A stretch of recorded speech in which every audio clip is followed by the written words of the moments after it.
The city of Qingzhou was a mess because of the monster tide. Buildings had fallen and many people had died. The whole city looked gray and pitiful. Luckily, the monster tide did not last very long. Towards the end of the monster tide, aces from the East Sea Prefecture had come to help kill off demons and monsters. Thanks to them, the damage was not as bad as it could have been. Despite this, it would take a very long time for things to return to what it once was. There had also been consistent earthquakes in Qingzhou City since the monster tide had ended. After the people of Qingzhou Academy returned with General Qin's Dark Qilin knighthood, it was rumored that the vice chief of the East Sea Prefecture was very unhappy. Then, in a fit of rage, he removed General Qin from his position as leader of the Dark Qilin knighthood. This angered the knights, but they were suppressed by the aces from the prefecture, the Qingzhou guards who were under the orders of the city lord, and the people of the Murong Chamber of Commerce. After a bloody battle, many of the knights had been met with a sad end, and the Qingzhou city protectors, the Dark Qilin knighthood, had become a thing of the past. Then, City Lord Wei Meng was transferred out of Qingzhou City, and his place was taken by the leader of the Murong Chamber of Commerce, Murong Yunshan. Many people were displeased with this decision. Rumors were spreading throughout the city. They said that historical remains of Emperor Yi Qing had been found on Mount Tianyao, and that the continuous arrival of the East Sea Prefecture aces had proved this rumor to be true. However, no one ever made it back from Mount Tianyao with viable information. Some people only make it halfway, some people make it near the remains but get surrounded by demons and monsters. The rumors also say that it was because of these remains that the East Sea Prefecture's Vice Chief Xia Fan started the monster tide and aligned with the city lord and the people of the Murong Chamber of Commerce to force Qingzhou Academy and Qin Shui onto Mount Tianyao. When these rumors spread, the citizens were even more upset. However, it did not matter because the Murong Chamber of Commerce held a lot of power in the city to begin with. Now that their leader was also the city lord, no one dared to speak out against them. To make things worse, they also have the East Sea Prefecture to back them up. The most that citizens of Qingzhou City could do was to complain secretly. At the Yi family house, a black-winged eagle landed to drop off 3 people and then flew up to circle in the sky. Yi Futian, Yu Shang, and Hua Fenglu had left the mountains after a short while because they were worried about their families. Upon their arrival, Yi Futian's heart sank at the sight of his home. The residence was torn apart with bits and pieces of the house scattered on the ground. Looking around, they could not find a single person. Father! Mother! Yi Futian ran through his home as he called out to his parents. The roof was caving in and the house was empty. Godfather! Yi Futian called again with sadness in his voice. Still, no one answered. Yu Shang was also running around the residence with red eyes, looking for a trace of the family. What happened? What on earth happened to them? Yi Futian was scared, more scared than when he had jumped into the canyon. Yi Futian! At that moment, someone screamed out his name. Yi Futian whipped around to see a beautiful young woman run toward him. Her body flew into his arms and held on to him tightly. "You're alive, you're still alive," said the young woman.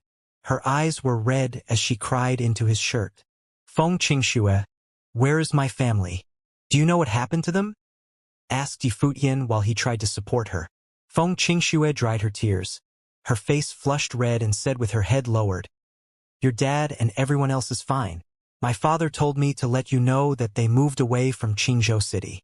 They wanted to tell you not to worry about them." "They didn't say where they were going?" asked Yi Futian, now relieved. Thank God nothing had happened to them. Feng Qingxue shook her head and replied, "My father also told me not to tell anyone.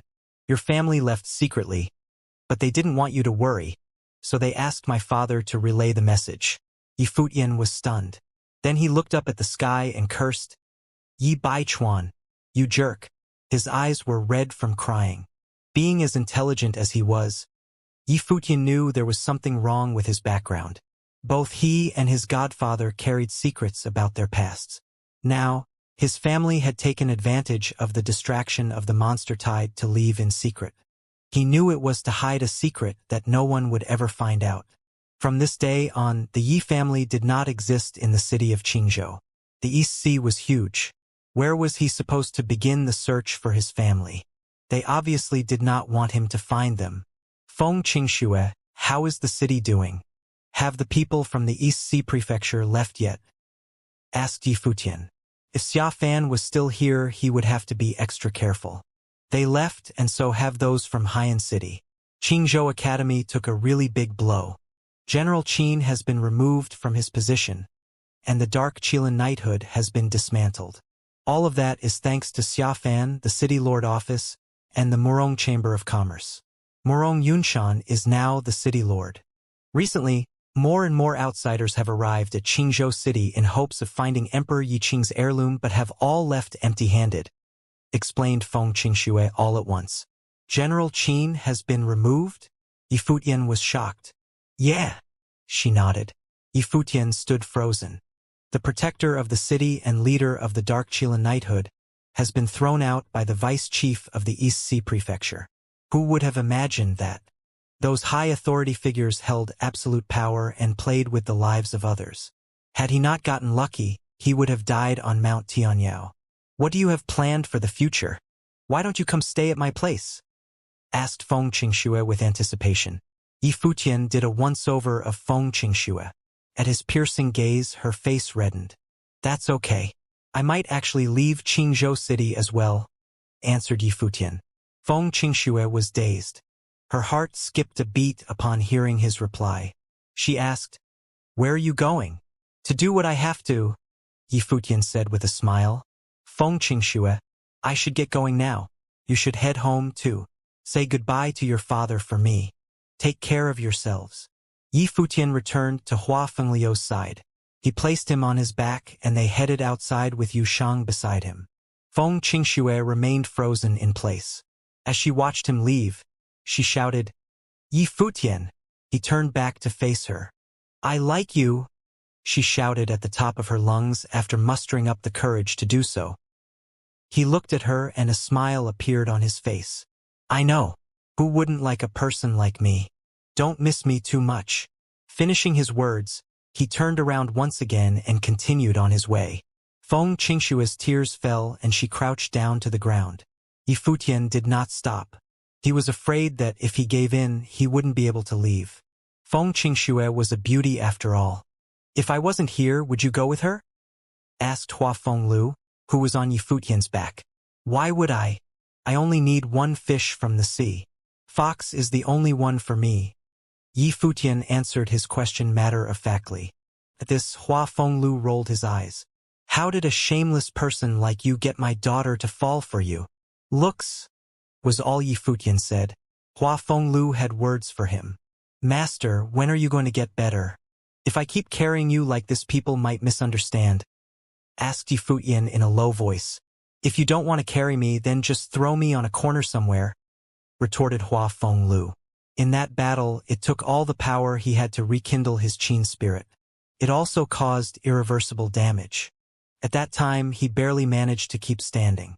I'm sorry, father-in-law, Yi Futian apologized quickly. Only then did Hua Fenglu smile again. Where are we going now? Asked Hua Fenglu. To kill a person, answered Yi Futian. In the air above Qingzhou Academy, a black winged eagle was circling. Its sharp eyes were trained on the earth elemental pavilion below. It could not seem to find its target and continued to circle. Then, when a group of people exited the pavilion and headed for a restaurant off campus, the black-winged eagle flew off after them. It did not attract the attention of the people below. As of late, things had been going great for Murong Qiu. Even though the expedition to Mount Tianyao failed, he was still able to establish a good relationship with the vice chief of the East Sea Prefecture. This aided his climb up the ladder at the Murong Chamber of Commerce. He had already been unanimously chosen as the successor of the chairman's seat, and his father was now the city lord. The whole city was under his family's control. Although he understood that a lot of people disliked him, including most of his classmates, he did not care. They had no choice but to treat him with respect. The lobby of the restaurant was packed with people, many of whom were disciples of Qingzhou Academy. When Murong Qiu and his people arrived, almost everyone bowed their heads with respect. This was very satisfying to Murong Qiu. He proceeded to look for a place to sit with a smile on his face. After the food arrived at the table, his whole group began to converse. Junior brother Murong Chiu possesses such a rare gift. You were able to reach the glory plane so quickly. You'll be in the Dharma plane in no time, and then the Arcana plane, said a disciple of the Earth Elemental Pavilion. The first 4 planes of cultivation were Awakening, Glory, Dharma, and Arcana. To reach the Dharma plane would mean you were sufficient to rise into the presbyter level and become an elder. If one were able to get a bit stronger than that, they would be able to become a pavilion lord. After all, the highest level anyone in the city of Qingzhou had reached was the Dharma plane. In the past, Hua Fenglu was known as the city's #1 ace because he was once in the Arcana plane. He was considered a top ace in all of the East Sea Prefecture. Well, of course, Murong Chiu will take control of all of Qingzhou City in the future. Naturally, he will be the most powerful person in the city. Murong Qing boasted about her older cousin. That's right. Don't forget about us when you have the city in the palm of your hands, junior brother, someone said as they held their cup up to toast. Murong Chiu smiled elegantly and lifted his cup as well. He looked ahead as if he were in deep thought. Seems like I'm a bit of a failure when it comes to the ladies, he said. His utterance put the table in an awkward silence. It was not a secret that Murong Chiu liked Hua Jieyu, but she ended up with Yi Futian. Then, when Murong Qing introduced him to Feng Qingxue, everyone thought he had it in the bag. In the end, it seemed like Feng Qingxue still had feelings for Yi Futian. That bitch. Feng Qingxue is just ungrateful. She's not good enough for you. You shouldn't feel bad about it, said one of Murong Chiu's junior brothers. That's right, junior brother. Look at you now. The ladies won't be able to get enough of you, consoled a senior brother. Feng Qingxue is blind. I already told her to stay away from Yi Futian, but she went back to him in the end. Now that he has been killed by the demons and monsters, she must be regretting her decision. She really missed out on you, with all that power in your hands, said Murong Qing. I actually hope that he's not dead. Things will be more interesting that way, Murong Chiu said with a cold demeanor. You're right. If he's not already dead, then he will be shaking in his boots when he sees you, laughed Murong Qing. She then realized that the restaurant was suddenly very quiet. Many eyes were watching their little group. She furrowed her brow in confusion and looked out the door. At the lobby entrance of the restaurant stood a handsome but arrogant figure. Everything you guys said is correct. Yi Futian's voice resonated. A frivolous smile was on his face. Yi Futian. Murong Chiu's eyes became gloomy. He could not believe that Yi Futian had survived after jumping into the canyon full of monsters. How could the monster lord have let him go? Even the powerful swordsman, Xia Fan's uncle, who was in the Arcana plane, had died at the hands of the snow ape. In fact, many powerful mages had tried to sneak into the canyon to find Emperor Yi Qing's relics. None of them had been successful, and most of them had died. In the restaurant, other students of Qingzhou Academy were also looking at Yi Futian with confusion. The entire restaurant was in extreme silence as they watched the confrontation unfold. How did you survive? Someone next to Murong Chiu asked him. Yi Futian shrugged his shoulders and said, I share the same first name as Emperor Yi Qing. His soul told me that I was destined to inherit his treasures. I just got back from the canyon after accepting his powers. People around him thought he was insane. They believed he was acting shamelessly to show off. Treasures? Inheritance? Destiny? What was he talking about? If he actually had these treasures, why wouldn't he try to keep a low profile? Yep, Yi Futian hadn't changed his style at all. He was still the lucky boy that loved to bullshit. You're alive, and you dared to come back to the city of Qingzhou. Murong Chiu still wanted him dead. It looks like I have to kill you again. Students of Qingzhou Academy, listen to me. This guy, Yi Futian, betrayed our academy.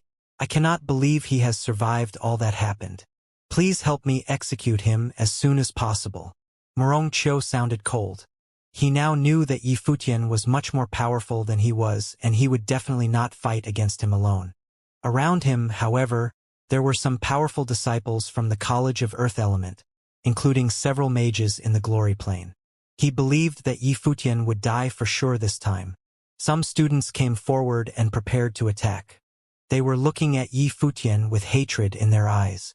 Their director, Shi Zhong, had been humiliated entirely by Yi Futian and his master, Hua Fenglu. They felt so ashamed by this that they wanted to kill Yi Futian right then. This is the second time that Murong Qiu has wanted to kill me. If you help him, I will consider you guys as accomplices. Yi Futian said peacefully to those who stood in front of Murong Qiu. I will not show you any mercy. Shut up, you arrogant fool. A mage from the 4-star glory plane stepped out. The earth element power around him was covering his body. Soon the power formed into armor.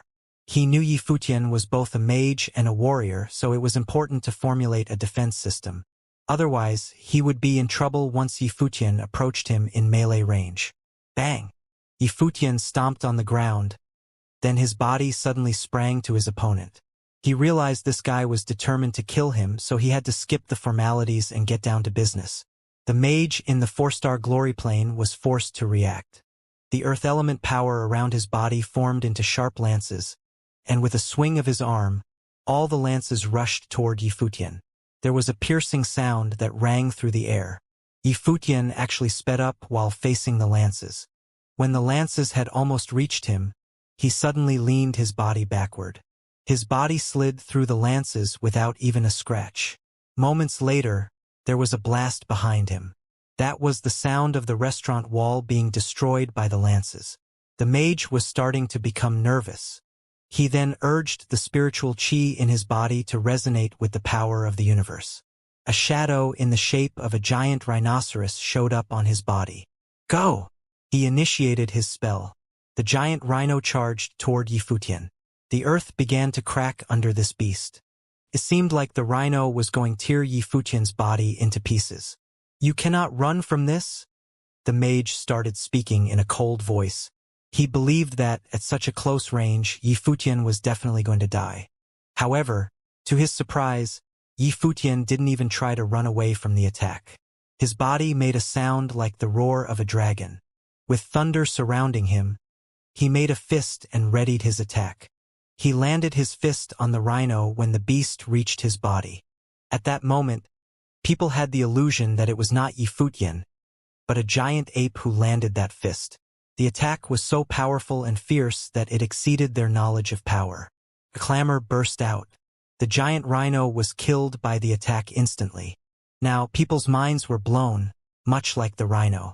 They had never witnessed a warrior who could kill a creature formed by the spell of a mage in a higher plane. This completely changed their understanding of the differences between a warrior and a sorcerer. It was too shocking to be real. However, Yi Futian didn't stop there.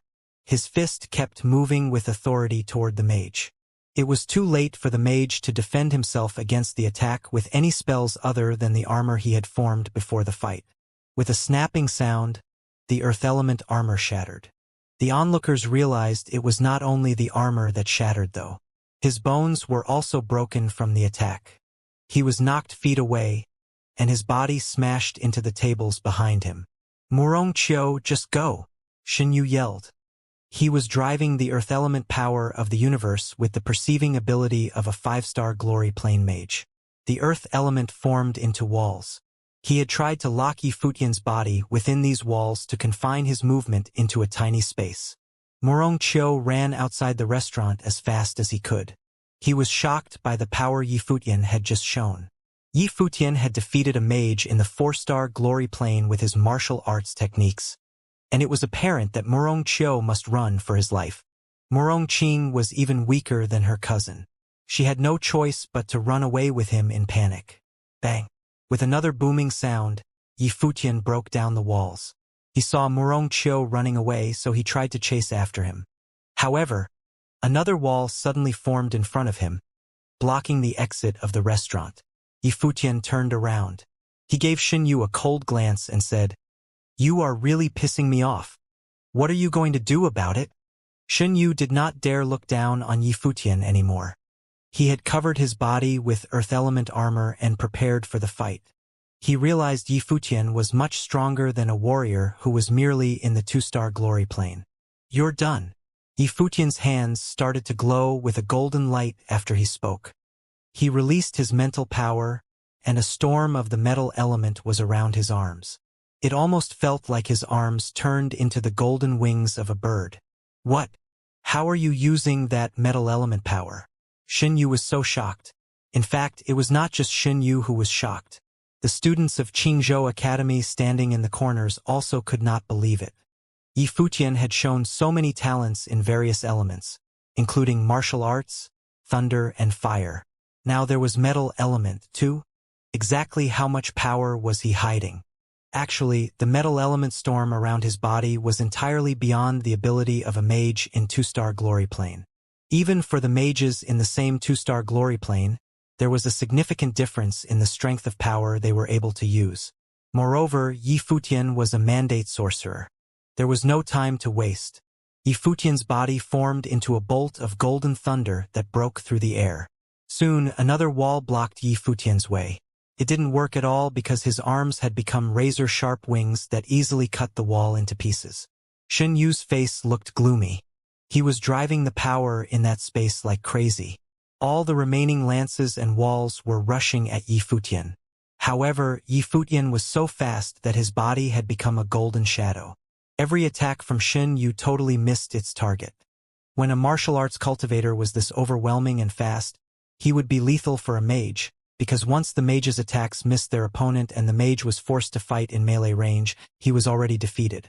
Xinyu could do nothing more but run away, but Yifutian didn't give him a second chance. His body flew toward Xinyu as fast as a bird, and suddenly a horrifying wound appeared on Xinyu's chest. His face turned ghastly pale from blood loss. Yifutian left him alone. Murongqiu was still his primary target. He saw Murongqiu running in the direction of Qingzhou Academy and kept chasing. "We're getting a show." The students of Qingzhou Academy in the restaurant rushed out. They believed Yifutian was going to kill Murongqiu. Murongqiu was surprised that Yifutian was so fast, and the distance between them was disappearing. He was running so hard that he felt like his lungs were about to explode. There were a lot of students coming in and out the academy. Murongqiu was screaming with desperation, "Help!" People were curious as to why Murongqiu was in such a panic. They realized that Murongqiu was being chased by someone, and was that Yifutian? How could he be alive after jumping into the canyon? What's going on?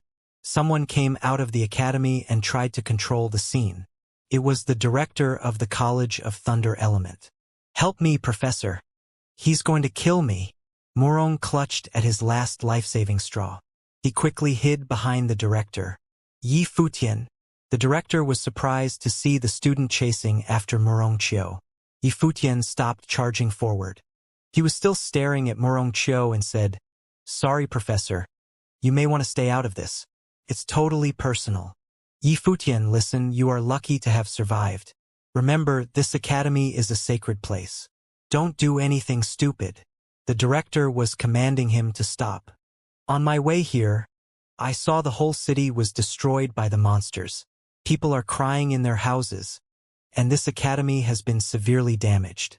I believe, Professor, you know who is behind all of this." Yifutian started saying, "And what about General Qin Shui and the Dark Kylan Knighthood?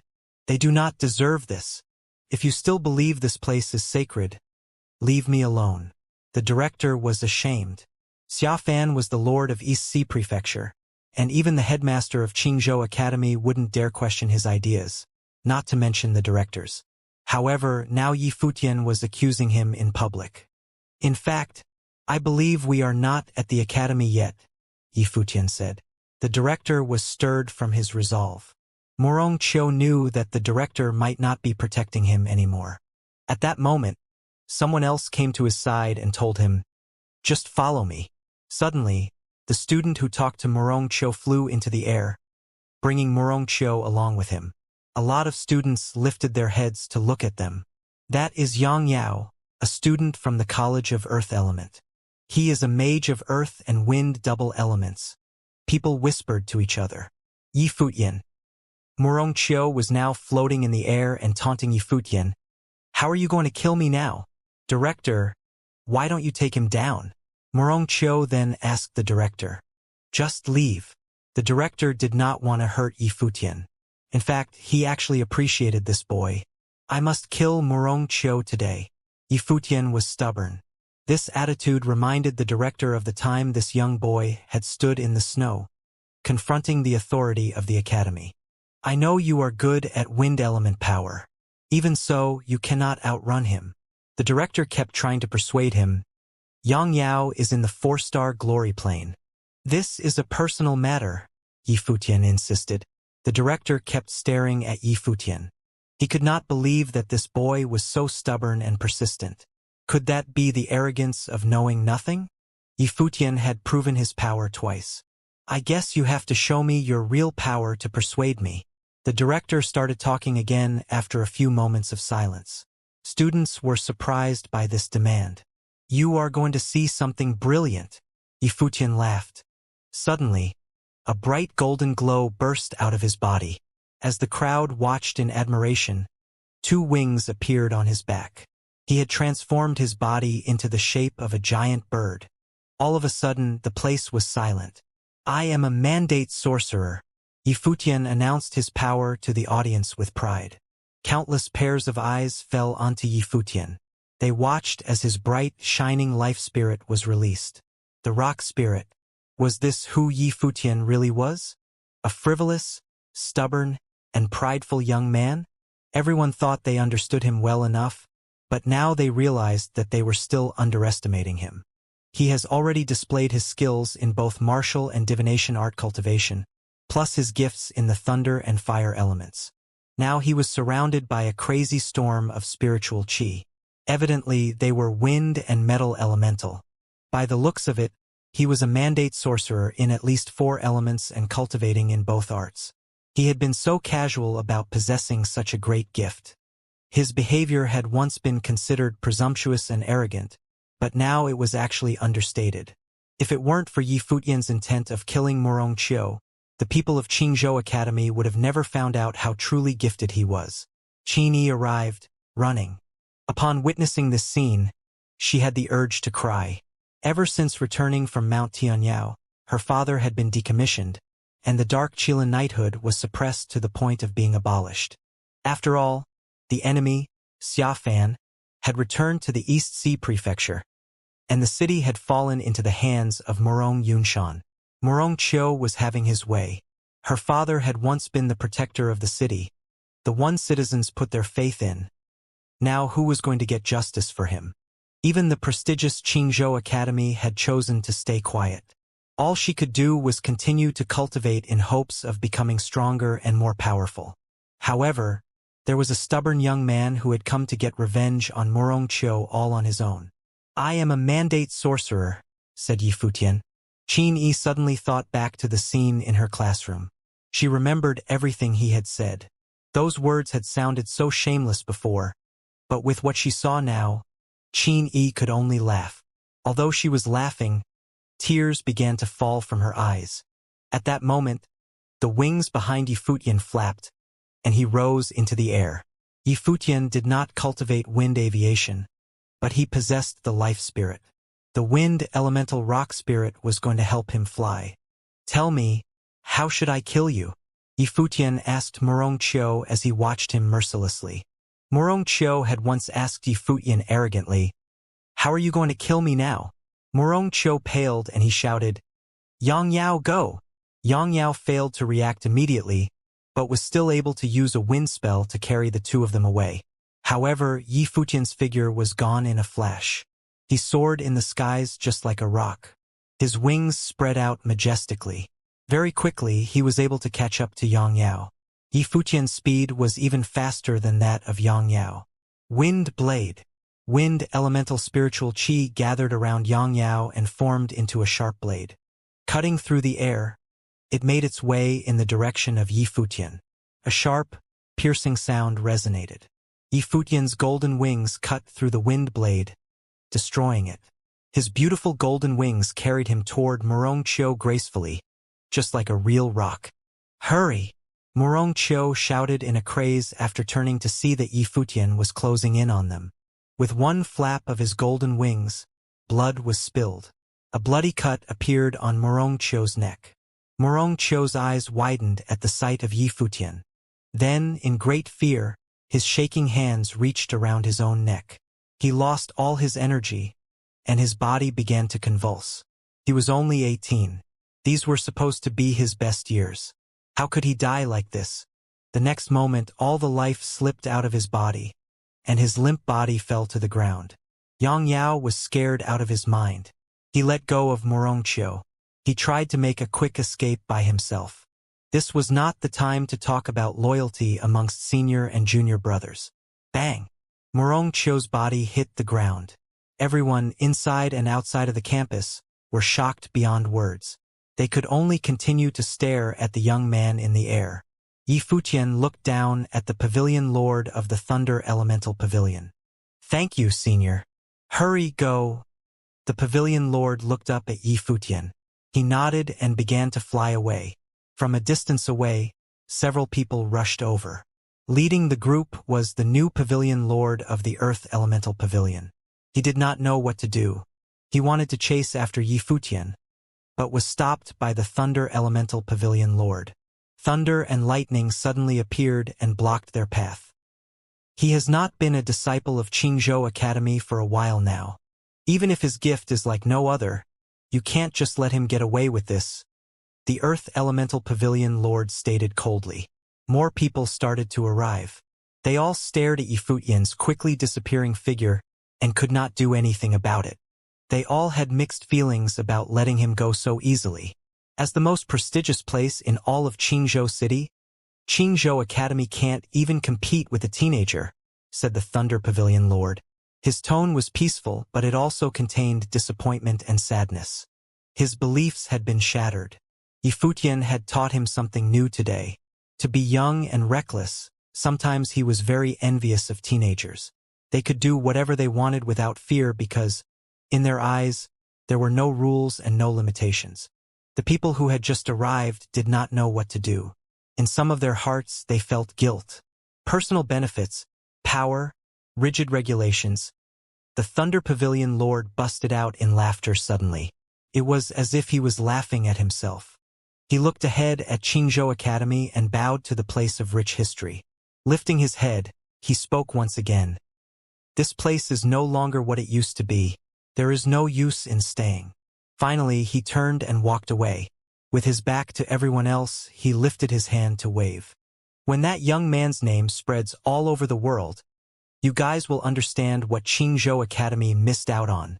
Not too long ago, he had said that he wanted to see what Yi Futian was capable of, and he was not disappointed.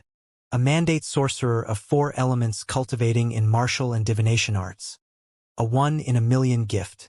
Even so, the Thunder Pavilion lord still felt like he had yet to witness Yi Futian's true potential. The people of the academy just stood there, watching him as he walked away. His back was bleak but at the same time unrestrained.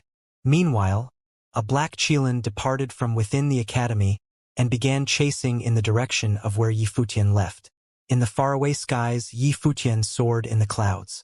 Not long after, a black winged eagle emerged from the clouds and began to fly beside Yi Futian. Seated on top of it were Hua Fenglu and Yu Shang. Yi Futian came to kill Morongqiu alone, but of course he would have a backup plan. His form changed back to normal and he landed on top of the black winged eagle as well. Hua Fenglu and Yu Shang did not ask any questions. Yi Futian returned safely. That meant that he accomplished what he set out to do. Yi Futian! A voice called out behind them. Yi Futian looked back and saw a black Qilin flying towards them. Seeing that it was just a black Qilin, he did not feel the need to escape. Senior sister. Yi Futian smiled and greeted Qin Yi on the black Qilin. Are you leaving already? She asked. After killing Morongqiu, Yi Futian could not continue to stay in the city of Qingzhou. The only way he would be able to stay was if Hua Fenglu was not injured. But obviously that was not the case. If it were, then Yi Futian would not have had to kill Morongqiu in such a manner. Yeah, I have to leave the city now. Take care, senior sister, said Yi Futian. He felt bad for Qin Yi. Her father protected Qingzhou City but was decommissioned and no one was willing to help her. One could only imagine how she felt right now. Let me send you off, she said with a gentle smile. Okay. Yifutian nodded. The black winged eagle and the black qilin flew side by side, getting far away from Qingzhou Academy. The Qingzhou coast had many large vessels headed in all different directions. Right now, many people were boarding a large ship by the coast. This ship was one headed for the city of Donghai. The distance between Qingzhou City and Donghai City was quite long. Naturally, Yifutian couldn't fly the black winged eagle all the way there. Plus, Hua Fenglu was not in good condition and couldn't handle flying for long periods of time. Yusheng piggybacked Hua Fenglu and waited in front of the ship. Yifutian was having his last farewell with Qin Yi. Senior sister, I really have to go now, he said softly. All right. Remember to come back to visit me when you grow up. Qin Yi nodded. Even though she was sad, she kept a smile on her face. Okay, but you have to make sure not to forget me, said Yifutian. How could I forget you? Asked Qin Yi. I'm afraid that I'll grow to be too handsome and you won't be able to recognize me, he said with a sly smile. She stared at him. This rascal was still so mischievous. Goodbye. Yifutian turned around and waved. Yifutian, she called out to him. Yifutian turned to look at Qin Yi again. Her arms were open and she had a big smile on her face. I'll let you leave with a treat. Senior sister, you're putting me in a tight spot here. Yifutian sighed and walked up in between her arms, holding her curvaceous figure with his arms. Qin Yi leaned into him lightly, her smile still bright. Sometime later she spoke again. Are you not going to let go? Oh. He loosened his grip on her and smiled at her. I'm going to miss you. Qin Yi looked at him without a word and then turned around. I'm going now. She made her way to where the back qilin was. Senior sister, you have to take care of yourself, Yifutian shouted. With her back to him, Qin Yi began to tear up. As her tears fell, she mounted the black qilin and flew away, not looking back. Yifutian watched her as she departed and let out a sigh. He could not help her with much. He only hoped that she would be strong enough to handle everything alone. He turned around and walked towards the ship. Both Hua Fenglu and Yusheng watched him. Master, we should board the ship now, Yifutian said to them. Okay. Hua Fenglu nodded. On their way there he asked, how was the hug? Comfy? Yifutian tripped over his own 2 feet. He looked over at Hua Fenglu and attempted to explain. Master, Senior Sister Qin Yi was feeling upset about what happened with General Qin. I was only trying to console her. Okay, I understand, nodded Hua Fenglu. You have to hug someone that long to console them? Master, you have deeply misunderstood me. He finished his words and walked ahead of Yusheng. Then, he crouched down and said, Yusheng, let me carry Master. Yusheng, let's go, said Hua Fenglu. Okay. This time, Yusheng did not listen to Yifutian and carried Hua Fenglu onto the ship. Yifutian watched their backs and tried to catch up. Nice guys always end up getting hurt. On the coast of city of Qingzhou, a giant ship sailed away and finally disappeared from people's sight. An old man was standing quietly there, watching the giant ship leave. Waves continued crashing on the rocks, while the wind shrieked. The sea breeze kept whistling and whipped around the old man's body. His gray hair was swinging, and so was his body. It almost looked like he would be blown away by the wind. However, he stayed immobile. Behind him, in the city of Qingzhou, some powerful sorcerers and knights mounted on beasts were heading that way. They looked at the ocean, and someone commanded, "Lock down this coast." The lord of the city ordered that Yifutian shall not leave this city. A ship just left for the city of Donghai. Should we check the ship? Someone asked. Old man, did you see a 16-year-old boy board that ship? A sorcerer saw the old man standing on the coast and asked him. The old man was still standing there quietly. He just stared ahead and stayed silent as if he wasn't listening. Answer him. A knight came forward and pointed his lance at the old man. The old man also ignored him. The sorcerer frowned at him, and the knight continued to threaten the old man. Are you looking for trouble? The wind was still shrieking, and sand was flying. The sorcerer mounted on the monster realized something terrifying was approaching. He suddenly noticed that the old man was condensing the power of the universe. Soon he saw a terrible whirlpool of sand forming. It only took a moment for the vortex to descend upon them and ultimately engulf them all. The old man was still standing there quietly as if he wasn't doing anything. "Please, don't kill us." All those powerful people were now begging for mercy. However, they had already lost their chance. The sandstorm had taken them all and lifted their bodies into the air. The old man also started to float with them. "Please, we regret what we said." They were totally desperate. "You have never seen the power of the holy bird. You should feel lucky that you can witness this power before you die," the old man said peacefully. His body soon disappeared. As soon as he left, the storm intensified and all the people trapped inside were torn apart. Yifutian was not worried about the people chasing after him. He knew that the prefectural administration mansion would only be informed that he left after a long while. Even if they reacted as soon as possible and locked down the coasts, they would still have no idea where he was going. Furthermore, since the people chasing after him were scattered, the resistance he encountered would not be too harsh. Meanwhile, the Black Wind Eagle was flying next to the ship, prepared to attack anyone in Yifutian's way. The ship he was on was enormous. There were a lot of private rooms on the ship that could house 4 people inside comfortably. "Be careful, Professor." Yifutian helped Hua Fenglu sit down. He and Yusheng then sat across from Hua Fenglu. "Professor, do you have any plans for after we get to the city of Donghai?" Yifutian asked. It had been Hua Fenglu's idea to go to the city, so he believed Hua Fenglu must have had a plan. "I don't want to talk right now." Hua Fenglu was in a grim mood. "Sorry, I'm just kind of excited about seeing my fairy soon." Yifutian was smiling. "The city of Donghai is the capital of the East Sea Prefecture. You will run into many beauties there." Hua Fenglu was making fun of Yifutian. "Professor, please, I'm not that bad." Yifutian believed Hua Fenglu was doing this intentionally. "Okay, I'll trust you." Hua Fenglu nodded. "Yusheng, how about you?" Yifutian turned toward Yusheng. "I trust you too," Yusheng said mockingly. "I need some air." Yifutian was embarrassed and left the room. After going up on the deck of the ship, Yifutian started to enjoy the sea breeze. The city of Qingzhou started to fade away from his sight. His mind was now filled with emotions. He had no idea when he would be able to come back to the city he had lived in for 16 years. Yusheng also followed him onto the deck. They gazed at the city together. That city had held so many memories for them. "Yusheng, do you think your father is watching us now?" Yifutian asked. "Even if he is, he's only looking at you." Yusheng sounded a bit sad. Yifutian looked at Yusheng and realized that he wasn't very happy. However, he didn't know how to comfort him. Ever since they were born, Yusheng's father had always treated Yifutian better than Yusheng. Even though he respected his father, Yusheng was somewhat resentful.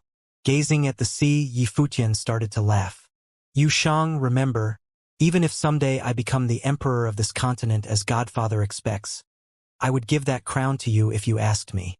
I promise you that I will share everything with you except my cute fairy."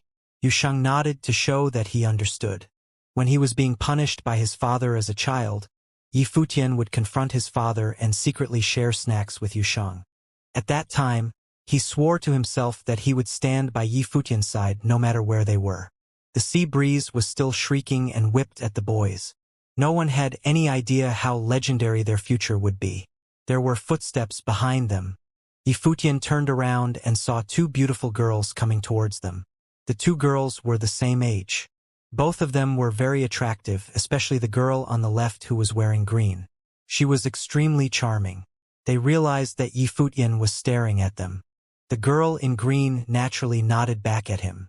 "What's wrong with your eye? Getting fixed on beautiful girls." The girl on the right started to chuckle with a wicked sense of humor. Yifutian also started smiling. "Why would I take my eyes away off of beautiful girls like you? Don't be mad, please. Don't listen to her."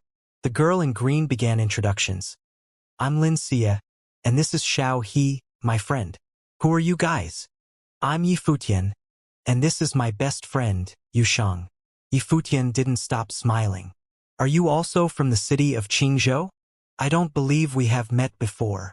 No, we come from the city of Donghai, Xianxia said. We heard that relics of Emperor Yiqing showed up in the city of Qingzhou. We asked our masters to bring us here to broaden our horizons. However, people told us that the place couldn't be approached at all, so we gave up. You guys are from city of Qingzhou, so have you been there? Yes, we have. Yifutian nodded. You're bragging. Xiaohe kept chuckling. Admit it. You're just trying to attract Lin Xia's attention. Yifutian shrugged his shoulders. Lin Xia then asked, Why are you going to the city of Donghai? We're following our professor, Yifutian responded. Good luck to you. The best academy in this province is there. Lin Xia encouraged them. What's your class and plane? I can guess your chances. Xiaohe asked Yifutian. A mage, in the 2-star glory plane. Good for you. I believe you will go to a decent academy. Lin Xia smiled and said, Now we need to go for a walk. See you later. Yifutian then told Yusheng, Let's go back. Soon they headed back to their room. After seeing them leave, Xiaohe started chuckling again. Why did you hit on these strangers, Lin Xia? Lin Xia gave her a stare. That boy is a bad one, isn't he? But he's pretty handsome. The other one is a stud. So, Lin Xia, which one do you like? You're talking nonsense. Come on, girl, we just met. Even though we just met, it's okay for you to tell me your preference, right? Lin Xia gave up. She thought for a while, then smiled. I like Yifutian better. He's cute. Xiaohe sighed in disapproval and looked at her with mockery. Lin Xia tried to stop her. Stop thinking of crazy stuff. It was just a casual conversation. I know he is talented, but he is definitely not the very best in the city of Donghai. Of course you're looking for the greatest. They left and kept chatting. Several days later, the ship finally arrived at the city of Donghai. When Yifutian disembarked, he was awed by the prosperity of the city. Countless ships were docked at the commercial capital of the East Sea Prefecture. Due to the geographic importance of this city, it had become the gateway of the whole province. Goodbye, Yifutian. Xiaohe waved at Yifutian and Lin Xia was looking at them with a smile. I believe we will meet again. Yifutian waved back. Later, he saw the girls leave with an old man. Yifutian raised his head. He explained to Hua Fenglu, Professor, it was just some casual talk with the girls. I promise. Yusheng can testify for me. I'm used to it. Hua Fenglu did not take it seriously. Yusheng looked at Yifutian with sympathy. The black-winged eagle landed in front of them.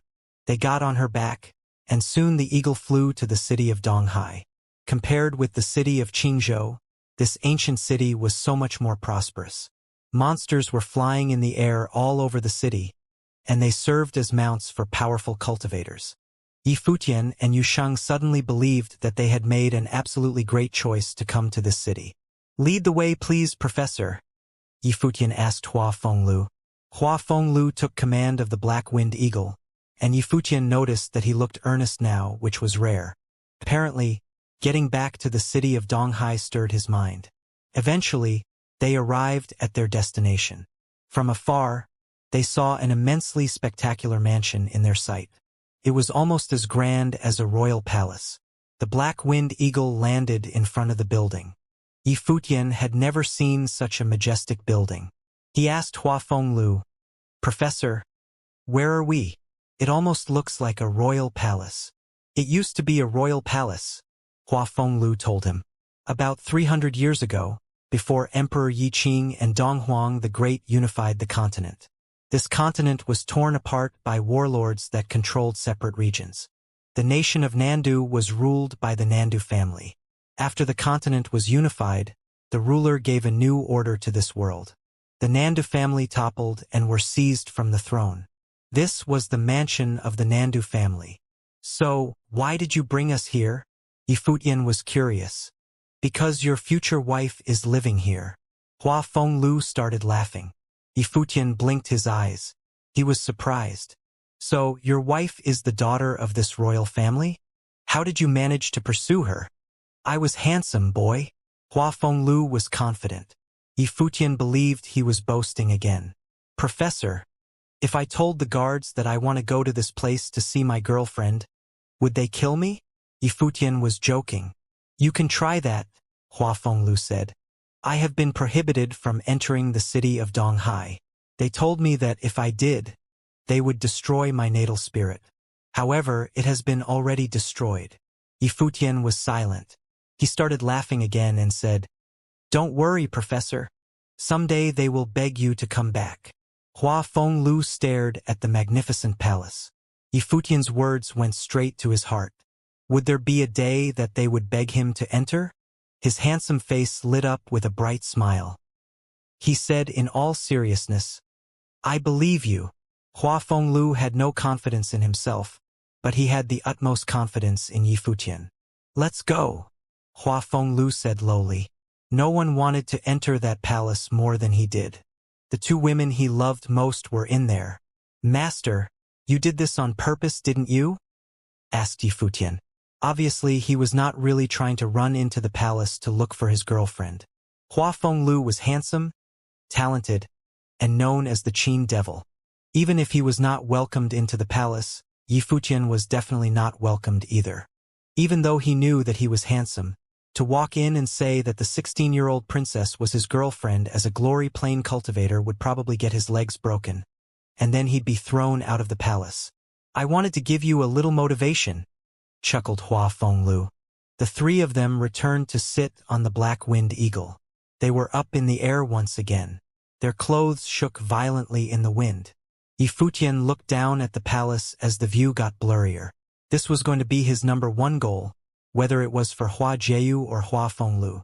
When the black-winged eagle touched land again, they were outside of another residence. This one was not as intimidating as the Nandu family, but it was obviously still the residence of nobility. After landing, they were able to see the entrance of the residence.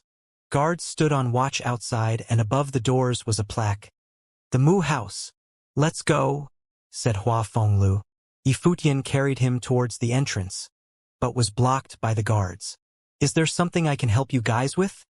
Asked one of the guards. Please relay a message to your master, Mu Hong. Tell him Hua Fenglu is here to see him. Hua Fenglu told the guard.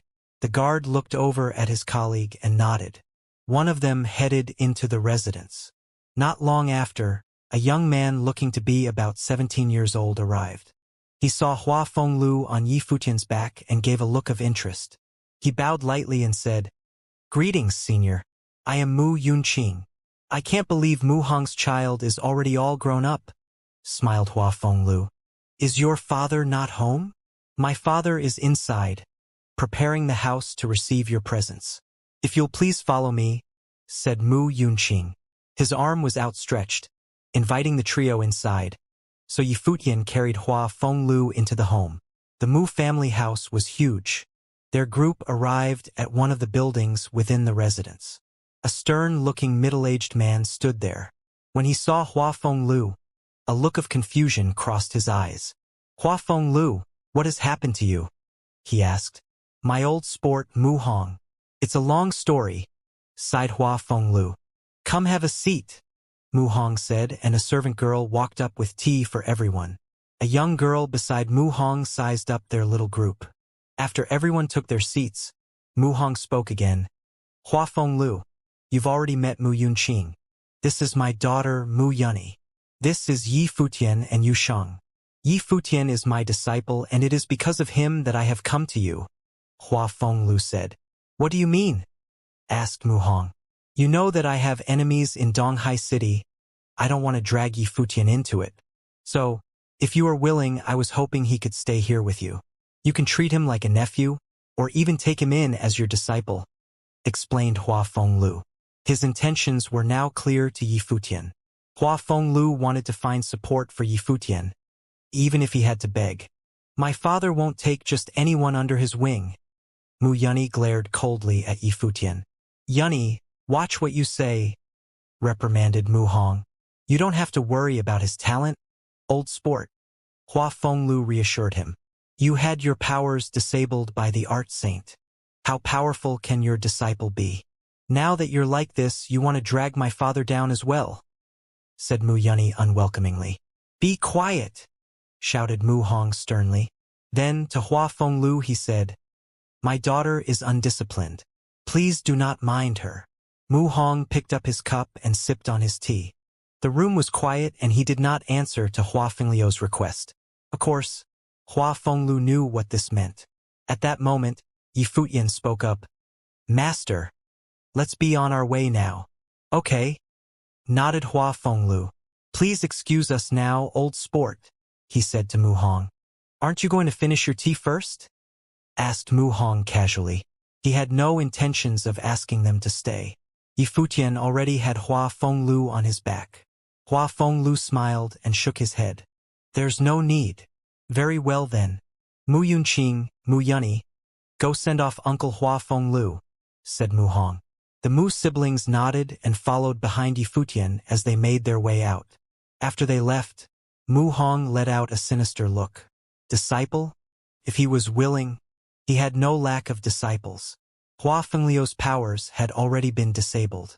Plus, he has made enemies of the Art Saint and the Nandu family. Did he really think it would be easy to find someone to back him up? Yi Futian's trio stepped out of the residence and Mu Yunqing spoke. Take care now, senior. The trio continued on their way, but from behind they could hear Mu Yunny. Shouldn't they have known better? How shameless. They have it tough, laughed Mu Yunqing. No longer keeping up with his previous proper image, they made no attempts to hide their conversation. The words stung as they reached Yi Futian's ears. Yu Shang had his fists clenched. Hua Fenglu felt guilty and said, I'm sorry, Yi Futian. You've suffered because of me. No, I haven't. Mu Hong is ignorant and blind. He just gave up a chance to be the master of the future emperor, Yi Futian said nonchalantly. You rascal, laughed Hua Fenglu. It looked like he was worried for no reason. With a handicapped man like me, people will only look down on you. They won't see your true potential. When you are able to control the world, they'll regret everything. Master, don't say that about yourself. Yi Futian felt terrible. He knew well and clear it was for him, and that Hua Fenglu had gone to beg Mu Hong. As the legendary Qin devil, Hua Fenglu was extremely prideful. Now that his powers had been disabled, he did not care about his enemies. If it weren't for Yi Futian, Hua Fenglu would have never returned to the city of Donghai. It's okay. I still have some friends here. Let's go find them, said Hua Fenglu. Master, I don't want you begging others for me, said Yi Futian. Coming to Donghai City was my idea. Xia Fan wanted to kill you back on Mount Tianyao. Even though this city is huge, there's no way to say that we won't run into him. I can't protect you in my disabled state. I can't just let you be on your own, explained Hua Fenglu. Don't worry, this is just the plan for now. We won't have to do this after a while. Master, don't you understand? All those years ago, when your life spirit was destroyed and you were kicked out of Donghai City, none of your friends stood up for you. Now that you've returned abject, who do you think is willing to help you? Asked Yi Futian. I'll be careful and take care of myself. Don't worry about me. I didn't even die on Mount Tianyao. I won't die so easily.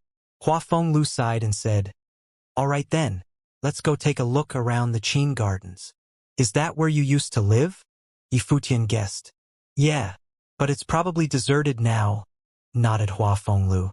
They set off on the Black-Winged Eagle once again. Hua Fenglu and Yi Futian stood in front of the Qin Gardens. Shocked. The residents in front of them looked lively. They noticed this even from up in the air. It was definitely not deserted.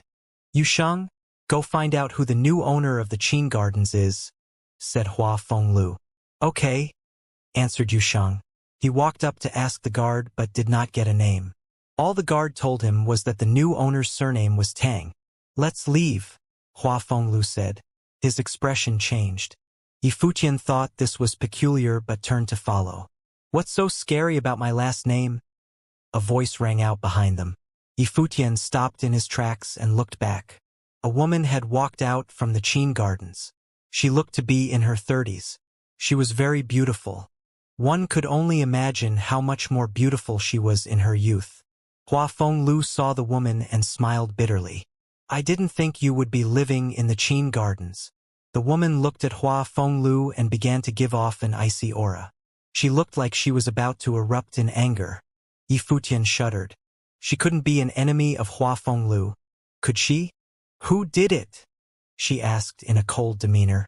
She was referring to Hua Fenglu's disability. Maybe she wasn't an enemy after all. Forget about that. How have you been? Hua Fenglu asked. How do you think I've been? She asked him in return. Yi Futian was confused. Could she be Hua Fenglu's wife? Didn't she live in the Nandu family palace, though? Who's he? The woman asked, looking at Yi Futian. Senior. I'm Master's disciple, Yi Futian answered. Who caused his disability? She continued to inquire. Vice Chief Xiafan of the East Sea Prefecture wanted to kill me. Master is like this now because he tried to protect me, said Yi Futian. That useless son of the Xia family? He dared to lay a hand on you? I'm going to kill him, said the woman. Stop acting crazy. Hua Fenglu stared at her. It's been so long. Can't you control your temper a little? If I hadn't been abandoned by a certain someone, would I have become like this? She asked.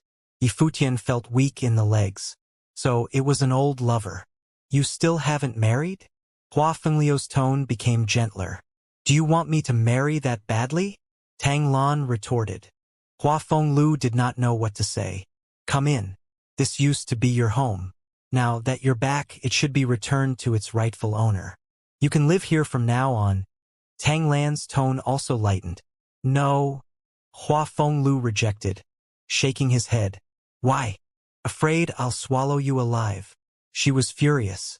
If you had married me all those years ago, things wouldn't have turned out like this. Don't you feel like you were dragged down by that woman? Asked Tang Lan. Yi Futian burst out in cold sweat. This? Let's not talk about the past. Hua Fenglu tried to brush it off. Who else lives in the Qin Gardens? I took in 2 female disciples, she answered. Young and pretty? Asked Hua Fenglu. There is one, replied Tang Lan. Why? You like them young now? Hua Fenglu was dumbstruck. Stop with the nonsense. I just don't want your disciples to follow in your footsteps. So, it's best if I don't go in. Follow in my footsteps? First, she seemed confused. Then, she glanced at Yi Futian and finally understood what he meant. Yi Futian was young and handsome. In a couple of years, there would be another Hua Fenglu. Even the disciple you took in resembles you. But don't worry, my disciples have higher standards than I did, said Tang Lan. Come inside. Hua Fenglu smiled bitterly. He thought to himself, with a guy like Yi Futian, it wouldn't matter how high their standards were. Don't regret it, Hua Fenglu sighed. Then he turned to look at Yi Futian. Hey kid, behave yourself. Master, I'm really not the person you think I am. Yi Futian was completely speechless.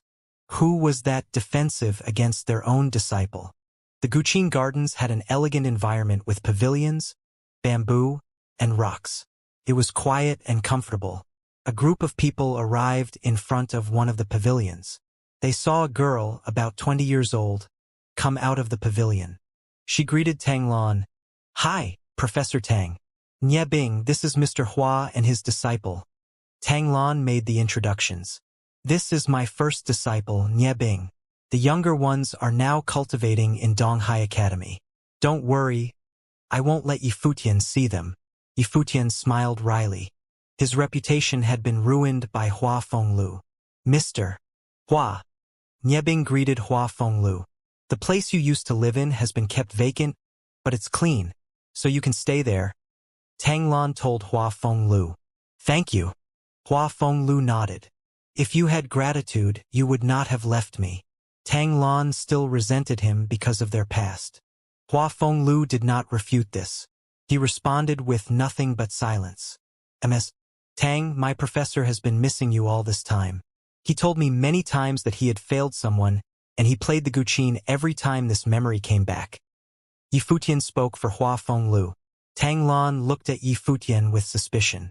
Is that true? Of course. Yifutian looked serious. I did not know who that person was, but today after meeting you, Ms. Tang, I totally understand that feeling. Tang Lan looked into the crystal-bright eyes of the boy, and she started to believe he was telling the truth. She turned toward Hua Fenglu, and he was shaking his head, sighing. It's all just in the past. Okay, you do have some last shreds of a conscience. Tang Lan finally believed him. Yu Shang was surprised that Yi Futian was able to help Hua Fenglu gain forgiveness from his old flame. Nie Bing, go get my guqin, Tang Lan told her. Nie Bing left and soon returned with a guqin in her arms. Hua Fenglu was overcome with emotion. Thank you for repairing Duyo for me. Duyo used to be your favorite guqin. Now it's time to return it to you. Nie Bing gave it to Hua Fenglu. Hua Fenglu took the guqin and strummed the strings with his fingers. They heard a unique sound coming out of the guqin, which brought the audience into an empty and secluded world, as if it had magical powers. Wow, an artifact! Yifutian was awed. Objects enhanced with spells were called artifacts. Yifutian, come here. It belongs to you now. Hua Fenglu handed the guqin over to Yifutian. Tang Lan was confused about this. She had realized that Hua Fenglu would give this disciple everything. For the guqin devil, this guqin was almost as important as his life. Yifutian took it carefully with both hands and replied with a smile. Professor, I will not let you down. I believe you. Hua Fenglu laughed.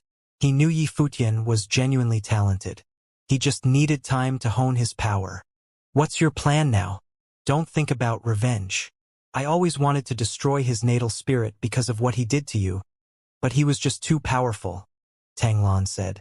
Hua Fenglu knew who she was talking about. It was his longtime nemesis, the art saint. I did not come here for revenge.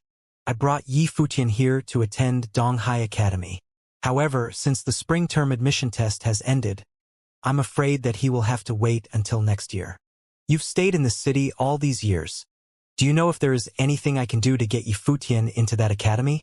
Hua Fenglu asked Tang Lan. Tang Lan shook her head and answered, unless someone of high authority at the academy asked for him personally. Hua Fenglu frowned, looking like he was thinking hard. Professor, why do I have to attend Donghai Academy? Yifutian asked. In the city of Qingzhou, Qingzhou Academy is a sacred place, and the official students of Qingzhou Academy have a high social status in the city. Most of the important people of that city graduated from that academy. Even the lord of the city is supposed to show respect to Qingzhou Academy. Hua Fenglu answered his question.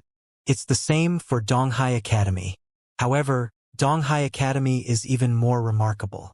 Donghai Academy is not the only academy in this city, but it is the oldest one, founded more than 300 years ago, when this continent was in severe conflict. The initial founding of this academy was intended to serve the major families in this city, and this purpose has not changed. So, you mean Donghai Academy is more than just a school? Yifutian asked curiously. Correct. Donghai Academy is far more powerful and complex than you'd think.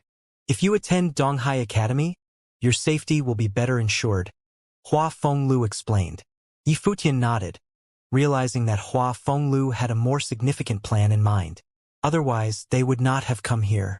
I met your professor at Donghai Academy. Tang Lan sounded sad, as if some past memory had just popped into her mind. In fact, we were about your age. Hua Fenglu was smiling. What a beautiful time it was. I was willing to devote my most precious youth to you, but soon after you met her, Tang Lan kept speaking. I made a mistake. Hua Fenglu was embarrassed. You feel guilty? Tang Lan was mad, and she being sarcastic with Hua Fenglu. To be honest, I was not as beautiful as that girl, but as far as talents and power, I was considered to be the top of my class. Why did I devote myself to the wrong man? I'm tired, Yifutian. Help me go back to my room. Hua Fenglu tried to close his eyes. Yes, Yifutian responded. He lifted Hua Fenglu onto his back and carried him to his room. Tang Lan still looked like she was mad at what had happened in the past, but since Hua Fenglu had lost his ability to walk, she began to sympathize and warm up to him. Yifutian carried Hua Fenglu into the room and asked, Professor, Jeyu's mother was the princess of the Nandu family, just like my Jeyu. Is she also studying at Donghai Academy now? You need to find out for yourself. Hua Fenglu smiled. Okay. Yi Futian nodded and left Hua Fenglu to rest. He went back to Tang Lan, and she said to Yi Futian, looks like you guys are getting along with each other. Professor was injured because of me, Yi Futian said. He was trying to protect me, reactivated his natal spirit, and suffered this irreversible injury as a result. Is there any possibility that he could be cured by someone in this city? That is nuts. Tang Lan was shocked by what Hua Fenglu had done for Yi Futian. To cure him, we would need a special mandate sorcerer who is a healing sorcerer with mental power. Besides, he would have to be more powerful than your professor. It would be almost impossible to find someone like that. There is not a single person in the city of Donghai. Yi Futian's hope was rebuilt. He would do anything he could to cure Hua Fenglu. In fact, there is. Tang Lan had thought of someone. She realized Yi Futian was looking at her with expectation, so she told him, just give up. Your professor would be happy enough that you are even thinking about how to cure him. Please, Miss Tang, tell me. Yi Futian looked stubborn. He's not going to do it. Tang Lan shook her head. Yi Futian was disappointed. He understood that Tang Lan had her reasons for not telling him. Goodbye, boy. Take care of your professor and get a good rest, Tang Lan said. Thanks, Miss Tang. Yi Futian knew that Ms. Tang had helped them a lot by letting them stay there, and he was grateful. Professor is so lucky to have you. This is life, Tang Lan sighed. Which part of Professor attracted you to him in the first place? Yi Futian asked. Boy, he was handsome. Tang Lan answered and left, leaving Yi Futian standing there, surprised. Yu Sheng looked him in the face, then mumbled, no wonder why so many girls like you. You do have a pretty face. Yi Futian pretended to be mad and stared at Yu Sheng. However, when he turned around, he couldn't stop laughing. He was so eager to cultivate at Donghai Academy. This academy was apparently the best in all of the East Sea Prefecture. In fact, countless people came to this academy every year and tried their best to be admitted. However, only those with extraordinary talents could become students. The rest just gave up their first choice and went to the academies that were not as excellent. This was why everyone in Donghai Academy could be considered geniuses, and a virtuous cycle was formed that let this academy become even more powerful over time. The powerful sorcerers such as the Guqin Devil, Art Saint, and Tang Lan had all attended Donghai Academy. For a powerful family like Nandu, Donghai Academy had become the first and only choice for their offspring. Meanwhile, at Donghai Academy, a beautiful girl was inscribing. She was about 16 years old, and she was focused entirely on her work. This concentration shed a holy glow on her body. Hua Jieyu, someone called her. Another pretty girl had entered. She was not as gorgeous as the one inscribing, though. What's going on? Hua Jieyu paused her work and looked at the girl. Someone is inviting you to dinner. She smiled at Hua Jieyu. A guy? Hua Jieyu asked peacefully. No, it's a girl, and all she wants is to be overshadowed by your beauty at the dinner, the girl said jokingly. I'm sorry, I can't go. Hua Jieyu picked up her pen. The girl looked awkward. Why don't you even ask who he is? I can't go, Hua Jieyu insisted. The girl almost gave up. Can't you at least try this time? I promise you this is one of the greatest boys at this academy. The girl tried for the last time. I have a boyfriend, Hua Jieyu explained. The girl was surprised and asked, You're not making this up, are you? Hua Jieyu shook her head. The girl realized she was serious. She sighed. Oh my. So many boys at this academy are going to have broken hearts. Is this boy at the academy? No, Hua Jieyu answered. Is he an amazing boy? It must be really difficult to get you to fall in love, the girl said. The image of Yi Futian came into her mind. Then she suddenly started smiling. That smile was soul-capturing. It was utterly irresistible, even for the girl next to her. He's a bad boy. Hua Jieyu didn't stop smiling. That smile was so sweet. The girl could see that Hua Jieyu was definitely not lying. She looked like she was in love. The moon hung high in the night sky and the sound of Guqin resonated in the Qin gardens. The music seemed to be able to bring its listeners peace. From the music, one could feel happiness and a longing for love. In front of one of the buildings at the Qin gardens, Tang Lan laid silently in a hammock, listening to the music. It brought her back to her youth and elicited memories from the past. She could not help but smile while she reminisced. "Master!" A gentle voice sounded. Tang Lan opened her eyes and was met with the sight of a sweet-looking young woman underneath the moonlight. The young woman's eyes were clear and pure, but carried curiosity when she looked at Tang Lan. She had approached Tang Lan without being noticed, and what was more, she saw a smile on her master's face. Her smile was beautiful, but the young woman had never seen it before. Was it because of the music? "Tang Wan, why are you back?" Tang Lan asked. "I wanted to come back to see you, master." Tang Wan answered softly.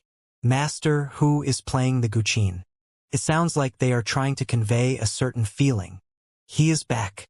The person playing is his disciple," Tang Lan answered. She never expected Yi Futian to be on par with Hua Fenglu at such a young age.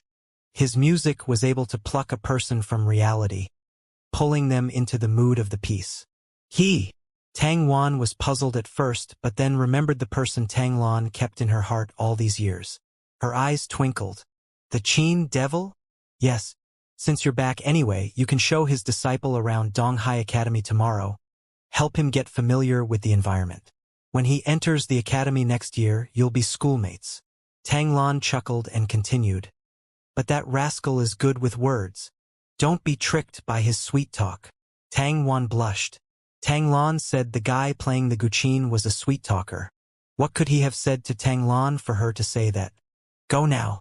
Get some more rest. From now on, you don't have to worry so much about me. Focus on cultivation," Tang Lan said gently. Of her two female disciples, she favored this younger disciple more.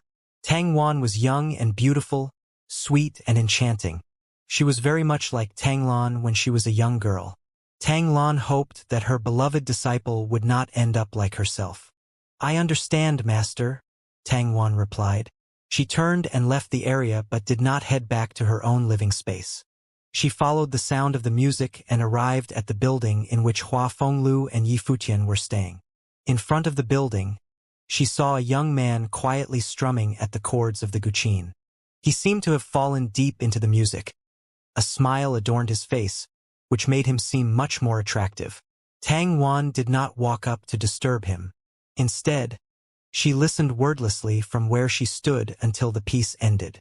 The young man lifted his head and Tang Wan gave him a warm smile. "That was beautiful. Thank you. My name is Yi Futian. Are you Ms. Tang Lan's disciple?" asked Yi Futian with a smile. "Yes. My name is Tang Wan. My master wants me to take you around Donghai Academy tomorrow. Do you want to go?" asked Tang Wan. "That sounds great," he nodded. "Then I'll come find you tomorrow."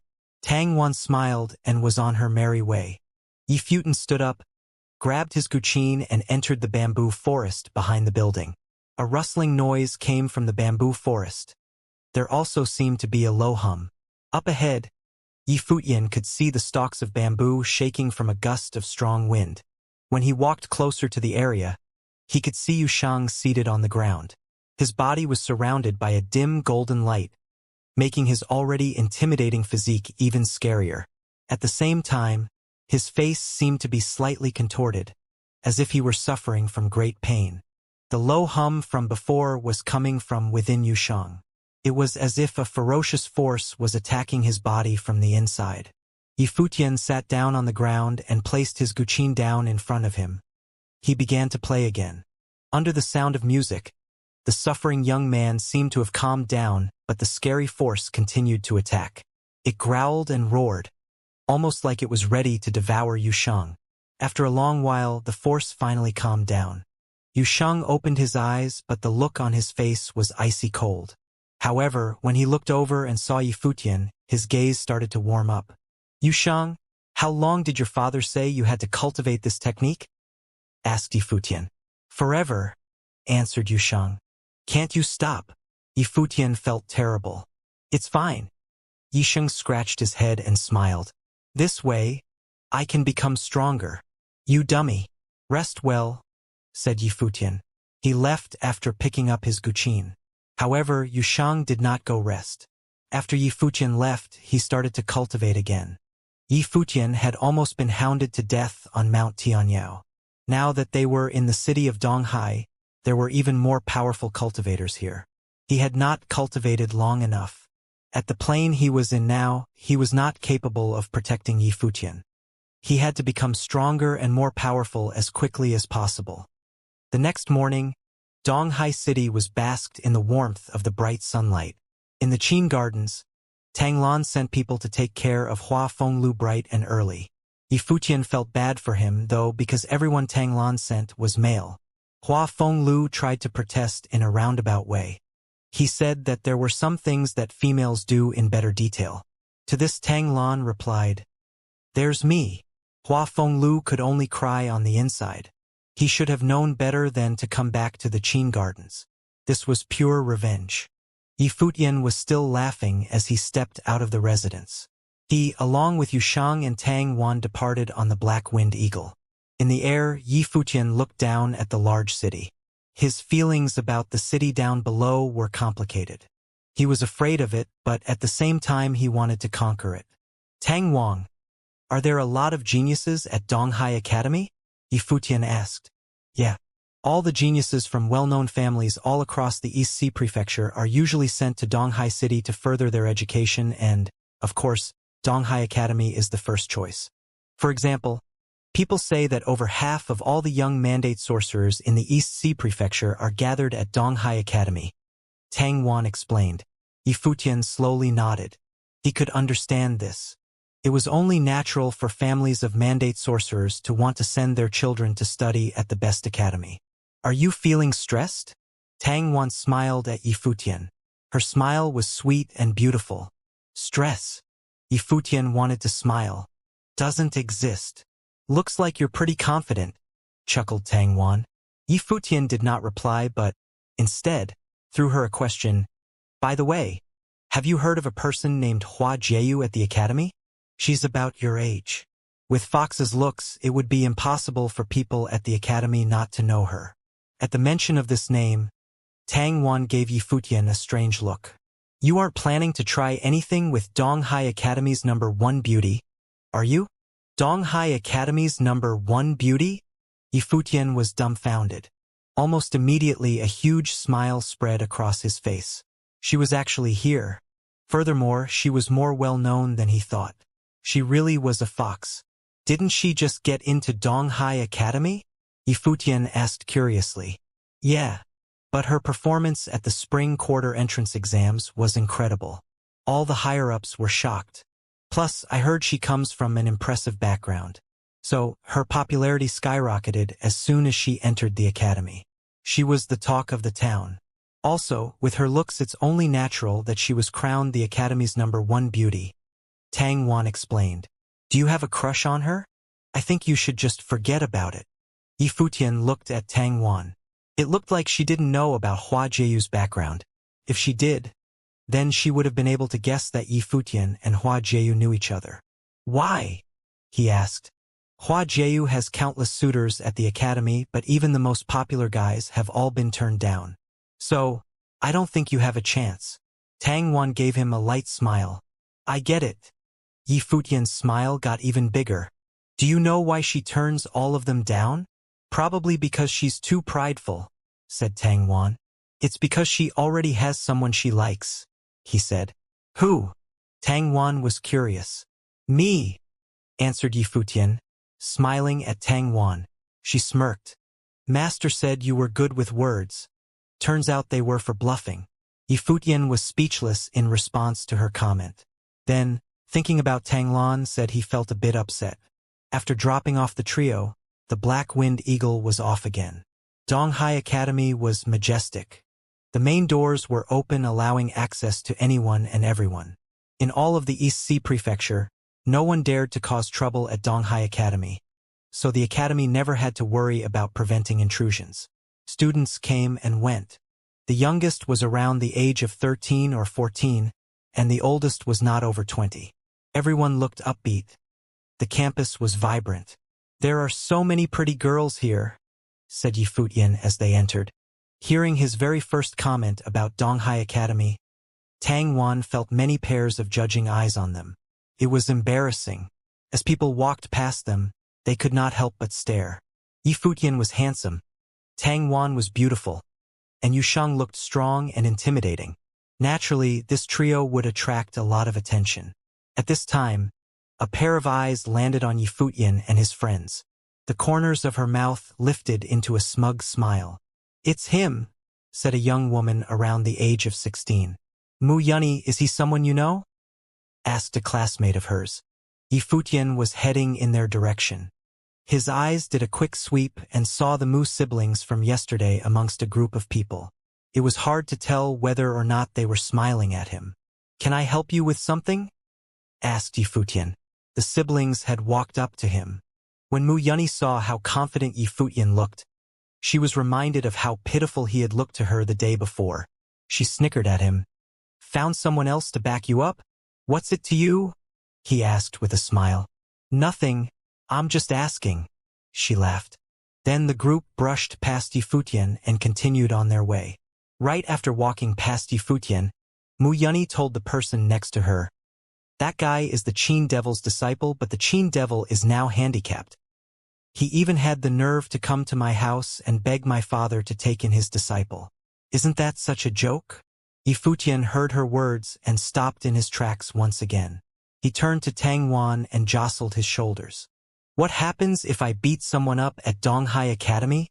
Tang Wan looked at Yifutian with curiosity. Why would he pick a fight even before being admitted to the academy? However, Mu Yunny was very rude. If it had been her own master who was insulted, she wouldn't have taken it either. Students are not allowed to bully each other at Donghai Academy, but friendly competition is encouraged. Therefore, any fight voluntarily initiated by both parties of students will not be interfered with by the academy administrators. However, the parties in competition must make sure they have full control of their violence, which means no casualties allowed. Tang Wan mumbled to Yifutian, "Since you're not a student of this academy, if you insult the students here, you will probably get your ass kicked." Yifutian felt awkward. Why didn't Tang Wan believe in him? The group of people around Mu Yunny stopped walking when they overheard Yifutian and Tang Wan's conversation. Mu Yunny gave Yifutian a glance in confusion.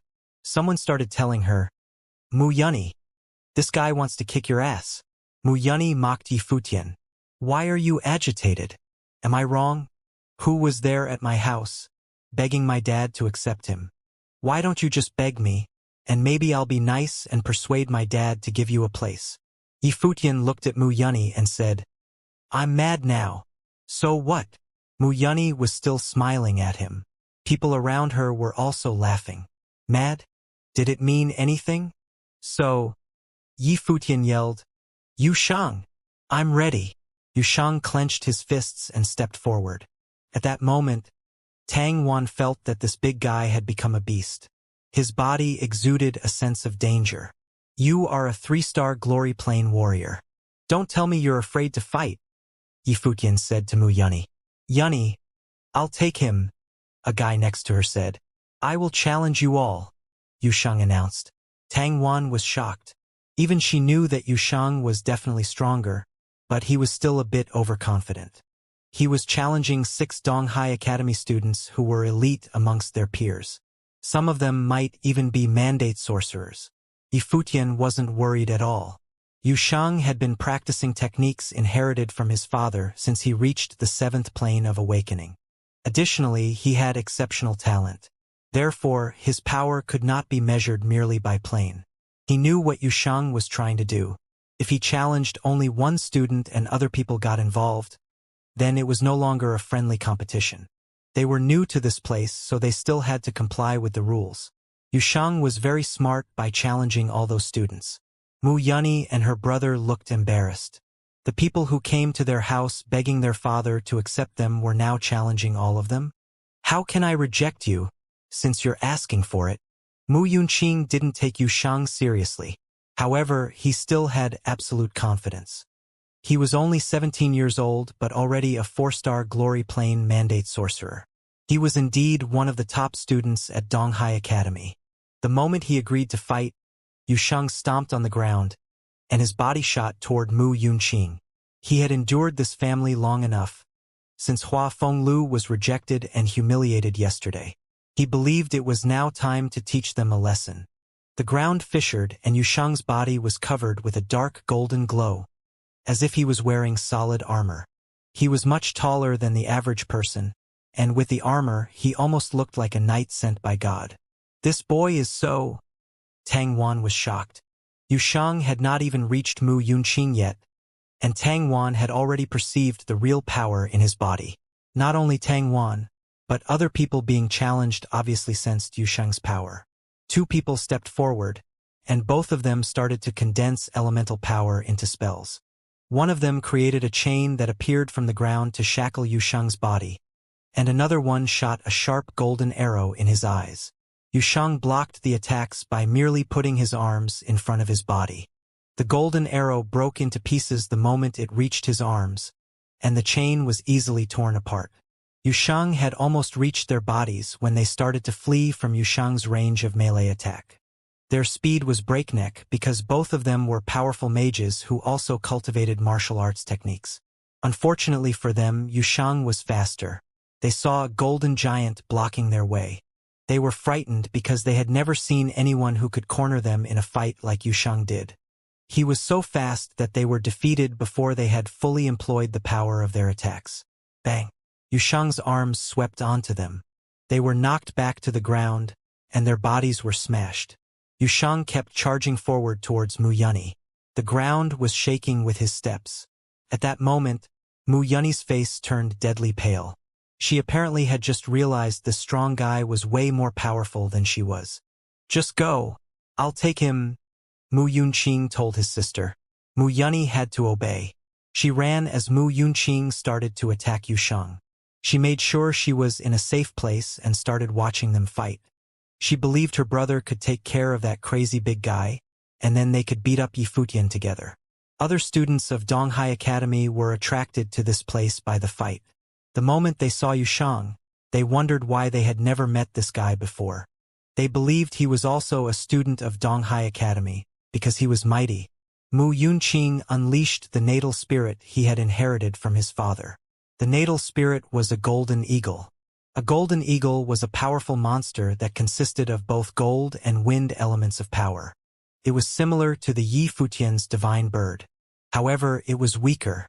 After the natal spirit was unleashed, wings appeared behind his body. His whole body was now floating in the air, and the horrifying power of gold and wind elements were condensing around him. The power then formed into sharp lances that were pointed at Yusheng. "Go!" Mu Yunqing's wings shook, and the lances suddenly started rushing at Yusheng, piercing the air. With enhancement from his wind element, the lances were much faster than expected. Yusheng didn't try to dodge the attacks at all. He directly swung his arms toward the lances. People were shocked at how it was possible for a warrior to destroy the spells with martial arts techniques. The moment Yusheng's arms made contact with the lances, a golden shadow enveloped his body. The golden shadow soon turned into whirlpools and began to engulf all the spiritual chi of the universe. The lances were quickly absorbed by the whirlpools, and after the lances were gone, barbs grew out of Yusheng's arms. Mu Yunqing didn't give up on his attacks. He held the sharpest lance by himself and charged toward Yusheng. His body was as fast as thunder, and people started to worry about Yusheng. Yusheng swung his arms again. However, this time the barbs detached from his arms and shot toward Mu Yunqing. Mu Yunqing blocked the barbs by closing his wings to entirely cover his body. However, this movement also blocked his own sight. When he opened up the arms again, Yusheng was almost in melee range. Mu Yunqing could do nothing but run away from the momentum of Yusheng. Yusheng definitely would not let him go that easily. He stomped hard on the ground, and it began to crack under him. His body suddenly rushed toward Mu Yunqing. People witnessed Mu Yunqing being approached by a golden light.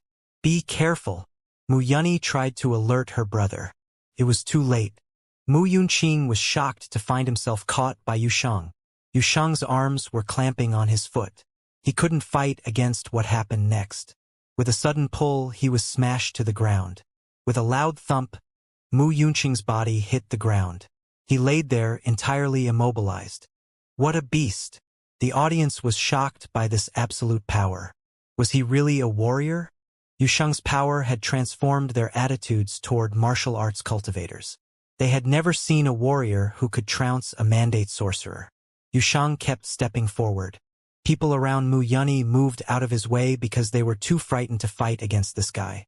Mu Yunqing had already shown them that Yusheng was overwhelming. What are you doing? Mu Yunyi was overcome with fear when she saw Yusheng walking toward her. She was trying to run away by unleashing her natal spirit, which was also a golden eagle. That little resistance did not cause any trouble for Yusheng. He easily grabbed Mu Yunyi by the arm. She did not dare attack him since he was now as ferocious as a beast. The next moment she was being pulled to her brother. "Let me go!" she screamed.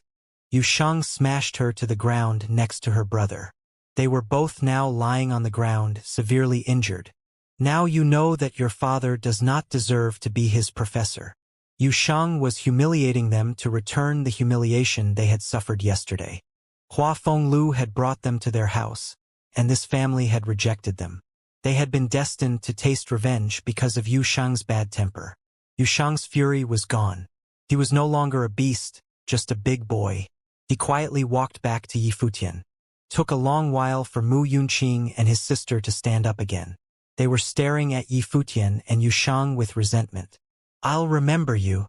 Mu Yunyi gnashed his teeth in anger. "Go ahead. Tell your father that you've been beaten by us." Yifutian kept humiliating them. Mu Yunyi was so angry. However, there was nothing she could do. It would be a shame if they had to go back and tell their father about the fight. Mu Yunqing and his sister were crestfallen. Tang Wan looked at Yifutian and believed he was talking like that intentionally.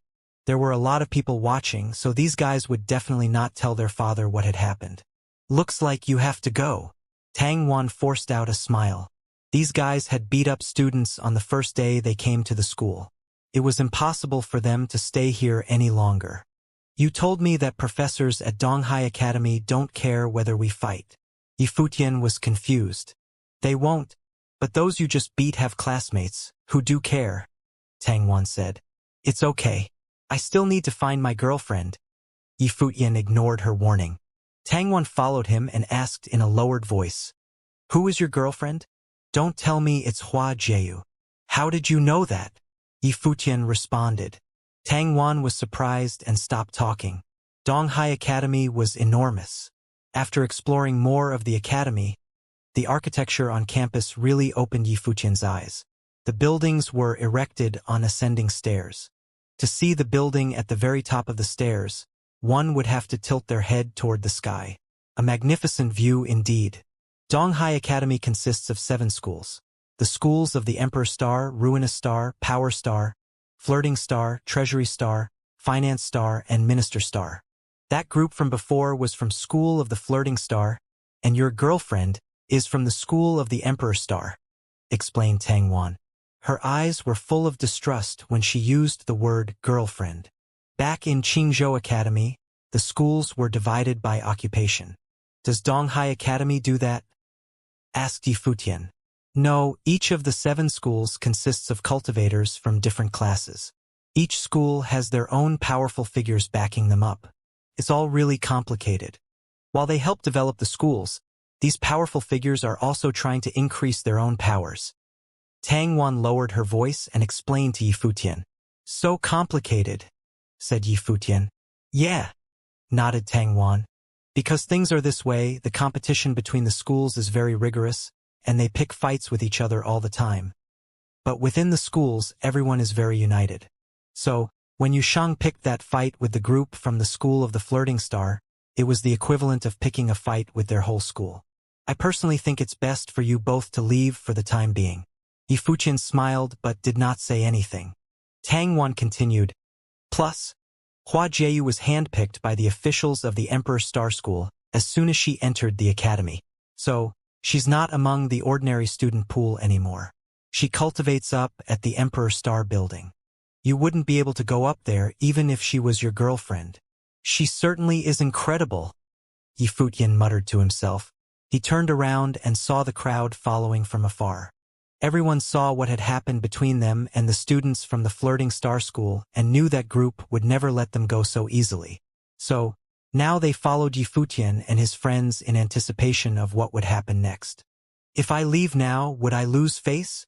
Yifutian asked for Tang Wan's opinion. She stared at him. How was he still in the mood to joke around? She had no idea what he was thinking. Just as they were speaking, a group of people approached looking almighty. Mu Yunqing and Mu Yunyi, who had just been defeated by Yushang, were also among them. The way they looked at Yifutian and Yushang was not friendly at all. They could not believe that he really chose to stick around. He really was not afraid to die. Yifutian realized that his opponents had him and his friends surrounded. He looked to Mu Yunyi and said, "And here I was, wondering how arrogant you guys were. Is this all you've got?" Mu Yunyi could not say anything to that, but no matter what, they had to have their revenge. The group moved in closer to Yifutian, determined and ferocious. Yifutian asked Tang Wan, "Can I reject their challenge?" Tang Wan rolled her eyes. He would not leave when she told him to, and now that he has beaten these people up, he wanted to turn down their challenge. There was no way they were going to let him go. "Take care of yourself," Tang Wan said weakly. She then took several steps back without a word. Yifutian stared at her, eyes wide, jaw open. Where was the loyalty? Different types of spiritual qi flowed crazily. The group of these people closed in on Yushang carefully. "Yushang, make a move," said Yifutian. As soon as he spoke, Yushang charged forward wildly. Several of the more powerful cultivators surrounded Yushang. Their sorcery erupted all at once. Vines thicker than his arm curled around Yushang's body, entangling his arms and legs. This was earth elemental sorcery. Soon, his entire body was buried beneath the vines. Ice seal! A gush of cold air rolled in and further buried Yushang and the vines in a layer of ice. Boom! The loud sound had come from Yushang's right foot. His ice-covered foot took a large step forward, and the spell was broken. Above his violent figure appeared a dim golden light, and he continued to charge forward at the opposing group. "Disperse!" ordered the leader of the group. Immediately, a wind spell was cast over the whole group, aiding them in a speedy getaway. Then, the spell formed a bubble and encapsulated Yushang. Yifutian squinted his eyes at the scene. It was very obvious that the group benefited from having cultivators of different elements work together. This made them stronger in battle. The Mu siblings led a few people in Yifutian's direction.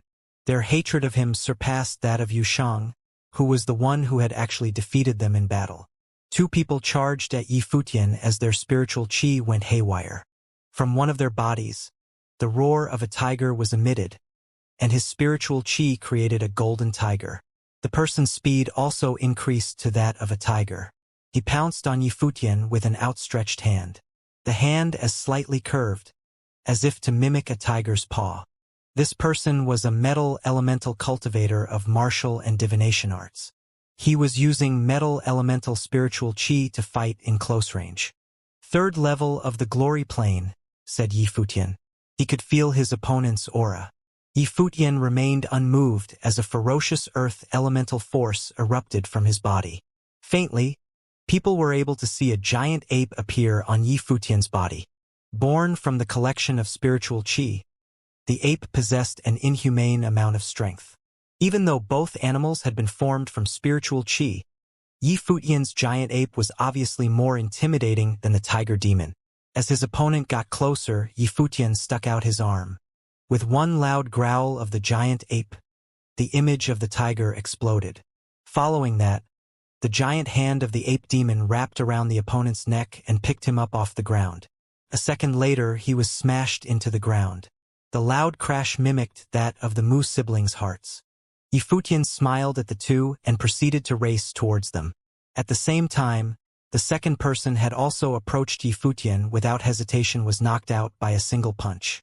Mu Yunqing and Mu Yunyi released their life spirits and were lifted into the air.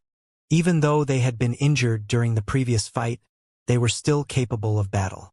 At this moment, a bright light shone from Yifutian's back as he ran. The wings of the rock carried him up into the air as well. At the speed of lightning, he flashed before the siblings. The body of a dragon, strength of an ape, and the agility of a rock. A mandate sorcerer with a rock spirit. People were amazed as they witnessed this scene. It was rare to meet a mandate sorcerer, but even more rare to meet a mandate sorcerer with a rock spirit. Different life spirits were able to bring the mandate sorcerer different levels of power.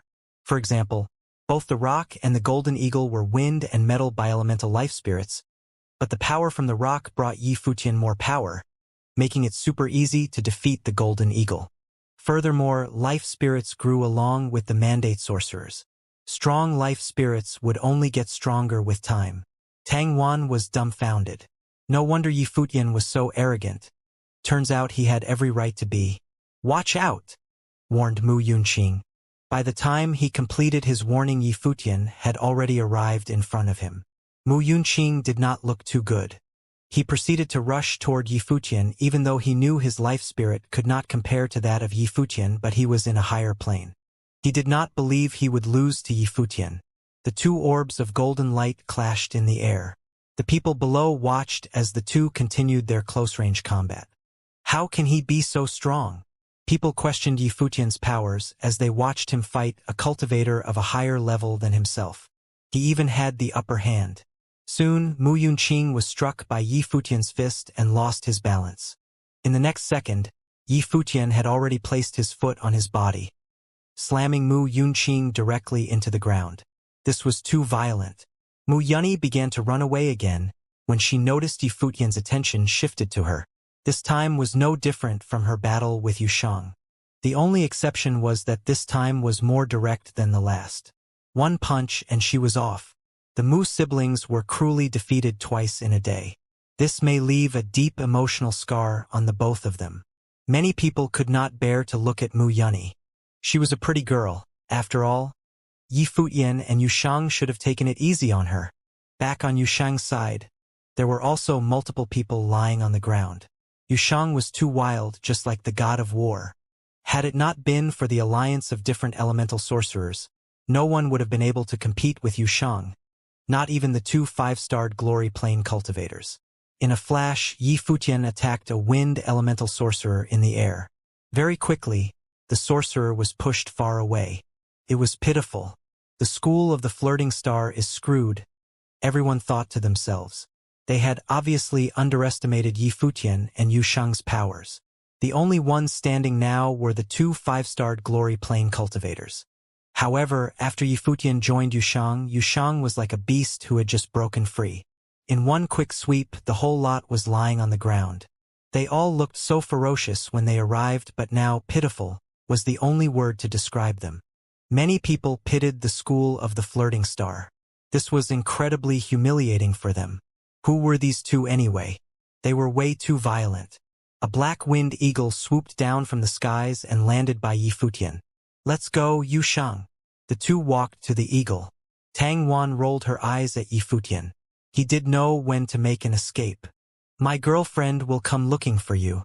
When she does, bring her to the Qin Gardens," Yifutian whispered in Tang Wan's ear. Then, they mounted the black winged eagle and ascended into the vast sky. He wasn't really dumb enough to walk into the school of the Emperor Star screaming for his girlfriend. "Remember, my name is Yifutian," Yifutian screamed. His words were heard by everyone down below. To the students of the Flirting Star School, his words were a form of mockery. Tang Wan thought of the words Yifutian had left her with.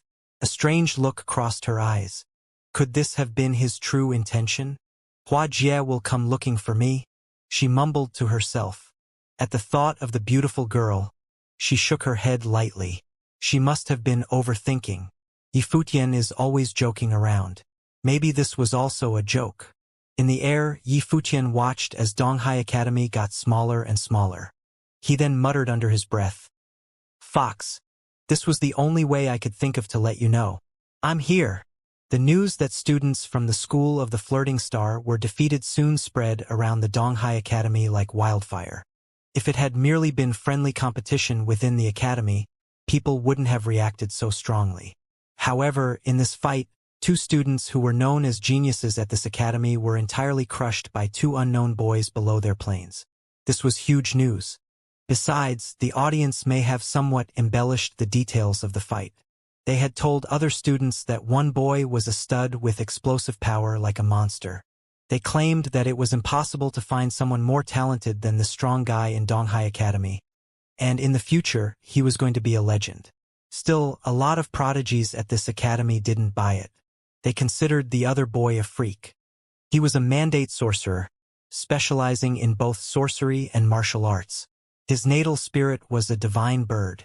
What was even more impressive was that both his speed and his strength were at the top level. He had easily toppled Mu Yunqing, who was actually 2 planes higher than him. Plus, this boy was really arrogant. When he left, he had announced that people should remember his name, Yi Futian. People started to discuss their origin, and some of them came to Tang Wan because she knew these boys. Students in the school of the Emperor Star were also discussing. In fact, those truly powerful students didn't care at all. They had always believed that they were too talented to be compared to others. They had considered the friendly competition that had happened at the academy small. However, there were some among them who enjoyed gossiping about these small-time fights. Xu Yuyan was one of them. She was a lively girl who enjoyed making fun of people. On the top floor of the school of the Emperor Star, Xu Yuyan entered the room, and she saw another beautiful girl standing beside the window, looking down at the scenery below. That was one of the spots where people were able to enjoy the full view of Donghai Academy. Hua Jieyu, my heart trembles even when I just see you standing there. Xu Yuyan started with a compliment.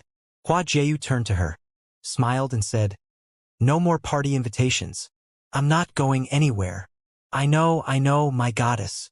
Can't we just chat?" Xu Yuyan knew she had been misunderstood. "Did you know that something funny happened yesterday?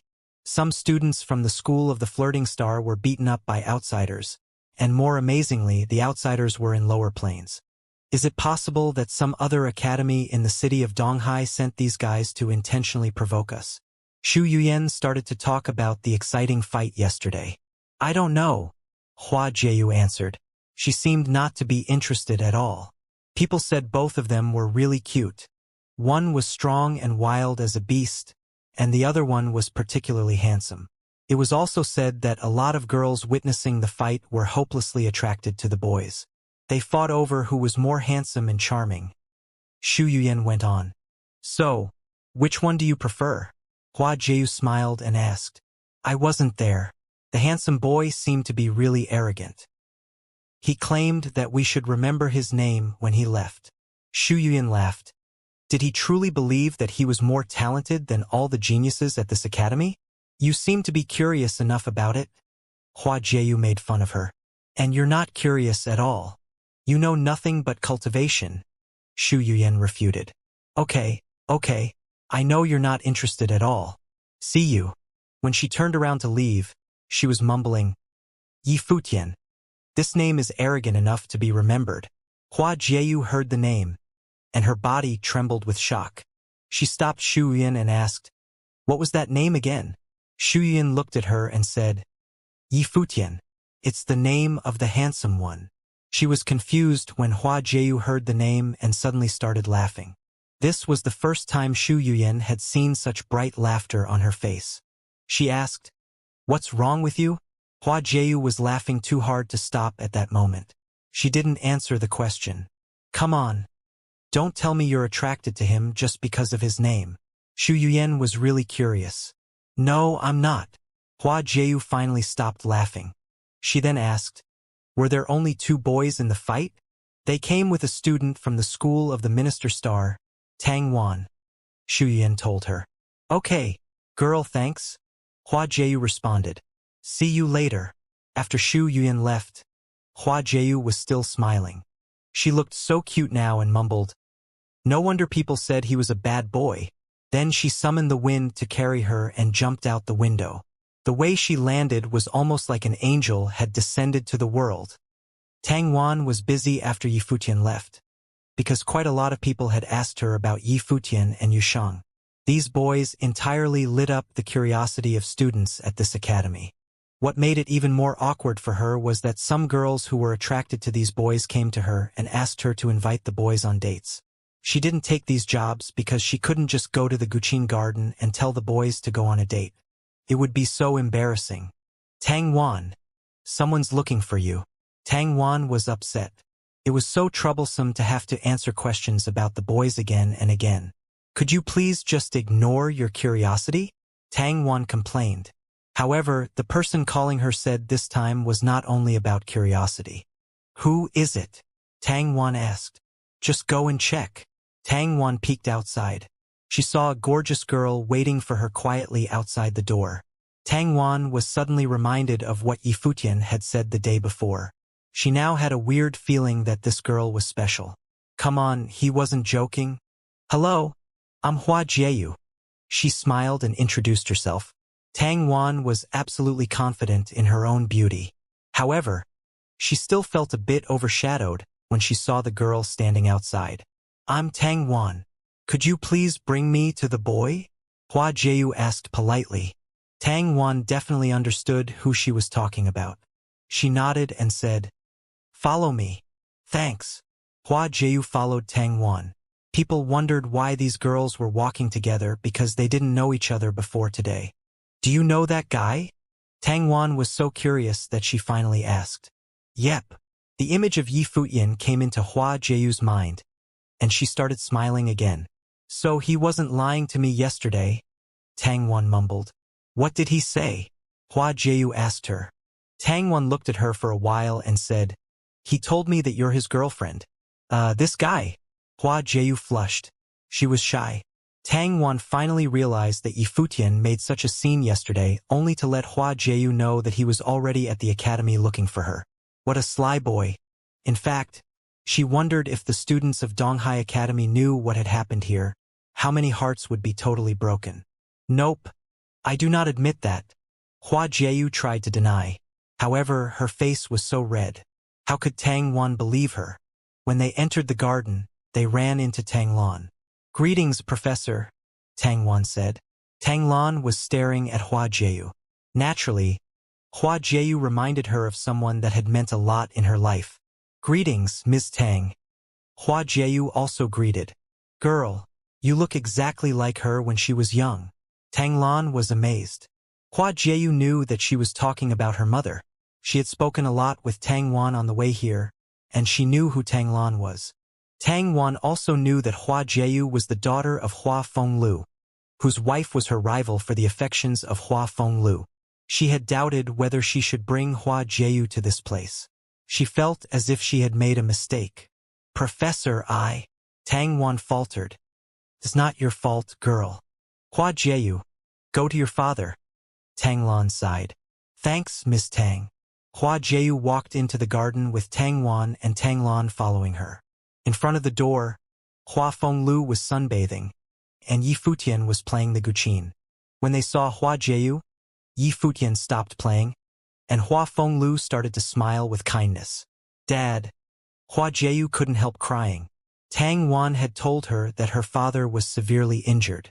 The sadness of seeing her father like this entirely drove away the happiness of their reunion. Hey girl, don't cry. Hua Jieyu hugged his daughter. However, he had even started crying himself. Yifutian stood by their side quietly, watching the scene of the reunion. Tang Lan asked Tang Wan, how did she know they were here? Tang Wan briefly explained what had happened. Tang Lan was surprised by the crazy thing Yifutian had done. She then turned to Tang Wan and warned her.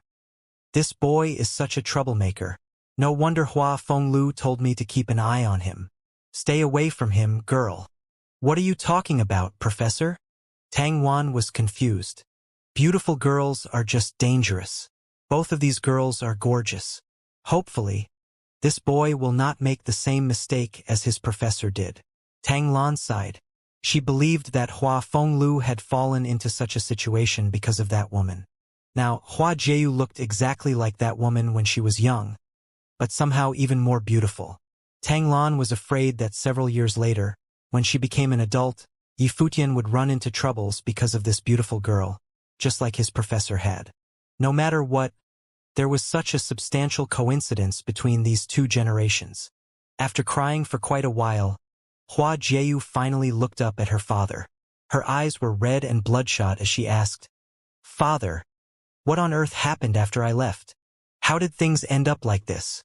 "Silly girl, it's all over now. Look, I'm sitting here safe and sound."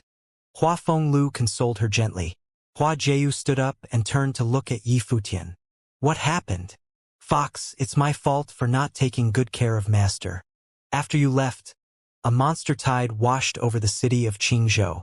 There were people who wanted to kill me, and Master ended up like this because he was trying to protect me," said Yi Futian. He still blamed himself for what had happened. Then, he remembered that Xiafan was right here in Donghai City, and reminded himself that he had to get his revenge. It's not Yi Futian's fault. At the time, if he weren't so lucky, he would have been forced to his death on Mount Tianyao. I have a bad temper. Obviously, I wanted to get revenge for him, but I was useless. I didn't manage to kill the enemy, but instead harmed myself in the process," smiled as he spoke. He was seemingly unbothered by it all. "Is this true?" Hua Jieyu asked Yi Futian. He nodded lightly. Her tears fell once again. She walked up to Yi Futian with her arms outstretched and pulled him into her arms. Hua Jieyu rested her head on Yi Futian and said, "Who allowed you to put yourself in danger? What would I do if you had died?" Hua Jieyu's voice shook as she cried. The thought of her father being handicapped and Yi Futian almost dying after she had left them made her even more frightened. Yi Futian felt the warmth flood his body as she gently embraced him. He reached out his hands and wrapped them around her as well. He swore to himself to never let her cry like this again. Tang Wan stood not too far away. She shuddered as she witnessed the scene in front of her. It was true. The goddess of Donghai Academy had already given her heart to someone. If the students of Donghai Academy found out, many of them would impulsively want to kill Yi Futian. Tang Wan knew there were quite a few of the geniuses at school who failed in their attempts to get closer to Hua Jieyu. "At that time, I didn't get to see you again yet. Of course, I couldn't die. You promised to compensate me?" Yi Futian said to Hua Jieyu with a gentle voice. She lifted her head at him. She stared for a while, then left his embrace. "I already did." "What?" Yi Futian blinked in disbelief. "That was it? What else were you expecting?" Hua Jieyu looked at Yi Futian. "Then, just let me hold you for a little longer," Yi Futian requested as he took a step forward. Hua Jieyu stepped away from his advance and replied, "Don't try to change the subject. Who did this to my father?" Hua Jieyu knew Yi Futian was trying to cheer her up. He seemed to have a natural ability to do so. She was always happy when he was by her side. During the 3 months in which they spent every day together, the days went by in endless bickering. However, at the same time, he unknowingly made his way into her heart. "Can you trust me to handle it? I will get revenge. As for Master's condition, I will most definitely find a way to heal him," said Yi Futian. This was something he had to take care of personally. He did not want Hua Jieyu to get involved. Hua Jieyu just let Yi Futian handle it. It's perfect motivation for him. Hua Fenglu agreed with what Yi Futian had said. Hua Jieyu looked at both men and said, "Then, you have to promise me that you'll succeed. If I don't succeed in this, how would I be able to marry you?" asked Yi Futian. "Who says that I will marry you?" Hua Jieyu blushed as she stared shyly at Yi Futian. "Can you lovebirds tone it down a little? It would be fine if it was just me, but there are other people here," said Hua Fenglu. Hua Jieyu turned around and realized that Tang Lan and Tang Wan were still in the room. Her red cheeks got even redder. Yi Futian, on the other hand, did not seem to mind. "They'll get used to it," he said. "Master, should we leave?" whispered Tang Wan. Yi Futian was too shameless. "He's worse than his master," Tang Lan said weakly. Afterward, the two of them left, not wanting to disturb the group. "Father, I want to stay here and take care of you," said Hua Jieyu. "Sure." She felt better after crying and joking around with Yi Futian, but it would be impossible for her to recover from this sadness completely. "Silly girl, you still have to cultivate. I will be fine here. Yi Futian and Ms. Tang Lan are here to take care of me. After seeing you, I feel so much better already, chuckled Hua Fenglu. Then I'll stay for today. You can't make me leave, said Hua Jieyu. All right, stay. I know you haven't seen Yi Futian in a while, laughed Hua Fenglu. I don't want to see him, said Hua Jieyu. Really now? Hua Fenglu looked at his daughter and could only laugh. Of course. Hua Jieyu nodded. How sad, sighed Yi Futian. And to think that I've been thinking of you every day and turning down advances from different girls. Looks like I'll have to rethink those opportunities now. You wouldn't dare. Hua Jieyu whipped around to glare at Yi Futian. Then, did you miss me? Yi Futian chuckled at her. Father, has he been flirting with other girls? She asked her father. Yi Futian blinked. Hua Fenglu wanted to laugh as he glanced at Yi Futian. Yi Futian looked so desperate that Hua Fenglu could only laugh. He kept to himself, Hua Fenglu answered. Yi Futian let out a sigh of relief. Then yeah, I missed you every now and then, whispered Hua Jieyu ever so lightly, but Yi Futian heard her anyway. Seeing the timid expression on Hua Jieyu's face, Yi Futian felt that she was someone worth giving up others for. I'm going to go cultivate, said Yushang. He could no longer listen to this. He walked towards the bamboo forest behind the building. Did they really have to act all lovey-dovey every time they saw each other? Hua Fenglu and the couple chuckled at Yushang's words. Yi Futian called out to him, Yushang, there are so many beautiful girls in Donghai City. If you find someone you like, I wouldn't mind being your wingman. Father said I can't be in a relationship, Yushang said, not even turning his head to answer Yi Futian. But your father isn't here, so whatever I say goes, Yi Futian shouted. Yushang had already disappeared around the corner. Only 3 people remained standing in front of the building. Under the sunlight, the sadness melted away, replaced with warmth. At this moment, an elderly man approached from the outside of the Qin Gardens. The powerful, icy force he gave off seemed to cause the temperature within the Qin Gardens to drop a couple degrees as he stepped inside. A figure appeared and stood in front of the elder. It was Tang Lan. Realizing who was standing in front of her, Tang Lan froze for a moment. Then, with a cold demeanor, she asked, What are you doing here? Our young miss has been in there for quite some time now. Who did you guys bring her here to see? Asked the elder with an equally cold demeanor. You were stalking her? Asked Tang Lan. This isn't stalking, the elder said. He took a step forward and he was gone. His speed faster than the speed of light. Presumptuous? Yelled Tang Lan. The whole Qin Gardens was able to hear her. Hua Fenglu and Yi Futian were alerted by the noise. They looked up and saw 2 figures descending from the skies, quick and forceful as lightning. Hua Fenglu. The elder's gaze fell on Hua Fenglu. You dare to step foot in the city of Donghai? Nanduku. Hua Fenglu looked at the elder. You were following me? Asked Hua Jieyu. Young miss, you are a person of utmost importance. The family would never feel at ease if you were to step out alone. Within Donghai Academy, I would not dare to meddle in your activities.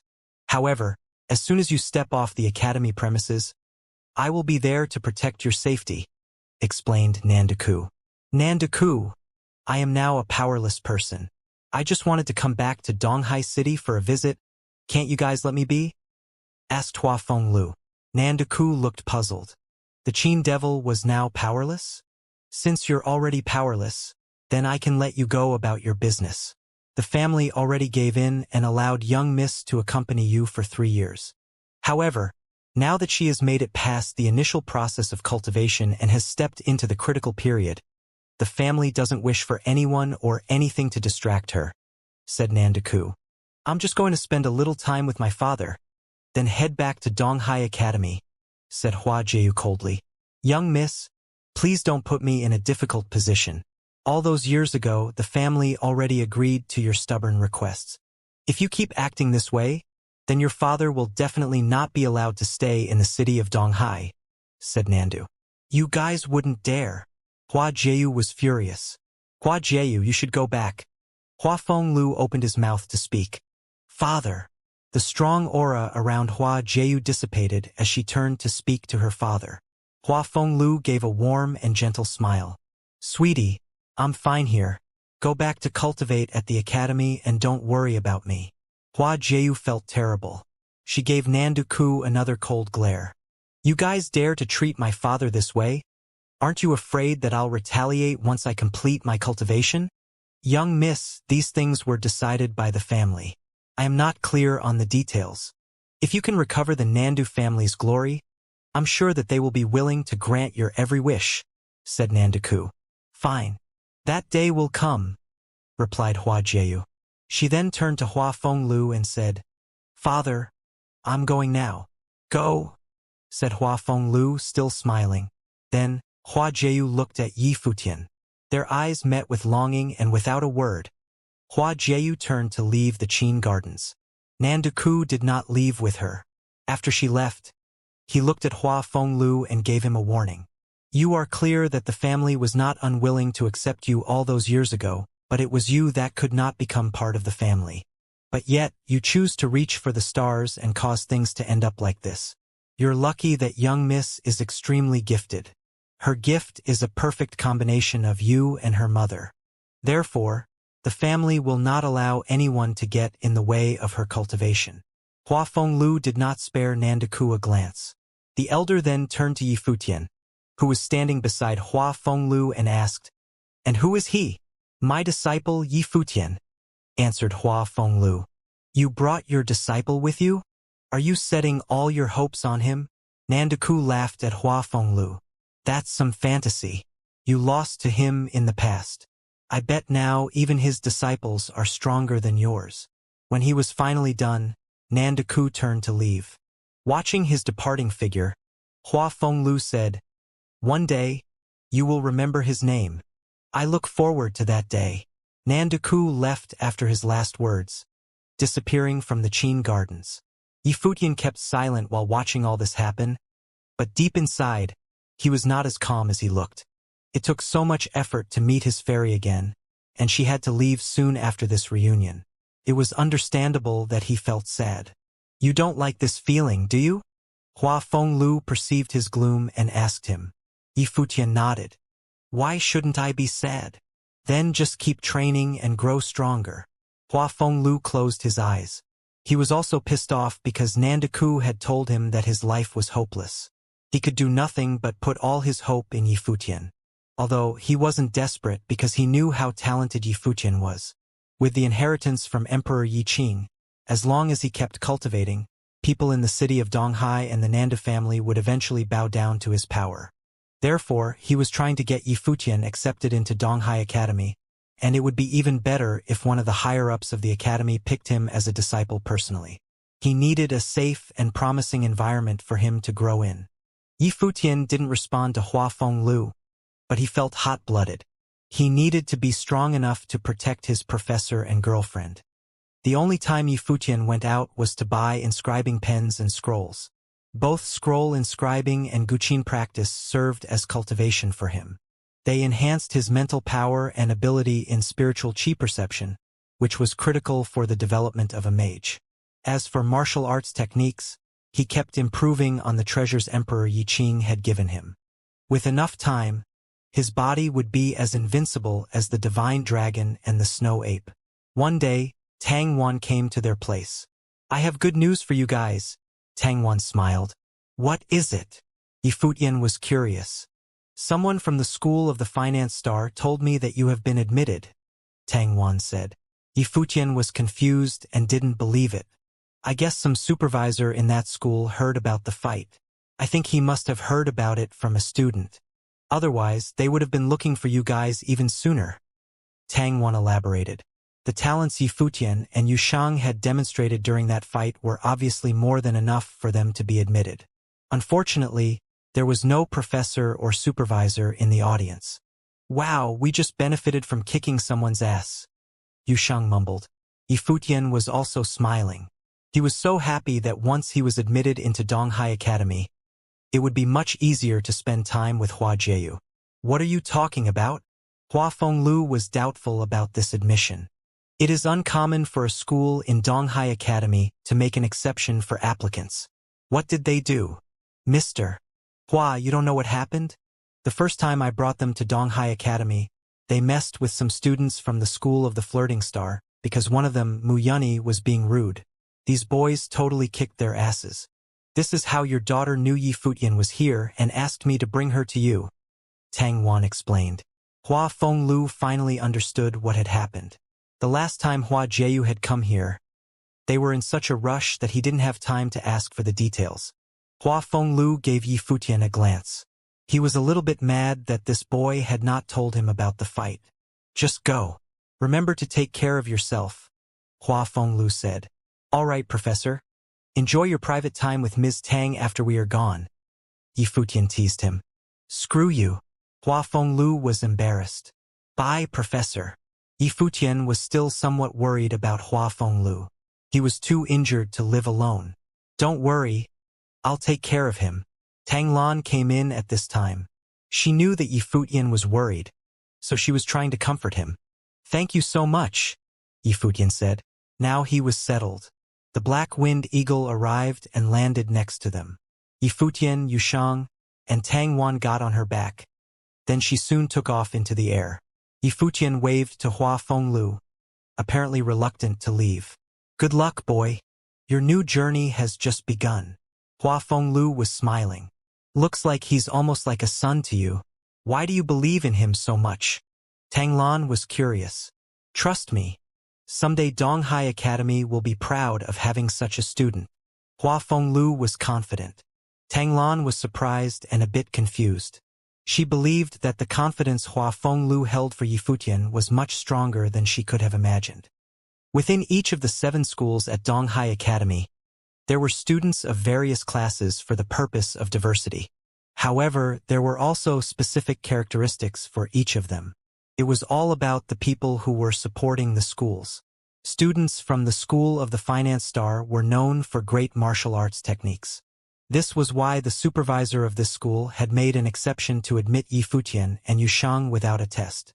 According to those who had witnessed the fight, both of them were incredibly talented at martial arts, especially Yushang.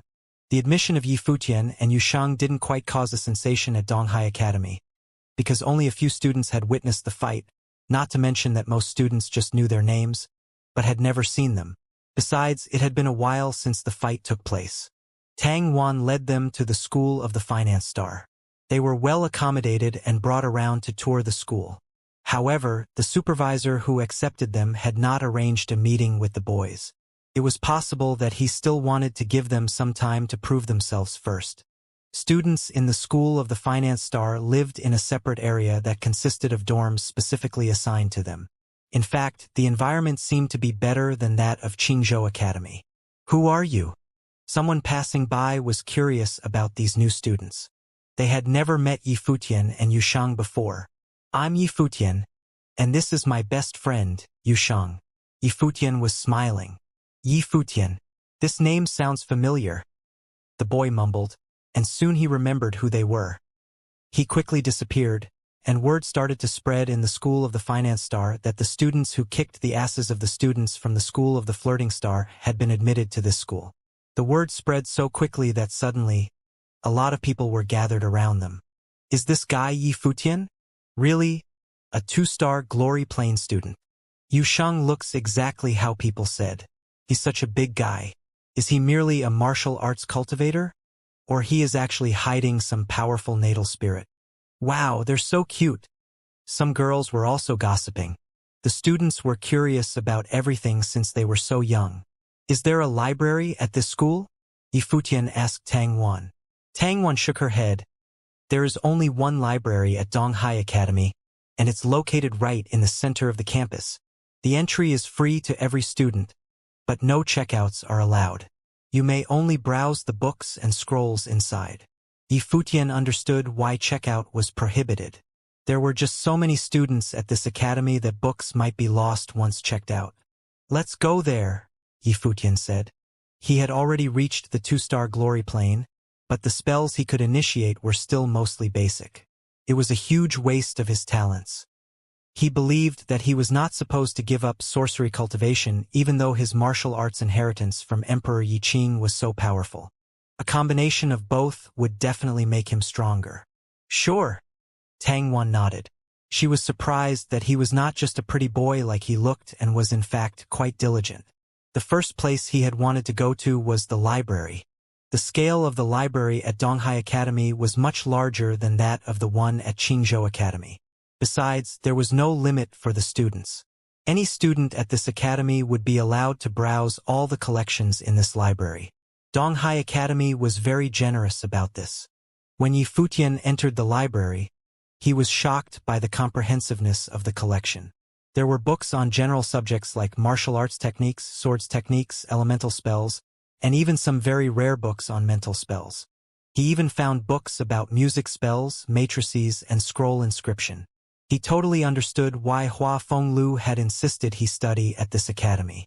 During the following several days, Yi Futian spent all his time making his way through the entire collection.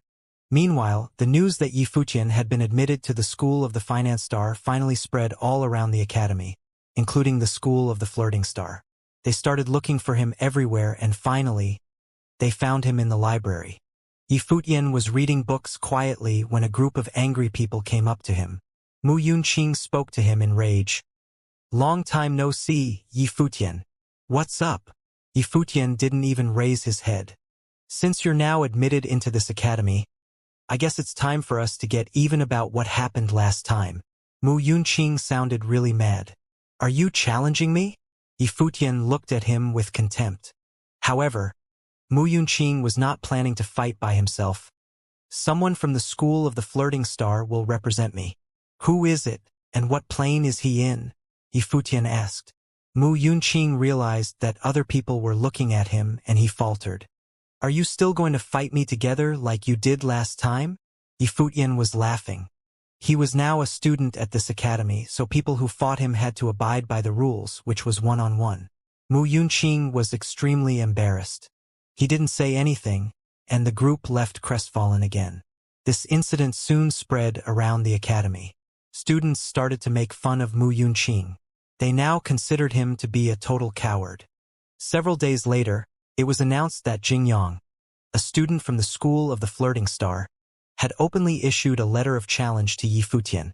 It caused a sensation at the academy. He was a 3-star glory plane mandate sorcerer, a true prodigy. He had been personally admitted directly by the supervisor of the School of the Flirting Star as a disciple. Usually, he didn't care about friendly competition, but now to save the reputation of his school, he challenged Yi Futian publicly. However, the response from Yi Futian left people totally speechless. "Sorry, I have no time for this." This was such a lame excuse to turn down the challenge. Students in the School of the Flirting Star accused him of being a real coward. Jing Yang, however, was not surprised. He told people that Yi Futian was just SOSO. Yi Futian wasn't disturbed by these comments at all. He still spent all his time on reading and cultivating as usual. There hadn't been many opportunities for Yi Futian to cultivate in peace.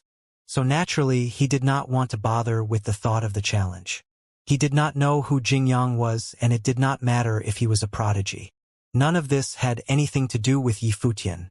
Defeating Jing Yang would only draw more attention to himself and would have no benefit for him. It might even bring about more problems.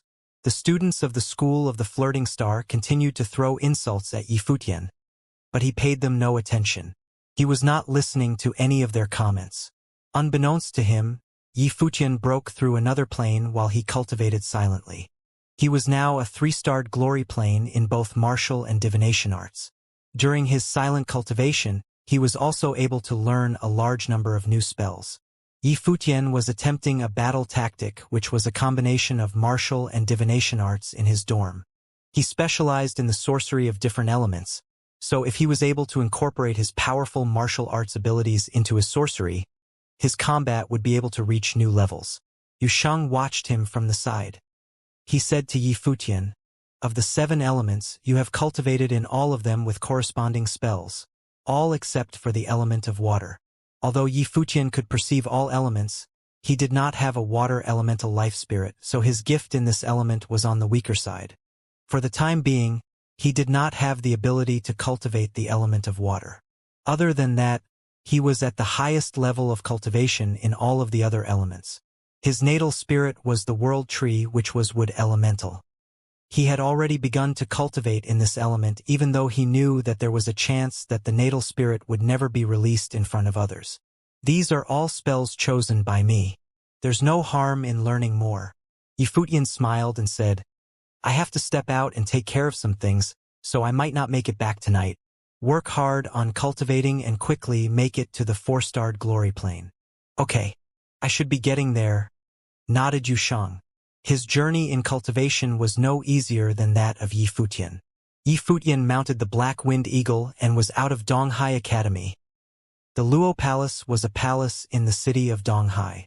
It was rumored that the master of the palace, Lord Luo, was a distant relative of the king of the Nandu nation. Other rumors had it that he was in the good graces of the imperial family, and was therefore named a lord.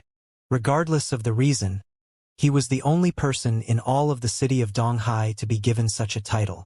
Naturally, his status was everything but that of the ordinary. The Luo Palace was extremely dignified, and was a true family of power. There was a young man standing in front of the Luo Palace. It was Yifutian. Outside the doors of the palace, people were busily scurrying around. The building was well decorated, and there was a festive atmosphere in the air. Yifutian knew that the master of the palace was having a birthday celebration.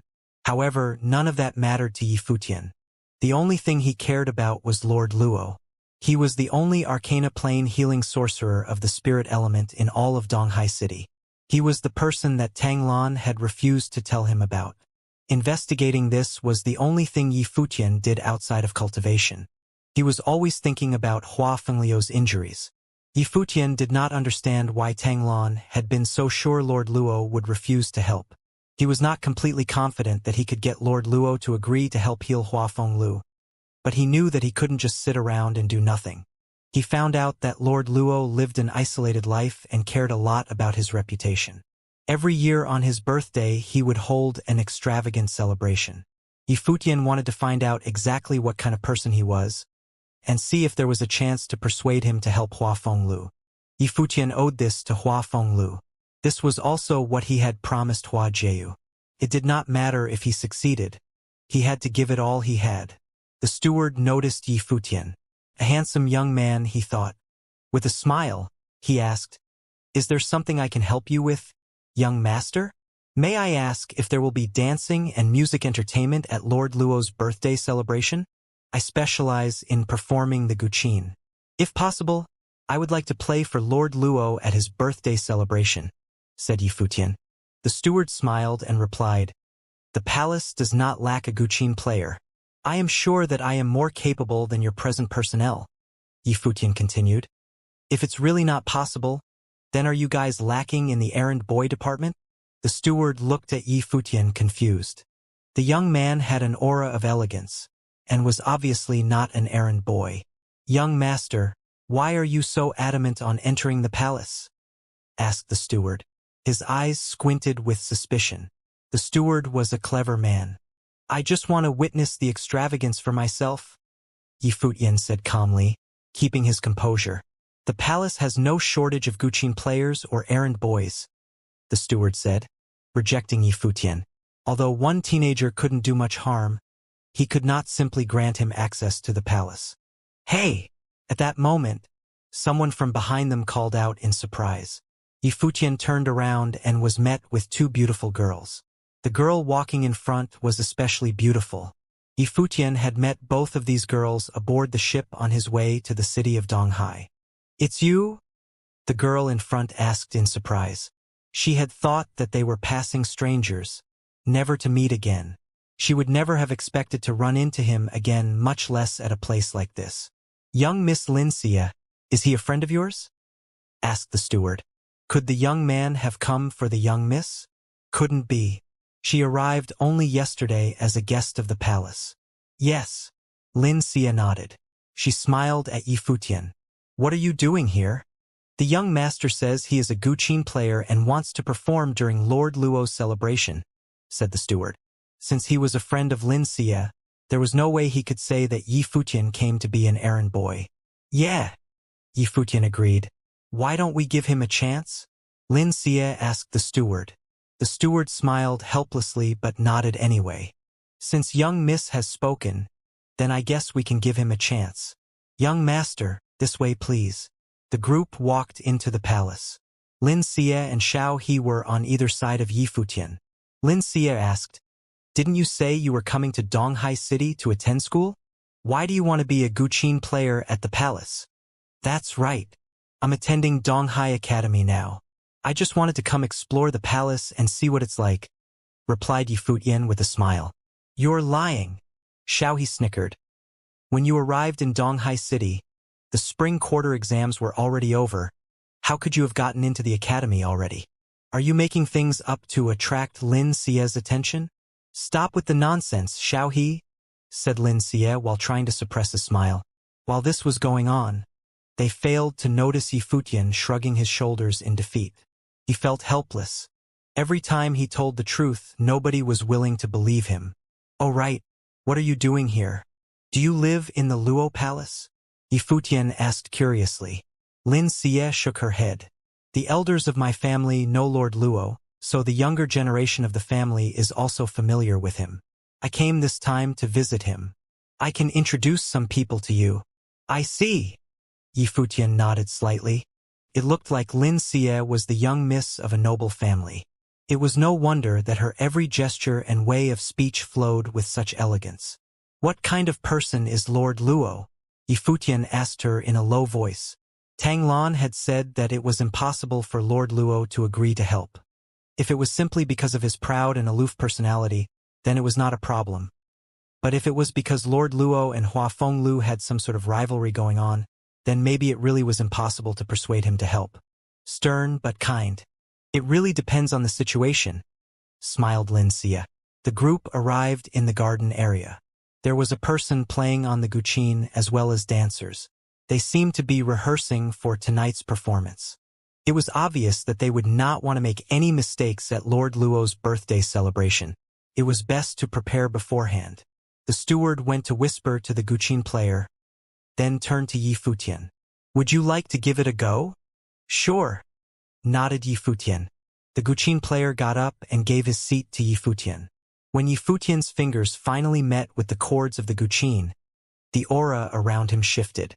It was now quiet and peaceful. A touch of elegance added on to his already outstanding looks. His long fingers flew over the chords, strumming them as he moved. The sound of the guqin played and the original guqin player's expression darkened. The music played softly, and everyone was being drawn in. "That's enough. I admit defeat." The guqin player smiled bitterly and shook his head. Being able to create a certain mood was an important part of playing the instrument. Even though Yi Futian was young, he was able to play as if he had years of experience. Yi Futian played at a level that he could not reach. However, the guqin player had no idea that Yi Futian was a musical sorcerer, and was able to surpass ordinary guqin players like himself even without musical spells. "If it's like this, then young master, you should stay here today and learn the pieces you need to play tomorrow. How does that sound?" asked the steward. "All right. Thank you." Yi Futian smiled. "Lin Xie, what are you doing here?" At that moment, a group of youths approached from afar. "We were just looking for you. What brings you here to observe the rehearsal?" asked one of the youths in the group. The group Yi Futian was standing in all turned their heads towards the voices. All of them had a magnificent aura around them. They must all either be from prominent families or the Luo Palace.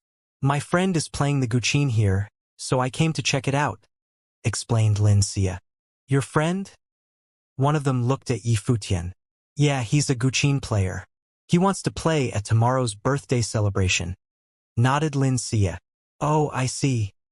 One of the youths lost interest as soon as he heard guqin player. He continued, "Lin Xie, let's go.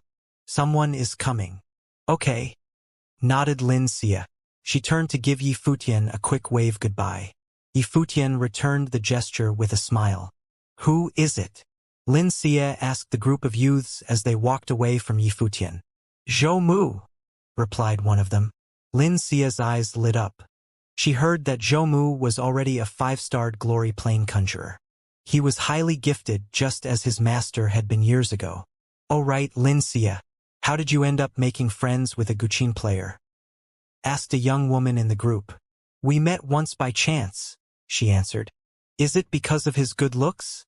teased the young woman. Xianxia smiled but did not reply. Yi Futian was handsome, even more so when he was playing his instrument, but it was unfortunate that he was a mere Guqin player.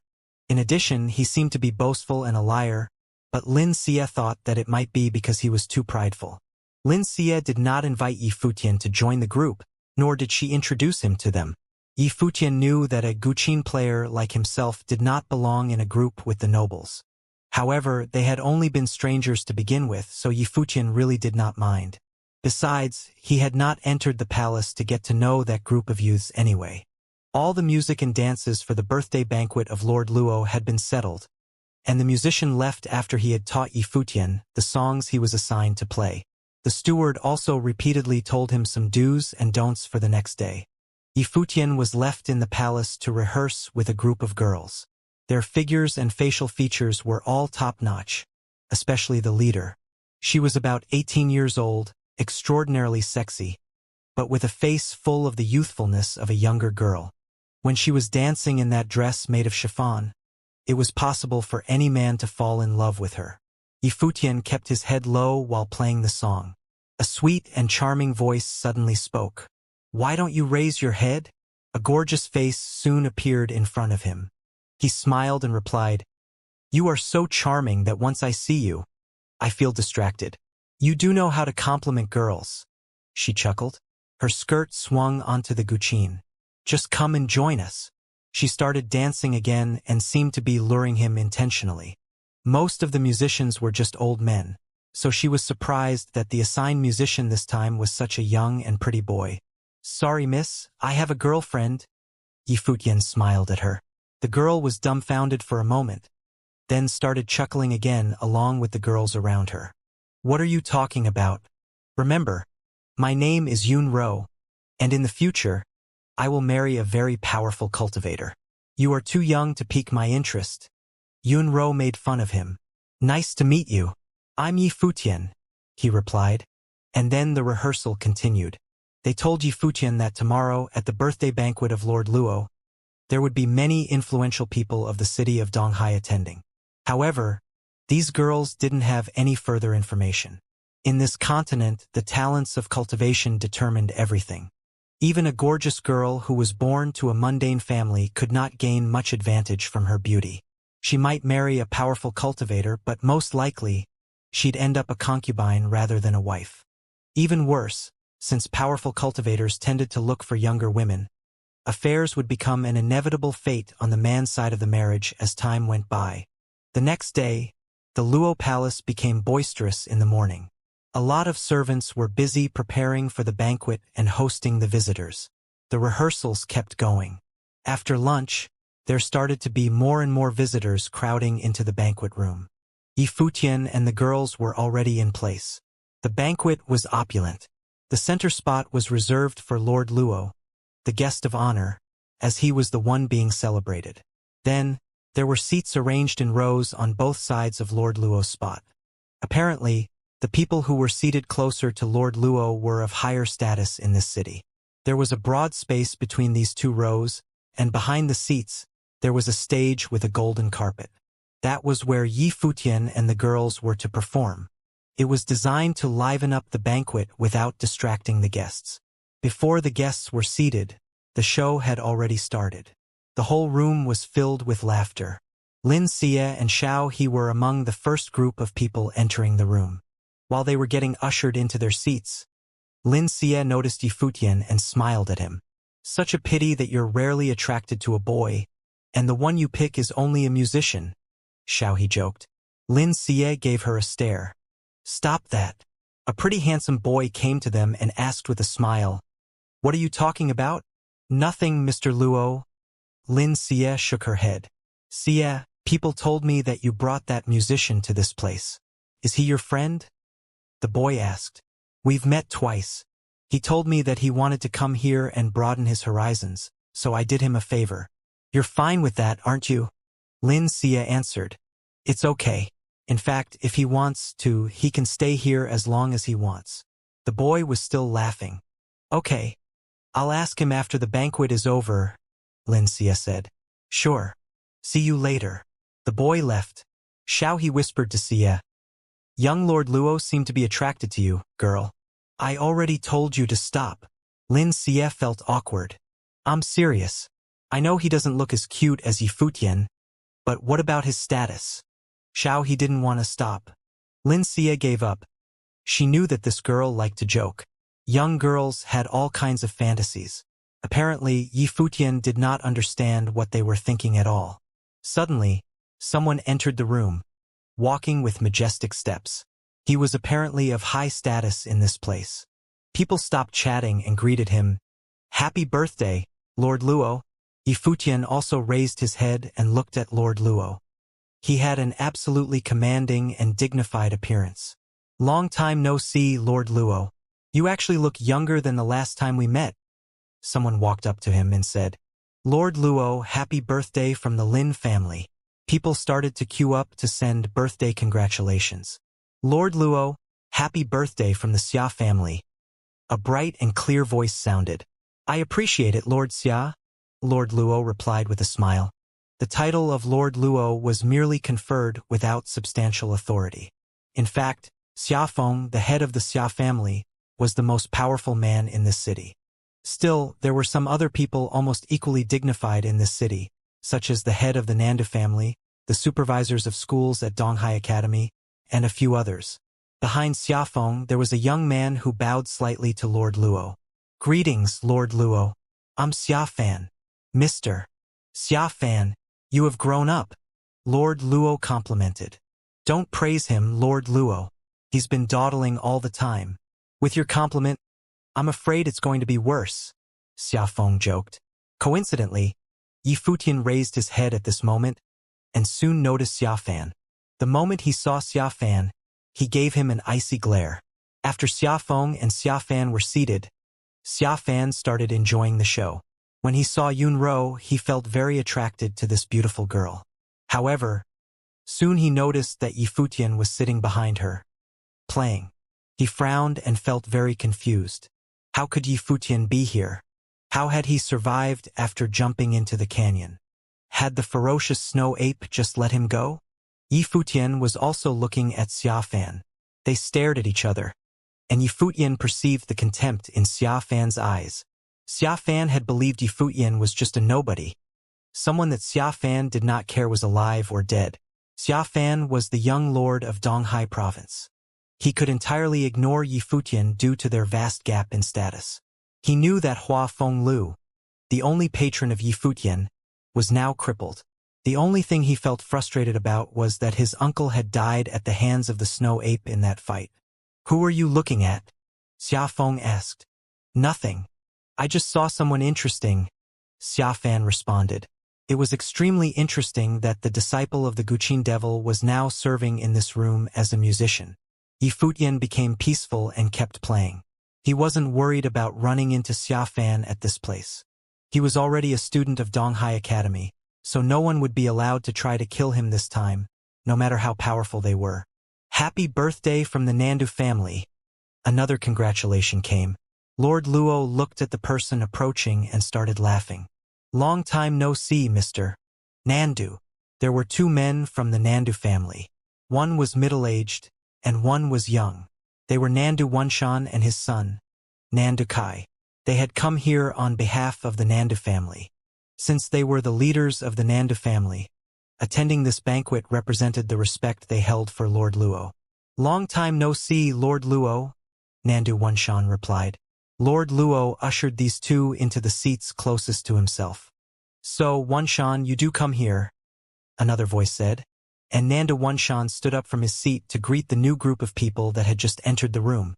Why did you come here together? Nandu Wunshan laughed. We met each other on the way here.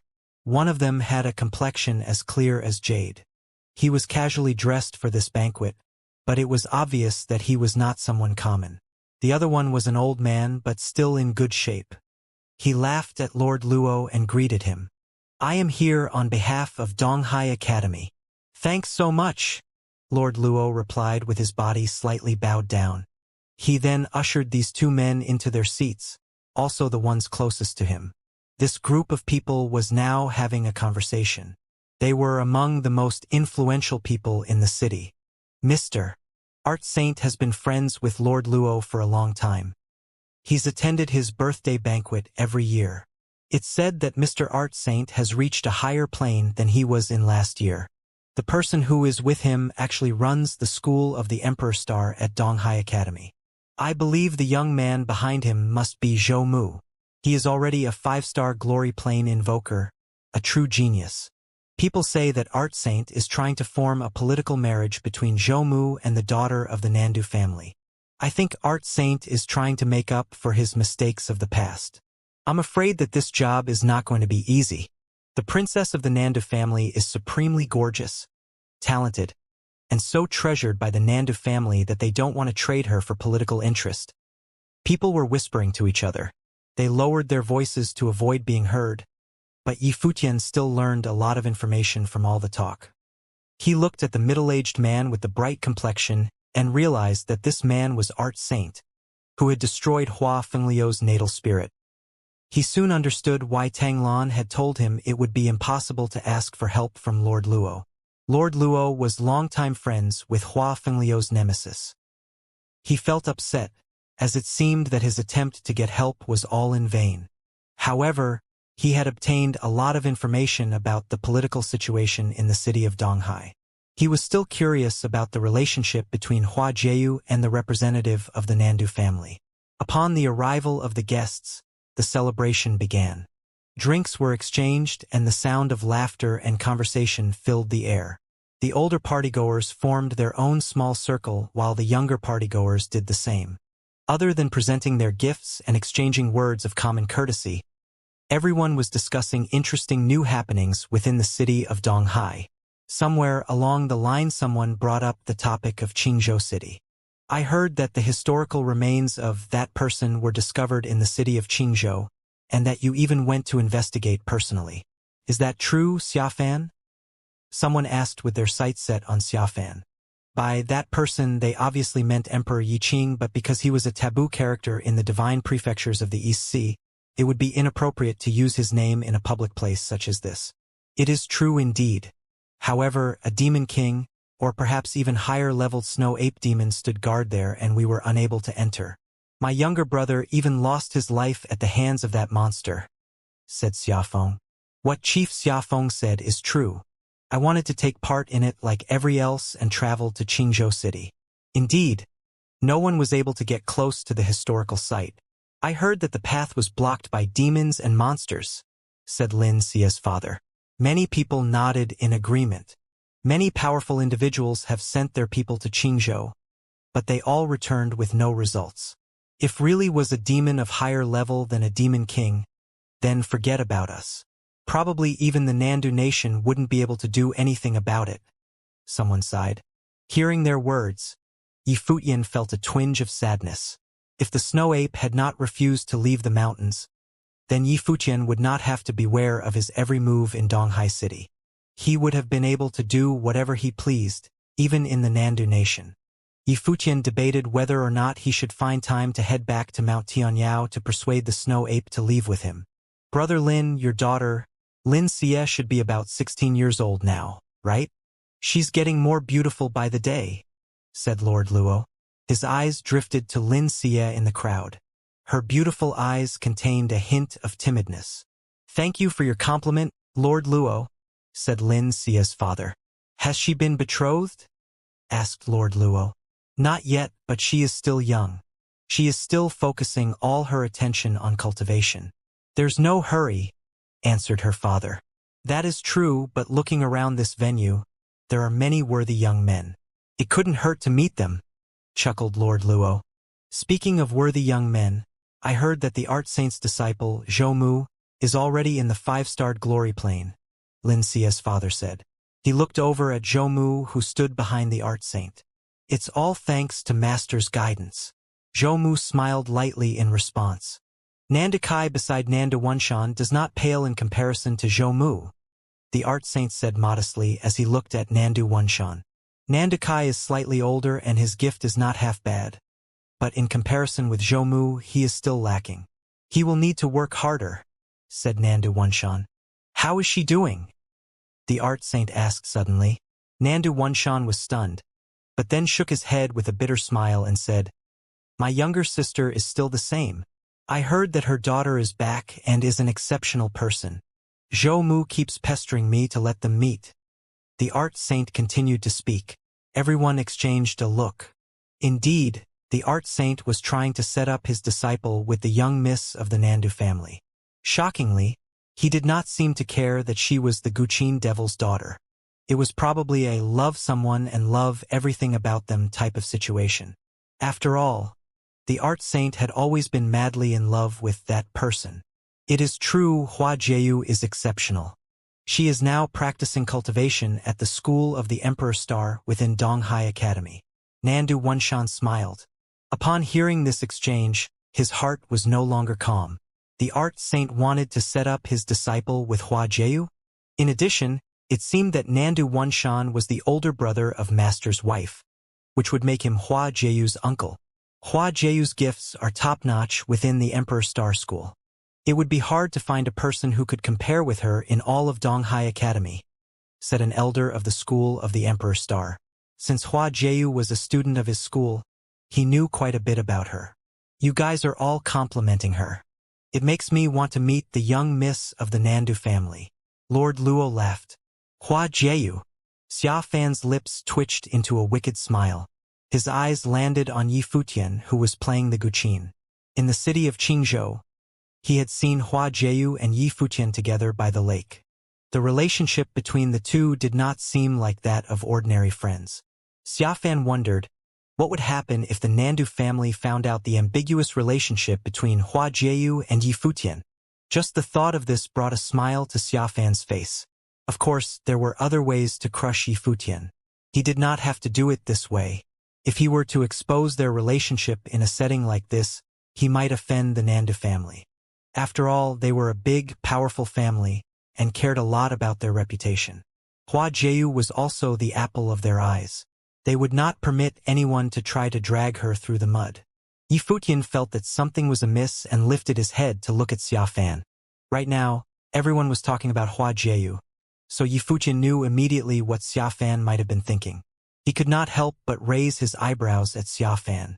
As a person, Xia Fan was sinister and treacherous, a truly despicable person. Yi Futian had gotten a taste of this back in the city of Qingzhou. When the chance comes, I shall have Hua Jieyu come to pay respect to you, Lord Luo. Nandu Wenshan smiled at Lord Luo's words. You should stop talking about Hua Jieyu now. Since we have so many talented young people gathered here today, and since Lord Luo is in such a good mood, why don't we have the youngster perform? That's right. This would be the perfect opportunity to catch a glimpse at all the young talent in the city of Donghai. Someone chimed in. This piqued Lord Luo's interest as well. Thus, he went on to say, Then, let's have any youngsters willing to perform show off their skills in front of us elders. There shall be hefty rewards for the best performances. Lin Xia, how about you go first? Lord Luo set his sight on Lin Xia. She blinked a couple times, then nodded with a smile. With light steps, she carried herself to the middle of the crowd. Lord Luo, I hope you will enjoy my lacking performance. After she spoke, water spiritual qi began to gather around her. Her hands danced in the air, carrying the spiritual qi with her every movement. Slowly, the character for longevity formed in midair and floated towards Lord Luo. It only disappeared once it had reached him. Lin Xia, you're already a 3-starred glory plane sorcerer. How fast? That was very interesting, complimented Lord Luo. Thank you for your compliments, said Lin Xia. She bowed to him and retreated into the crowd. A young man stepped up. I will perform a sword dance for you, Lord Luo. He drew out the sword he carried on his person, and it began to dance through the air. With every slash of the sword, a stroke was left in the air. When the young man finished his performance, 5 words were left in midair. May you achieve boundless eternity. Nice! Many people applauded him. Following that, Other youths continued to put on their performances to present their blessings and best wishes to Lord Luo. At the same time, they were able to put their talents on display. Their performances brightened up the atmosphere of the party venue. "Brother Hua, does your disciple not wish to perform?" someone asked the art saint. The art saint's surname was Hua, a different Hua from Hua Fenglu. "Go," commanded the art saint. "Yes, master," answered Zhou. Stepping up, he held a pencil in his hand. Then, he laid out a large piece of paper on the bright golden yellow carpet. Zhou bent down and began to draw. It's rare to see Zhou in action. "We are all so lucky to be able to witness the art saint's disciple in action," said one of the youths in the crowd. All the youngsters at the venue admired Zhou.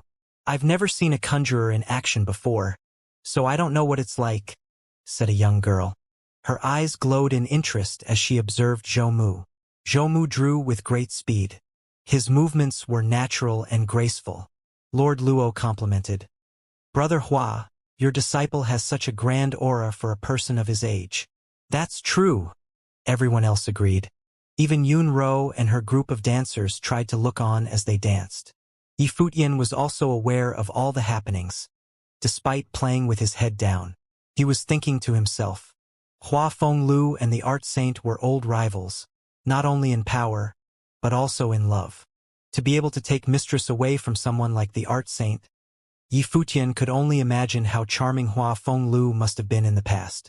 If Hua Fenglu did not have his powers disabled, then he probably could have been admired and respected like the art saint. To have ended up in his situation, Yifutian felt really bad for Hua Fenglu. Zhou drew as Yifutian played the guqin. One was the disciple of the art saint, one was the disciple of the guqin devil. However, everyone's focus was on Zhou. Finally, Zhou's work was complete. A fire phoenix escaped from the artwork and circled the skies above. Covered in the flames, it let out a screech. Then, it landed by Lord Luo's side and began to dance for him. "Bravo! Wonderful! The phoenix is a symbol of success. What a wonderful omen. We wouldn't have expected anything less of the young art saint." Everyone was full of praise for Zhou. Even Lord Luo gave him a look and smile of approval. He said, "You shall be rewarded." "Thank you, my lord."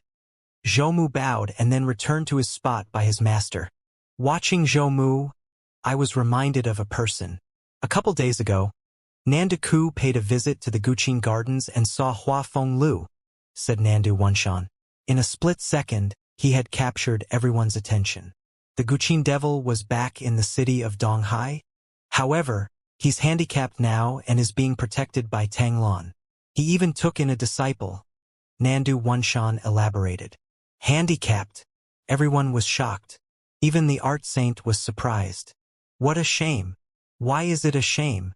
Even if he weren't handicapped, he wouldn't dare show his face in front of you, art saint. Someone laughed. That's right. In the past, Hua Fenglu had no understanding of his own capabilities and brought the humiliation onto himself. Who would have thought he would still have the nerve to come back after becoming disabled? Would he even be able to groom the disciple he took in? If his disciple met with Zhou, he would probably have to walk in the other direction. Another person mocked Hua Fenglu. He can only live under someone else's protection now. Why is he even thinking about anything else? People began to speak up against Hua Fenglu. All their words were meant to suck up to the art saint. Xiafan watched Yifutian. He could not wait to see how long it would take for Yifutian to explode in anger. Just as everyone was enjoying their time making fun of Hua Fenglu, they were interrupted by the sounds of the guqin. The style has shifted.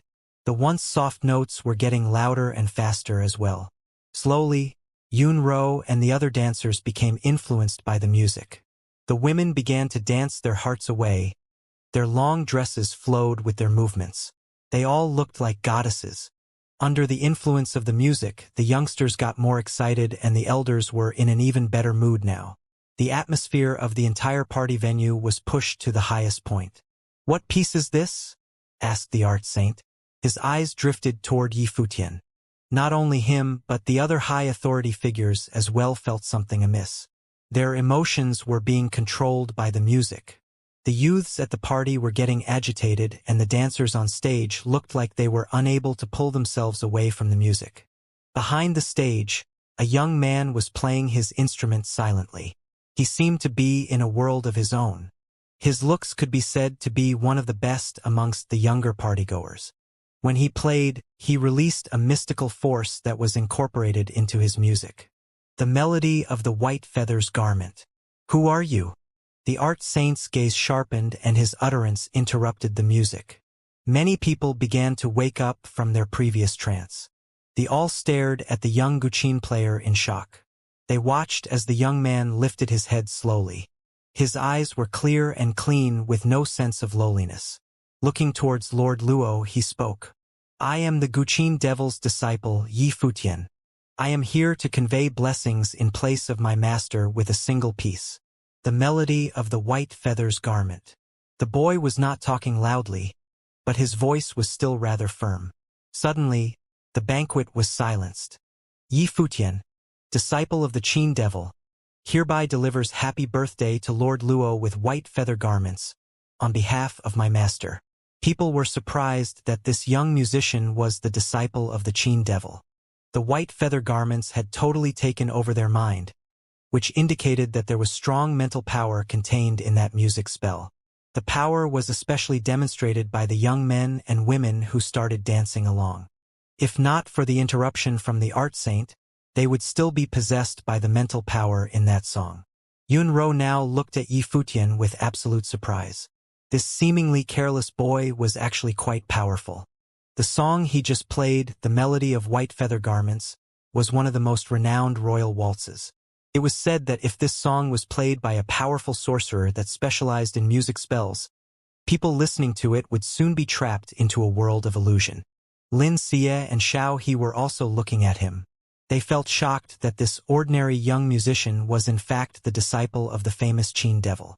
So, was he a musical sorcerer? Yi Futian. Where did I hear this name before? Some students of Donghai Academy were mumbling, because this name rang a bell for them. Soon, they realized who he was, and wondered if this boy was the same person who recently became famous in Donghai Academy. Art Saint and Lord Luo were both staring at Yi Futian, feeling confused. They never anticipated that the disciple of the Qin devil would show up in this banquet as the musician. If Nandu Wanshan had not mentioned the Qin devil, or people had not satirized him, this boy would still be playing peacefully. Nandu Wanshan heard from Nandu Ku that the Qin devil had high expectations for this disciple. He realized the reason. According to the vibe of this boy, he was almost the younger version of Qin devil. Now silence haunted the place. It was just too dramatic for the disciple of the Qin devil to show up in this situation. Xia Fan was sneering at Yi Futian. He did not believe that Yi Futian actually dared to announce his identity under these circumstances. Meanwhile, Yi Futian stood up and bowed slightly to the person running the School of Emperor Star in Donghai Academy. "Greetings, Professor. From Yi Futian, the School of Finance Star. You are a student of that school?" The supervisor was surprised about the fact that the disciple of the Qin devil was currently studying at the School of Finance Star. Obviously, he did not pay much attention to this boy, who had recently become rather famous in Donghai Academy. "I was admitted recently." Yi Futian took out the name tag from his pocket. The supervisor from the School of Emperor Star nodded slightly, without saying anything. At that moment, Xia Fan's face turned very pale. He could not believe that Yi Futian had been admitted to Donghai Academy. With his identity as a Donghai Academy student, and that this was a public birthday banquet, it would be difficult to do anything to him. Even though the supervisor from the School of Emperor Star seemed not to like Yi Futian, as long as he was a student in Donghai Academy, people could hardly be harsh to him. Lin Xie was looking at Yi Futian, totally distracted. She remembered that Yi Futian used to tell her that he was studying at Donghai Academy. At that time, she believed that he was bragging, but it seemed that he was actually telling the truth. In fact, she should not be blamed. She met Yi Futian on a ship to the city, and at that time the spring term entry test had ended. That was why she and Xiao He both believed Yi Futian was bragging. So, there remained only one possibility for Yi Futian to enter Donghai Academy. Yi Futian was well appreciated by someone running the School of Finance Star, so a rare exception was made for him. She totally realized what it meant. Yi Futian was possibly much more talented than other students in Donghai Academy. Other people were also confused about this admission. Donghai Academy was the best school in this province, and Yi Futian was given an exception soon after he arrived. Zhou Mu, the disciple of Art Saint, was well known for his extraordinary talents. However, now the disciple of the Qin Devil stepped out and shocked the whole audience with white feather garments, which indicated that he was also unusual. Things were getting interesting. That's a good song. How's your master doing? Lord Luo asked him, his voice monotone. Yi Futian played that song as a birthday gift, so he must not lose his politeness in this situation. My professor was set up by a villain, and has been crippled for a while. Now he is peacefully living in his own garden, unbothered by the mess happening outside. Yi Futian sounded peaceful. However, Xia Fan felt mad. He had just been referred to as a villain. People looked at him. This youth said only what was necessary. He told them that Qin Devil was now living on his own, crippled, and did not care about what was going on outside. This speech successfully prevented further trouble for his professor. Today, I was going to play the song peacefully to entertain the guests here, and did not intend to interrupt the fun going on. However, so many people started to insult Mr. Hua Fenglu. He glanced at the audience and kept talking. I am not a great student, but still I have dignity, so does my professor. I cannot act like nothing is going on when people are insulting my professor. I know there are a lot of talented young men in this place who have some negative impressions of him. I will accept any challenge if you believe I am not being appropriate. He paused for a second, then stared at those who insulted Hua Fenglu. Please, bring it on. He was only 16 years old, and now there were so many big chiefs of this city sitting in the room. However, the way he talked was neither humble nor pushy. Every word from his mouth was firm and solid. The talented young men were showing off their achievements and complimenting each other. However, suddenly, someone who had been silent announced that he would challenge any one of them. How dramatic was this? The Qin Devil definitely deserved a disciple with such guts. People did not know what to say. The girls who used to talk with him felt that, in the past, they did not know him at all. The true self he hid was so different. Those who insulted the Qin Devil now looked embarrassed. This boy was acting polite yet had a firm will. They were totally overshadowed by his personality, not to mention being challenged. What plane are you on, boy? Lord Luo asked to err on the side of caution. If he was too powerful, it would be better for the people challenged to just ignore him rather than having their ass kicked. 3-star glory plane it is, Yi Futian replied peacefully.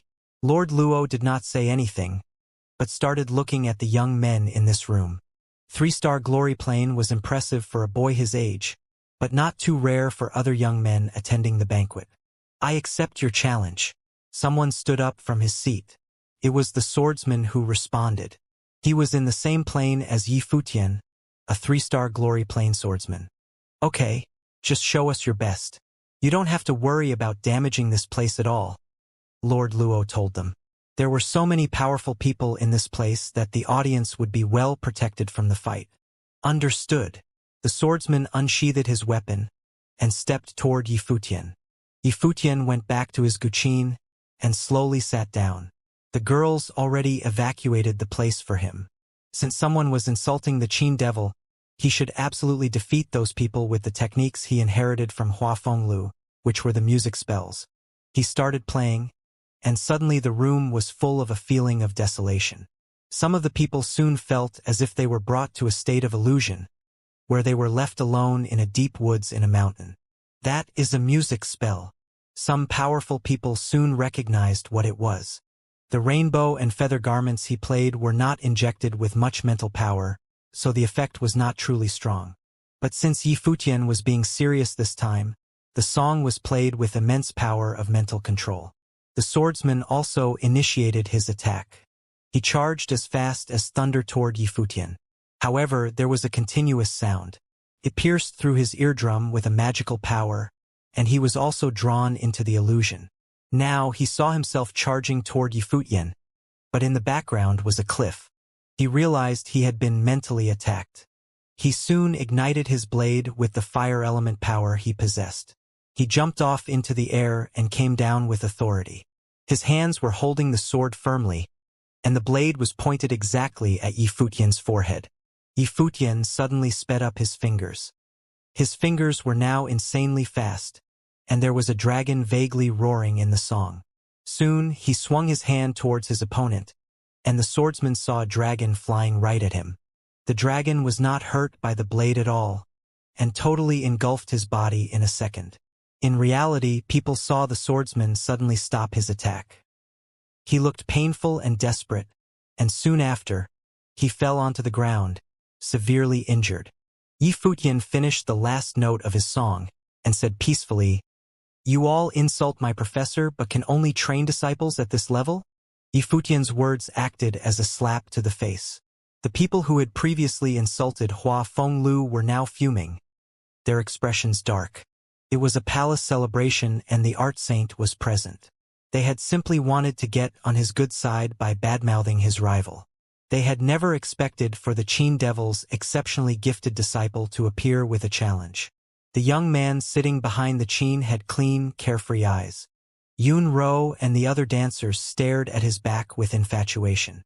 It turned out that the young Qin player was capable of shining so bright. Lin Xie and Xiao he could also feel Yi Futian's excellence. They were acquainted with the young man he had just defeated. The young man's skills were not lacking at all, but he was still defeated instantly by Yi Futian's musical spells. It was easy to see just how powerful Yi Futian was. Lin Xie thought if it had been her up against him, the results would probably be the same. The venue fell into silence once again. Even though it was a simple challenge and did not seem to symbolize anything, the other youths knew better than to step up on a whim. Musical spells attacked the spirit and were extremely forceful.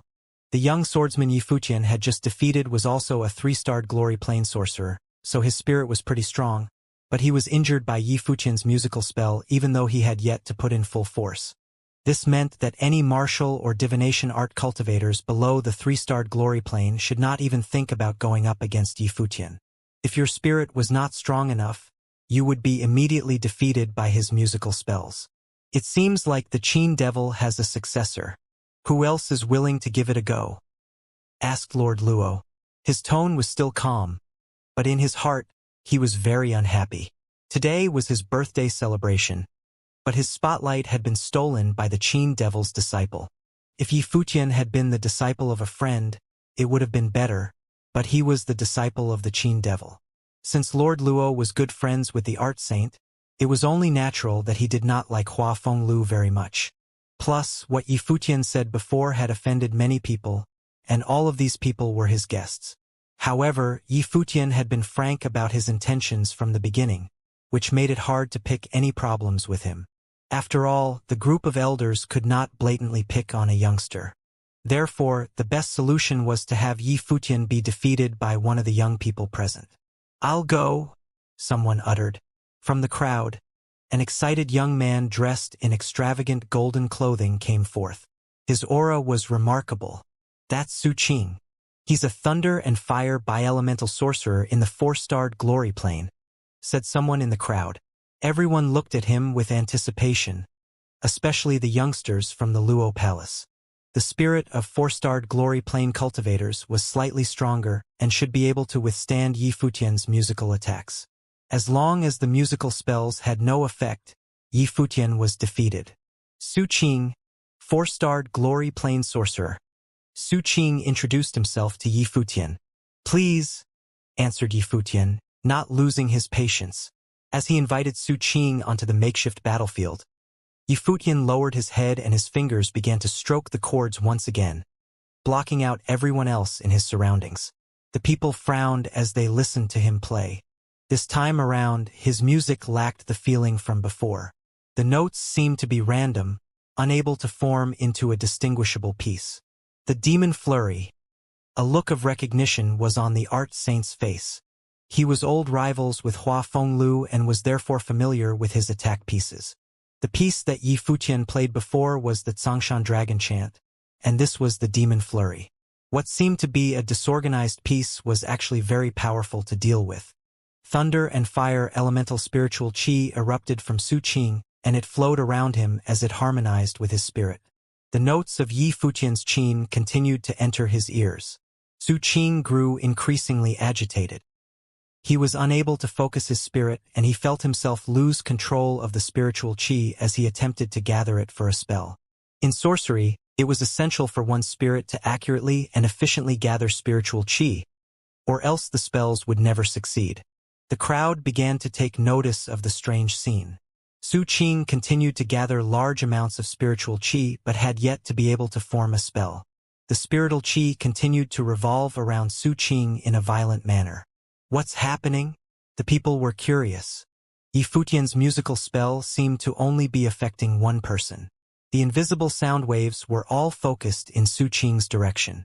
The onlookers could only hear random chords being played, but Su Qing was able to hear the spirit-attacking piece of the demon flurry clearly.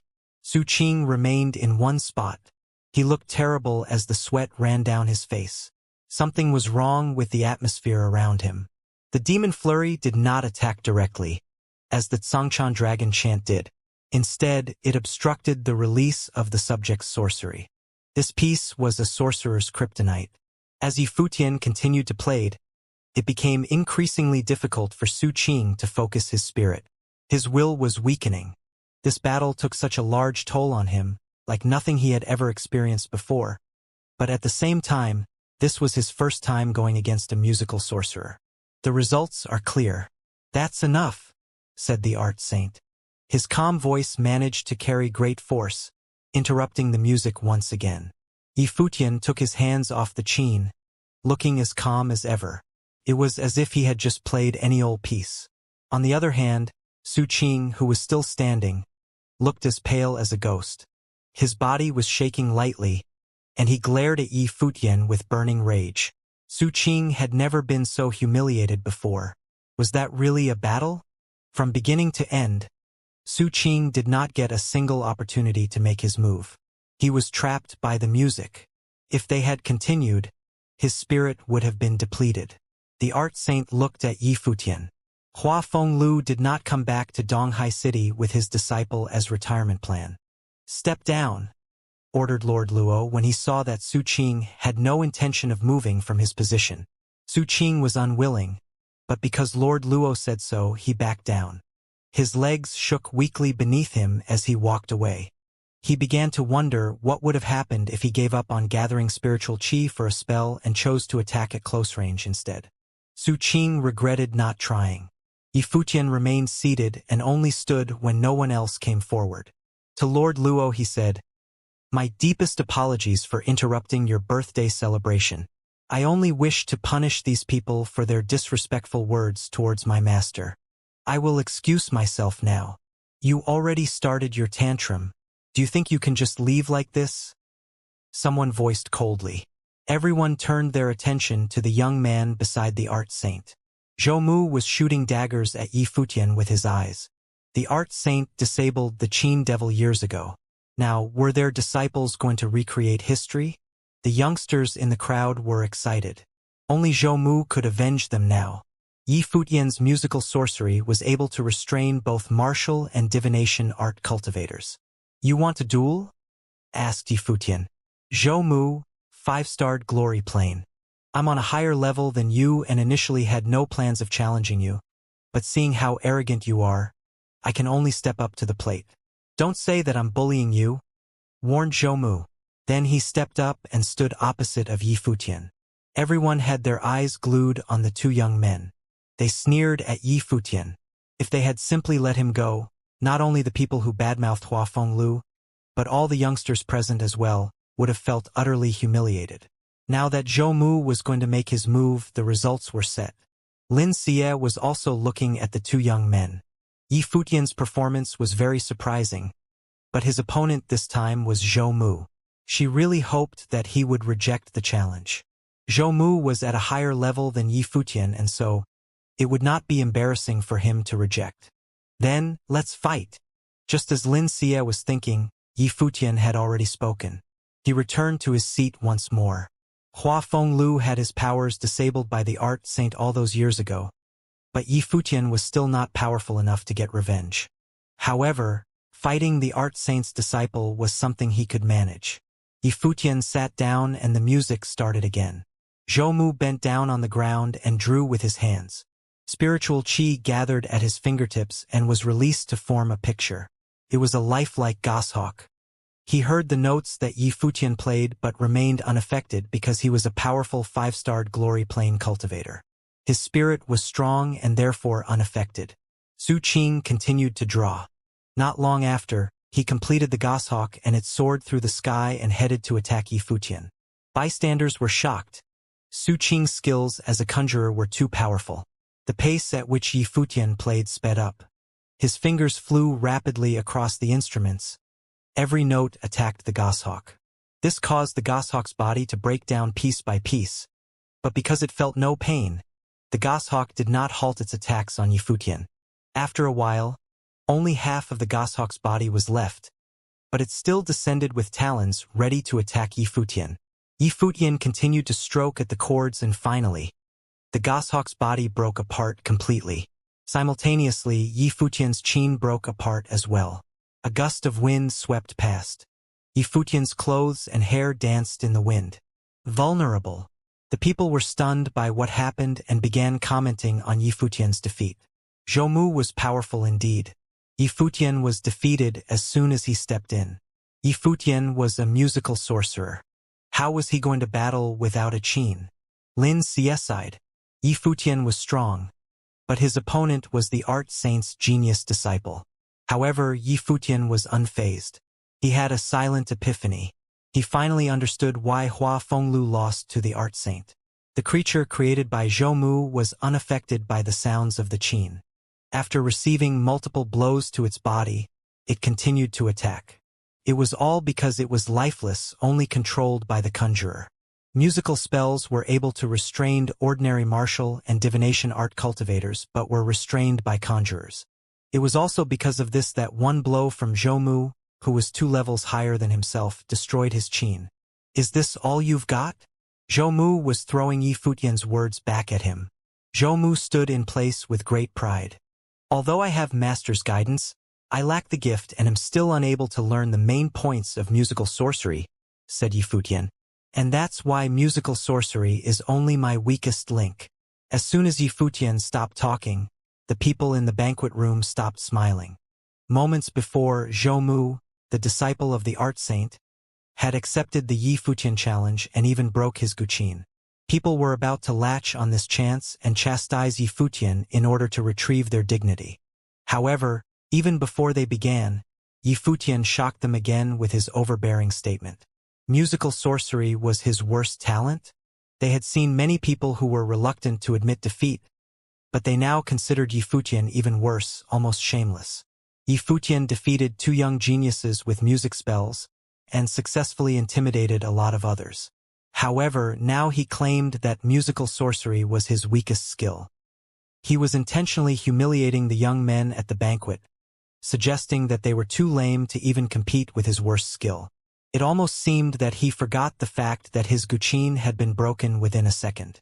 The big chiefs in the room did not believe him either. He acted like his defeat had not happened. This was intolerable. Your instrument has been broken. How dare you keep talking like this? Show me what you got without your guqin now. Su Qing was still mad that he did not get to beat up Yi Futian. He was a 4-star glory plane mage with double element talent, but he did not even get the chance to fight. This was something he felt very angry about. You are not good enough for me, Yi Futian said peacefully while walking toward Zhou Mu. Su Qing ignored his rejection. He stood up from his seat, and the spirit and qi around his body started to gather in a frenzy. Yi Futian stopped walking and gave Su Qing a glance. He noticed that thunderbolts clashed around Su Qing, and rage was burning in his eyes. Su Qing believed his previous defeat only happened because his spell channeling had been interfered with by the music spell. Otherwise, Yi Futian would have been doomed. Thunder spell, the thunder vortex. All the thunderbolts converged over his body, and Su Qing almost looked like Thor's incarnate. Piercing lights were centered in his palm, and its power would be tremendous. However, Yi Futian started smiling. He also reached out his hands, and suddenly, there were also thunderbolts converging into his palm. Soon, there was a whirl of thunder that formed a sphere in his right hand. I can do that too. Yi Futian sounded peaceful. People were so shocked that two boys were channeling the same spell.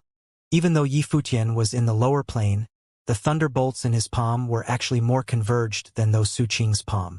It actually indicated that Yi Futian possessed a higher level of control over this spell than Su Qing did.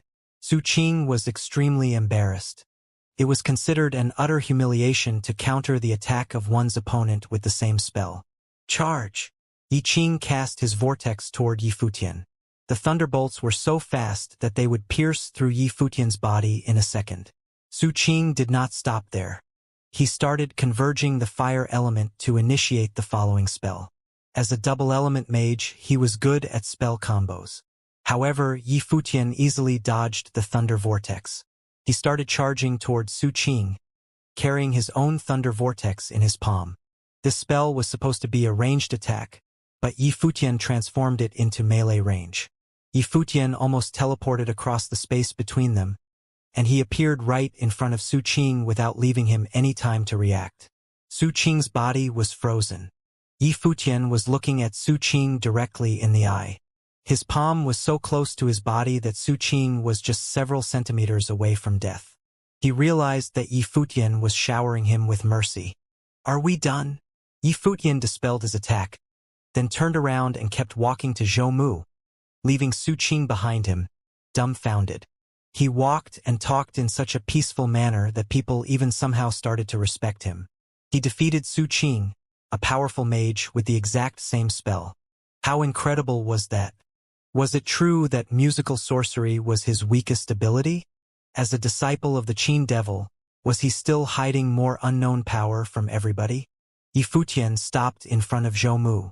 He laughed and challenged Zhou Mu. Yi Futian, 3-star glory plane. Please show me your ways. People knew he was doing this intentionally. They already knew his plane. He made this introduction only to agitate Zhou Mu. Zhou Mu ignored this provocation. The spirit and qi started converging in his body. He drew something in the air with his hand, and people noticed it was a sharp sword. The sword was made of gold element qi in the universe. Zhou Mu is serious. The audience was curious about how Yi Futian would finally be defeated by a real genius. Zhou Mu suddenly launched his attack. The sword aimed right at Yi Futian's throat, and it was flying really fast. Yi Futian also made a quick reaction. He leaned to his left, and the sword missed him by such a narrow margin that it actually cut off several of his hairs. What? Yi Futian sensed danger coming from behind. After missing the first strike, the sword turned around and flew back at him. However, meanwhile, another sword was approaching from the opposite direction. With a single stroke, swords were created endlessly. Controlling the swords with mental power? Yi Futian was shocked at this ability. Invoker and musical sorcerer had the similar abilities in mental control. Yi Futian summoned a terrifying gold element storm around his body to protect himself. The barrier was a dark gold, almost like a solid armor. When the swords connected with the barrier, rather than breaking through, they were absorbed by the armor. Since Zhou Mu was summoning hundreds of swords, each individual sword did not contain power strong enough to break through the barrier. But the quantity was just so immense. The swords Zhou Mu summoned were arranged into rows. Hundreds of swords hung all around the barrier Yi Futian summoned, not attacking. Zhou Mu was obviously looking for a weak spot to concentrate his attack. Meanwhile, he kept summoning more and more swords into the fight. Yi Futian believed he must act now to grab the upper hand. He suddenly came out of the barrier and appeared before Zhou Mu with wind element power. He realized that as the disciple of the art saint, Zhou Mu was a perfect invoker. However, he seemed to be really weak at martial arts. Melee ranged attack might provide a good opportunity for Yi Futian. Countless swords suddenly started moving and chasing after him again. Several of them were deployed around Zhou Mu's body as defense mechanism. They were forming an array to intercept Yi Futian. However, Yi Futian slid through the defense, and kept approaching Zhou Mu. Zhou Mu also knew melee range was his weak spot. He initiated a wind element spell to drive his body away from Yifutian. The array of swords moved with him. As Yifutian approached, the swords kept attacking him continuously. Zhou Mu was trying to block every possible route for Yifutian. Yifutian finally became impatient. He stopped dodging and formed the golden armor around his body again. With the swords continuously crushing the armor, cracks started to show, and the armor finally shattered into pieces. However, a pair of wings appeared on his back. The golden wings covered his body from the swords, and he almost reached the melee range of Zhou Mu. Meanwhile, Zhou Mu had also finished his final summoning. He summoned a demon lion with wings on its back. In fact, people had never seen a demon lion like this. This monster was only made real because Zhou Mu was such a powerful invoker that he was able to inject his creation into form without being limited by reality. The demon lion pounced on Yifutian. People were shocked at how Zhou Mu kept summoning different forms of monsters by drawing. His incomparable mental power made it possible for a sorcerer to block a warrior outside his melee range. When the demon lion almost reached his body, Yifutian finally released his natal spirit, the divine rock. He decided not to hide this ability anymore because he had already released the rock in Donghai Academy. A mandate sorcerer. People were surprised and awed. The divine rock was made of wind and gold element powers. However, Yifutian was also a musical sorcerer. People were curious where that power of mental control came from. It obviously did not belong to the divine rock. A gold and gray storm consisting of both gold and wind elements converged around his body. Soon, he jumped into the air, and the speed he showed obviously came from the wind element spell. Yifutian became the incarnate of divine rock himself. The divine rock crashed with the demon lion in the air, and it generated a strong shock wave, knocking over many desks. While people opened their eyes again after the shock wave, they noticed that the demon lion failed. The momentum of divine rock tore the lion into pieces of spirit and chi, which soon disappeared in the space. The audience lost any previous estimation of how powerful Yifutian was supposed to be. He was a musical sorcerer, a multi-element, a mandate sorcerer, and a warrior. He even had such a powerful natal spirit. It seemed as if he had no weak spots at all. No wonder he said musical sorcery was his weak link. He had not been lying. Lin Xie was astonished. She never imagined that the pretty boy she met would soon unveil his disguise and show how powerful he was. Nandu Wenshan felt a little bit frustrated. Now it was apparent that the disciple of the Qin Devil was more talented than the disciple of the Art Saint. The only reason Zhou Mu did not lose the fight in an embarrassing way was because he was still in the higher plane. That's all you got? You are in the higher plane than I am. Yifutian laughed at Zhou Mu. Zhou Mu was seriously pissed off and decided to release his own natal spirit. The natal spirit was a shadow with the eyes of Satan. Evil mental power was permeating around Zhou Mu. Yifutian recognized this natal spirit. It was a mind-controlling natal spirit, and Yifutian believed there was quite a lot of similarities between this one and the Eyes of Storm he possessed. Yifutian was about to turn to the audience and announce that the fight was over. However, he suddenly perceived Zhou Mu's natal spirit. But it was too late. The mental power pierced into his mind and somehow started warning him. Yifutian froze, conscious of the force of spiritual energy. Spiritual energy was an invisible force. If a powerful cultivator in the Arcana plane made a move with the energy, it was definitely possible for it to go unnoticed by others. That's enough. Go home. A low voice resonated in his mind. It was hard to tell who the voice belonged to, but it did not seem to mean any harm. The voice only wanted to persuade him to stop here. In reality, Yifutian had already announced his leave after defeating Su Qing, but Zhou Mu stepped up, so he could only continue to fight. Hua Fenglu once lost to the Art Saint and even had his life spirit disabled. Then today, people insulted him. The Art Saint's disciple made the first move and went as far as destroying the Guqin that Yifutian played. He could not just walk away after defeat. How would that reflect on Hua Fenglu? That was the reason for his attacks on Zhou Mu. Just as Yifutian was deep in thought, Zhou Mu had completed yet another drawing. This time, it was a large golden dragon, ferocious and arrogant. The golden dragon revolved around Zhou Mu's being. The energy from his life spirit rushed out in a crazed manner and descended on the dragon. It was as if a real dragon was present. Those that were shocked by Yi Futian were now in awe because of Zhou Mu. He was even more intimidating since he was going all in. Yi Futian showed no expression. A wild force of spiritual qi gathered in his body and formed a golden rock. He flew into the sky and shined brighter than anything else. At this point, Yi Futian's only option was to fight until the end. However, he still appreciated the voice for warning him. Zhou Mu and Yi Futian moved at the same time. The golden dragon and the golden rock were about to collide. The spiritual qi in the atmosphere went wild and the skies began to change color. High-level cultivators at the venue joined hands to create a force field to block out the powerful energy given off by Yi Futian and Zhou Mu's attacks. Just then, Yi Futian felt another force of spiritual energy invade his mind. This time, there were no warnings but a direct attack. Yi Futian felt a stabbing pain. Then his nerves began to grow numb, almost like he was about to lose all his senses.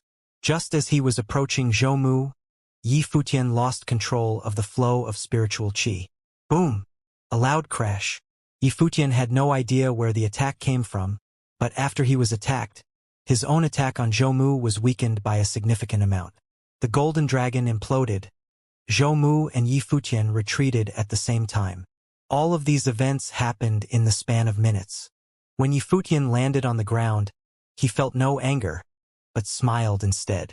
There were a lot of important people present at today's celebration. It was only natural that they could not put down their pride to intrude in a battle between two youngsters, but if they couldn't do it blatantly, they could do it in secret. Looks like the first voice that warned him knew that this would happen. Who was it that warned him? And who was it that attacked him? Obviously, Yi Futian was not dumb enough to reveal that he had been attacked. His attacker was most likely looking for an excuse to put him in his place. If he were to come out and accuse of the high authority figures, then they would have a legitimate reason to get rid of Yi Futian. Thank you for this experience. Yi Futian smiled. However, he was not looking at Zhou Mu when he said this, but to the group of VIPs. His attacker would understand what he meant. I have unwillingly disturbed your celebration, Lord Luo. I am grateful for your understanding. If you'll excuse me, I shall be on my way now. Yi Futian smiled as he bowed and turned to leave. He did not want to fight any longer. His attack had already resorted to this method. If Yi Futian did not stop the battle, he would only be at a disadvantage. The battle isn't over. Are you really leaving? Zhou Mu shouted at Yi Futian's back. He seemed to have gained quite a bit of confidence. Zhou Mu, that's enough, said the art saint. Zhou Mu was stunned, but when he recovered, he spoke again. If the opportunity ever comes again, we shall finish where we left off. At that time, I will be sure to give it my all. Sure. Today is Lord Luo's celebration, so I didn't want to cause too much of a ruckus. Therefore, I only used about 50% of my power. When we battle again, you'll see what I'm talking about, said Yi Futian as he continued on his way out of the palace. His words piqued Zhou Mu's interest. Yi Futian was able to drive him to a breaking point, but now he said that he was only using half of his powers? Shameless! Maniac! Everyone began voicing their opinions of Yi Futian. Somebody tried to brown-nose the art saint once again. The art saint was nice enough to let him go without making him look bad after being defeated by Zhou Mu. How dare he say such ridiculous things? Absolutely preposterous. That shameless bastard. The insults continued around the venue.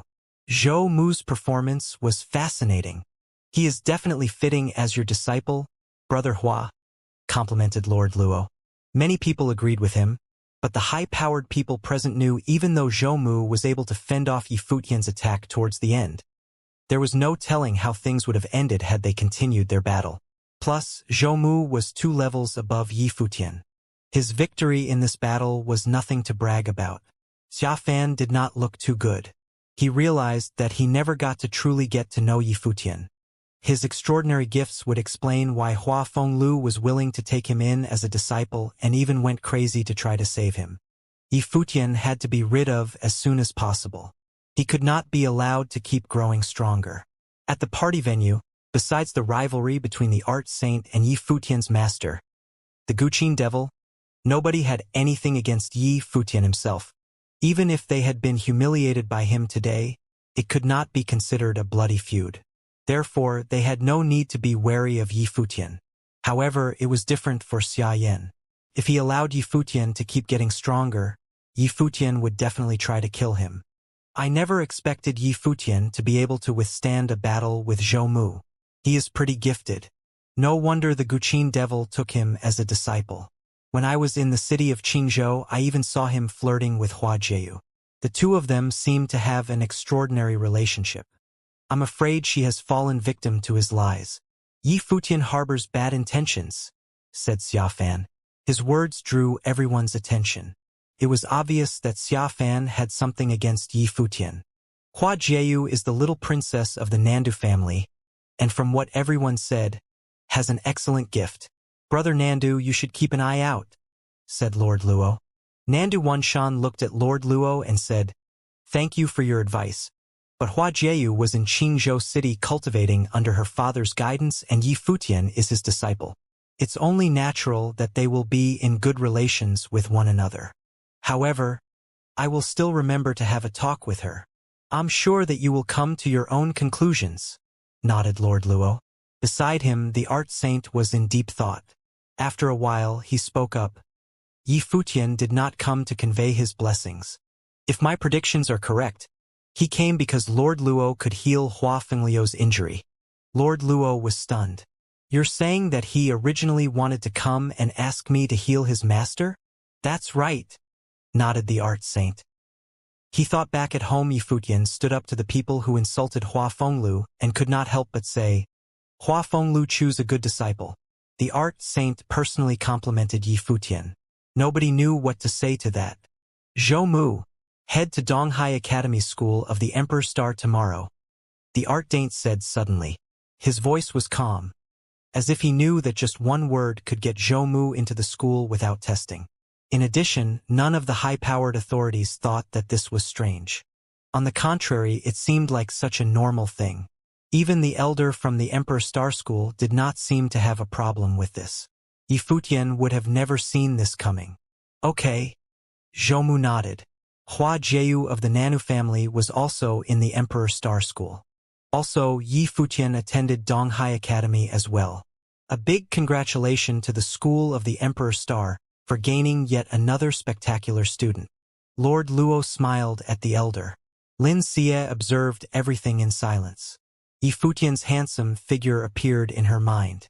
That reckless fellow had no idea of the relationship between the Emperor's Star School, the art saint, and Lord Luo. It was a good thing that he was clever. Although he was reckless, he was also careful. He did not do or say anything that could be used to threaten him in the future.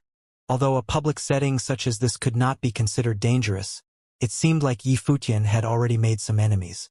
The celebration continued but could not return to the atmosphere at the beginning of the event. Lord Luo was supposed to be the only star of the night. However, his spotlight was stolen by Yi Futian. At this moment, Yi Futian was headed back to Donghai Academy mounted on the Black Wind Eagle. The wind blowing on him cleared his mind as well.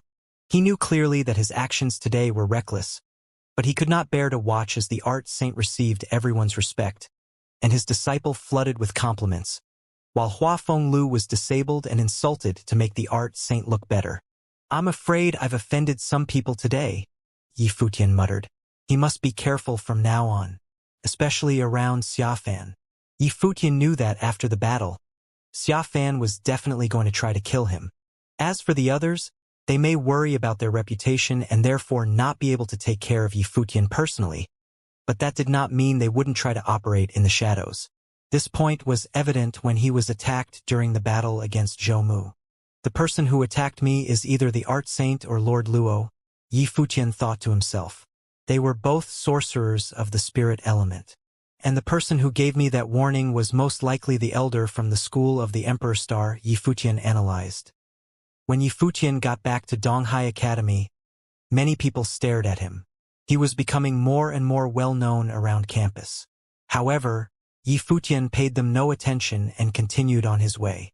It was then that several people came up and blocked his path. "Yifutian," said the leader of the pack. Yes, Yifutian had never seen this person before. "Jingyang of the School of the Flirting Star wishes to challenge you. Why do you keep avoiding it?" asked the person. Yifutian looked at the person in front of him and thought of how stupid this was. He did not want to acknowledge them, and so he chose to escape from the side. "When you said you didn't have time, it was just a poor excuse, wasn't it? You only got accepted into the School of the Finance Star because you defeated students from our school. Are you scared now that you got into the academy? Is this who you really are? Don't you think you're disgracing your school?" The person continued to pester Yifutian. There were many onlookers at this point. Yifutian stopped in place. With his back still facing the students of the Flirting Star School, he said, "I'm not in a good mood right now, so you better shut up and stop trying to pick a fight with me, or else you'll regret it." Finishing what he had to say, Yifutian was ready to walk away again, but the person would not take no for an answer. He laughed and said, "You're really opening my eyes to something new.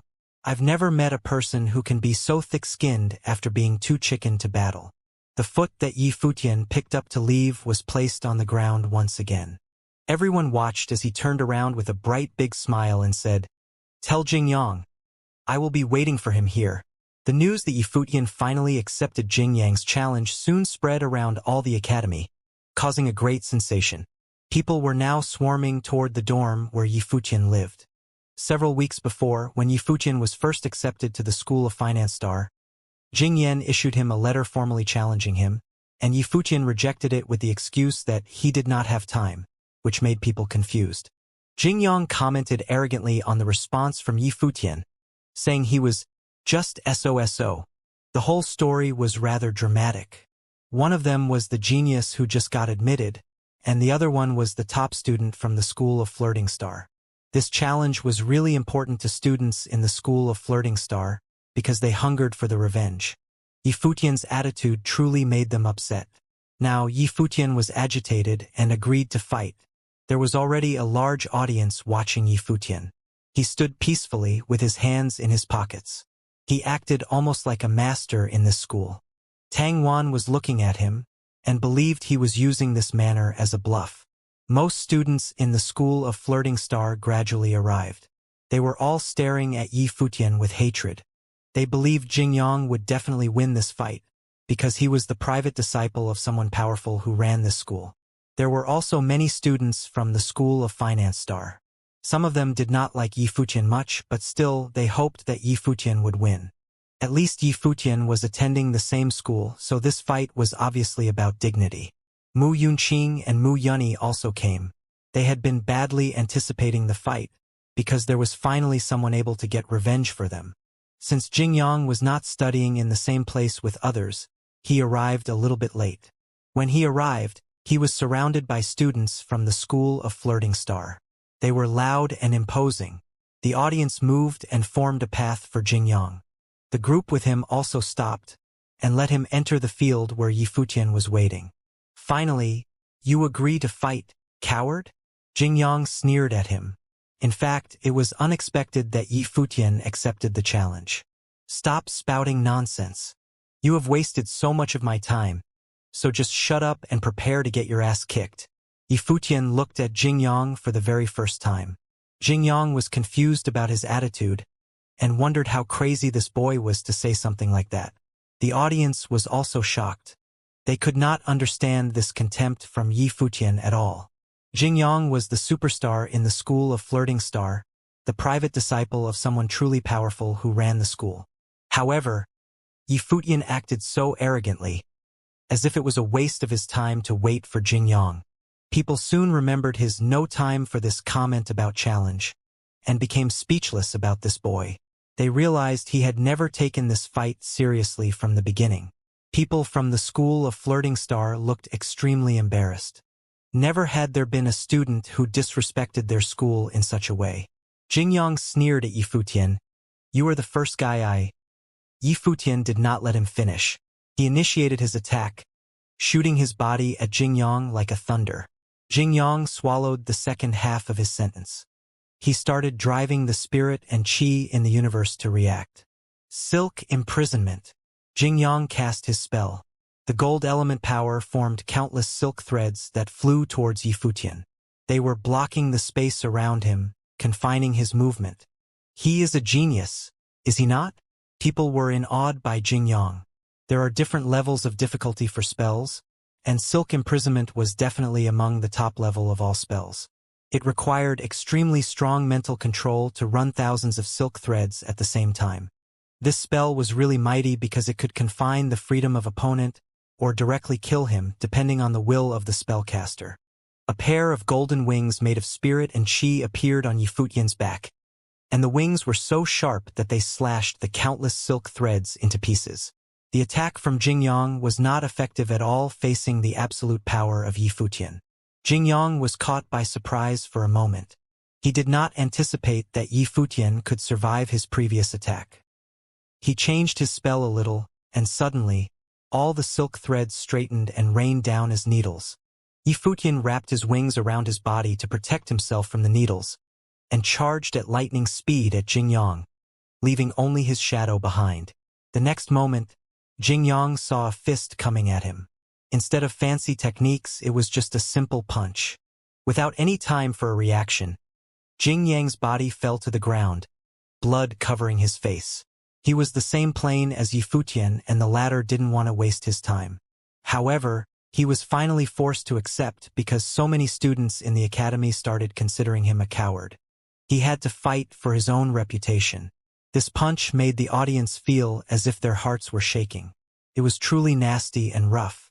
Soon, all they witnessed as Yifutian endlessly punched Jingyang with his bare fists. Bang, bang, bang. With every sound of the solid punches, the audience was becoming more shocked by this fight. Satisfied? Yifutian said coldly. People were totally speechless. Yifutian asked Jingyang if he was ready to get his ass kicked before the fight, and now he was restating his point. What an arrogant attitude. People were confused by how quickly and easily Jingyang had been defeated. He was the private disciple of the school of the Flirting Stars supervisor, and had said that Yifutian was SOSO before the fight. However, he had been totally humiliated by this fight. Just SOSO? That was Jingyang, not Yifutian. Stop! Students from the school of Flirting Star felt angry and yelled at Yifutian. Yifutian stood up and looked at those students. He laughed and said, "Is this what you were asking for?" He let go of Jingyang and left. People even forgot to check on Jingyang after he left. Yifutian could feel hundreds of eyes following him. This feeling of being the center of attention gave him a weird feeling of pride. It's not my fault. They asked for it.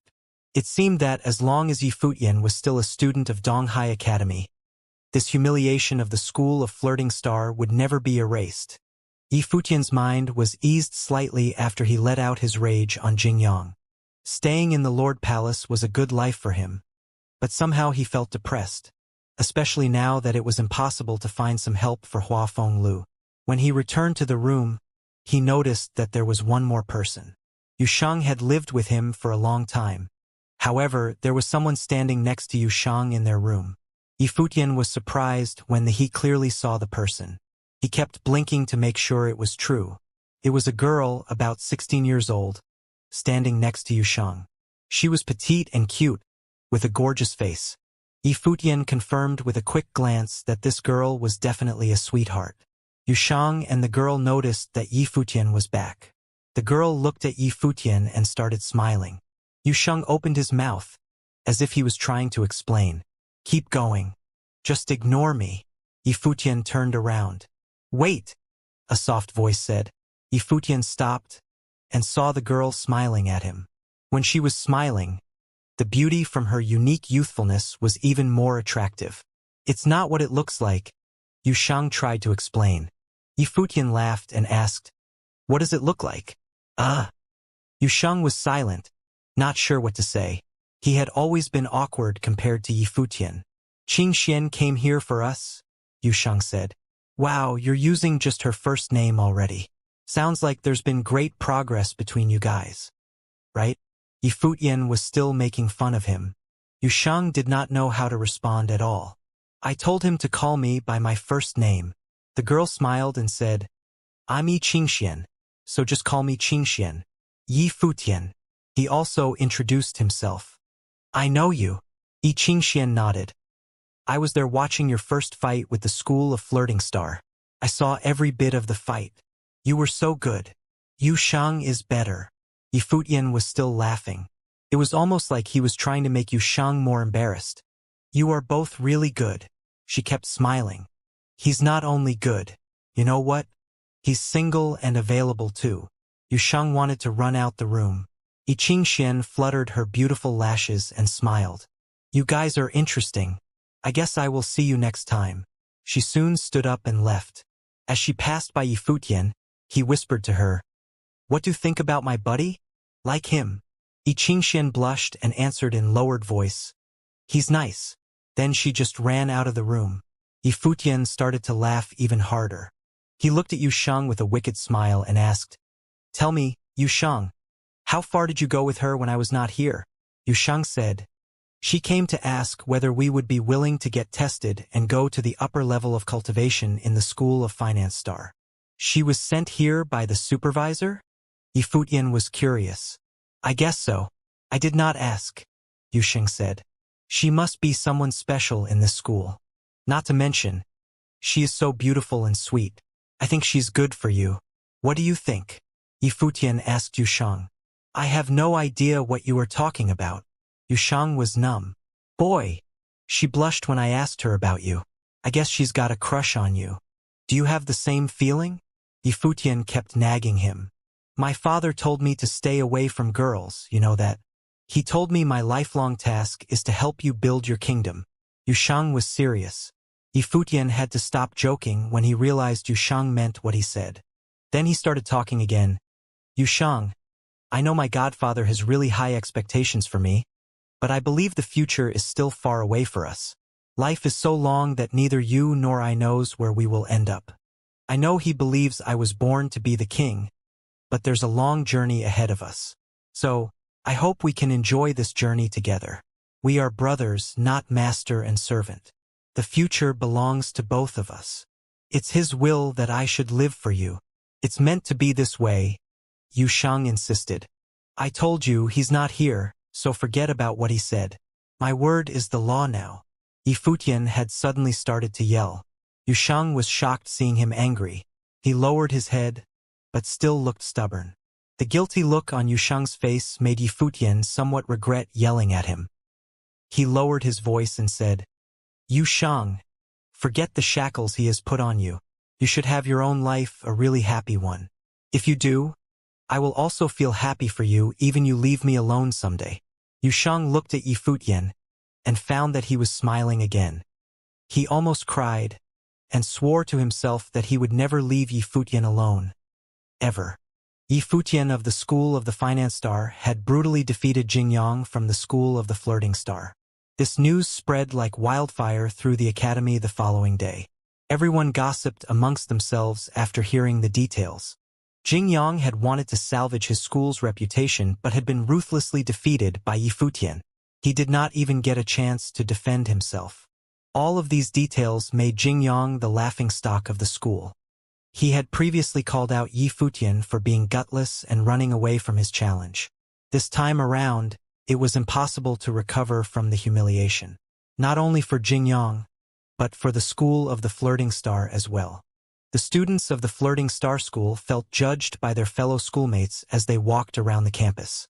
They were so humiliated. It was because they had been humiliated that they wanted to retaliate against Yifutian, but by the looks of things now, it was mission impossible. Yifutian was a freak. It was not only the students of the Flirting Star School who thought this way. Everyone in Donghai Academy felt this way. Yifutian was the devil in disguise. Within the School of the Emperor Star, Hua Jieyu was sitting in her dorm. Xu Yuyan was also with her. They were in the middle talking about Yifutian's battle with Jingyang. Hua Jieyu smiled as she asked, So you mean they served themselves up on a silver platter?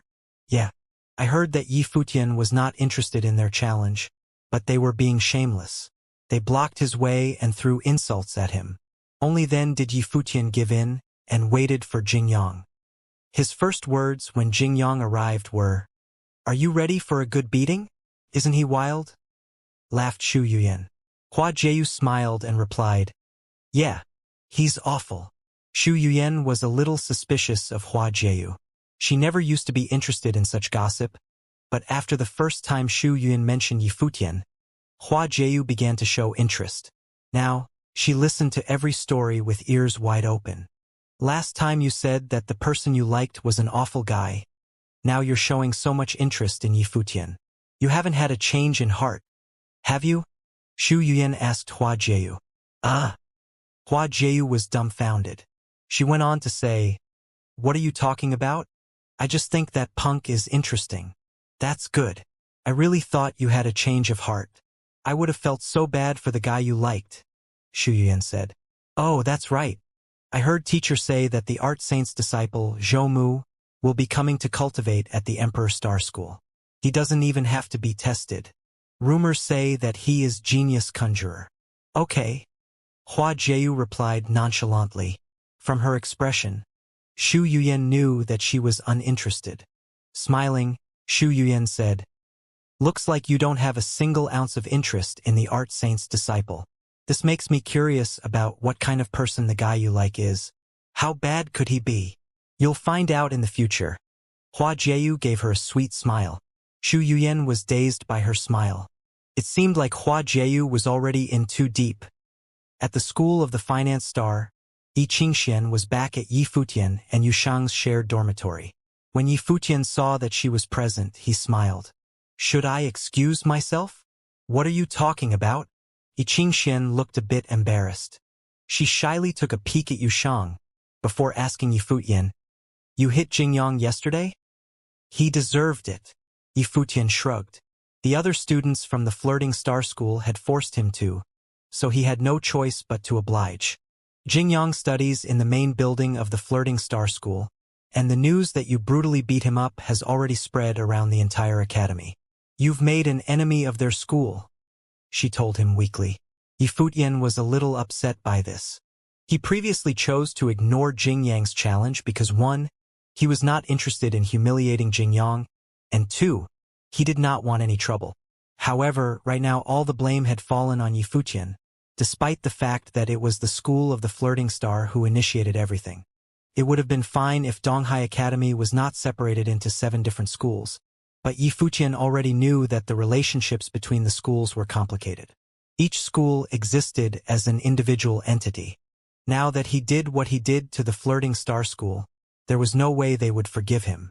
Seeing how upset Yi Futian looked, Yi Qingxian gave him a weak smile and asked, "Do you want me to bring you guys up there?" Yi Futian blinked a couple of times, then pointed at the large main building of the School of the Finance Star located on large stairway above. "There? Yeah, but we might have to test your abilities first. Do you guys mind?"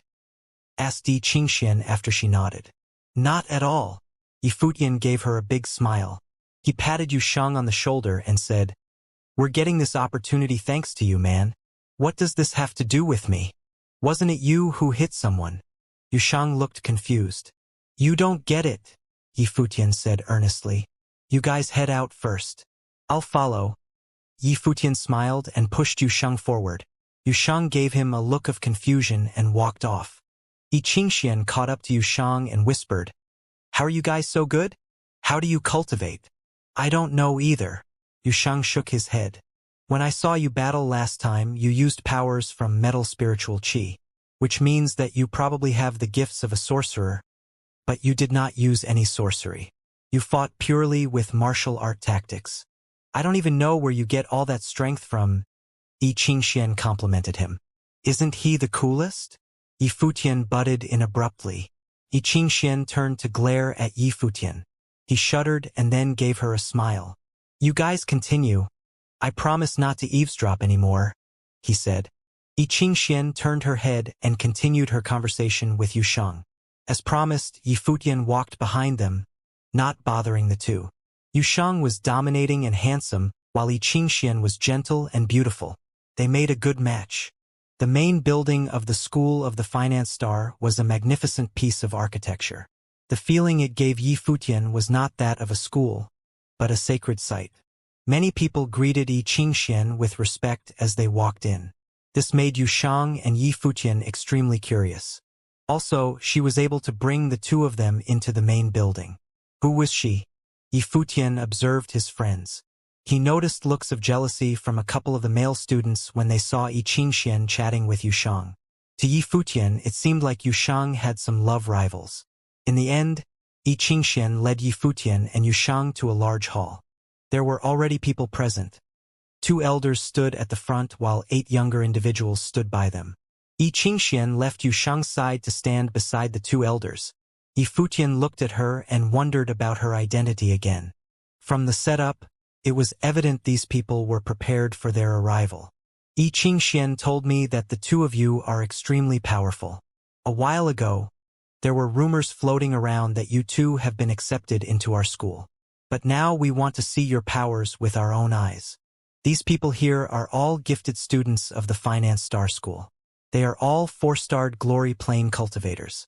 You guys can take your pick of opponents, and we shall see if your powers are truly as strong as Yi Qingxian told us, said one of the elders. Yi Futian finally understood. Their acceptance into the School of the Finance Star was thanks to Yi Qingxian. This made much more sense. Even though their first battle had caused a ruckus at Donghai Academy, the higher-ups of each school usually did not pay attention to the happenings in the academy. Thus, it made sense for them to be accepted under recommendation. 4-starred glory plane? Yi Futian chuckled. We can save the trouble then. Let's have them all go at once. No offense. He knew that this was not a time to be modest. If he did not bring out his full potential, there was no way he was going to be valued by the higher-ups of the Finance Star School. You are just as arrogant as they say, chucked one of the 8 students. I heard you defeated Jingyang yesterday with a single punch. I'm curious, just how good are you? Don't let us down, said a young lady dressed in tight clothing, carrying a sword on her back. You'll find out soon. Yi Futian smiled and made formal introductions. Yi Futian, Yu Shang. Nice to meet you all. We will have everyone go at once then, said the elder. The 8 students got into formation, surrounding Yi Futian and Yu Shang.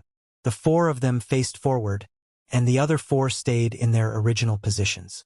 In a split second, the spiritual qi in the room was off the charts. Vines shot out at the 2 of them. It was a wood elemental spell. The spiritual qi around Yi Futian erupted. Golden wings appeared, shaking violently, breaking the vines headed in his direction into pieces. Yu Shang, on the other hand, stayed still where he stood, allowing the vines to wrap around his body. Whoosh! Flames erupted, setting the vines ablaze.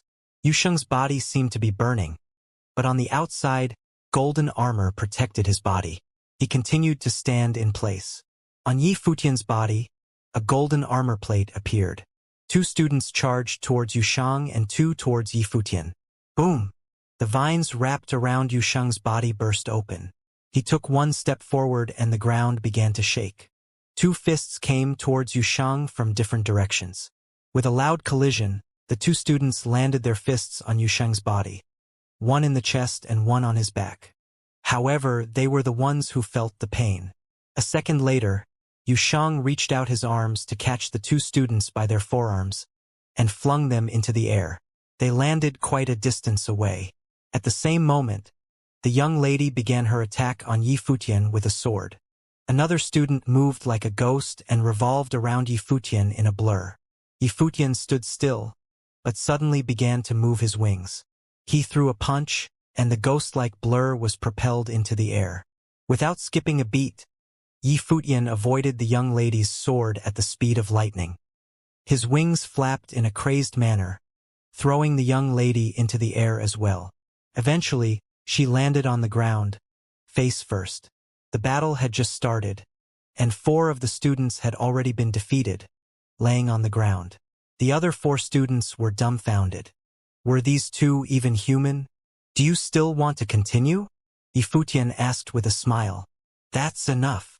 The two elders could not continue to watch their students like this. They had always thought that their students had a spectacular gift, but the students were defeated before they could even display their full potential. Let's go. The two elders turned to leave, obviously upset. Watching the two elders leave, the students felt embarrassed. The two students thrown out by Yushang came running back, injured from head to toe. They took one look at Yushang and turned to leave as well. Amongst themselves, they whispered, "This guy is a complete lunatic. Such bullies," said another student, also upset. He never would have thought that his first experience soaring through the skies would be like this. The girl with the sword crawled up off the floor and stood in front of Yi Futian with a face dirted from being on the ground. She glared at him and said, "You're not a man." She then left, feeling wronged. She was a beautiful, blossoming young lady, and she was gifted. In previous battles, even if she could not win, her opponents always went easy on her and would not attack her too ruthlessly. How could Yi Futian do this to her? Yi Futian stood there looking innocent of any wrongdoing. At the front of the hall, Yi Qingxian laughed. These two were too much. Is that even my fault? Yi Futian noticed Yi Qingxian was laughing at him, and felt upset that he had been made fun of by a woman. Sure, it's not your fault. Yi Qingxian kept laughing, looking even cuter. Someone came out of the hall. He looked powerful and soon fixed his eyes on Yushang. "Dad, I didn't lie, right?" Yi Qingxian was smiling at the man who just came out. He did not respond but kept looking at Yushang. Yushang was somehow confused. "You were born to be a martial arts cultivator. Would you like to be my disciple?" Yi Qingxuan's father asked Yushang. Yi Futian's eyes sparkled. This girl seemed to have a powerful background in this school. Those two old men who tested them must also be powerful in this school, but they were only doing the pretest for Yi Qingxuan's father, who was in fact the decision-maker. Yushang looked at Yi Futian, seemingly indecisive. "I'm sorry, but you are?" Yi Futian asked politely. Yushang needed to know his identity before becoming his disciple. "I am the director of this school," the middle-aged man answered him. Yi Futian was surprised for a moment, then started smiling.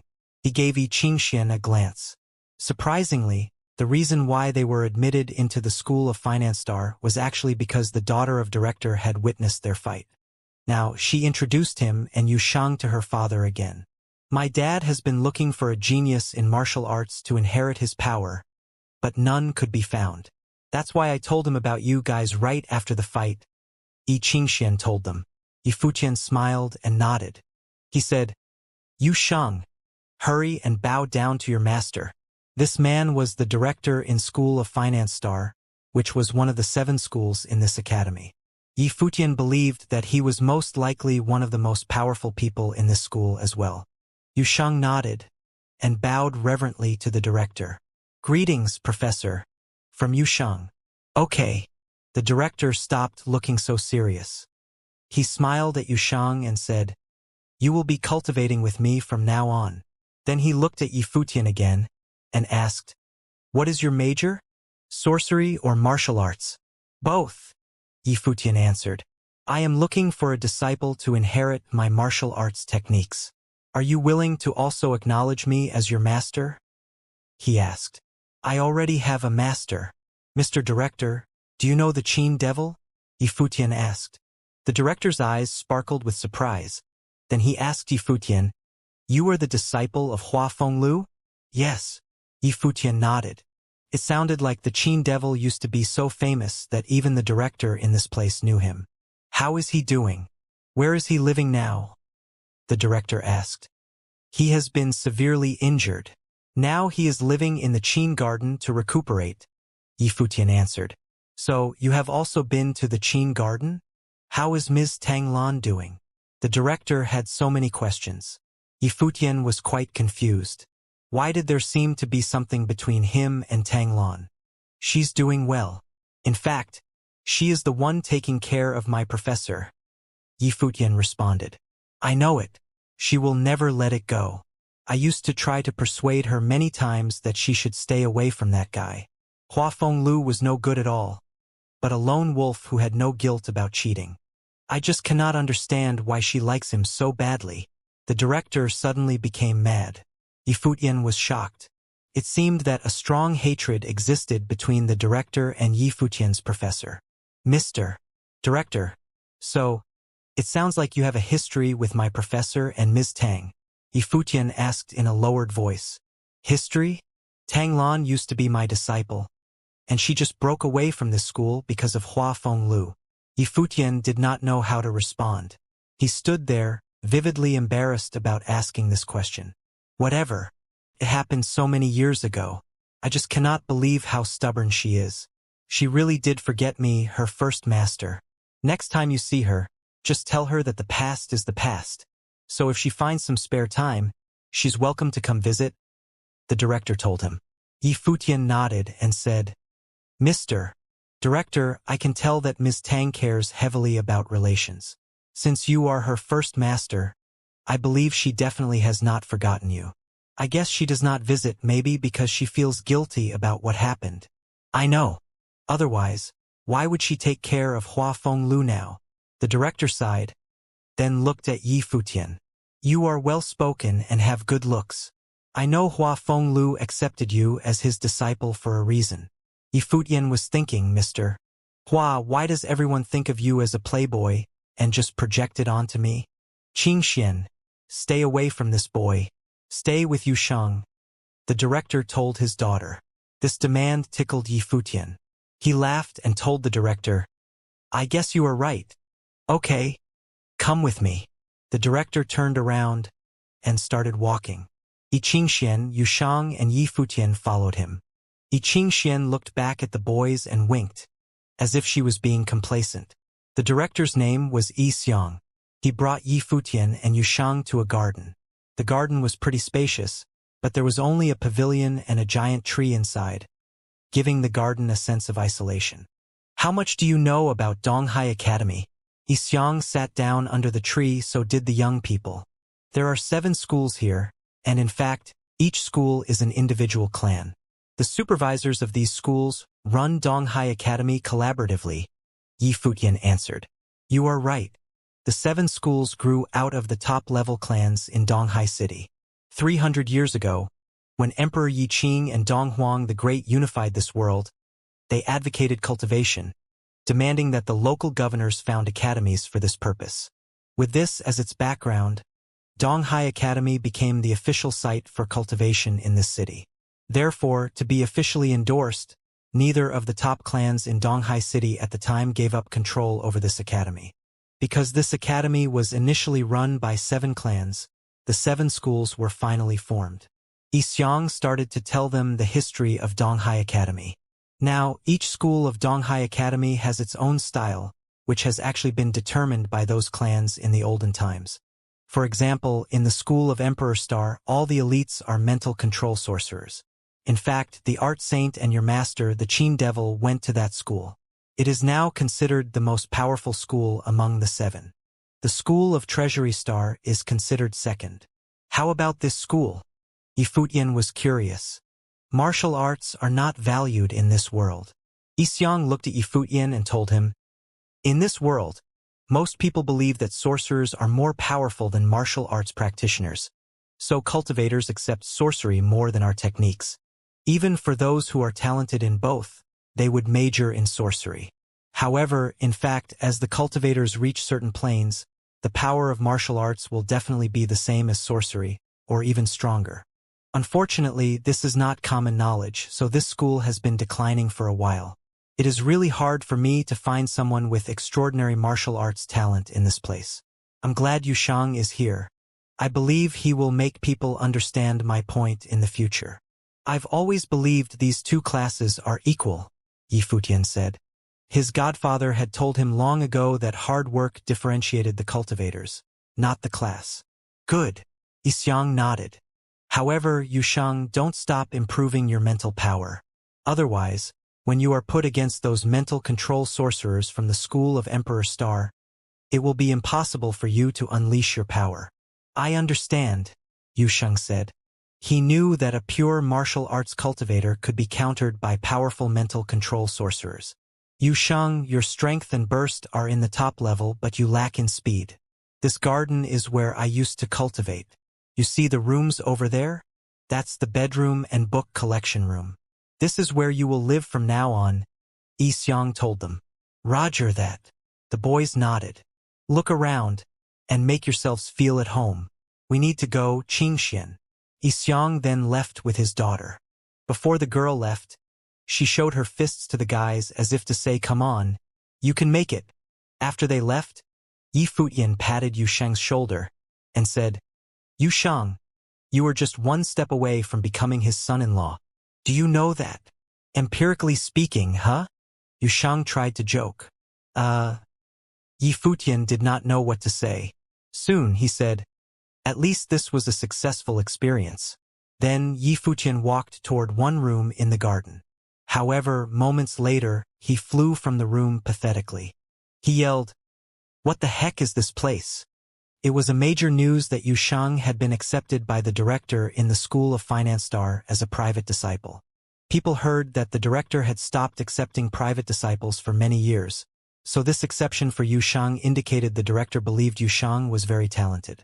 Yi Futian would also go there for cultivation. These two troublemakers who had just entered Donghai Academy a short while ago had finally become superstars in the academy. There was also more major news about Zhou Mu, the disciple of the art saint. He was admitted into Donghai Academy and accepted by someone running the School of Emperor Star. Students in Donghai Academy now started to discuss and compare the boys a lot. They believed that even though Yi Futian and Yu Shang were talented, their background was not as strong as Zhou Mu's. He used to be the disciple of the art saint. Soon, it was said that Yi Futian was the disciple of the Qin Devil, the nemesis of art saint whose natal spirit had been destroyed. The news also spoke of Yi Futian making a scene in the Luo Palace during the Lord Luo's birthday banquet. He defeated some geniuses from the academy there, but finally got his ass kicked by Zhou Mu. The news of Yi Futian being defeated by Zhou Mu spread throughout Donghai Academy. Many students of the Finance Star School were not happy about this. Now that Yi Futian and Yu Shang were cultivating under the headmaster, and Zhou Mu had entered the School of the Emperor Star, it seemed like the Finance Star School was lacking in comparison to the Emperor Star School.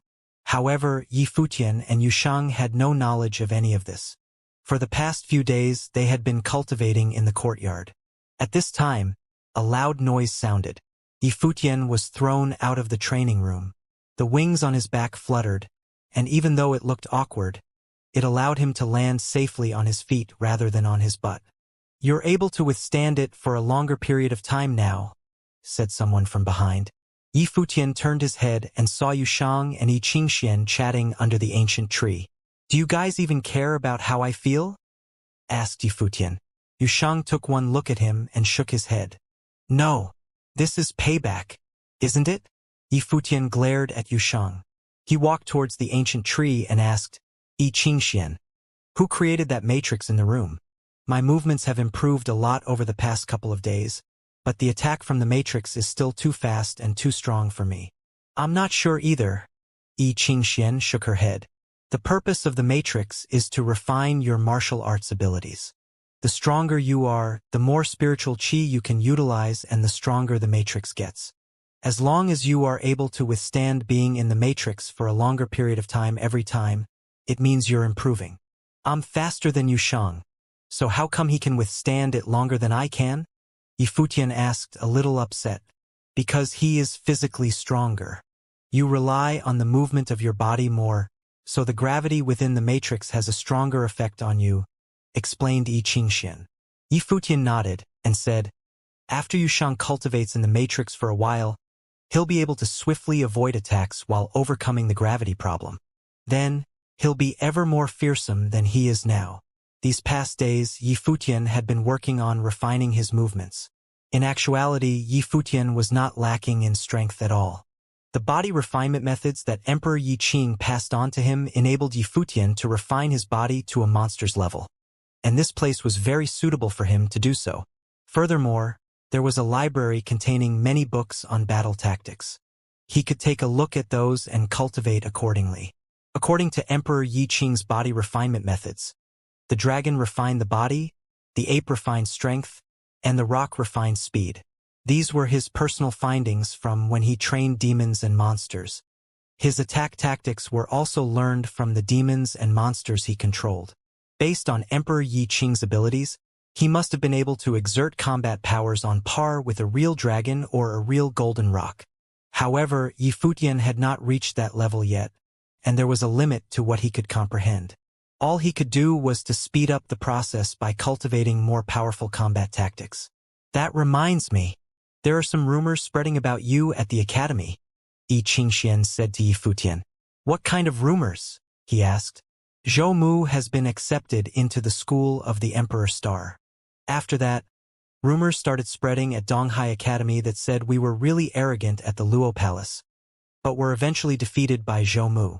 Yi Qingxian spoke carefully. She seemed worried for Yi Futian. If the rumors were true, would they hurt his pride? Yi Futian was shocked. Did Zhou Mu say this personally? I think the rumors came from a couple of students at Donghai Academy, Yi Qingxian said gently. Yi Futian shrugged and smiled. Looks like someone doesn't really like me. So, the rumors aren't true? Her eyes lit up. Zhou Mu was a 5-starred glory plane cultivator. Even though Yi Futian was really good, he was still at a lower level than Zhou Mu. Therefore, when Yi Qingxian heard the rumors, she was not completely sure they were false. It couldn't have been Zhou Mu, said Yi Futian. It did not seem like he had heard a single word Yi Qingxian said. Are people using this as an opening to bring up the battle between the art saint and my master? Yi Futian asked her. He already seemed to know the answer to that question. Yi Qingxian saw how confident he was and smiled. Yeah, there were some people talking about that. I'm thinking it's the people from the Flirting Star School who are spreading the topic around, just to piss you off. There are also people who were questioning my father's choice of choosing Yushang as his disciple. Should we try to clear up these misunderstandings? We should let the people of Donghai Academy know that those are all rumors, so they will stop misunderstanding you. If the people are willing to believe that the rumors are true, do you really think they'll change your mind just because you say otherwise? Yi Futian laughed and continued, You can never stop the mouths of others. Just let them be. One day, they'll know to shut their own mouths. You seem so nonchalant about this, but if you're so confident, then we'll wait to see all these people eat their words when you defeat Zhou Mu, said Yi Qingxian with a smile. Rather than paying attention to these things, I'm more interested in the progress of your relationship with Yushang, said Yi Futian. He gave Yi Qingxian a look and watched as her face grew red. She glared at him and said, I don't know what nonsense you're spouting. I'm leaving. Afterwards, she took a peek at Yushang before jogging off. Oh, Yushang, you have to take initiative, laughed Yi Futian. I'm going to cultivate now. Yushang walked away, headed for the training room. Yi Futian and Yushang immersed themselves in cultivation. Yi Qingxian would come to visit them often. Once in a while, Yi Chong would stop by to give Yushang pointers. As for Yi Futian, he was ignored. There was an obvious difference in the way the two were being treated, just like how Hua Fenglu treated Yi Futian and Yushang differently back then. Yi Futian was hurt. One day, Yi Qingxian came to visit again. Yi Futian, Yushang, my father wants me to bring you guys to him, she said. Okay. Is something wrong?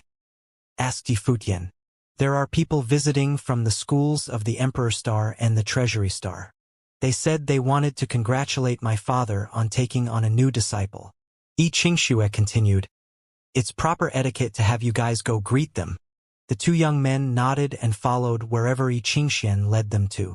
The trio arrived at the guest hall of the School of the Finance Star. Seated in front of Yi Xiang were two people. They exuded such grace. These two people were from the schools of the Emperor Star and the Treasury Star. Behind each person stood two more people, presumably their students. Yi Futian had met the person from the school of the Emperor Star before. It was the elder he met at the Luo Palace. Greetings from student Yi Futian. Yi Futian paid his respects to the two elders with a bow. We meet again, the elder said. I never expected for you to come cultivate under Headmaster Yi Xiang after the events at the Luo Palace. Indeed, you are young and promising. Thank you, senior, said Yi Futian. All those years ago, your master cultivated at the Emperor Star School. How could you go to the Finance Star School? Should I try to demand Headmaster Xiang to pass you on to me? The elder laughed. You're too funny, senior. Yifutian smiled weakly. The elder laughed aloud and said, Hua Jieyu cultivates at our school. Since you two know each other, you should come visit her when you get a chance. Yifutian was shocked. Since the elder already knew that Yifutian was the Guqin devil's disciple, then there was no hiding the fact that he knew Hua Jieyu. If things had come to this, then all he could do was admit it. I've been wanting to go visit her, but since she studies up at the main building of the Emperor Star School, I did not want to intrude. But since Senior has extended the offer, I will gladly visit her when I get the chance. I hope it will not be of an inconvenience to you, Senior. Very good. The elder gave Yifutian a meaningful look. All right now, you youngsters go talk amongst yourselves. I have some things to discuss with Headmaster Xiang. The elder smiled. The students standing left the hall along with Yifutian's little trio. Xu Yuyan was watching Yifutian the whole time. When the elder told them to leave, she quickly ran to catch up with Yifutian. Wait up, she shouted. Is there something I can help you with? Yifutian smiled at Xu Yuyan. My name is Xu Yuyan. I am Hua Jieyu's best friend, she told him. She felt as if she had just uncovered a secret. In the past, Hua Jieyu mentioned that she had someone she liked, but that was before Yifutian came to Donghai Academy. Hua Jieyu probably had no idea that Yifutian was going to show up a few days after what she had told Xu Yuyan. After that, Hua Jieyu showed special interest in all things regarding Yifutian. Xu Yuyan had never cared about the details. It was only when Zhou Mu entered the school of the Emperor Star that she found Hua Jieyu was the daughter of the Guqin devil, Hua Fenglu. Then, she found out that Yifutian was the Guqin devil's disciple. It was obvious that Yifutian and Hua Jieyu were previously acquainted.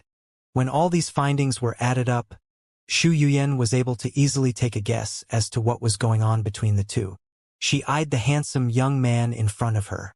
This guy who stirred up trouble right after being admitted should be the guy in Hua Jieyu's heart. My name is Yifutian. He smiled and continued. Is Hua Jieyu doing well? Yeah. Xu Yuyan nodded. She was very curious about Yifutian. What type of person was this guy who Hua Jieyu was so crazy about? There were so many things she wanted to say right now, but there were others around. Xu Yuyan could tell that Yifutian and Hua Jieyu wanted to keep their relationship under wraps. So this was not a good setting to talk about it.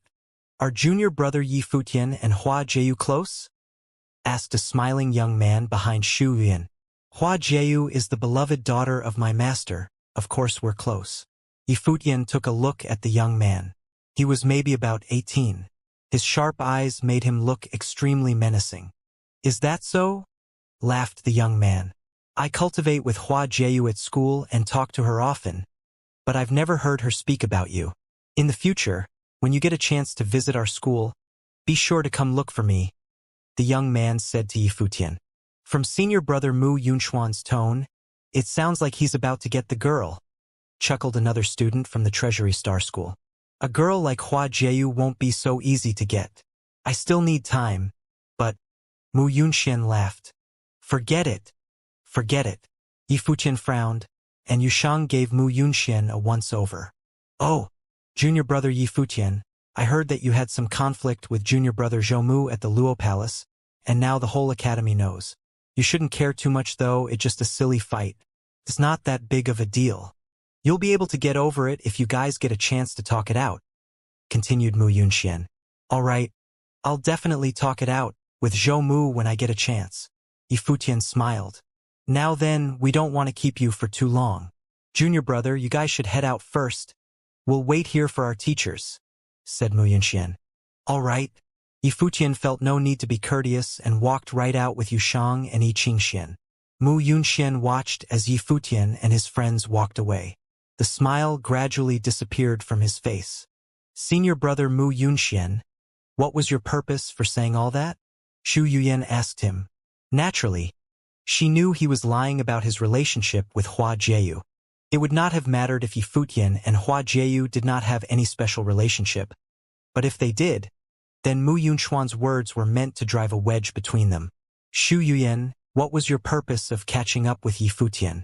Has Hua Jiu mentioned him to you? Mu Yunxian asked. I just wanted to say hello since he is an acquaintance of Hua Jiu. I had no other intentions, she said. Really now? Mu Yunxian smiled and picked up his feet to walk away. Yi Futian and the two others walked back to where he lived. All along the way, his eyebrows were knitted. Who is he? Xianxia? Yi Futian asked. Mu Yunxian, someone now cultivating separately with the supervisor in the school of Emperor Star. A true genius, currently in 8-star glory plane, and he is a great mental control sorcerer, Yi Xianxian told him. She felt awkward that Mu Yunxian spoke to Yi Futian like that. Mu Yunxian. Yi Futian repeated and remembered this name. Yushang noticed Yi Futian was upset. He looked at Yi Xianxian, then tried to comfort Yi Futian. I believe my sister-in-law is not that kind of girl. Of course I know my fox is not like that. Yi Futian nodded. But don't you think Mu Yunxian is weird? Why did he tell me that intentionally? Yeah, it is truly weird, Yusheng agreed. It almost feels like he was testing me. He must know something. Yi Futian was still mumbling. Sister-in-law? Fox. Yi Qingshuan's eyes twinkled with a little bit confusion. She could sense that they were talking about Hua Jiu. Qingxian, remember, this is a secret. Do not tell anyone, Yusheng told her.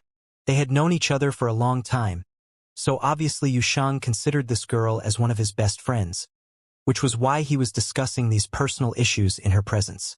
Hua Jiu is my girlfriend, Yi Futian explained to Yi Qingxian. Yi Qingxian was surprised, then asked doubtfully, Really? Why don't you believe me? Yi Futian was upset about Yi Qingshuan's reaction. I am such a talented and handsome boy, so why can't my girlfriend be the most gorgeous girl in this academy? Yi Qingxian was speechless. After a short silence, she asked Yusheng, Has he always been such a narcissist? Yeah, Yusheng answered. Damn. Yi Futian heard they were talking about him. Come on, bros before hoes. Why would you give me up for a girl? The other two were speechless again. I do not care if it's a test or not. I'll remember this guy, Mu Yunxian. Thinking of Yunxuan's words, Yi Futian smiled. The smile indicated something, and Yusheng knew that some serious revenge on that name was on its way. After they went back to the garden, Yi Xiang was already waiting for them. He looked at Yi Futian and told him, Come see me. Yi Futian did not know what happened. He nodded and followed Yi Xiang into the room. You caused some trouble at Luo Palace, didn't you? Yi Xiang asked. That was even before I came here. In fact, I met Qingxian right after I came back from Luo Palace, Yi Futian explained. And I was not there to make trouble. You were going to ask Lord Luo to cure your professor? Yi Xiang asked. Yi Futian nodded. That was really unwise. Do you have any idea what you did? Yi Xiang sounded cold. You should feel lucky that you are someone insignificant so that people in that place did not kill you since they had to save their reputation. Otherwise, you would have been dead by now. Do you know the relationship between the art saint, Lord Luo, and the school of Emperor Star? Yi Futian was shocked and confused. He said, I only knew the art saint also used to attend the school of Emperor Star after meeting you, Mr. Yi. No wonder you are the disciple of Hua Fenglu. You just share the exact same self-righteousness. Yi Xiang seemed angry. Do you know why your professor's natal spirit was destroyed and why he was banished? I only know that Mr. Hua was defeated by the art saint and was evicted from Donghai City by the art saint and the Nandu family, Yi Futian said. What if he beat the art saint? Would it have been any better? No. His tragedy was destined since the moment he decided to pursue the princess of Nandu family, Yi Xiang told him. Both the school of Emperor Star and the Nandu family tactically planned the political marriage between the art saint and the daughter of the Nandu family. All the powerful people in these clans would benefit from this marriage. Your professor just cut in and ruined everything for them. What was he thinking? That a pretty face was everything. The director stared at Yi Futian as he spoke. Yi Futian felt somewhat awkward. He believed that no matter how badly the director did not like his professor, It was not Futian's fault that he was handsome. He even knocked up that girl and they had a child. He was lucky to get out of this city alive. Yi Futian believed Xiang was still lingering on this. He did not understand why the hatred was so serious. Was it because of Ms. Tang? Is there anything else between the art saint and the school of Emperor Star? Yi Futian kept asking. There is something that people rarely know, and I know only some details about it. The art saint might have some relation to Prime Minister Hua, Xiang answered. He is one of the 2 prime ministers in the nation of Nandu in charge of military force. Now, he is definitely the most powerful person in this nation. He had graduated from the school of Emperor Star and is now considered a strong backer of this school now.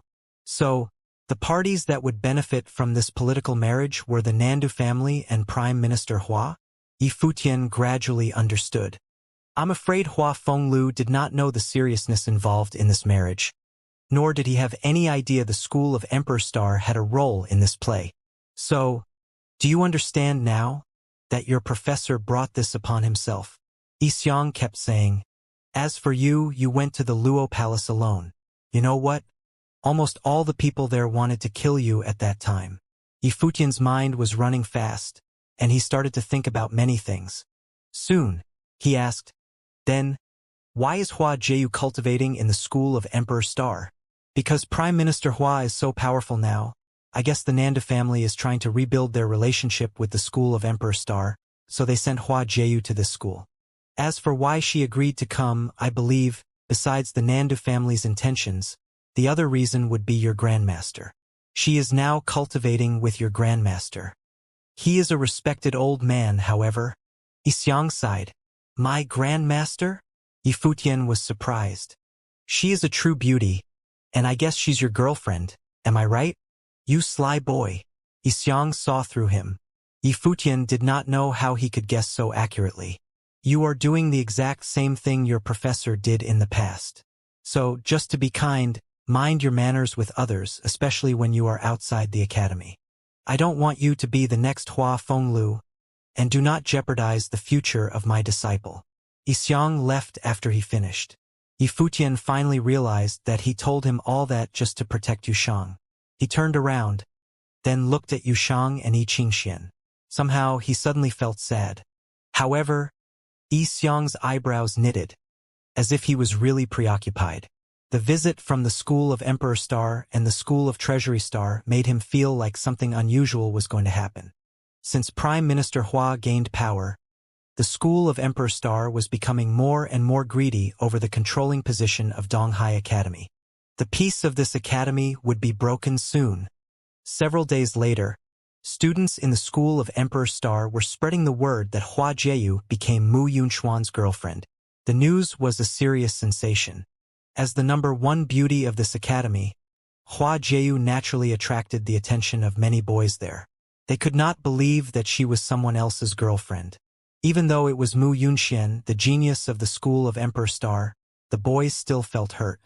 Yi Futian also heard the word, and became even more confused. What was Mu Yunxian trying to do, and why was the school of Emperor Star trying so hard to circulate this rumor? Even though he did not take the news seriously, as time went by, the rumors spread further, and he started to feel so upset that even Yushang and Xianxia could clearly feel it. Hua Jieyu also heard. When Xu Yuyan went back that day, she told Hua Jieyu exactly how Mu Yunxian tried to agitate Yi Futian. To avoid any possible controversy about her relationship with Yi Futian, she did not say a word to stop the rumor. She was worried that after the Nanda family found out they were together, Yi Futian would be in trouble. However, as the rumors became worse, she finally decided to do something. She went to find Mu Yunxian, but this boy had disappeared from campus. She tried to leave the school of Emperor Star to find Yi Futian and explain, but she found herself being stalked when she was not in the room. She felt as if someone was plotting against her. In her dorm, Hua Jieyu was standing in front of the window, overlooking the entire campus. She asked, Yuyan, will he misunderstand me? If he really knows you, he will not, Xu Yuyan said. Rumors can kill, especially when so many people are spreading them. It almost sounds like the truth. Even if he believes me, as far as I know, his personality will make him seriously depressed. Plus, I cannot go to him and explain. Hua Jieyu sighed. I truly don't want him to get hurt. The school of Emperor Star is obviously spreading the rumor intentionally. I think they are already suspicious about your relationship, so we cannot explain anything now. Otherwise, you would admit that something is going on between you two, Xu Yuyan told her. That is why I'm conflicted, Hua Jieyu mumbled. Xu Yuyan stood next to her silently. She could clearly feel Hua Jieyu's agony. Meanwhile, in another place, two men were talking. They were the old man from the school of Emperor Star that Yi Futian met in the banquet and Nandu Ku. Nandu family promised that Hua Jieyu would not be used for any political marriage. However, with the rumors going on, I'm afraid what Xia Fan said should be true, the old man told Nandu Ku. We have not confirmed anything yet. That boy is the disciple of the Qin devil, so it is natural that he and Hua Jieyu have a good relationship, Nandu Ku said. Details tell more than words. I think this princess of your family is going to replay history, especially since the boy in this story is the disciple of the Qin devil. How ironic, the old man jeered. I will inform my family to take care of this. Besides, Jieyu is still young.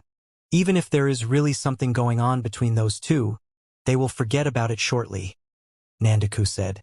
Then tell your family to mind their own business, and do not let history repeat itself. Yi Futian is now cultivating with Yi Xiang. Even though only few people know the truth of that fight, Yi Xiang might be one of them. He knows so many secrets about the school of Emperor Star. It would be intolerable if the geniuses from Donghai Academy actually go against our school in the future. You better take care of it. He left right after he finished talking, looking obviously pissed off. Nandu Ku, however, felt nervous. What was happening now truly resembled the Pat so much. Previously, Nandu family had noticed that something was going on, but had been hesitant to take action. They finally made a huge mistake which they could never compensate for. Recently, Yi Futian had been in a consistently bad mood. He cultivated his martial arts skills like crazy, and was now able to withstand the matrix in the training room for longer periods of time, thus breaking past the 4-starred glory plane in martial arts. However, he had yet to break through for sorcery. To cultivate spiritual energy, a sorcerer needs a tranquil mind. However, his mind was anything but tranquil at that time. Rumors were still flooding Donghai Academy as usual. On this day, a group of people mounted on different creatures stepped into the academy. This caused a large ruckus on campus. The leader of the group was actually a young woman, dressed in a long red dress, the color of fire. She stood on a majestic creature, the same color as her dress. She was a blooming beauty, unparalleled by anybody else. Just standing there, she looked elegant, her eyes bright and piercing. I heard Donghai Academy is the best place for cultivation in all of the East Sea Prefecture. There should be a lot of students here on the same level as me, so I came to check it out, said the young woman.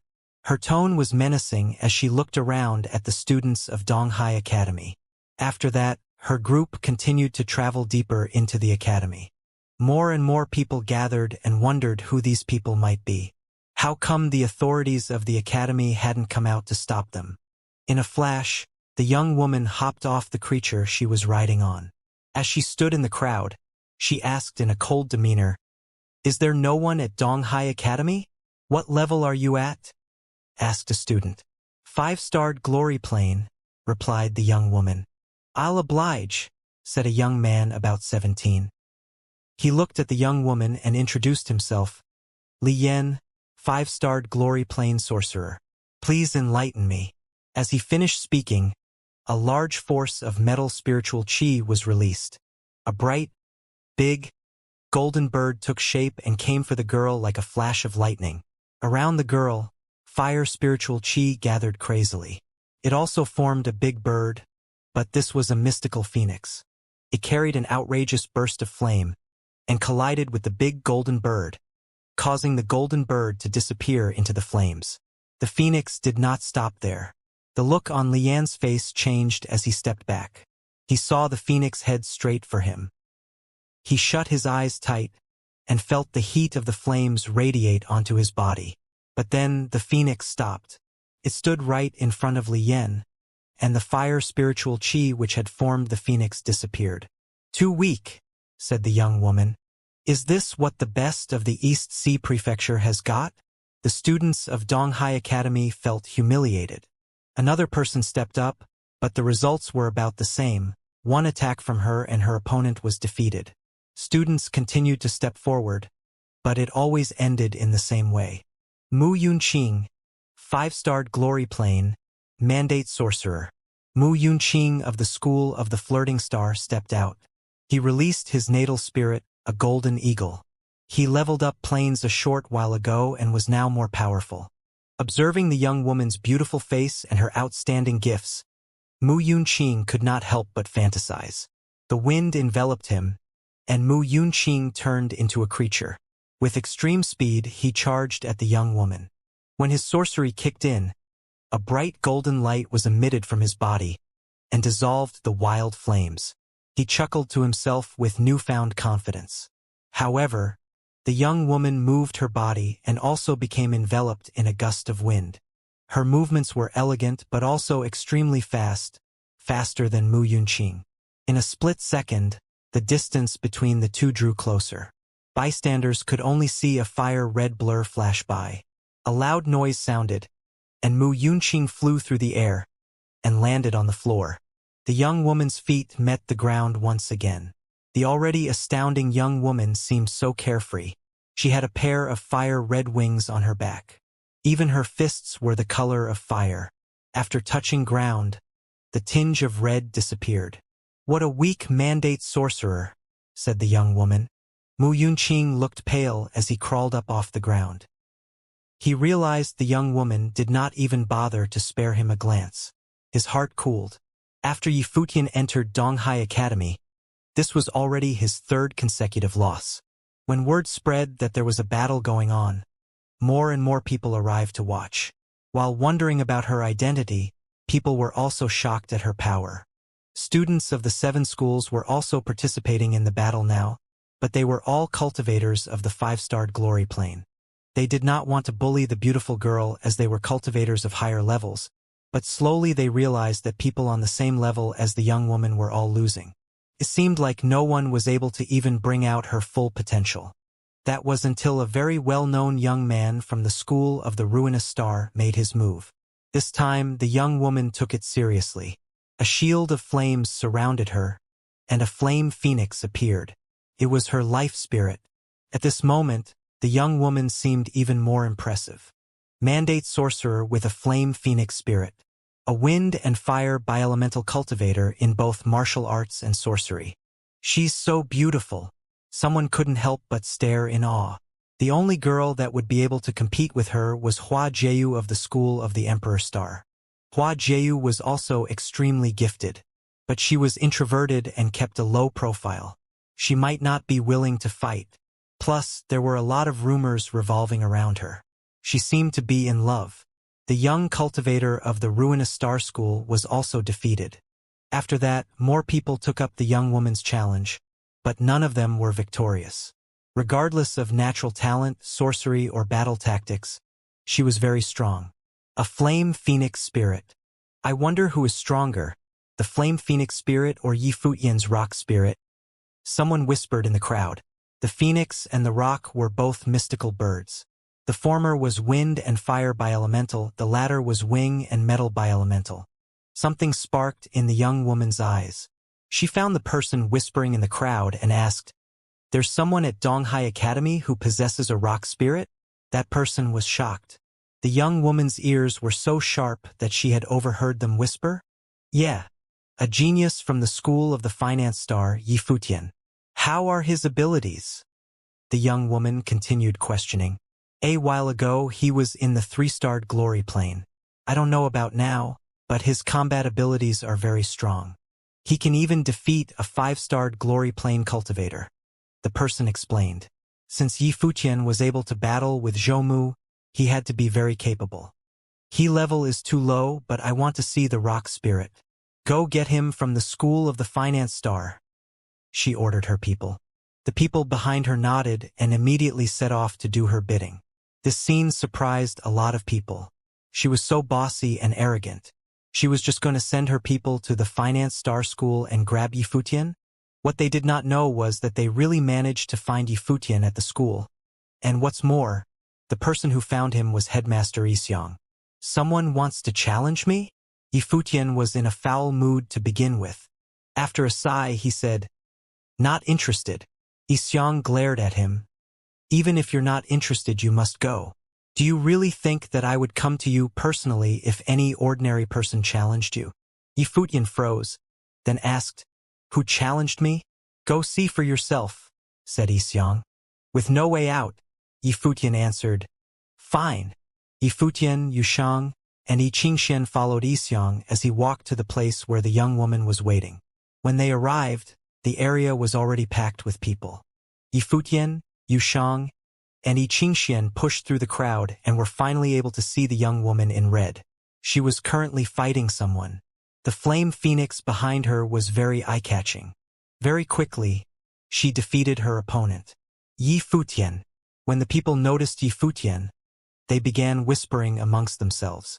The young woman turned her attention to him. "Your life spirit is a rock?" she asked him. Yifutian looked at her strangely and simply said, "A woman." The young woman frowned and asked, "What do you mean by that?" "I don't want to hit a woman," Yifutian said and turned to leave. What happened last time with the sword-wielding young lady had traumatized him. "Hold it!" she yelled. "Did I say you could leave?" Yifutian stood frozen in place. This young woman seemed very arrogant, and it was Xiang who told him to come. What was this young woman's identity? He turned to speak with her again. "Anything is fair game in combat. You have such a pretty face. I wouldn't want to accidentally hurt you. Let's not fight." The crowd was dripping in cold sweat by now. Yifutian would always be Yifutian, arrogant. "Nonsense." The young woman laughed. "Hurt me? Can you even manage?" Yifutian was speechless. Did all females talk like this? He could not take it anymore. "Yu Shang!" shouted Yifutian. After a short while, he realized that no one was answering to him. When he turned around, he saw Yushang chatting with Xianxia. Yifutian had no words. "Best friends," he muttered under his breath. He could only count on himself now. He walked forward and saw the young woman smiling at him in a cold demeanor. "Release your life spirit, or else you won't get a chance to later on," she said arrogantly.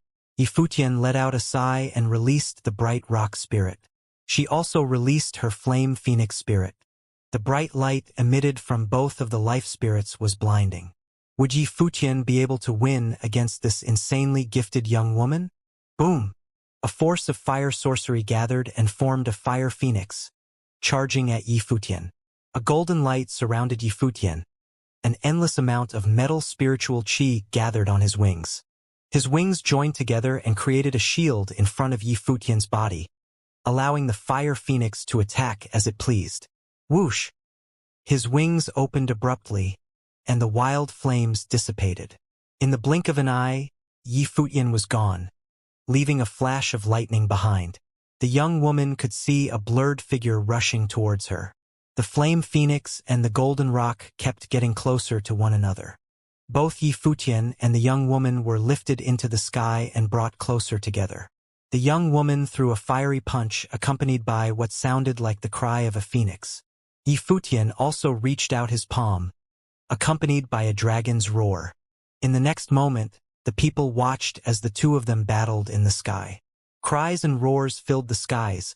The fire and metal spiritual chi flowed wildly. Boom! Boom! Two loud noises sounded. Then the people saw the young woman fall from the sky and land harshly on the ground. Her guards ran to her side. A lean and handsome middle-aged man also descended from the sky. After this person's appearance, many of the authoritative figures of Donghai Academy stepped forward. Even Xiang was there. All of them bowed to this man. "Greetings, Minister Zhua." All of them greeted the man. The students of Donghai Academy looked confused. "Minister Zhua?" At this moment, the young woman got up from the ground with a hand on her chest. This immediately attracted everyone's attention. All they saw was the young woman looking up at the sky where Yifutian was floating and screamed, "You shameless jerk!" I. Yifutian was completely speechless. How did things turn out like this again? Yifutian was hurt. Last time he beat a girl, he was insulted for not being a man. Now he was being a shameless jerk? Why couldn't they just challenge normally? Beside Yushang, Xianxia thought of what happened last time and snorted. Glancing at where the girl's hand was and then looking at Yifutian, she said, "You've crossed the line. I said anything is fair in combat and didn't want to fight, but you insisted," Yifutian explained logically. The girl glared at him. Obviously, it was useless to talk about logic with women. "Professor, I want him," the girl said to the scholarly middle-aged man. "Huh?" Yifutian was confused. He looked at the girl strangely and said, "I have a girlfriend." The girl was confused as well. Then, understanding what Yifutian meant, her expression changed drastically. "You are so shameless." Minister Zhua, referred to as professor by the girl, cleared his throat. "You used the wrong words." The girl froze, thinking back to how she said, "I want him." She realized it really was easy to misunderstand, but she didn't care. She whined, "Professor, you know what I mean." Stubborn. Minister Zhua gave her a look, then turned back to Yifutian. "What's your name?" "Minister, I am Yifutian." He bowed and said, "Minister, your disciple challenged me." "I know." Minister Zhua nodded. "Very good, your spells and strength are both extremely strong. You didn't even use battle techniques. She isn't at your level." "How can you say that?" The girl looked at her professor, wounded. "It's the truth," Minister Zhua said. "He's in a lower plane than you. Now you know there are many talented people out there. This is just one school in East Sea Prefecture. Don't be so arrogant in the future." At this time, Xiafan walked out of the crowd to Minister Zhua's side. He looked at Yifutian coldly and murmured something into the minister's ears. Minister Zhua was taken aback and glanced at Yifutian in shock. Yifutian was suspicious. Xiafan's eyes were cold and he was probably plotting against him. "Yifutian, come here," Minister Zhua said. The boy nodded and walked over. "I came this time about Qingzhou City's relics," Minister Zhua said to him. "I heard from Xiafan that someone in Donghai Academy had come out of it alive, so I wanted to take a look. I didn't expect to run into you. Are you willing to come with me?" "Don't worry. I will do everything to protect your safety." Yifutian's eyes flashed. It was about Emperor Yi Qing's relics again. Qingzhou City was subordinate to the East Sea Prefecture. Since the appearance of Emperor Yi Qing's relics was such big news, the East Sea Prefecture obviously had to report to the Nandu nation. It was natural for them to send someone over too. However, if Xiafan did this voluntarily, he probably wanted to kill Yifutian. After all, he knew what Mount Tianyao had. But Xiafan's plan would most likely fail. How would the snow ape treat him in Mount Tianyao? "Minister, a demon lord protects Emperor Yi Qing's statue on Mount Tianyao. It is really powerful. Even if you are skilled, it would still be dangerous. It's pure luck that I survived," Yifutian warned. "I understand, but the emperor commanded this. I have to go take a look." Minister Zhua nodded. "I've already sent someone to scope out the path. When he returns, we will leave. I will have you stay with me." Yifutian pretended to be uncomfortable.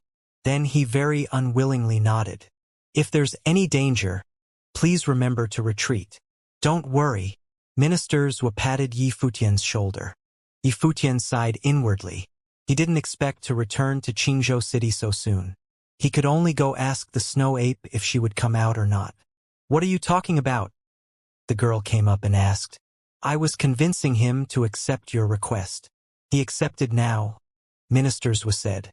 The girl smirked and looked at Yifutian proudly. "Good, you know your place. You're mine now." Yifutian was upset. Looking at her, he said, "You're pretty, but I really do have a girlfriend, and she's prettier than you." "Jerk." The girl was pissed. The minister said, "Okay, princess, we should go." Then he said to the people of Donghai Academy, "Thank you for your time." "You're welcome, minister. Won't you stay a few more days?"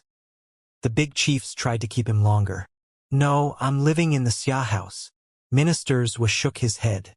He was the minister of Nandu Nation and the East Sea Prefecture was under him. He naturally lived at the Xia house. I will come get you when we leave, he said to Yifutian. Then he led the people away. While leaving, the girl glared at Yifutian. The boy shrugged helplessly. Was she trying to scare him? Well, the tides would turn at Mount Tianyao. After ministers were left, many people of Donghai Academy glanced at Yifutian. This guy was such a pervert. Multiple disciples had failed against the girl, but he squashed her so quickly and was praised by the minister. The big chiefs stared at Yifutian deeply. Would he be favored by Minister Zhua? The crowd scattered gradually. Xianxia walked over and smiled at him. You're doomed. People will remember you now. It's hard to have such good looks. Yifutian sighed. Xianxia glared at him and said, You clearly hit somewhere you shouldn't have. You crossed the line. It's a battle. How would I know?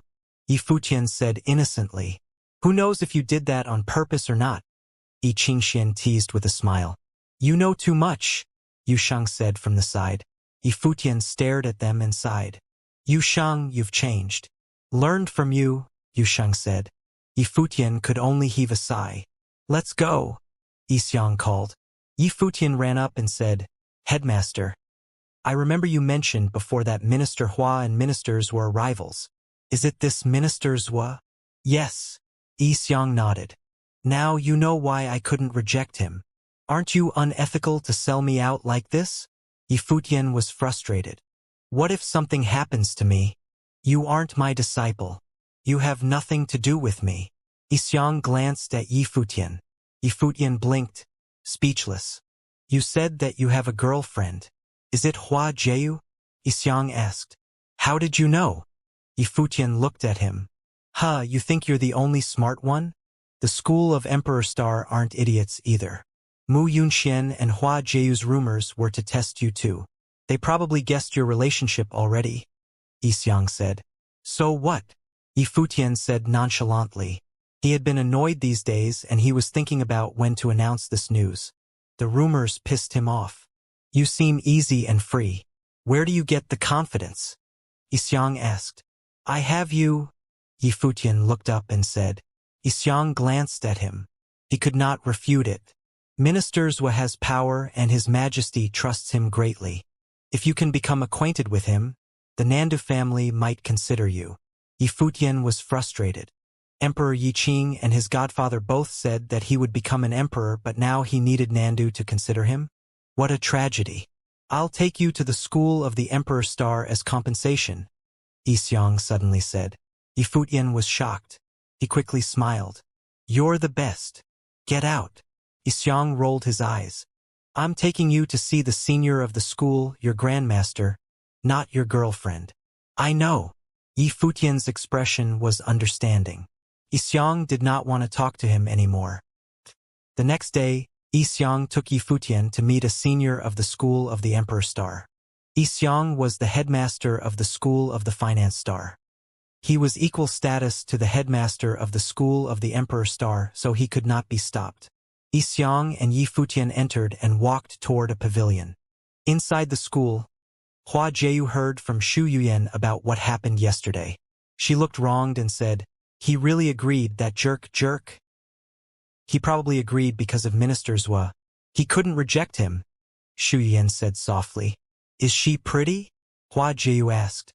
Yes. Shu Yuyan nodded. But not as pretty as you. That guy likes pretty girls. He must have done it on purpose. Hearing that the girl was pretty, Hua Jiu felt even worse. She said quietly, There are so many rumors about me, but I didn't go see him. Did he get angry and fall for someone else? Stop thinking nonsense. Shu Yuyan looked at Hua Jiu and sighed inwardly. Even goddesses could panic like this. She was in too deep. You don't know him. If he promised to leave with that girl, she definitely likes him. He's so lustful that he won't be able to resist her charms. Hua Jiu was worried. Is he that charismatic? Shu Yuyan was speechless, but Hua Jiu nodded seriously. Is Elder Qin here?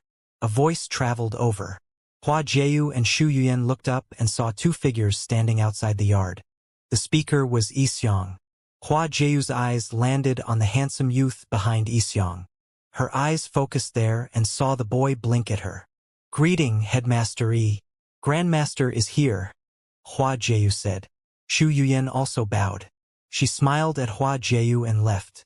"I am here to see Elder Qin," Yixiang said. Hua Jieyu nodded and led the way. Yi Futian followed. "Stop pretending. Go say what you want to say and then come find me," Yixiang said. He then walked away. Yi Futian looked at his back, realizing the man was pretty loving. "Why are you looking at me like that?" Yi Futian looked at Hua Jieyu with a smile. He saw that her eyes were slightly red. Jieyu dragged Yi Futian into a room. Closing the door, Hua Jieyu studied him. "You went to the Luo Palace?" "Yeah." Yi Futian nodded. "Don't believe the rumors. I have nothing to do with Mu Yunxian," Hua Jieyu said, feeling wronged. "I know." Yi Futian smiled and nodded. Hua Jieyu stepped forward. She extended her slim arms and lightly hugged Yi Futian. She raised her head. Yi Futian looked at the shocking beauty before him. Those eyes were filled with emotions. He could faintly see a teardrop in the glittering eyes. She was so beautiful he lost his breath. "Kiss me," a dreamy voice said, almost melting Yi Futian's heart. Yi Futian looked down at Hua Jieyu's delicate features, especially her luscious red lips. His heart was beating like crazy. To reciprocate her gesture, he reached out his arms around her waist. Then, he lowered his lips until they met hers. They were both a little awkward at this. Some time later, they separated. Hua Jieyu bit her lip. Her crystal-clear eyes were enchanting. "I'm yours now, so you have to take responsibility for me," Hua Jieyu said to Yi Futian as she gazed into his eyes. "Ah." Yi Futian blinked. "What do you mean by that? Are you trying to refuse?" She glared at him. Yi Futian's heart skipped a beat looking at her angry face. He said, "Since you're mine, then let's have another go at it." After he finished his words, he pulled Hua Jieyu close and they were immersed in each other once again. Hua Jieyu's eyes closed, her face redder than before, but she felt warm in her heart. This time as well, they took a while to separate from each other. Hua Jieyu looked at Yi Futian with a bit of resentment. Suddenly, she asked, "Can you not go?" "Not go?" Yi Futian was confused. "That girl from yesterday," said Hua Jieyu. Yi Futian froze for a moment, then chuckled as he looked at his girlfriend. She was jealous. "Minister's was orders. I can't reject," he said. "Then you have to promise not to fall for her, even if she tries to seduce you," Hua Jieyu told him. Yi Futian was speechless. He never knew women could be so jealous. But it warmed his heart. "She looks nowhere as good as my fox. Why would I fall for her?"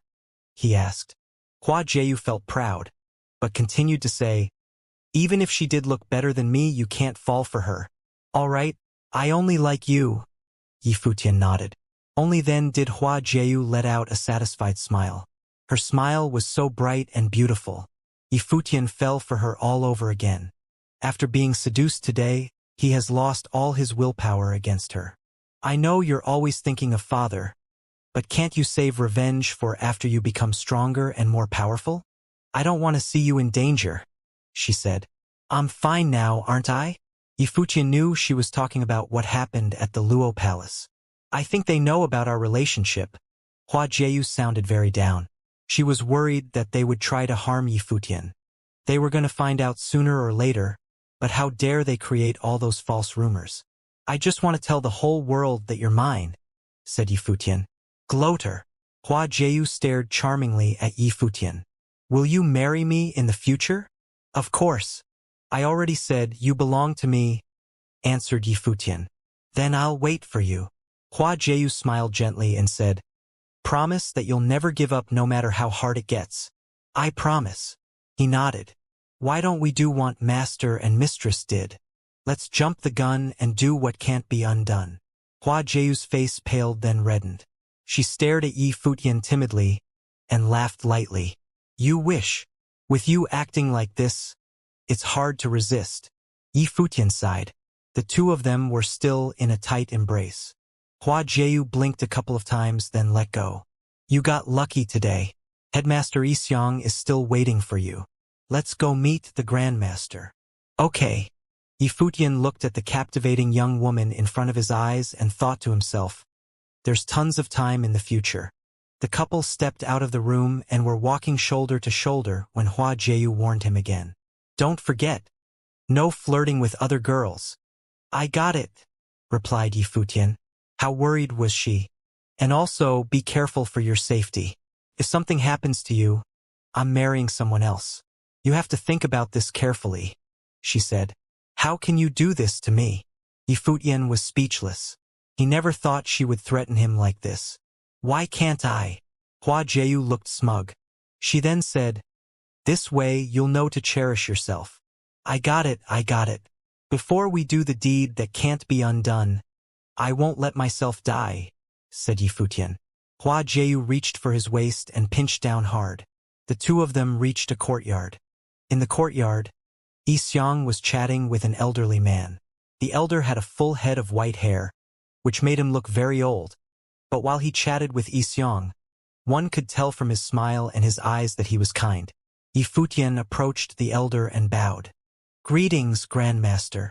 The elderly man looked up at Yifutian and said in a friendly tone, Hua Jieyu has told me about you. Here, come sit. Okay. Yifutian nodded and sat down next to the elderly man. Hua Jieyu told me that she didn't manage to learn any of her father's Guqin skills because they were all passed down to you. Is that true? The elder asked Yifutian. Yes.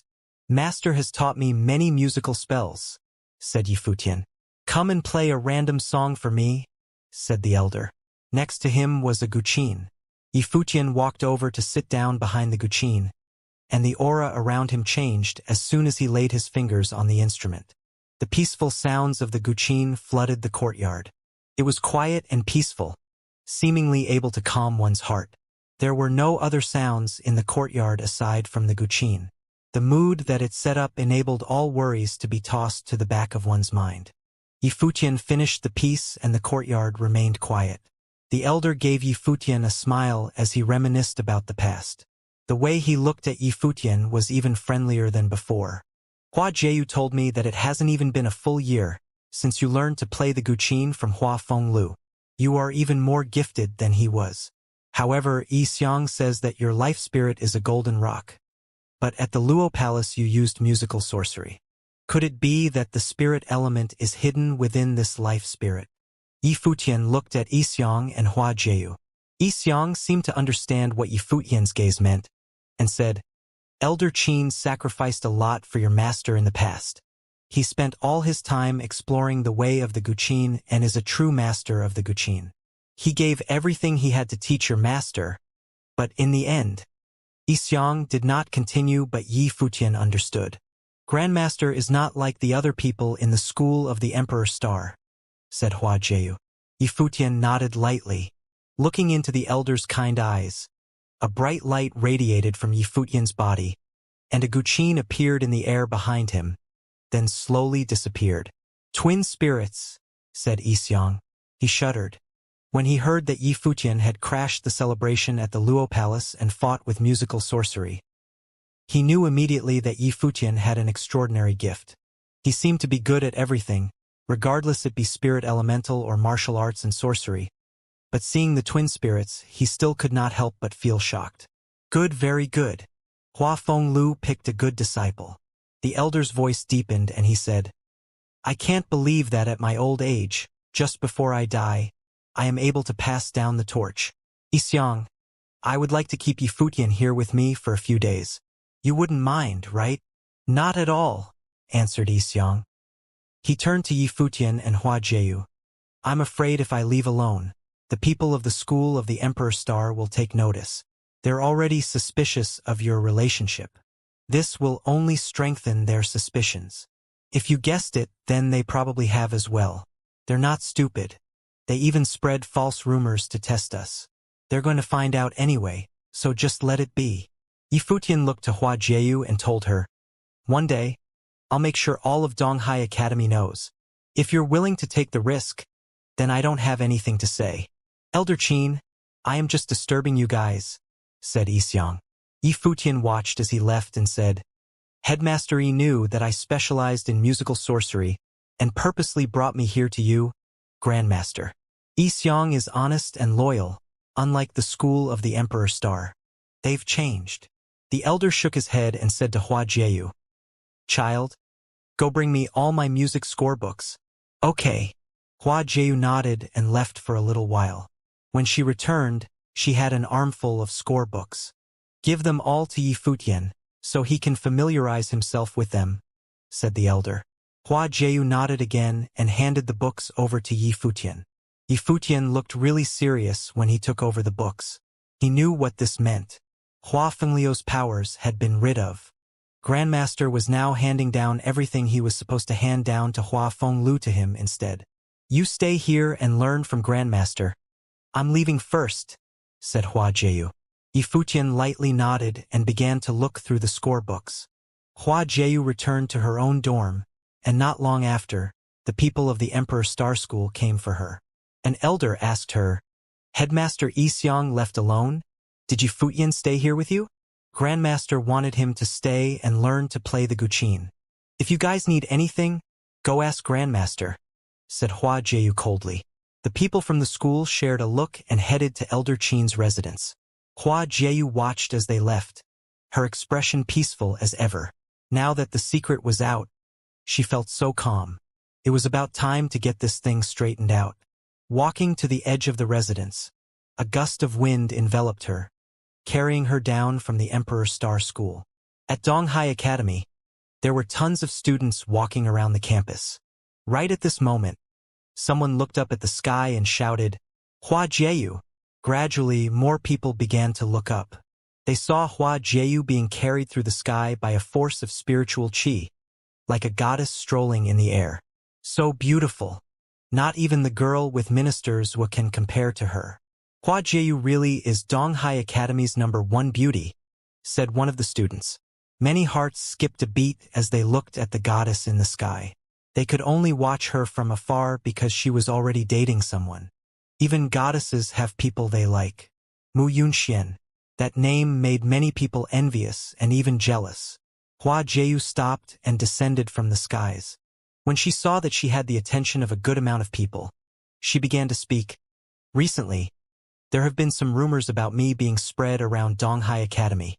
Everyone looked at her. There seemed to be something different about Hua Jieyu. They are untrue, she said calmly. This stirred up some feelings instantly. For a while now, the rumors about Hua Jieyu dating Mu Yunxian spread to every corner of the academy. Now, Hua Jieyu had actually spoken up. The rumors were false. Hua Jieyu came all the way down from the school of the Emperor Star just to set things straight. Saying all she had to say, she turned to leave. So, does this mean you don't have anyone you like? Someone gathered the courage to yell out at Hua Jieyu. Hua Jieyu slowed down. In her mind, a certain young man appeared, which brought a smile to her face. I do have someone I like. Hua Jieyu's smile had many people in a daze. But at the same time, their hopes and dreams were destroyed once again. Hua Jieyu already had someone she liked. It's just that it was the rumored Mu Yunxian. Who is he? Is he better than Mu Yunxian? Someone asked. Hua Jieyu thought of the spectacular young man again and smiled even brighter. Mu Yunxian is not worthy to be compared to him. After that, she was up in the skies again, dancing through the clouds like a goddess. Everyone was shocked, frozen in place. Along with hearing Hua Jieyu's words, they were able to hear the sound of their hearts break. Hua Jieyu's appearance instantly created a gust of wind in Donghai Academy. Rumors about her relationship with Mu Yunxian had abounded recently. They even said that Mu Yunxian had said it himself, and no one from the school of the Emperor Star refuted it, so everyone thought it was real. But today, this world-class beauty personally walked from the school of the Emperor Star to announce to everyone in Donghai Academy that this wasn't real. She had someone she liked, but it wasn't Mu Yunxian. Mu Yunxian couldn't be compared to the person she liked. You can imagine the uproar to Hua Jieyu's words, the most beautiful girl of Donghai Academy. It was like a slap to Mu Yunxian, the talent of the school of the Emperor Star. There was no dignity left for him. Perhaps Hua Jieyu really was mad because these rumors could hurt the person she truly liked. The people of Donghai Academy could imagine Mu Yunchuan's feelings now. But compared to that, they were more curious about the one Hua Jieyu liked. Who was the one that could make Hua Jieyu so beautiful when talking about him? Who was the one that Mu Yunxian wasn't even good enough to be compared to? Did someone like this really exist in Donghai Academy? After all, Mu Yunxian was the genius prodigy of the school of the Emperor Star. At that moment, the one Hua Jieyu spoke of was practicing his guqin in the school. He was immersed in it from day to night. His grandmaster was definitely a master of the guqin arts. His attainment was at the peak. Even Hua Fenglu couldn't be compared to him.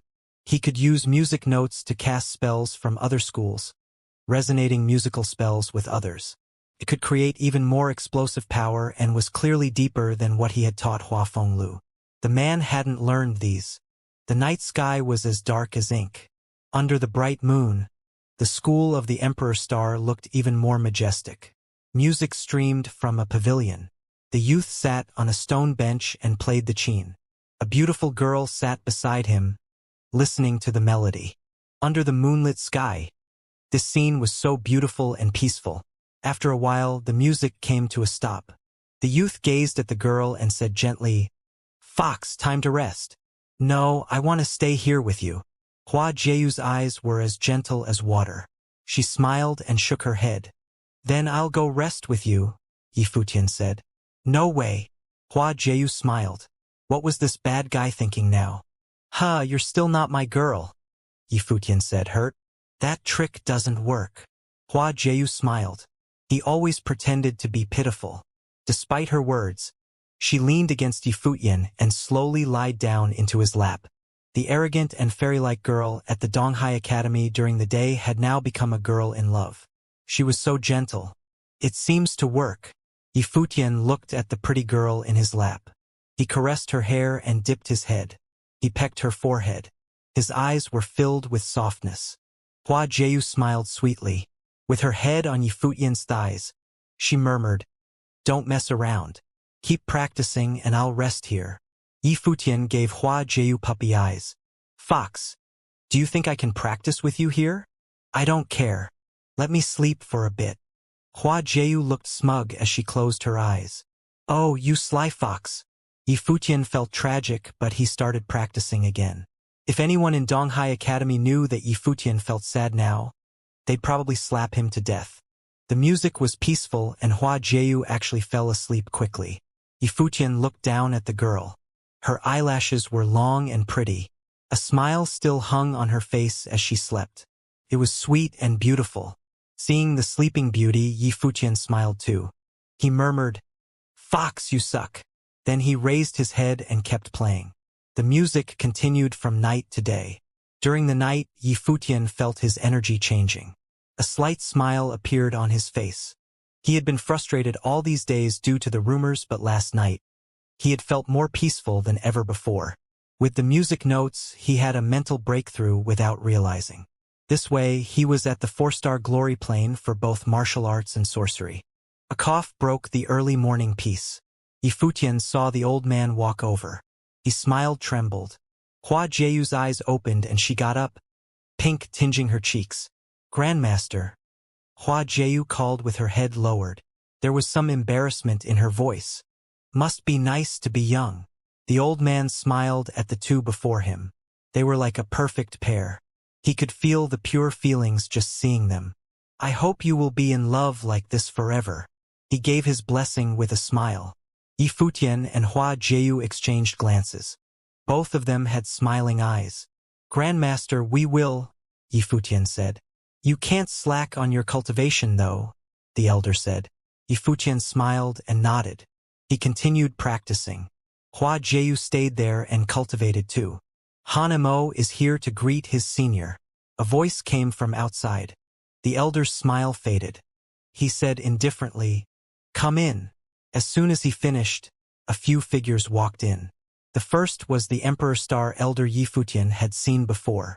"How have you been?" Hanemo asked with a smile. "Can I help you?" Elder Qin asked. There is nothing much, but I heard that Yi Futian was practicing here, so I came to take a look, Hanemo said. His gaze fell on Yi Futian. I told you last time that you can come to the school of the Emperor Star. Why didn't you tell me after you came? I came with Headmaster Yi.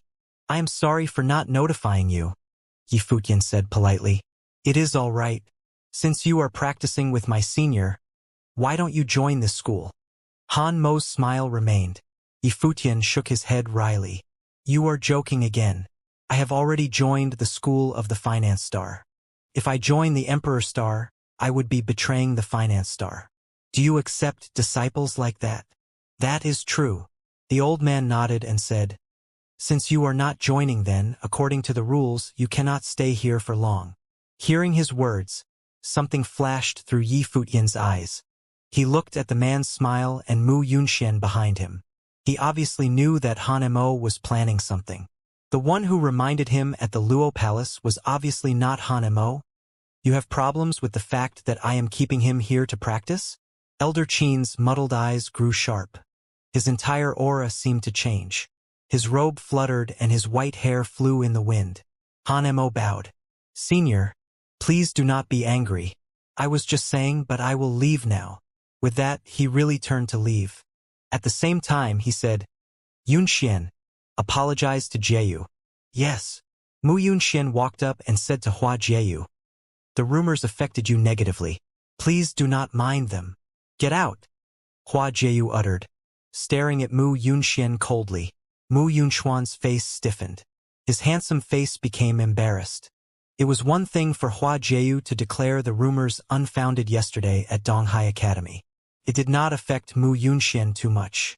But Hua Jieyu did not spare any dignity for him. She told everyone that he could not even be compared to who she liked. Everyone was discussing him as if he was a clown. And now, Hua Jieyu also told him to get out so mercilessly. Seeing Yi Futian beside her, Mu Yunxian realized that this boy was the one she liked. Yesterday, Jieyu said that I can't be compared to you. I cannot disturb your master today, but in the future, I hope we can have some exchanges, Mu Yunxian said to Yi Futian, still polite. Yi Futian did not know what had happened yesterday, but he could guess from Mu Yunxuan's words. After deciding to stay in this school and Hua Jieyu no longer had to avoid him, she probably personally revealed the truth. Thinking of this, Yi Futian smiled gently at Hua Jieyu. He took her hands and glanced at Mu Yunxian, giving a strong response to what Mu Yunxian had said earlier. Seeing this, Mu Yunxuan's expression grew more uncomfortable. Get out! Yi Futian said the same two words as Hua Jieyu. Even though he was told to do so by the school of the Emperor Star, Yi Futian could not tolerate Mu Yunxian saying he was dating Hua Jieyu. Sensing Hua Jieyu's reliance on him, Yi Futian knew that this event had hurt her. She had become sensitive and weak. He needed to make Mu Yunxian pay. Sorry for the disturbance.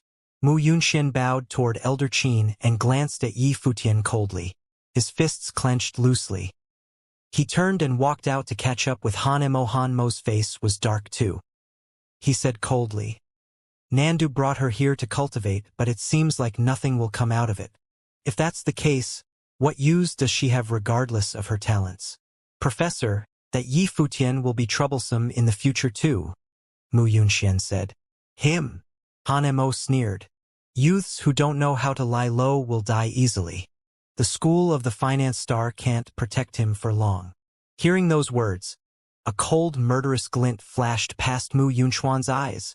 Days later, Yi Xiang came to the school of the Emperor Star to pick him up. Minister Zhua had sent people over and was preparing to travel to Qingzhou City.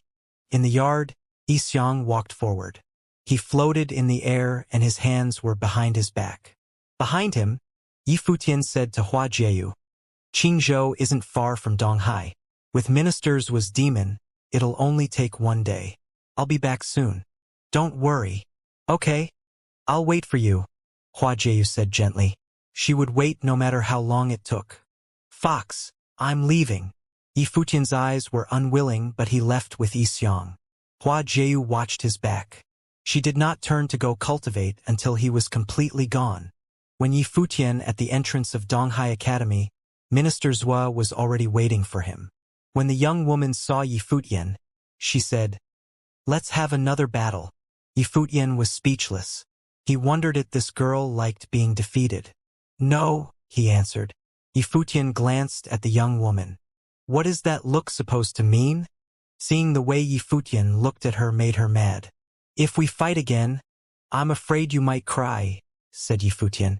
He was determined never to battle with a female ever again. "You?" The young woman pointed at him.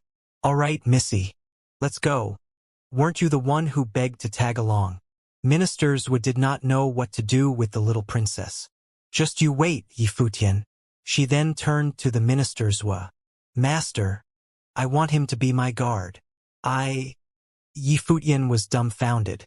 He looked to ministers. "Senior, she couldn't do this, could she? Stop fooling around." The ministers looked at the young woman once and then gave out his order, "Let's go." The large group riding on creatures began their journey, heading in the direction of the East Sea. "I don't care. Master, didn't you say his innate powers were good and that he was gifted? Then he would be perfect as my guard. He can also battle me time to time to help me gain combat experience." The young woman whined to the ministers. Yifutian stared in shock.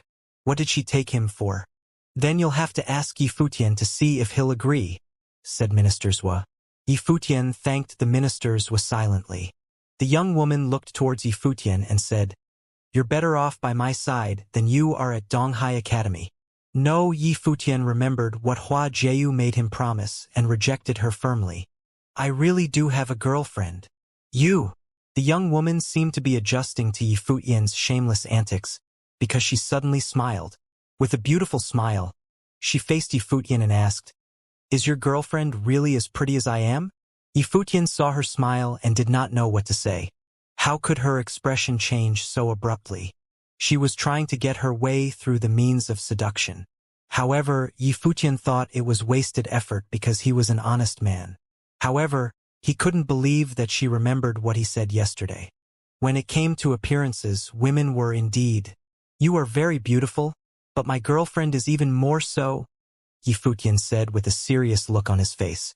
The young woman's smile disappeared in an instant and she snickered at Yifutian.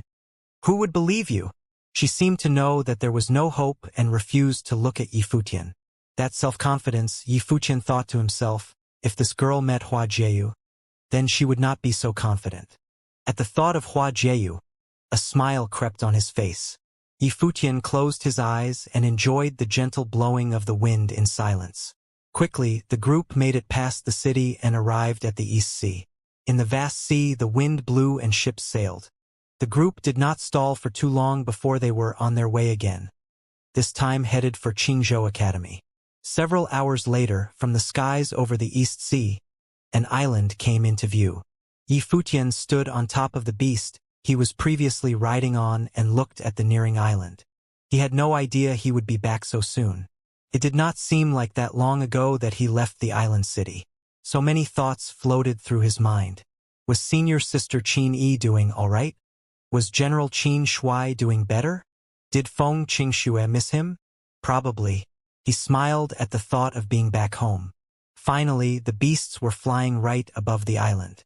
They did not stop but continued in the direction of Qingzhou Academy. Boom! At this very moment, a loud sound came from the ground. Yifutian and everyone were concerned as they looked down. They saw the ground shake, as if an earthquake or a tsunami was about to dawn upon the city. What's going on? Minister's eyes flickered and the beasts continued to advance. A moment later, the loud rumbling resumed and the ground was shaking once again. The citizens of Qingzhou City were in a frenzy. The stronger people ascended into mid-air while the weaker people were running on the streets. Everyone was in shock. Boom! The ground was still shaking without a pattern. As they got deeper into the city, the shaking got more violent. Even when the monster tide occurred, it did not affect the areas this far away. Right not, it seemed like the entire island was being affected. It was originating from the direction of Qingzhou Academy. What on earth was going on? Yifutian's heart was pounding. Even though he was not able to become an official disciple of Qingzhou Academy, he still had a sentimental attachment to this place. He did not wish for anything to happen to the academy. The beast sped up and charged forward. Not long after, they arrived at Qingzhou Academy. Right now, the whole area was shaking non-stop. Some buildings had already fallen.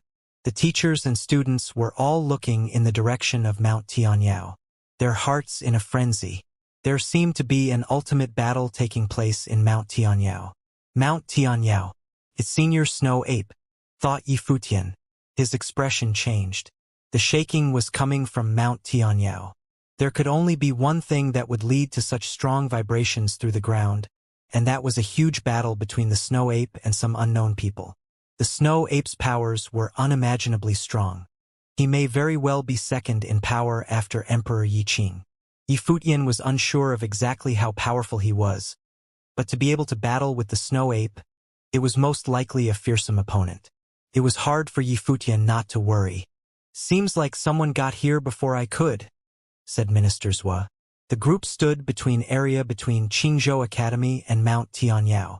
People who went ahead to test the waters came back to report their findings.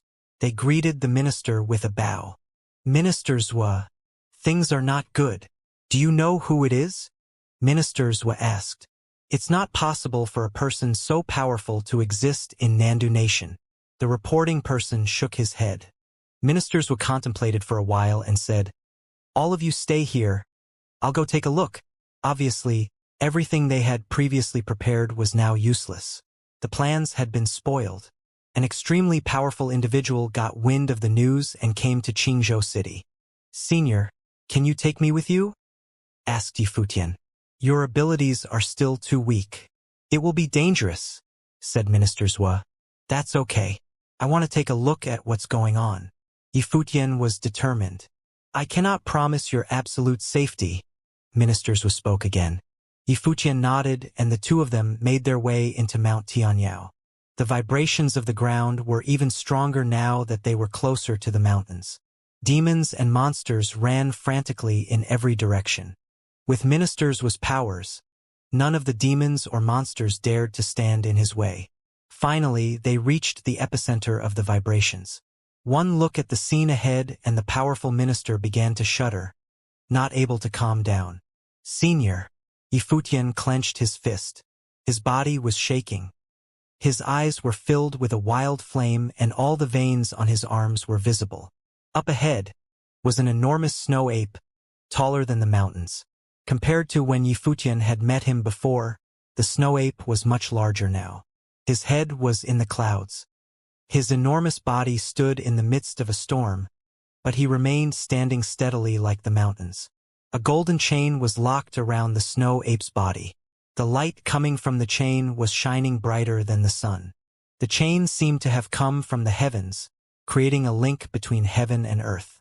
The snow ape reached out his hands, filled with immense power. However, the snow ape's snow-white fur was covered in blood. He was bleeding from wounds all over his body. He looked up at the figures in the sky unyieldingly. Yifutian also looked up at the sky with his bloodshot eyes. Up in the skies stood a group of people. They were spread out in the air. A light shone from each of their bodies. This light enveloped them like a divine armor, and the people looked domineering, like the gods in heaven. Standing above them were two more people. They were quiet. One of the two was dressed in a robe of sorts. She was dazzling, elegant, and holy like a celestial fairy.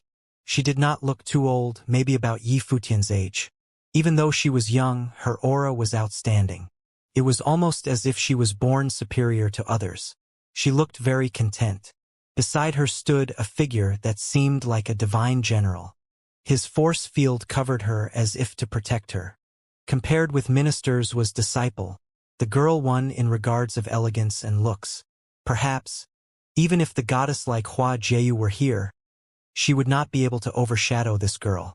The two girls were on a similar level in terms of looks, but when it came to elegance, not even Hua Jieyu could beat her. If Hua Jieyu was compared to a descended goddess, then this girl was a celestial fairy straight from the heavens. It was almost as if the snow ape could sense Yifutian's arrival. He looked over in Yifutian's direction and seemed to have mistaken the situation. The snow ape looked at Minister Zhua with blood-red eyes, conveying his intent to kill. A loud growl sounded. The world seemed to have become frozen and covered in snow. Along with the clanging of chains, the snow ape charged at Minister Zhua, lifting his arms, preparing to attack. Minister's was face-paled. He could feel his body slowly being sealed by the ice. Senior, Yifutian jumped in front of Minister Zhua. He realized that the snow ape must have mistakenly thought that Minister Zhua was holding him against his will. The snow ape struck the two with his hand, causing Minister Zhua and Yifutian to land far away with a loud crash. The chain rattled again, but this time to pull him back. Minister Zhua and Yifutian picked themselves up off the ground. At this moment, they noticed that the group in the sky were looking down at them. The divine general-like figure spoke to them. Kneel. His voice was domineering, superior, and arrogant. Greetings. I am a Prime Minister of Nandu Nation. May I ask who you guys are? Asked Minister Zhua. He joined his hands together in a salute. The fairy-like female looked down at them and replied, My family name is Dong Huang. Minister Zhua's knees hit the ground and he bowed his head to the floor. This was not only because the opposing side was power, but also because of their identity. Her surname was Dong Huang. The prophecy has been fulfilled, Minister Zhua thought to himself. A shiver ran down his back. The reason he was willing to risk coming here was because he told his own fortune. The prophecy said that this journey will not be dangerous. On the contrary, he would meet a person fated to become emperor. Never would Minister Zhua have imagined, by being fated to become emperor, it did not mean the emperor of the Nandu nation. It meant the emperor of the divine prefectures. Yifutian did not kneel down. In the storm, he looked up to the sky. He stood up straight and, in this moment, he was calmer than ever before. He met eyes with the air in the sky. The look they shared was a look of destiny. Yifutian looked at the girl up above. She looked back at him. My name is Dong Huang. Yifutian even felt like that sentence was spoken to him instead of Minister Zhua. Boundless icy winds blew through, causing flurries of snow that fell from the sky. An indescribable coldness descended into the world. Everyone looked over at the towering mountain's vastness. They saw the snow ape look up the vault of heaven. It was sealed in ice with him as the center. The entire world was frozen. Child, look carefully. A voice floated into Yifutian's ear. Then he saw a shadow appear inside the snow ape's body. Came straight out of the flesh. The endless ice and snow converged into a giant snow staff that the snow ape grasped. 9 heavenly attacks.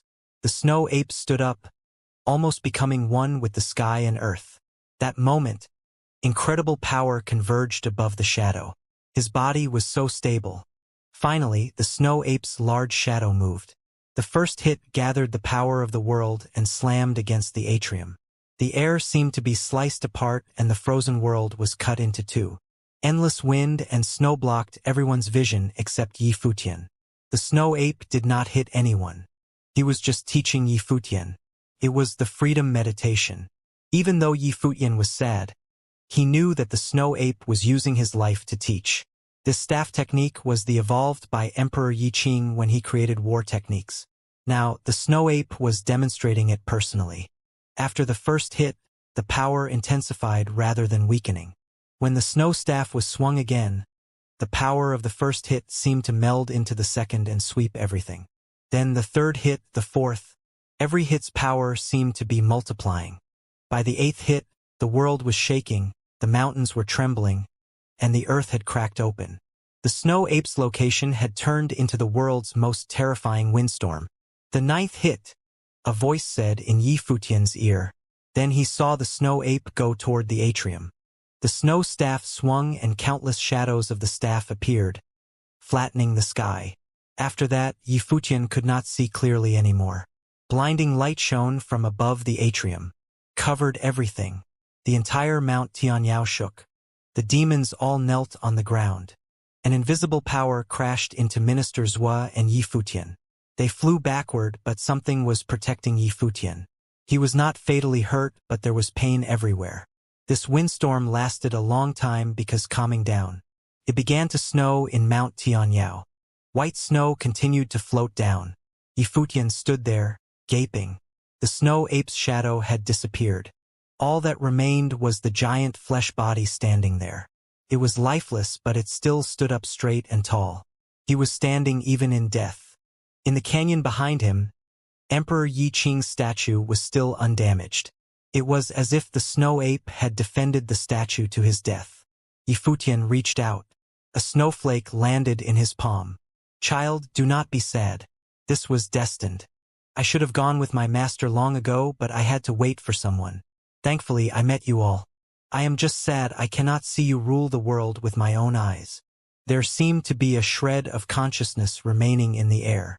It transformed into a voice that floated into Yifutian's ear. At the corner of his eye was a tear. Was this really all fate? The snow ape knew the ending, but he still remained here, guarding it. The divine general went toward Emperor Yi Qing's statue to find something, but they could not find anything. A figure radiated, and the girl in the air said, "Let his last statue remain." The divine general still shone. The terrible light fell upon the statue, flattening it to the ground.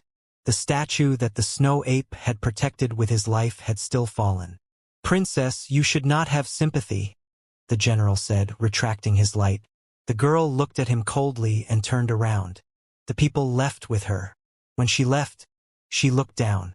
Her gaze fell on Yifutian and then moved away. Her figure disappeared in the horizon.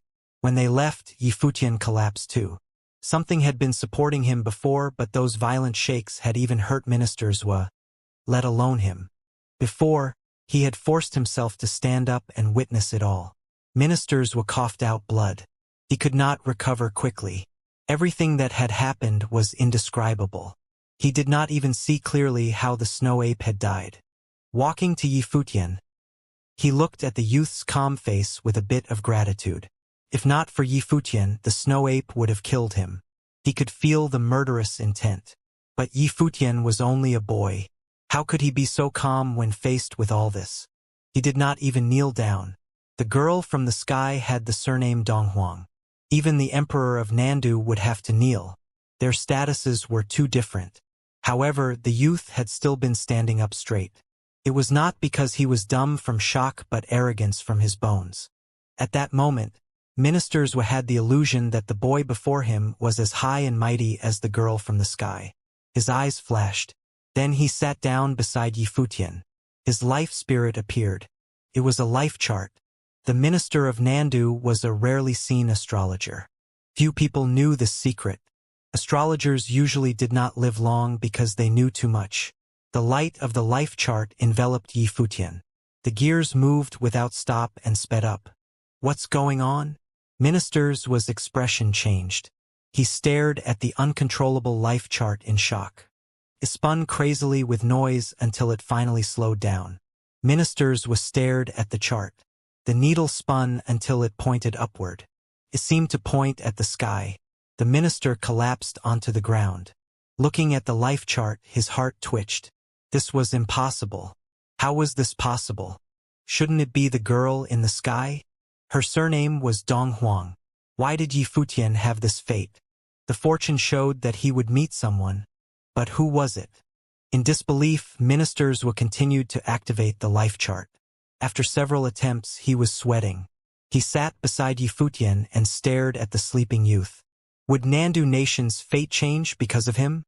When Yifutian woke up, he saw ministers beside him. The man smiled. "You're awake." "Senior," Yifutian greeted. He sat up. "You saved my life, so you shouldn't call me senior anymore. If you don't mind, you can call me Uncle's Ministers said with a smile. He felt guilty inside. As the minister, he had taken advantage of the boy without him realizing. Uncle's Yifutian was not very straightforward. Becoming close to the minister of Nandu would be good for him when he returned to Donghai City. "Yes." Ministers nodded. "How are your injuries?" "No big deal." Yifutian looked back. He was sad when he saw the statue-like body. "Uncle's he said. "I want to stay here for a while. You can go back first." Ministers shook his head. "The demons have been chased away, but they might come back. It's too dangerous. Why don't I stay here with you?" "But," Yi Futian wanted to continue, but ministers were interrupted. You're calling me uncle already. We're not strangers. Go do what you want to do.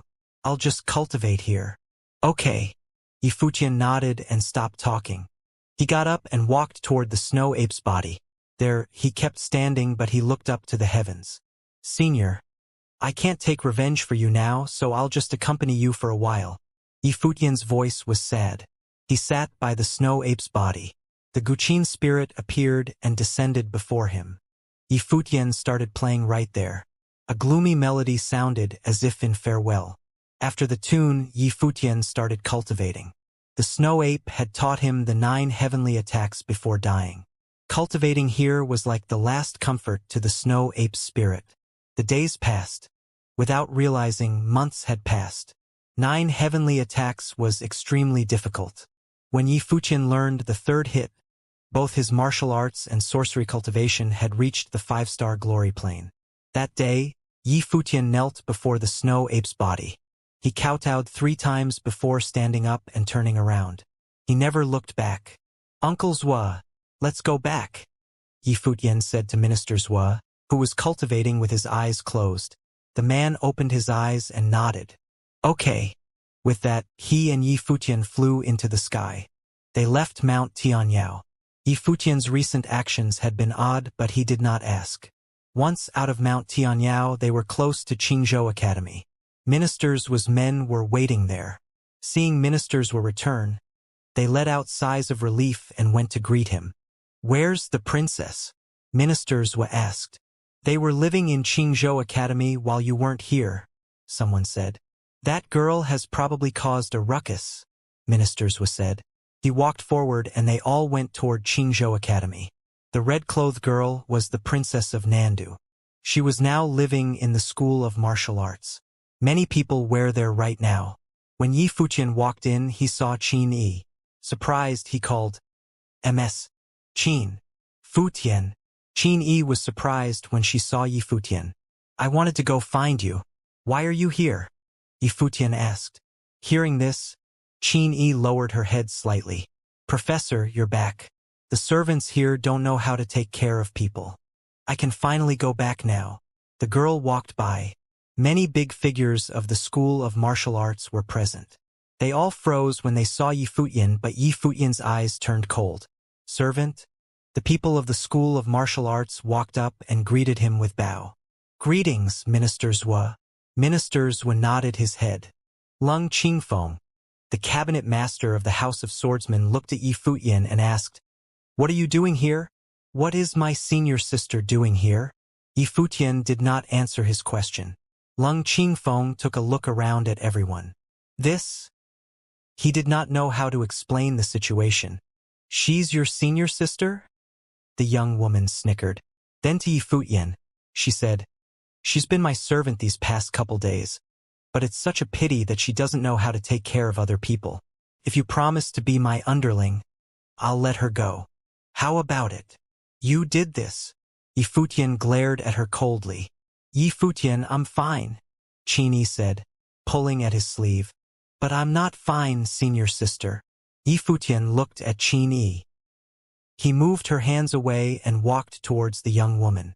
His demeanor was cold, but at the same time he looked furious. Seeing him like this slightly frightened the young woman. She asked, What do you want? Didn't you say that you wanted to battle again? I'll fulfill your wish, he said. His pace quickened, racing straight towards the young woman. You're crazy. She saw Yi Futian charging at her, but because he was going too fast, he reached her before she was able to defend herself. Punch was thrown at her. The young woman gathered energy to defend herself, but his fist broke through her defense and landed on her chest. The young woman flew through the air and was thrown through 2 closed doors. After breaking the doors, she landed on the ground. Everyone watching was dumbfounded at the scene they just witnessed. Qin Yi looked pale because she knew that this young woman was the princess of the Nandu nation. Even Xiafan, the vice chief of the East Sea Prefecture and the person who destroyed Qin Yi's family, had to kneel down in her presence.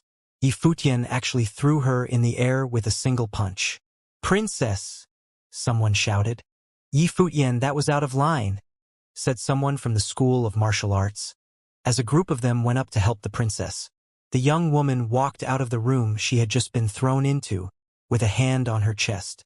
Her eyes were red, as if she was really going to cry. She had never been hit before.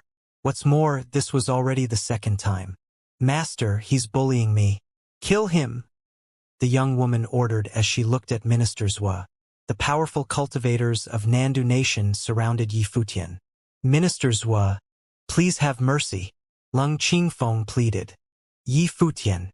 Qin Yi's face was pale and she placed herself in front of him. "Step down," ordered Minister Zhua. The people surrounding Yi Futian retreated. "Master," said the young woman. She was shocked and did not understand what her master was doing. "Have you had enough?" In a stern tone, Ministers was said to the young woman, "Apologize to Yi Futian." "Me? Apologize to him?" The young woman's eyes were about to pop out of her head as she stared at her master. She was a princess and she was the one who had to apologize after getting hit by Yi Futian. "Are you not going to listen to me?" Ministers looked at the young woman with a serious look on his face. He could not believe that this child actually ordered to have Yi Futian killed. She would know that this was for her own good sometime in the future. "Uncle Zhua, forget about the apology. I can't bear it," said Yi Futian. "All I want to know is who made my senior sister a servant?" General Qin Shui, the protector of the city of Qingzhou, was disabled by Xiaofan when he offended him for the well-being of the city. Now, his daughter, who was cultivating at Qingzhou Academy, was being treated as a servant? Witnessing this with his own two eyes, it was clear that Yi Futian was beyond furious. If it was the young woman's fault, he would hold this against her, even if she was the princess. "Hurry up and tell him." Ministers ordered the young woman. She felt wronged seeing her master side with Yi Futian. Her eyes were filled with tears. She looked at Yi Futian and told him, "It was the city lord who sent her to take care of me. Why are you blaming me?" "Murong Yunshan?" Yi Futian's eyes grew cold. He asked the people of the School of Martial Arts, "Is this how you treat the daughter of General Qin?" Everyone lowered their heads in shame. They knew that City Lord Murong Yunshan was purposely picking on Qin Yi, but what could they do? Now, it was Yi Futian who would stand up against the Murong family again. Last time as well, he executed Murong Qiu in front of students of Qingzhou Academy all by himself. It was just as the Thunder Pavilion Lord had said when he left. The prestigious Qingzhou Academy was nothing compared to this one young man. Not even a year had passed, and this young man was back in Qingzhou Academy. He was actually able to defeat a 5-starred Glory Plane Mandate Sorcerer with one punch. To add to that, the person he hit was the princess of the Nandu Nation, and afterwards, Ministers even had the princess apologize to Yi Futian. The world had changed so quickly. When the Pavilion Lord of the Thunder Pavilion left, he said that Qingzhou Academy would know what they missed out on when Yi Futian became known to the world. It seemed like what he said was slowly coming true. Yi Futian's growth was truly shocking. "General Qin?" Ministers looked at Yi Futian and asked, "Yi Futian, is there a story behind this?" "General Qin is the protector of our city," answered Yi Futian. He turned to Minister Zhua and summarized the story of General Qin, and Xiaofan, Murong Yunshan, and the others. When he finished retelling the story, Ministers became extra cold. He said, "Those bastards!" Murong Yunshan plunged the people into misery and suffering, but has become the city lord. "Uncle Zhua, I want him dead," said Yi Futian. He was out for blood. "Go, bring him here," ordered Minister Zhua. "Understood." Someone answered his order and flew to find Murong Yunshan. The people of Qingzhou Academy shuddered at this scene. Was the Murong family done for? One word from the Prime Minister of the Nandu Nation was enough to have a whole family killed off, even if it was the city lord. "Yi Futian," called out Qin Yi. She looked at the young man standing in front of her. It hadn't even been a year since she last saw him. What on earth had he been through? For her, he attacked the princess.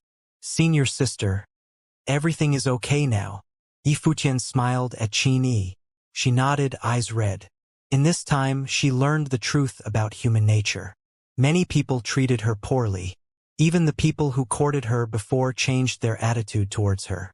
As if it was not enough that Xiafan and Murong Yunshan caused her father's disability, Murong Shan used the arrival of the princess as an excuse to suppress her growth in cultivation. "Don't you still owe me an apology?" the young woman asked Yi Futin. She still felt wronged. "Senior sister, did she give you a hard time?" Yi Futian asked Qin Yi. "No," she said as she shook her head. "Then I'll forgive you," he said to the young woman. "You?" The young woman pointed a finger at Yi Futian, not knowing what to say. Then she turned to look at Minister Zhua with puppy dog eyes. "That's enough.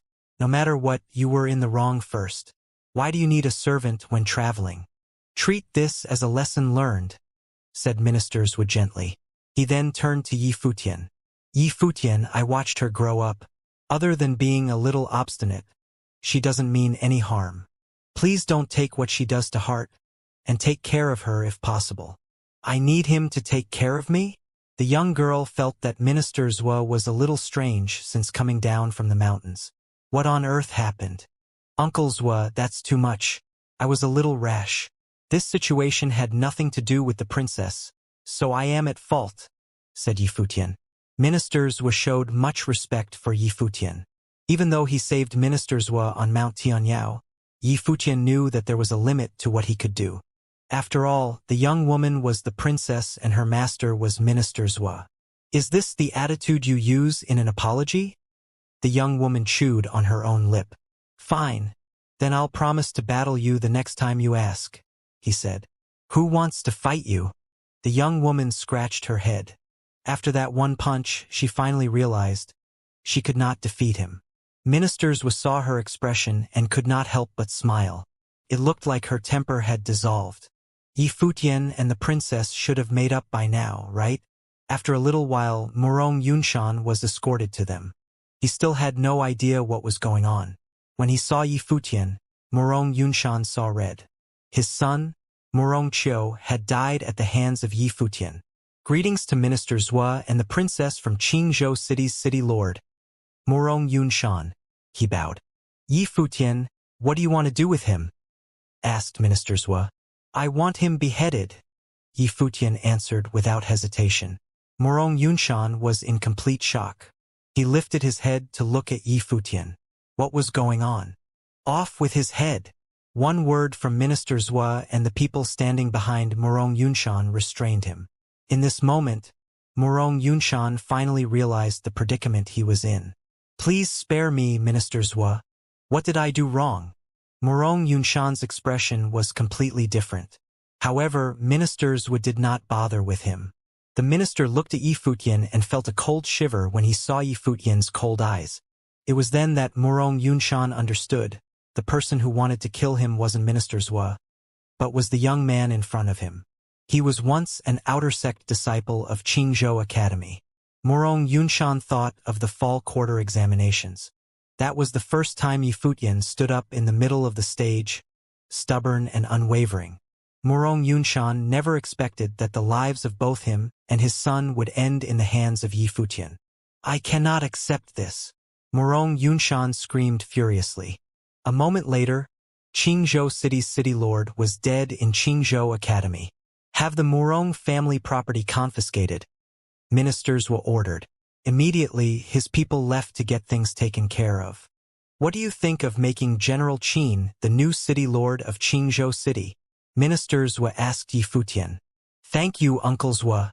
Naturally, Yi Futian had the same thought, but he did not feel right asking this of Minister Zhua. He was so shocked at this treatment he was receiving from Minister Zhua. Yi Futian was being treated so well, it was getting suspicious. The casual words exchanged in this courtyard flipped the whole city upside down. First, the powerful Murong Chamber of Commerce was destroyed. Originally, the municipal guards tried to resist, but when they found out the Prime Minister of the Nandu Nation ordered the destruction, they gave up the thought of defending it. There were also many guards in the municipal guards who actually volunteered to clean out the Murong family house. They did not want to be suspected of siding with the Murong family. Then, out of nowhere, General Qin was invited to fill the spot of City Lord. All of this happened in such a short period of time. Very quickly the news spread all through the city of Qingzhou. Qingzhou Academy was the first to get the news. All the students were extremely shocked. They heard that the leader of all these events was actually Yi Futian. In Qingzhou Academy, two figures strolled through the forested path in the academy like a couple. The girl was 18 years old. It was the prime of one's youth. She was pure yet sexy. The boy was a bit younger but had an outstanding aura and was very handsome. "Do you have to leave today?" Qin Yi lowered her head. She walked quickly and her voice was sad. "Yeah." Yi Futian nodded. "You brat. You want to leave as soon as you see your senior? Am I that unappreciated?" Qin Yi gave Yi Futian a look.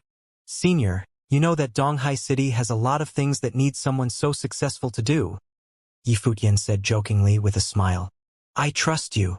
Qin Yi glared in mocking anger and then smiled. "Back then, you said you were a mandate sorcerer and I didn't believe you. Now, I'll believe whatever you say. My charisma is getting stronger," Yi Qingxian said proudly. "Are you falling for me?" Qin Yi was taken by surprise. She smiled and continued walking forward as she said, "Yeah, I am. Well, it doesn't matter. Too many people are pursuing me. Senior, you're too slow." Yi Futian smiled. "Go die." Qin Yi raised a slim leg and kicked Yi Futian while rolling her eyes. Qin Yi looked especially attractive now. The students who passed by saw the two play fighting. They were all envious, thinking that Yi Futian was still the same powerful Yi Futian. But now they were no longer looking at him with jealousy and hatred. Instead, there was some respect. They all knew what had happened in Qingzhou City. The Yi Futian now had become someone they needed to look up to. In the future, he might even become a legend of Qingzhou Academy. There was a pretty girl standing in the near distance. She was beautiful and tall. After half a year, her beauty had increased. "Senior, look. I didn't lie," Yi Futian said to Qin Yi after seeing the girl. "Look how cocky you are." Qin Yi sighed inwardly and they walked forward.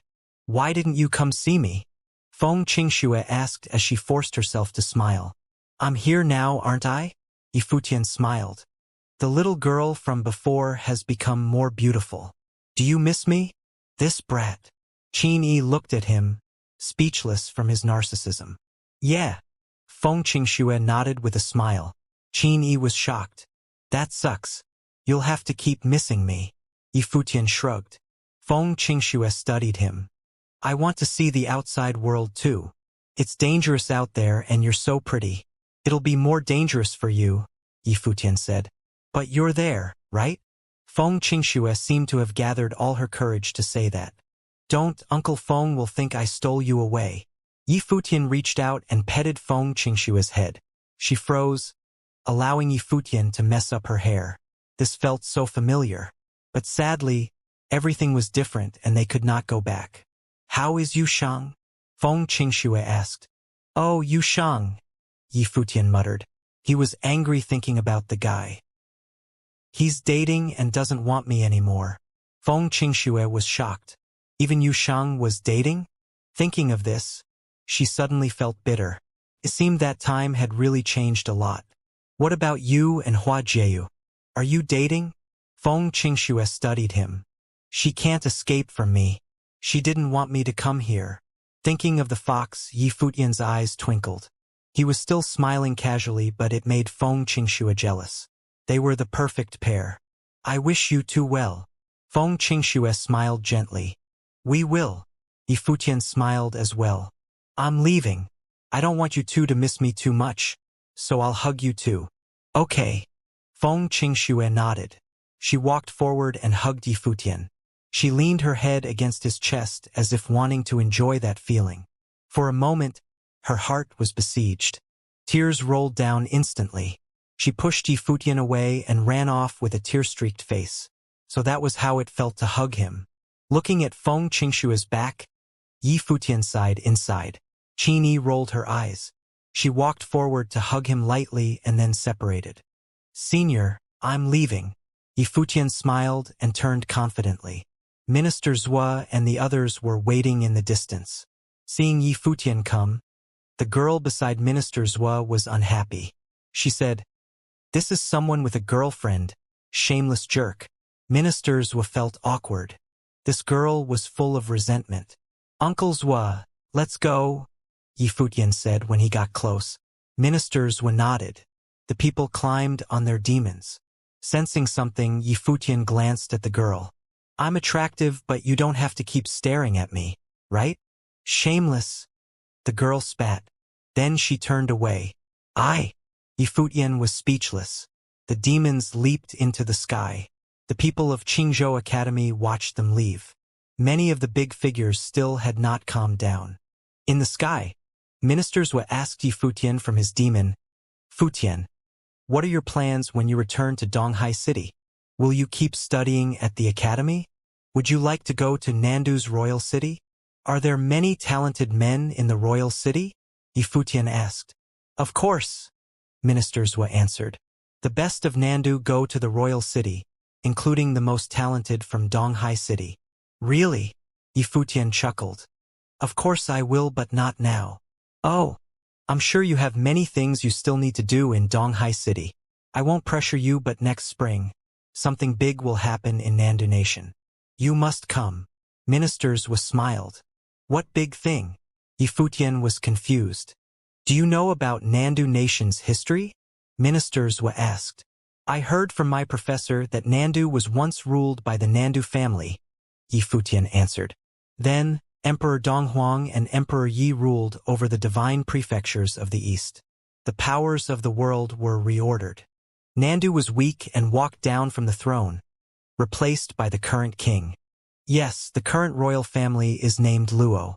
In order to remind themselves, they have not changed the name of the country.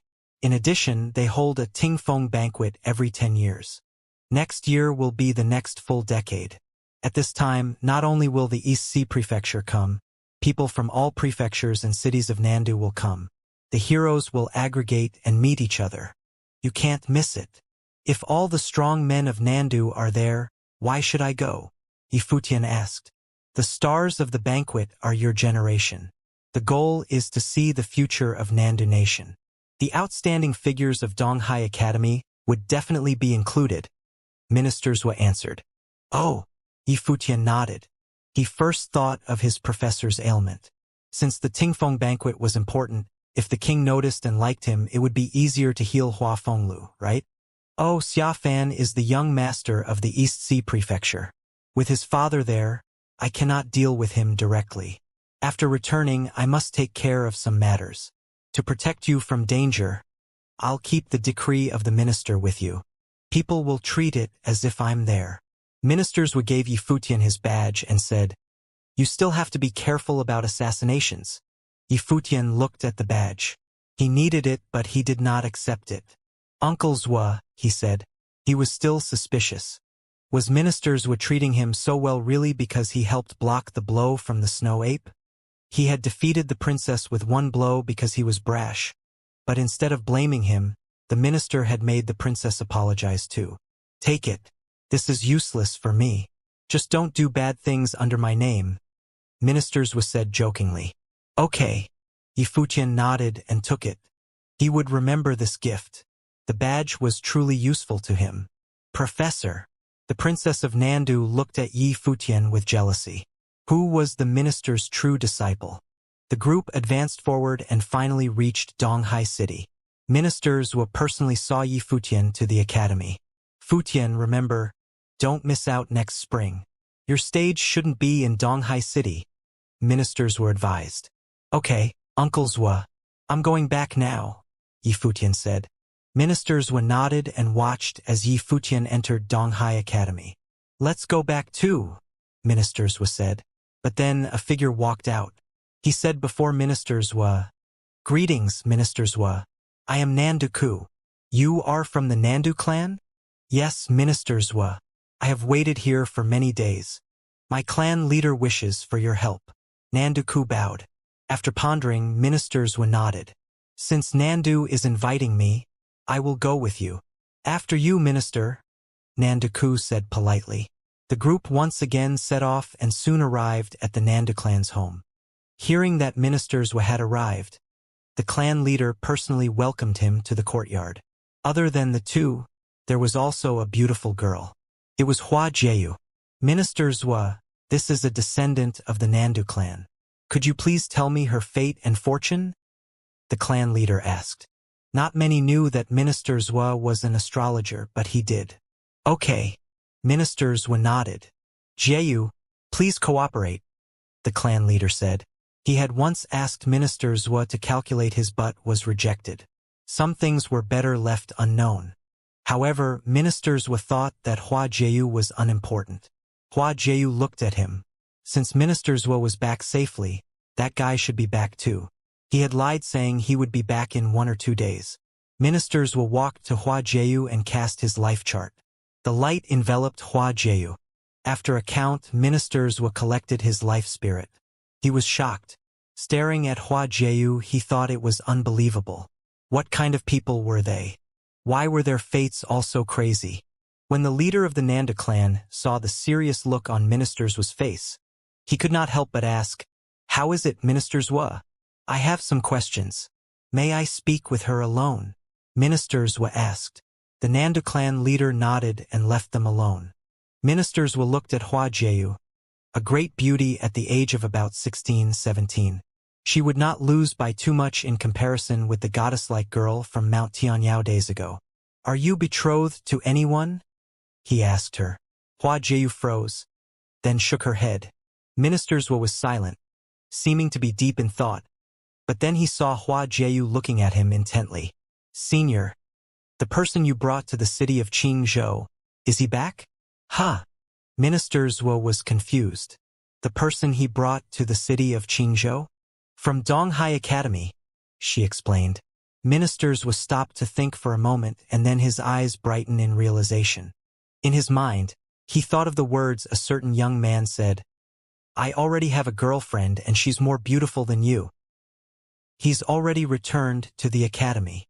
Minister Zhua smiled and nodded. She smiled as well, feeling the worry in her heart disappear. "Brother Nandu," Minister Zhua called out. The Nandu clan leader returned upon being summoned and looked at the two people in the room in confusion. "Goodbye," Minister Zhua said to the clan leader.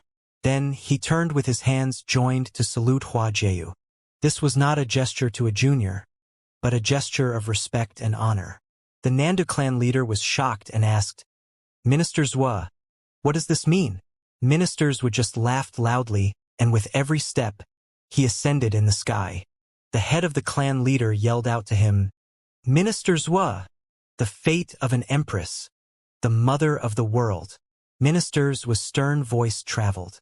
The family head was frozen in place and watched Minister Zhua get further and further away. The fate of an empress. His mind was anything but calm. At that moment he thought of many things. Hua Jieyu was naturally gifted. That was why he had wanted Minister Zhua to tell her fortune. The clan leader wanted to know if she was going to be able to restore the Nandu clan's glory. But now it seemed like she was destined for a different path. The road to become an empress. Hua Jieyu was also shocked. She saw the family head looking at her, so she told him, "I don't believe in fate and I also don't want to become empress. I'm going back to the academy." When she finished, she turned and left. When Yi Futian got back to Donghai Academy, he could feel something different in the atmosphere. Everyone was whispering and discussing amongst themselves. And once he stepped onto campus, this atmosphere became more obvious. "Yi Futian is back," said the students of the School of the Finance Star. "He's finally back," said someone else. Many people seemed to have been anticipating Yi Futian's return. They all looked so happy to see him. This type of treatment was something new to Yi Futian. While he walked to his destination, people were greeting him. "Hey!" A beautiful girl called out to Yi Futian from the building of the finance school above. Yi Futian turned his attention to the graceful girl. He knew her. She had made a lasting impression on him. After all, she was the first female to tell him that he wasn't a man. It was going to be difficult to forget someone like her. "I have a name," Yi Futian smiled.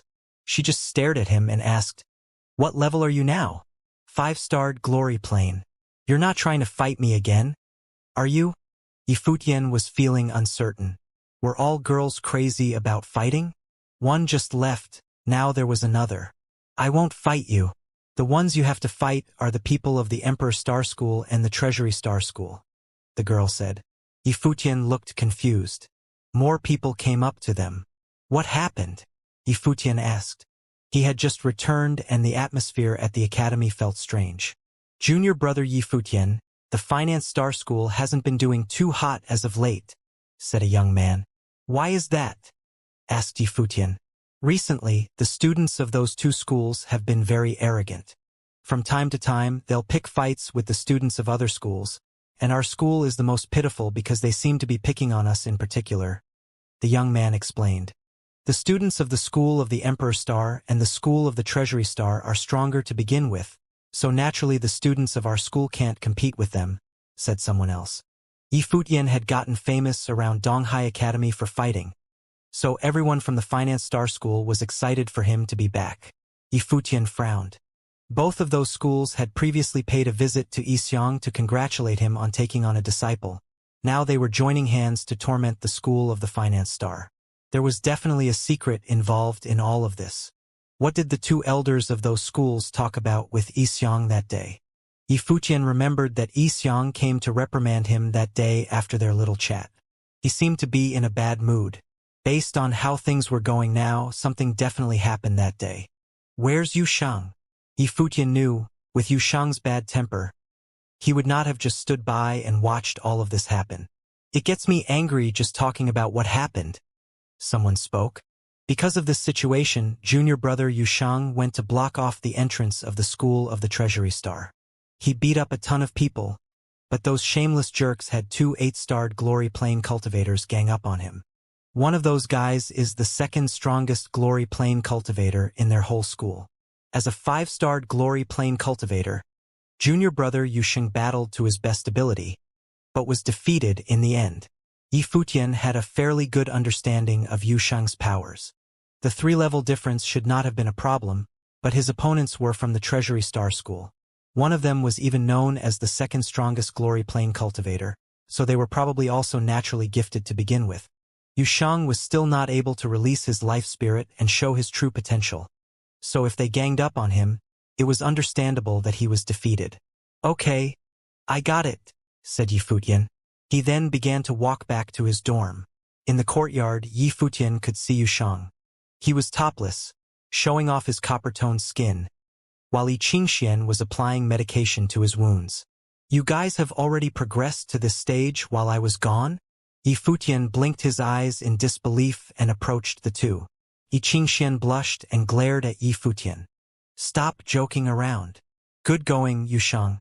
You got the nerve to go pick a fight at the School of the Treasury Star as a 5-starred glory plane cultivator? Why don't you go fight every student? You feel good about yourself. Yifutian stared at Xianxia. How are your injuries? Nothing too bad. I'll be better in a couple of days.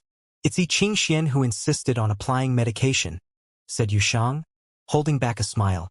Doesn't this kind of treatment make you want to go get hurt again? Yifutian laughed. Xianxia rolled her eyes at his comment. If you want to get hurt, then go alone. You're so protective of him already? Yifutian was speechless. Then, he asked her, Xianxia, what the hell is going on with the schools of the Emperor Star and Treasury Star? She turned serious at his question. I heard from father that they're getting greedier for power and want to change the way the 7 schools are run at Donghai Academy. How do they plan on doing that? He squinted his eyes in confusion. They want to be the top powers of Donghai Academy and for the 7 schools to be joined together, said Xianxia. So that's why they're sending their students out to pick fights? Asked Yifutian.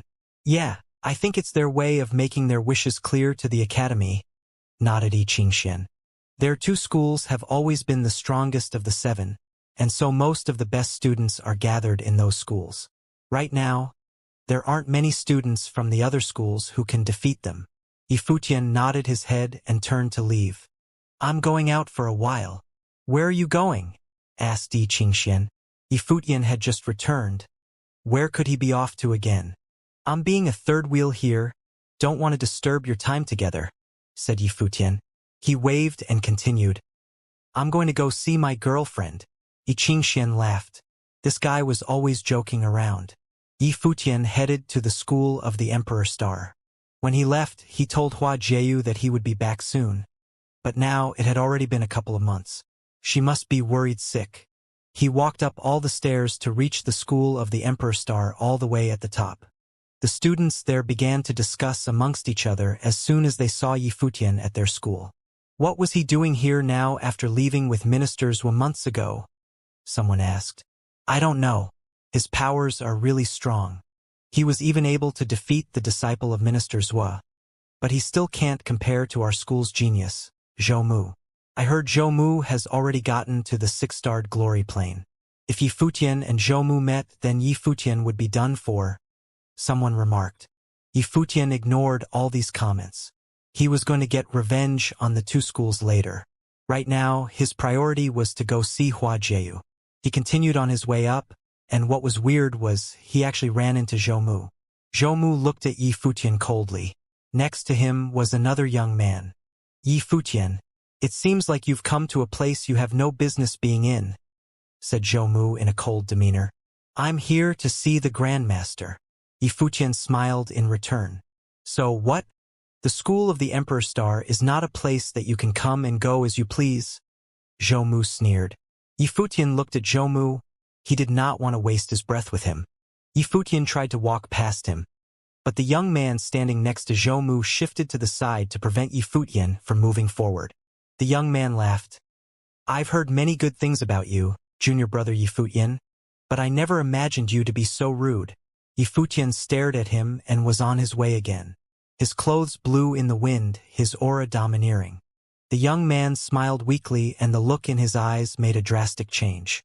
The next moment, Yi Futian felt like he could not control his own spirit and was in pain. He stood in place and lifted his head. He stared at the young man next to Zhou Mu. Emperor Star disciple Zhuoqing. The young man introduced himself. Although junior brother Yi Futian's natural gifts are impressive, you should know that not everyone in Donghai Academy is like Jingyang.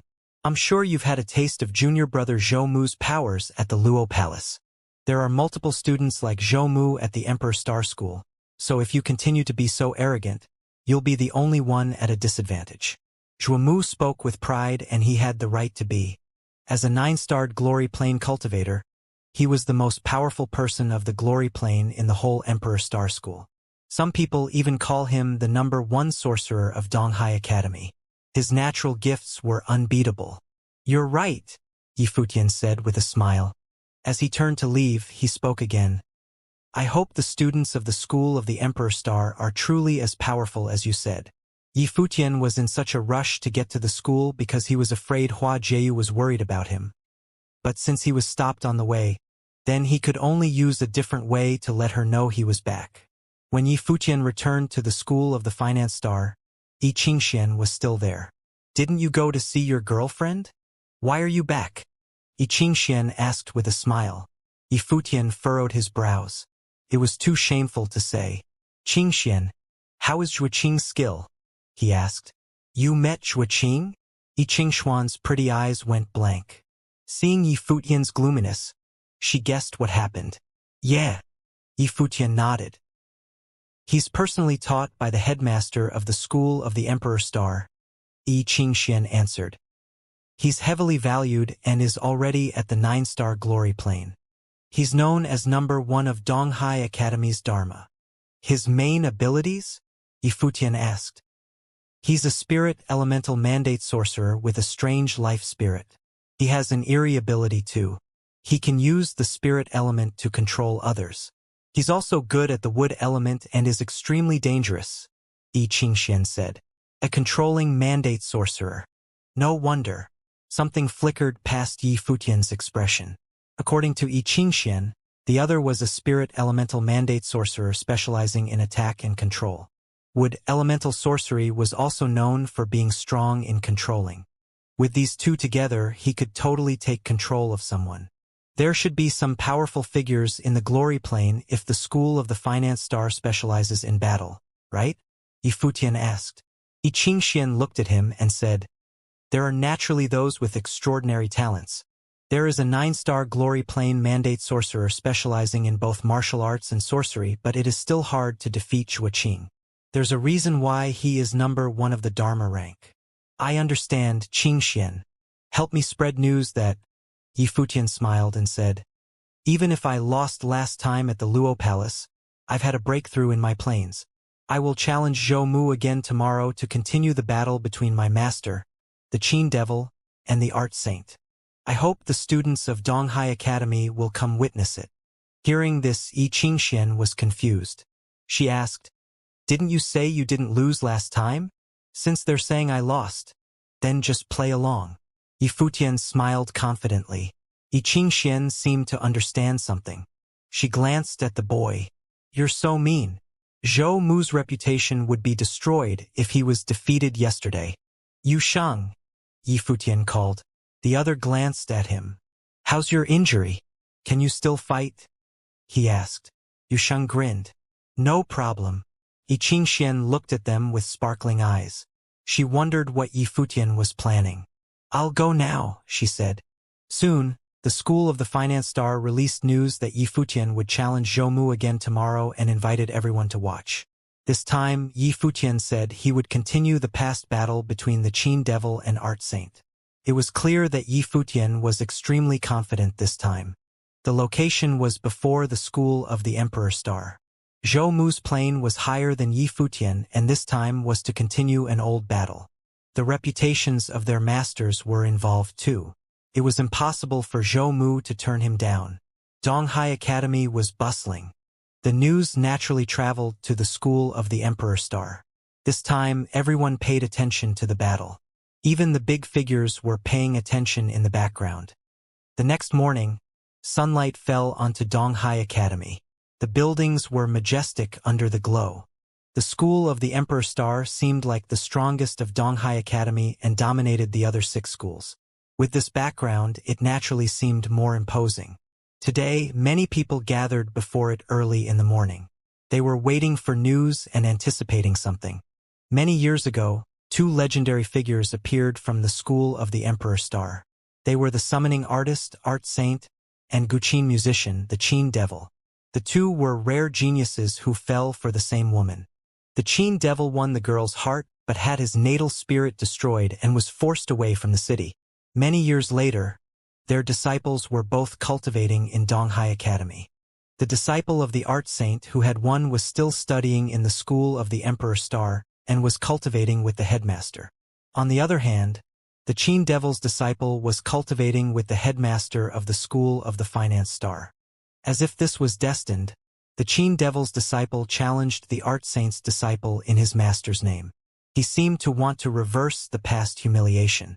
However, Yi Futian had apparently already lost months ago at the Luo Palace. There was word that he had improved now, but Zhou Mu had improved as well. Where did Yi Futian's confidence come from? Finally, someone strolled down from the School of the Finance Star. These days, the Finance Star students had been targeted by the Emperor Star and Treasury Star but could not fight back. Now, Yi Futian had returned and challenged Zhou Mu. The Finance Star students naturally had to come support him. They began waiting since the morning.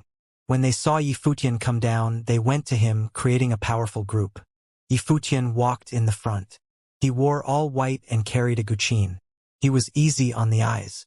Tang Wan had been keeping an eye on this battle. Seeing Yi Futian come out like this, she was speechless. This guy. Challenges happened occasionally in the academy, but the attention on this duel between 2 Glory Plane disciples was unprecedented. Tang Wan was impressed. But if the Qin Devil knew about this, he would definitely want to come watch. The spectators followed the group and even passers-by joined in. The crowd grew bigger and bigger. The commotion was shocking. People who didn't know about it thought that it was a fight between all 7 schools. Finally, the giant group arrived at the School of the Emperor Star. There was a similar crowd there waiting. Many of them looked at Yi Futian coldly. Someone said, "A few months ago, Zhou Mu defeated him. Today, Zhou Mu can defeat him a second time. Let's see how he'll handle it after making such a commotion." The other students were all discussing this. Did Zhou Mu have the advantage or did Yi Futian have a better grasp on the battle? Yifutian sat down before the school and placed his guqin before him. Soon, there was a graceful melody. Yifutian was playing without regard to anyone else. In the pavilion, many big figures looked down coldly at the giant crowd. Yifutian was just here to stir trouble. At this time, a group walked down from the school. Zhou was one of them. His eyes were frigid. He approached Yifutian step by step. The music stopped suddenly. Yifutian looked up with clear and clean eyes at Zhou. He smiled and said, "I am Yifutian, disciple of the Qin Devil, 5-star glory plane." Yifutian was fighting under the name of the Qin Devil's disciple. He had a guqin before him. The location was where the Qin Devil had once studied at. The significance went without saying. He was fighting for his professor. Zhou, disciple of the art saint, 6-star glory plane. Zhou replied coldly. "Please," Yifutian said nonchalantly. Lowering his head, he thrummed the instrument strings. Music notes sounded. The strings and hearts all trembled. Since this was a fight for his professor, he would use musical spells. "This piece is the decree of the general." As soon as he finished, notes streamed out of the instrument endlessly. At this moment, a beautiful image appeared in everyone's minds. They seemed to have been transported to a battlefield. The war drums shook the sky as the soldiers went to war. Spiritual qi grouped around Zhou. He used his finger as a brush to paint in the air. An invisible sound wave descended. It hit Zhou in the front and knocked his painting down. At the same time, the sound wave pierced into his brain. His mind shook. Yifutian's music spells were able to affect him now.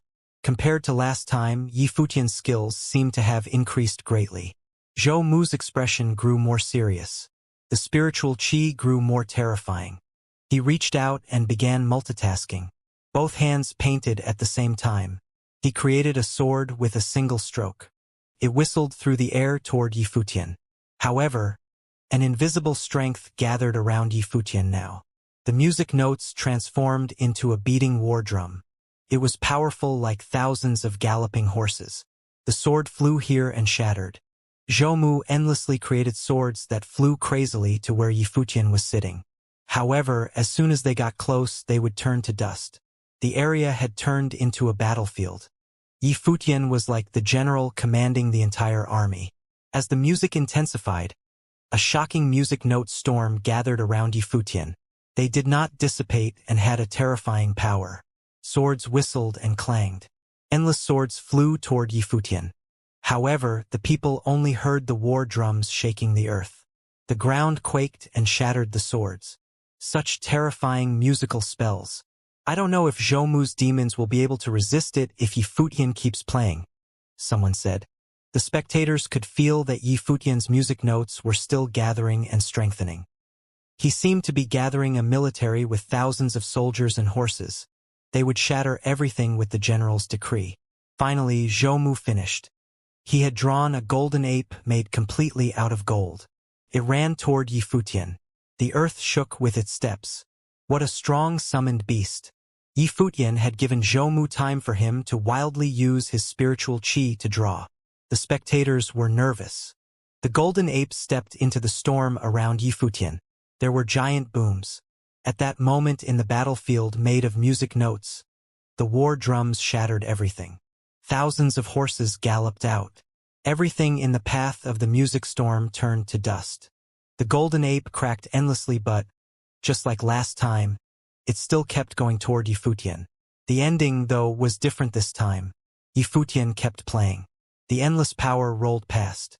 With a boom, the golden ape's body was pulverized, turning into spiritual qi. Zhou's expression changed drastically. His life spirit appeared behind him as he continued drawing. "You really think you won last time?" Yifutian said nonchalantly. His fingers moved gracefully and he stood up. The moment he strummed the strings, the boundless music storm destroyed everything as if following the general's decree. It arrived before Zhou, making it impossible for him to keep painting. The sound of Yifutian's voice and the sound of guqin started simultaneously. The hearts of its listeners vibrated along with it. Zhou, who was in the midst of drawing, lifted his head to see the storm created by the music dawning upon him. His life spirit roared and a wave of spiritual energy was released, but it was no use. The storm descended and destroyed everything in its path. His drawing was completely absorbed into the eye of the storm, and the spiritual qi in the atmosphere was flowing wildly. Then, the storm washed over Zhou Mu, which caused him extreme pain. It was as if he was a lone soldier, fighting against thousands. He spat fresh blood as his whole being was thrown back and made a harsh landing on the ground. Everything happened extremely quickly. Yifutian stood up as if he was confident that the battle was already over. Only then did people break free of their dazed state and look at Yifutian. The handsome young man stood there, his clothes blowing in the wind. The quiet, elegant young man playing the guqin just a moment ago was now unrestrained and ready to show his true potentials. The battle between the successors of the Guqin Devil and the Art Saint had come to an end. All those years ago, the Art Saint disabled the Guqin Devil's powers. Now, his disciple was crushed by the powers of the Guqin Devil's disciple. This was not a battle between equals, as the people had previously expected. What's more, Yifutian was at a lower level than Zhou Mu. To be able to do so, Yifutian has surpassed so many limitations placed upon him. And also, what was the meaning behind his previous utterance? Among the rumors spread in Donghai Academy, there was one that claimed after acting extremely arrogant at the Luo Palace, the Guqin Devil's disciple Yifutian was defeated by the Art Saint's disciple, Zhou Mu. This rumor was the hottest talk in town at one point. If Yifutian had come out to try to explain at an earlier time, probably no one would have believed him, but after seeing the results of this battle, it was hard not to question its validity. This was just like the rumors regarding Hua Jieyu months ago. Zhou Mu's face was as pale as a ghost. After getting himself together, he stood up. He looked at Yifutian with an icy glare before saying, "It's just one loss. This doesn't determine anything. You can't reject the results of the previous battle just because of the results of today's battle." Everyone was looking at Zhou Mu. It was evident that he did not want to admit defeat. "How laughable!" Yifutian mocked him. "After the rumors, you really thought that you were victorious over me at the Luo Palace? Did you know that an elder specializing in spiritual energy attacked me from the shadows just when I was about to finish you off? It was only because of this that you were not humiliated by me right then and there." The crowd became rowdy upon hearing Yifutian's claim. An elder attacked Yifutian at the Luo Palace and led to Zhou Mu's victory? That was a low blow. Rumors said that day the Art Saint, Lord Luo, and the vice-headmaster of the School of the Emperor Star were all present.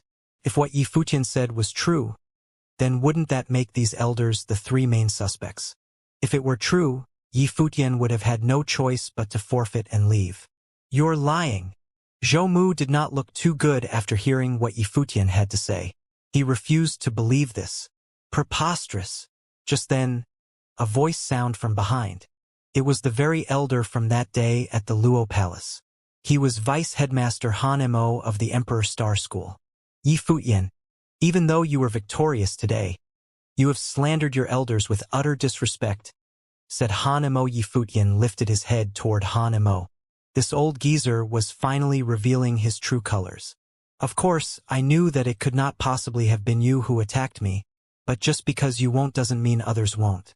How can this be considered slander?" Yifutian said, holding back a smile. The bystanders' expressions all changed. There must have been a deeper meaning behind what Yifutian said. Han Mo shot daggers at Yifutian with his eyes. Yifutian returned a calm gaze. Yifutian was very unhappy with the School of the Emperor Star right now.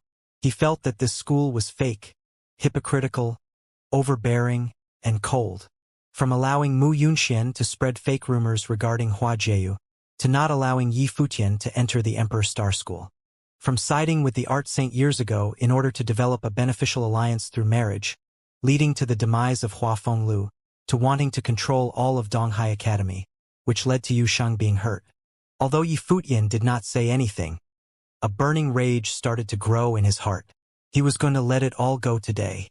Now, he stood in front of the School of the Emperor Star, challenged Zhou Mu, and played the decree of the general. All of this was to express his anger. Lord Luo and the art saint are both honorable seniors, and everyone there that day was of high social status. Would it even make sense for them to make a sneak attack on a junior like you? Asked Han Mo mockingly. There were many people present at the time, so I cannot pinpoint the exact identity of the culprit. However, it was possible for 2 8-starred glory plane cultivators from the Treasury Star School to gang up on a 5-starred glory plane cultivator from the Finance Star School. So a sneak attack from respected elders is definitely possible, isn't it? This guy, stated a bystander. Everyone was looking at Yi Futian. By dragging the school of the Treasury Star into the conversation, Yi Futian was really trying to pick a fight. It was a student of your school who came to instigate the fight. Our students were simply giving him a well-deserved lesson. There's nothing strange about that, said Han Mo. You, on the other hand, have slandered your elders. If you do not give me a proper explanation, you won't be able to get off the hook that easily. Since when have my students needed to report anything to you?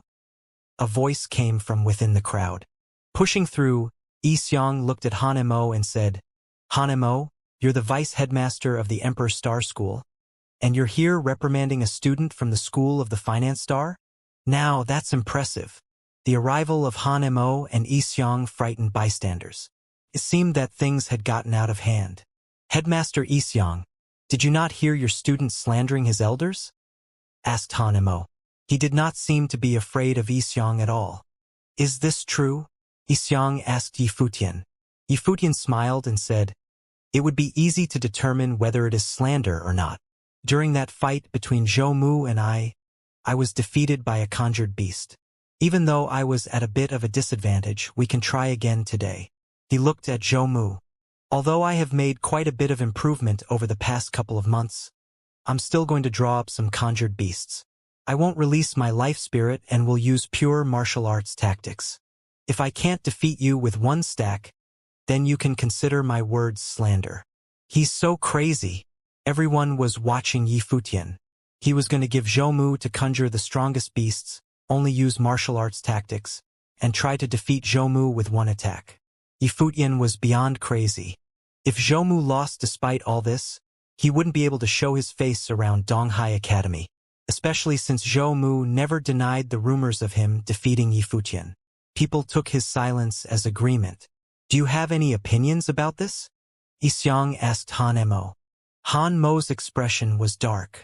Yi Futian has already elevated the situation to this level. He couldn't say much about it. Han Mo looked towards Zhou Mu. Zhou Mu's expression was even darker. Everything Yi Futian had said was an insult to him. Fine. Zhou Mu took a step forward until he was directly facing Yi Futian. He released his life spirit and began to draw. Yi Qingxian went up to collect Yi Futian's guqin. Yi Futian silently watched as Zhou Mu drew. Seeing how calm Yi Futian was, it was hard to imagine exactly where he got his confidence from. He was so confident that he was going to fight with just martial arts and was going to let Zhou Mu draw freely. Spiritual qi gathered at the tip of Zhou Mu's pen. Right now, he looked so serious as he focused all his attention on his work. Gradually, it became clear to the people that Zhou Mu was drawing an extremely lifelike golden dragon. It looked like it was about to fly into the skies at any moment. The giant golden dragon contained a frightening amount of spiritual qi. Zhou Mu even drew out the detailed scales of the dragon. It was so lifelike and seemed to be so powerful. Onlookers began to worry for Yi Futian. Was he really going to be able to withstand Zhou Mu's attacks by using only martial arts? Zhou Mu ignored everything around him and focused on his drawing. He perfected every little detail. As the disciple of the art saint, his natural gift was not a question. It was only because his opponent was Yi Futian that he seemed weak. Finally, Zhou Mu added his last stroke. An enormous golden dragon revolved around his body. The light from Zhou Mu's life spirit doubled as a force field around the dragon. This made the dragon look even more menacing. It stared at Yi Futian. So powerful! Everyone was looking at the dragon, and just one look was enough to give them a fright. Yi Futian looked calm as ever and reached out his hand. A golden orb of spiritual qi gathered in the palm of his hand. Slowly, the spiritual qi formed into a large golden rod. This was not considered sorcery. It was forming weapons from spiritual qi and belonged to the martial arts category. As soon as Yifutian gripped the rod, a force of powerful rushed from his body. His intent of battle was shocking. An invisible force of power gathered in his body, growing stronger and stronger. Everyone could feel that the atmosphere around Yifutian was now a little different. He was insufferably arrogant like a young war god. Zhou made his move. He took steps forward, and as if a part of his body, the giant golden dragon moved with him. A loud roar from Zhou, and the mystical dragon was sent charging at Yifutian. Boom! Yifutian also stepped forward. The ground vibrated under his feet. A frightening force gathered in his body. Die! Yelled Zhou in rage. The dragon was headed toward Yifutian. Yifutian waved the golden rod in his hand around. The spiritual energy became one with nature and was aimed for the golden dragon. The first attack of the 9 heavenly attacks, Genesis. The golden rod smashed down on the head of the golden dragon. Functioning like the sharpest weapon on earth, the rod cut the body of the dragon in half. This scene sent a shiver down the spines of the people in the audience. The young war god was powerful as always and was going to destroy everything in his path. Even if it were a real dragon, he was going to split it in half. Boom! The giant dragon exploded and the golden rod disappeared along with it. However, Yifutian's hand was now wrapped around Zhou's neck, lifting him off the ground. At this moment, Zhou had a helpless expression on his face. Yifutian lifted his head slightly and looked Zhou in the eyes. How did you defeat me last time? Zhou did not reply because he couldn't reply. Yifutian turned to face Han Mo peacefully. He said, "This is the extent of the Emperor Star School's genius. From this day on, there will be no more battles of the Qin Devil and the Art Saint's successor because he, Zhou, is not worthy." Finishing what he had to say, Yifutian swung his arms and tossed Zhou in the direction of the School of the Emperor Star. Everyone watched as Yifutian tossed Zhou before the School of the Emperor Star Pavilion. Seeing such a talent fall to the ground, they felt unsettled. Zhou, disciple of the Art Saint, was currently cultivating with the headmaster of the School of the Emperor Star. But today, he was first defeated by Yifutian's Guqin and then wiped out by a stick. After this, there would no longer be any fights between the successors of the Qin Devil and Art Saint. Zhou no longer qualified. The results could not be described using winner and loser. They were not even at the same level with Zhou at a higher plane. Any battles in the future would be meaningless. Of course, this did not mean that Zhou was not powerful. Yifutian was just abnormal. At the top of the pavilion, a beautiful figure stood quietly. There was a smile in her eyes and it was breathtaking. If her father saw this, he must be very proud. However, the others' expressions were uncomfortable and even somber. Yifutian had said that the School of the Emperor Star's prodigy was nothing much. The prodigy that cultivated with the headmaster of the school had been squashed. Yifutian looked up to Han Mo and said, "Senior, you witnessed the battle at the Luo Palace. Do you still think Zhou has the ability to defeat me?" Han Mo looked at Yifutian. There was a cold glint in his sharp eyes. This guy doesn't leave any dignity for others, the spectators thought. He had used his powerful talent to prove that someone had attacked him secretly at the Luo Palace.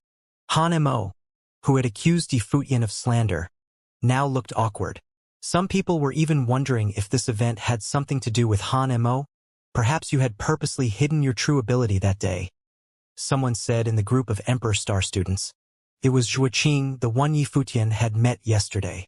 He had stopped Yifutian from going to find Hua Jieyu at the school, thus resulting in this battle. Yes, perhaps I was too lowly and purposely hid my true ability, and then spread rumors that I am not as good as Zhou so I could slander him, Yifutian said with a smile. Everyone became speechless. This guy was good at sarcasm. Junior Yi, you are acting so arrogantly before the School of the Emperor Star and even insulted my school. What do you want? Zhuoqing glared at Yifutian with burning eyes. Looking at him, Yifutian smiled brightly. He said, "According to the news, disciples of the Emperor Star and Treasury Star are constantly challenging the disciples of the School of the Finance Star recently.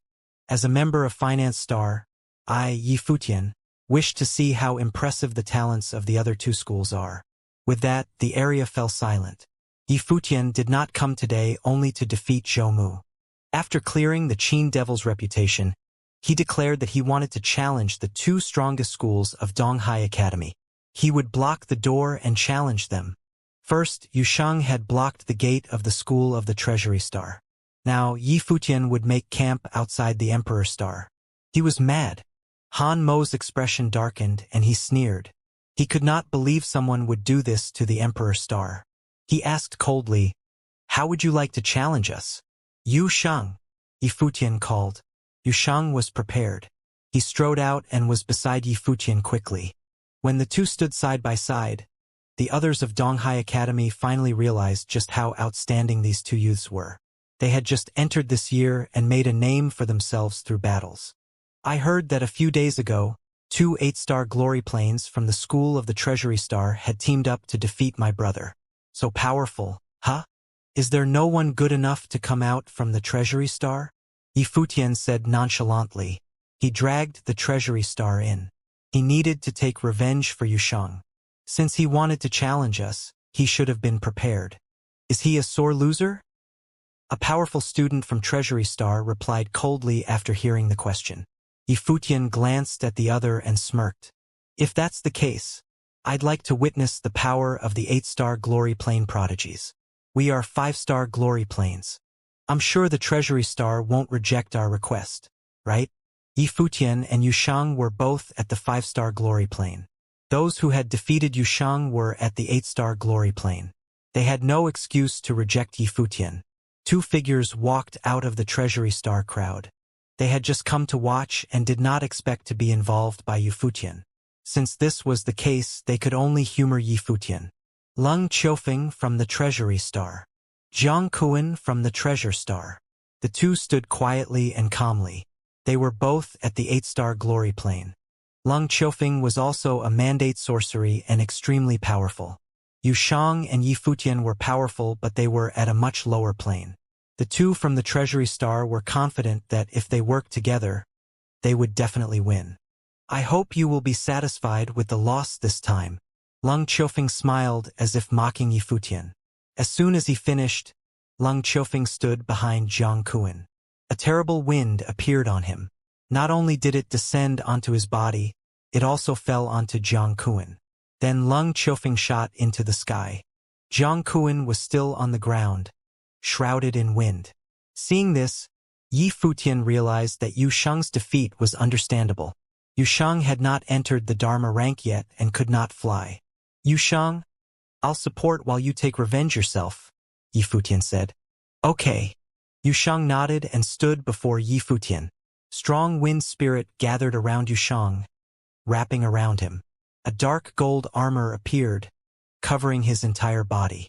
This was the strength of his element. The wind element was Yi Futian's. Aggressive power burst from Yusheng. He stepped forward to Jiang Kuan over the shaking ground. Yi Futian followed closely. Beautiful golden wings appeared. Wish, wish. The scary windstorm transformed into circular blades. They sliced down from Leng Qiufeng, whistling through the air. Boom! Yusheng's footsteps thudded on the ground. He was filled with endless power. He punched and a gold fist broke through the air, shattering the flying circular blades. At the same time, a terrifying thunderstorm burst from Jiang Kuan at the front. The shadow of a thunderbolt appeared on his body. It transformed into a humanoid shape. The brewing thunderbolt was full of pressure.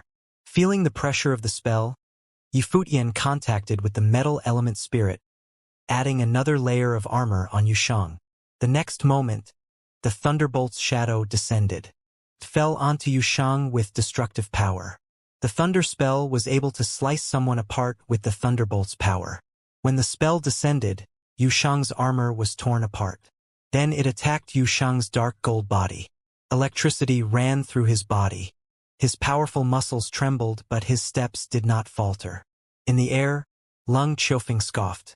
The next moment, Jiang Kuan was wrapped in the wind spell and flew up too. Yusheng, Yi Futian called.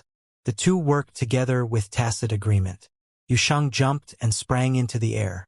The powerful momentum was paired with Yi Futian's wind spell, helping him rush toward Jiang Kuan like the wind. What a joke!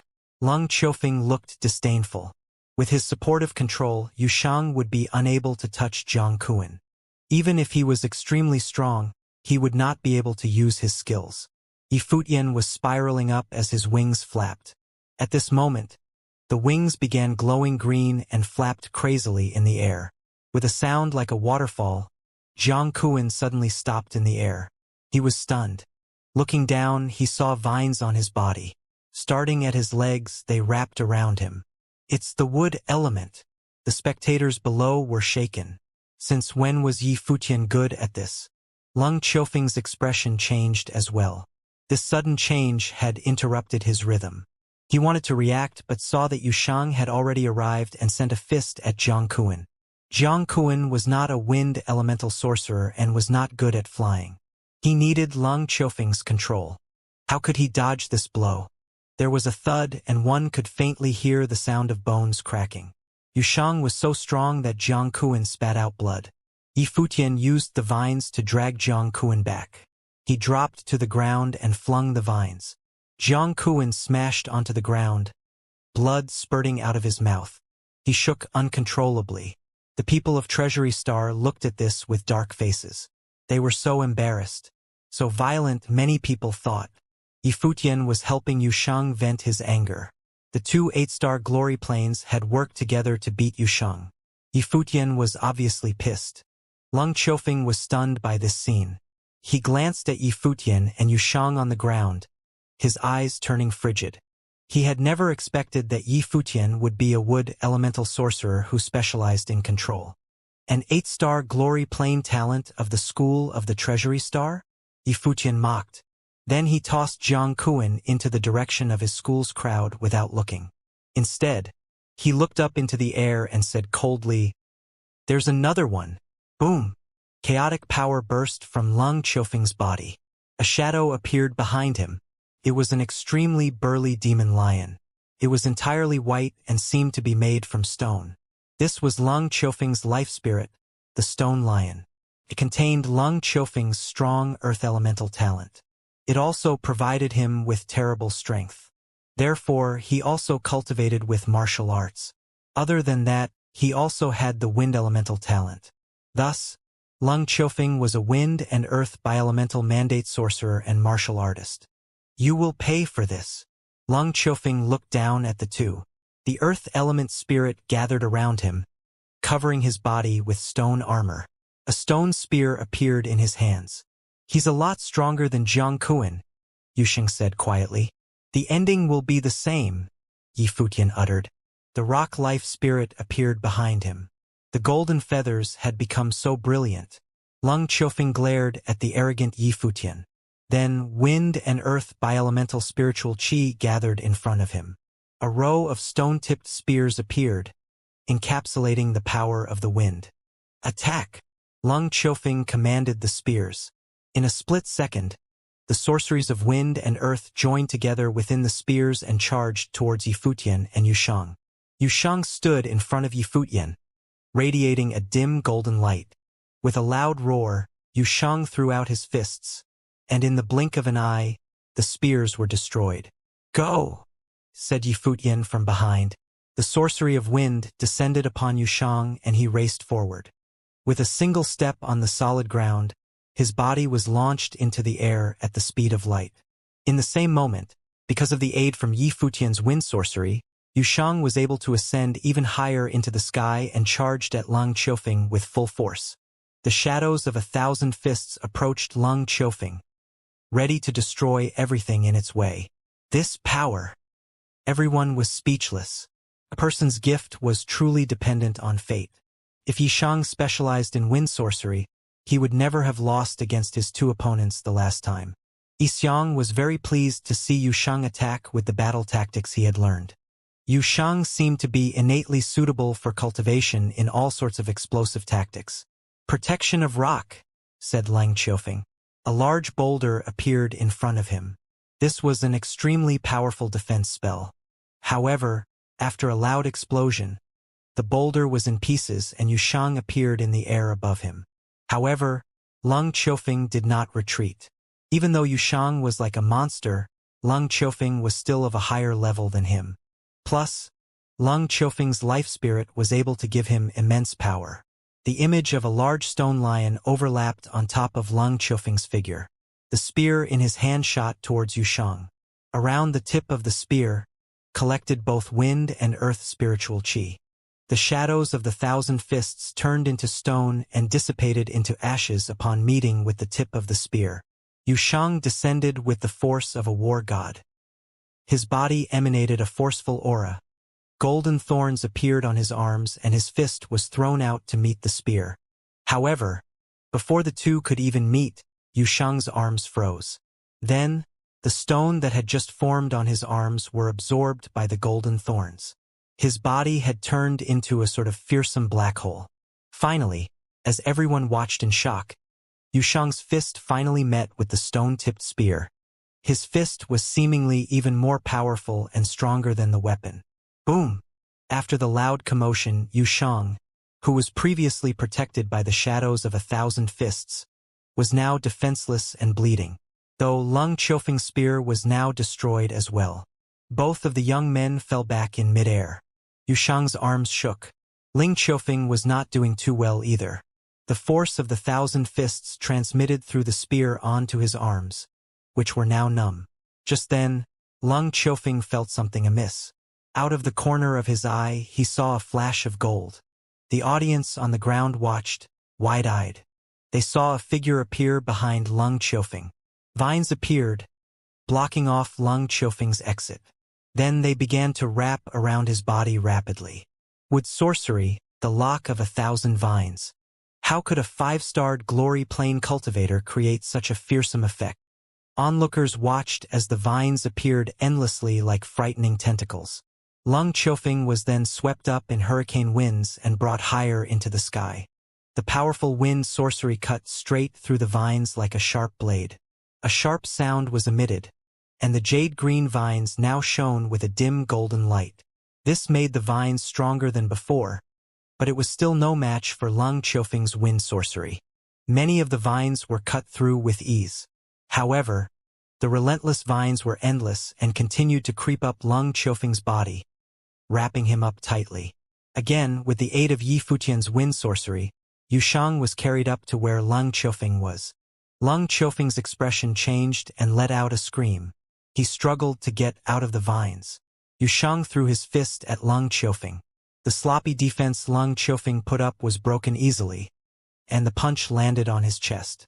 The vines disappeared. Yushang now had Lung Qiufeng in his grasp. The two of them began to descend from the skies. Yushang ruthlessly threw Lung Qiufeng into the ground. Another loud noise erupted, and the surface of the ground split open. Lung Qiufeng laid there, twitching, becoming one with the dirt on the ground. Yi Futian landed on the ground softly and stared at Lung Qiufeng coldly. To him, Yi Futian asked, "Does it feel good fighting 2-on-1? Last time at the School of the Treasury Star, Yushang was defeated by Lung Qiufeng and Jiang Kuan. Just now, Yi Futian and Yushang joined hands to hand Lung Qiufeng a brutal defeat. Of course, Jiang Kuan had already been defeated prior to this. 2 5-starred glory plane cultivators challenged 2 8-starred glory plane cultivators from the School of the Treasury Star and came out victorious. 2 monsters. The people commented about Yushang and Yi Futian. They shook in their shoes. The strength Yushang possessed was inhuman. A lot of people had disagreed when others claimed Yushang may be the most gifted martial arts student in all of Donghai Academy. But after the previous battle at the Treasury Star School and today's battle, there would not be a single person who could deny this fact any longer. Who else would possess such explosive powers? It was not a question as to why Headmaster Yixiang of the School of the Finance Star, who specialized in combat, chose Yushang to be his discipline. Yi Futian was equally as monstrous. A bielemental mandate sorcerer of metal and wind with a rock spirit. He was also a musical sorcerer. Furthermore, he had just revealed his gifts in the wood element and also cultivated in martial arts. He was simply good at everything. Some people thought, Could it be possible that Yi Futian is hiding his gifts in other elements as well?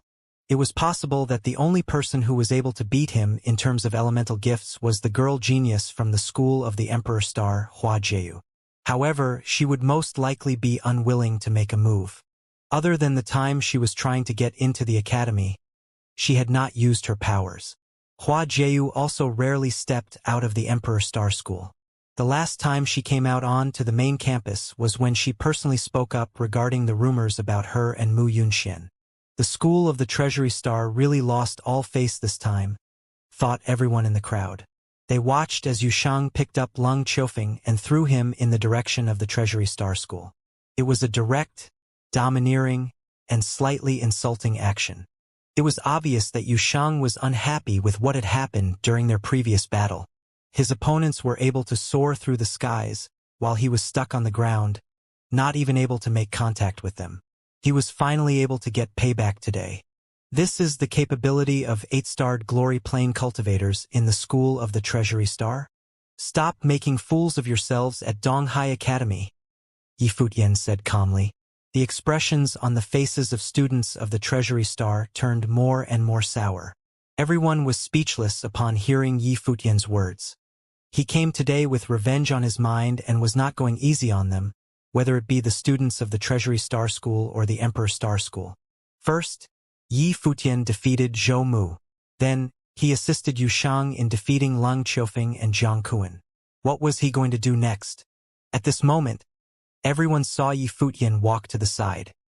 He looked towards the school of the Emperor Star and said with a smile, "I came here yesterday seeking my girlfriend, but senior brother Zhuqing did not allow me to enter. He told me the Emperor Star School was full of genius cultivators and that I was no match for Zhou Mu. It was because of this that I came today. Sadly, I am disappointed by Zhou Mu abilities. Now that I have proved myself to be more capable than Zhou Mu, I am curious about the abilities of these other geniuses. Both Yushang and myself are 5-starred glory plane students of the Finance Star School. Would any students of the self-proclaimed top school at Donghai Academy, the school of the Emperor Star, be willing to challenge us? If any students of the same plane are willing, you may choose to challenge either one of us." The students of the Emperor Star School did not know what to do. Same-level cultivators to fight against these two freaks? It was possible that Hua Jieyu could give it a try, but her schoolmates knew things that everyone else did not. So, they knew that she would never battle Yi Futian. The onlooking crowd was speechless. They all shared a thought about how shameless Yi Futian was. 2 8-starred glory plane cultivators had already lost to Yi Futian and Yushang. Now, he was asking students of the same plane to challenge them. Wouldn't that be digging their own grave? However, there was nothing that the students of the school of the Emperor Star could complain about. They were the ones who bragged about housing many genius cultivators and claimed to be the top school of Donghai Academy. Asking to challenge students of the same plane should not be considered too out of line. Also, Yi Futian's girlfriend was in the Emperor Star School? What was going on? If that's not possible, I'll also accept 6-starred glory plane cultivators, Yi Futian said with a smile when he noticed that no one was willing to answer him. Han Mo's expression darkened. 6-starred glory plane cultivator? Zhou Mu already tried. Defeated with 1 rod. Then what about 7-starred? Yi Futian continued. Yesterday, senior brother Zhuqing said that the Emperor Star School was packed full with geniuses. What's going on today? Everyone turned their attention towards Zhuqing, only to see the normally gentlemanly Zhuqing with a dark face. He forced a smile and said, "Junior brother Yi, since you're trying to provoke my fellow schoolmates into a challenge, what's the need to bring up planes? So, what senior brother Zhua is trying to say is that I should ignore planes and fight against students for 5 planes above me? Maybe even those in the Dharma plane?" Yi Futian laughed. "Is this what the students of your school have been doing to my fellow schoolmates these past days? Why don't you try to challenge Dharma plane students in my school?" Senior brother Zhuqing had nothing to say once again. The students of the Emperor Star School all stared coldly at Yi Futian. They were getting anxious under his questioning. If nobody has the guts to come out and challenge us, then I hope that the students of the Emperor Star School will stop being so brazen, coming to pick on the weaker students of my school. warned Yi Futian when he saw that nobody was going to speak up. Only when he said this, onlookers realized his true intentions: to stop the school of the Emperor Star from attacking the students of the Finance Star School. I know that junior brother Yi possesses extraordinary gifts, and has once said that I would like to see them for myself. So, I am willing to be thick-skinned and step out to challenge you as an 8-starred glory plane cultivator. But if you are here simply to give empty threats, then please leave, said a figure as it stepped out. A handsome young man, one of the geniuses in the Emperor Star School, walked towards Yi Futian and introduced himself: student of the School of the Emperor Star, Mu Yunxian, 8-starred glory plane. As soon as he heard this name, Yusheng took a large step forward. His body radiated a powerful force. Yusheng, called Yi Futian. Yusheng halted. Let me, said Yi Futian. Yusheng nodded and retreated.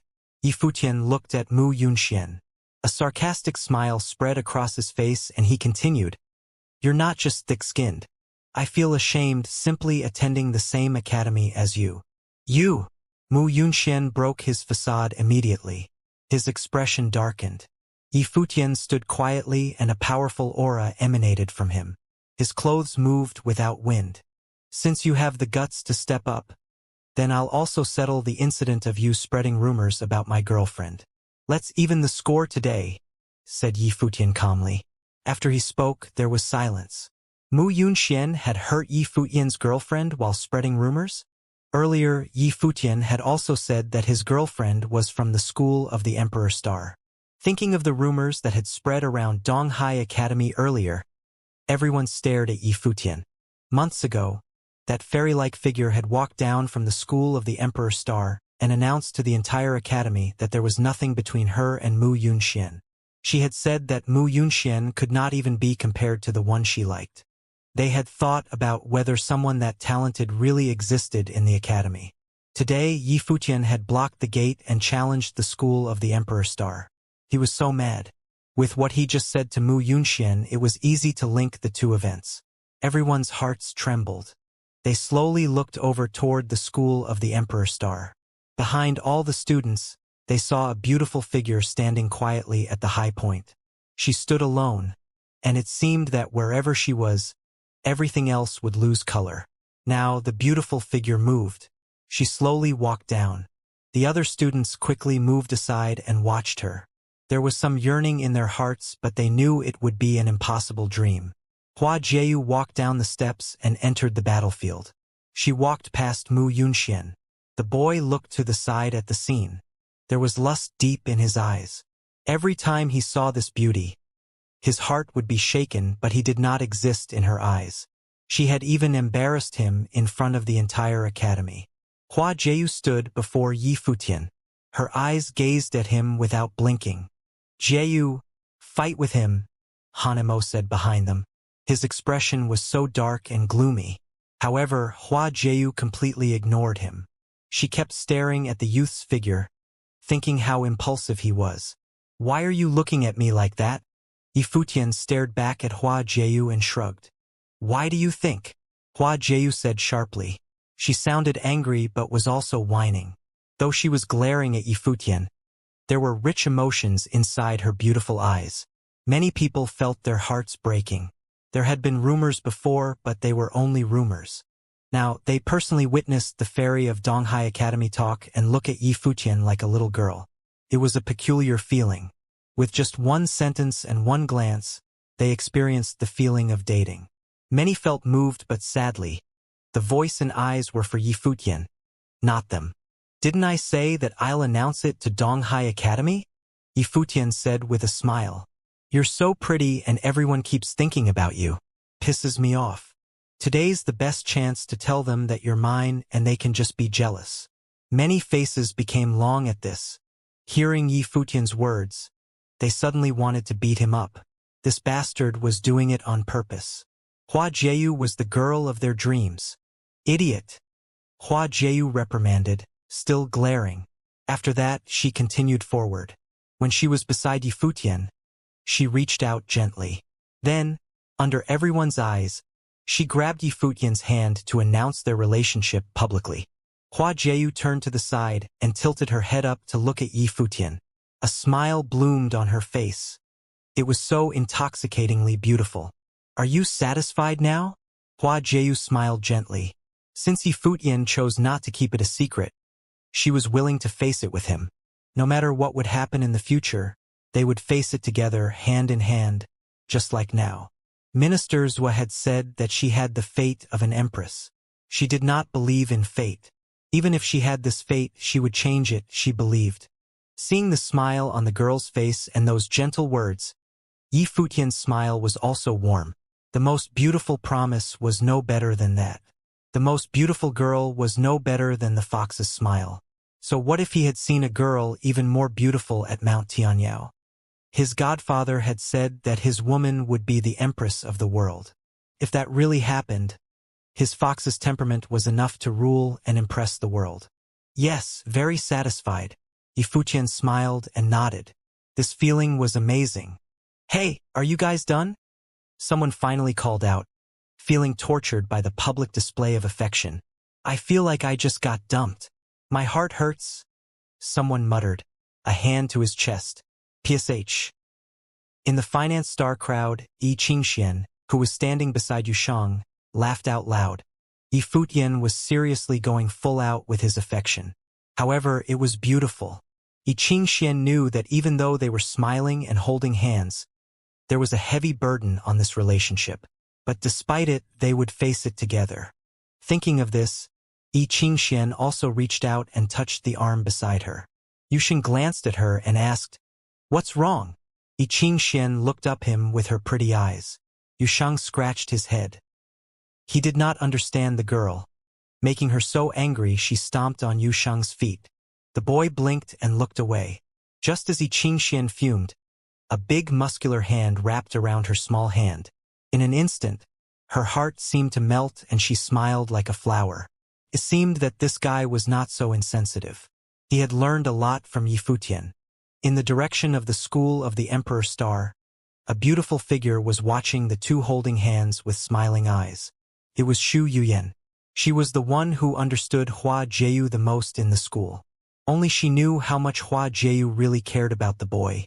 Jieyu had overlooked all the talents in the school of the Emperor Star and become nervous because of the boy's every action.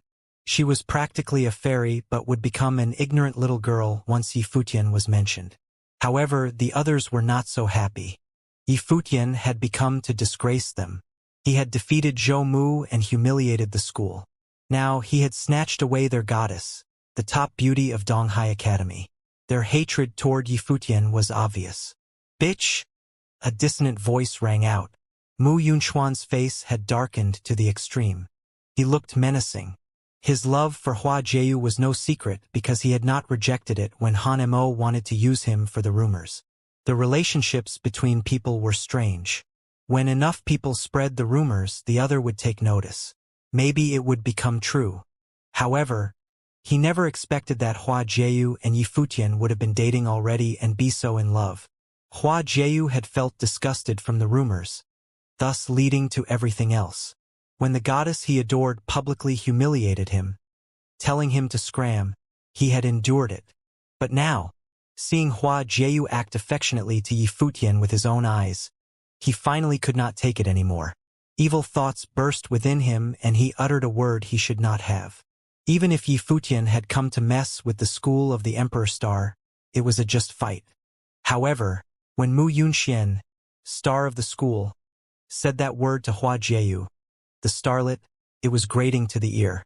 Many cold stares turned toward Mu Yunxian. They were filled with hatred.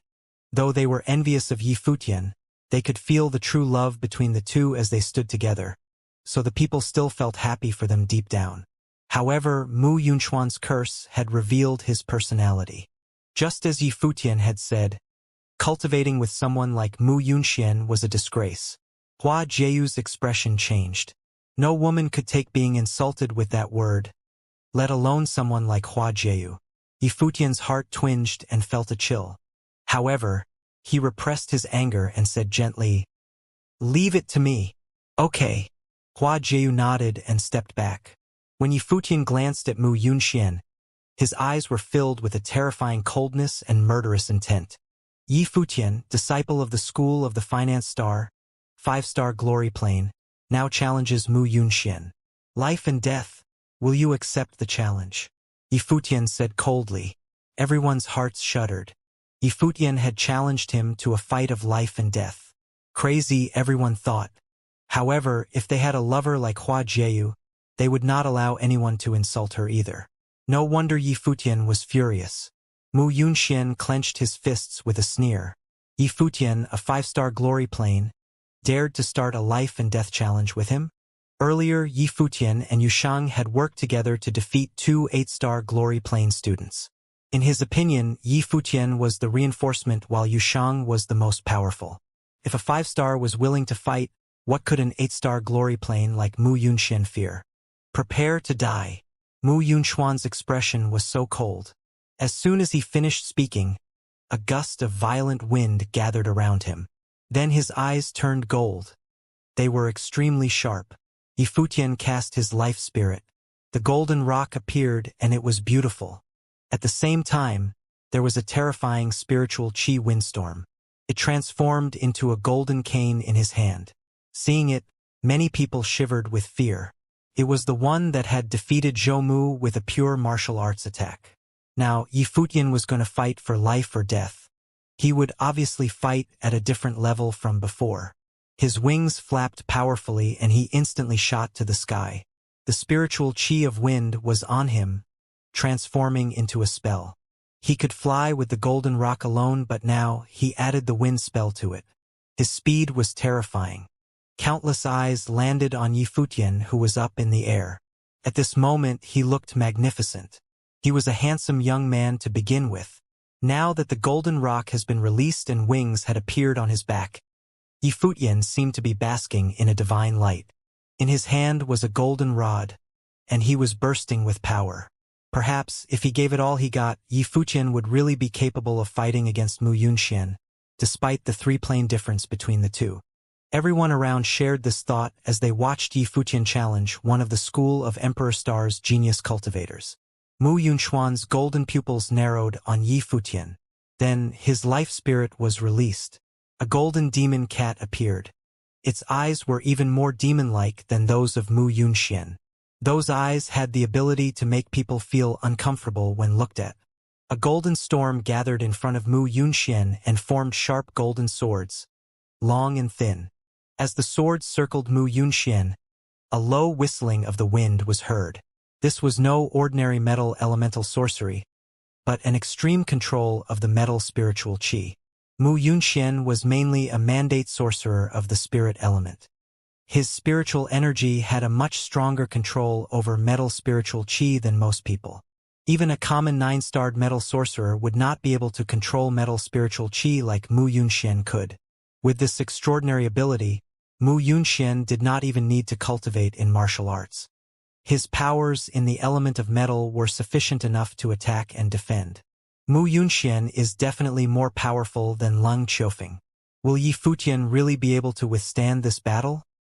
Asked someone in the crowd. Witnessing the release of Mu Yunxuan's powers had many people lose the confidence they previously had on Yi Futian. The golden storm surrounding Mu Yunxian was too frightful. The sharp swords revolved around him, controlled as if they were toys. Han Mo stood quietly in the school of the Emperor Star and observed. Obviously, he could see just how gifted Yi Futian was, but the young man now stood against the school, so they must get rid of him. Since Yi Futian personally proposed a life or death battle, it saved the school a lot of trouble. Since you're asking for it, I'll let you die, Mu Yunxian said with a cold demeanor. Just as he finished his sentence, the swords around him whistled through the wind and shot towards Yi Futian. In perfect unison, these swords were much more powerful than those drawn by Zhou Mu. After all, there was a huge difference in regards to the planes Zhou Mu and Mu Yunxian were in. The golden rod danced in Yi Futian's hand. He tried to take a step forward when a large force erupted, and the wings appeared on his back. Just like a flash of lightning, Yi Futian shot up into the sky. Mu Yunxian humphed and directed his attention up above. The swords immediately altered their route to continue in their attack on Yi Futian. Even though Mu Yunxian did not specialize in the element of wind, He was not afraid to face a sorcerer who could fly. Yi Futian moved at an incredibly fast speed. His every movement was graceful like a real rock. He zipped through the clouds in the sky, but the swords followed relentlessly. At this moment, the force building up in Yi Futian's body was growing stronger. An equally strong force from the golden storm chased after him. The golden rod he held grew thicker. "Until when do you plan to keep running away from me?" Mu Yunxian asked coldly. Immediately after he spoke, Yi Futian appeared in the air right above him. Yi Futian was no longer dodging the attacks. He held the enormous golden rod and struck downward. Just then, the atmosphere around and even the world seemed to be shaken up. Onlookers almost could not see Yi Futian's figure. To them, there was only the shadow of a rod coming down from the heavens to wipe out everything below. The ferocious swords were no more, turned into ashes by the rod. Mu Yunxian lifted his head and saw Yi Futian coming for him. After this quick glance, the demon cat behind him had a fierce look in its eye. The crazed golden storm recollected into a giant sword. With a scary glint in his eyes, Mu Yunxian screamed, "Kill him!" The giant golden sword shot upward into the sky. Boom! The rod and the sword collided. The golden sword had been destroyed. A powerful force pushed Mu Yunxian back, but he managed to stop Yi Futian's attack. It halted in mid-air. The force was still there. Yi Futian's golden wings flapped and he flew in the skies. Suddenly, the force within began to build up once again, exceeding the prior. Mu Yunxian sensed what was happening, and the look on his face changed. He put out both of his hands. The golden storm started once more and formed a pattern, shielding him. At the same time, strains of golden silk sliced through the air, attacking Yi Futian. This spell was protecting and attacking all at once. Yi Futian remained emotionless. He soared through the air and then formed into lightning, hitting down on Mu Yunxian again. Mu Yunxian's spell, winding of 1,000 silk strains, advanced towards Yi Futian, but a golden light barricaded him, not leaving space for anything to get past. Finally, Yi Futian descended upon Mu Yunxian. Yi Futian attacked with the second attack of the 9 heavenly, ready to destroy everything in his way. Boom! Mu Yunxian's golden pattern exploded and a powerful force forced him to slide backward on his own 2 feet. Right now, the expression on everyone's face has changed. They were utterly shocked. What kind of battle technique was this? It was so domineering, wiping out everything in its way. It was as if one attack could kill any enemy you pleased, not leaving any survivors. Yi Futian was truly a young war god at this moment. Not only did his powers not diminish after 2 attacks from Mu Yunxian, but he got even stronger. Upon sensing the crazed energy gathering within Yi Futian, everyone from the school of the Emperor Star had a change in expression. Even Vice Headmaster Han Mo did not look too well. Yi Futian's second attack with the rod was obviously stronger than the first. If there was another even stronger attack, there was no way Mu Yunxian would be able to withstand it. Prepared, Yi Futian advanced. He unleashed his power, which caused Mu Yunxian to blanch. With a loud scream, Mu Yunxian used metal spiritual qi in a spell, which summoned a large ancient bell to encapsulate himself. He had given up on attacking and focused solely on his defense. Yi Futian charged ahead at full speed and delivered his third blow. Without any hesitation, the golden rod struck the ancient bell. The bell rang and then cracked. What followed were the blood-curdling screams of Mu Yunxian. After the rod broke through the bell, it landed on Mu Yunxian, throwing him onto the ground. His body slid across the ground, and blood flowed from his mouth. In an instant, the color in his face was gone. It was obviously Mu Yunxian could no longer battle. This? The people did not know what to say. Their hearts pounded in their chest. Yi Futian was too violent. Looking at his figure, Yi Futian looked majestic and furious.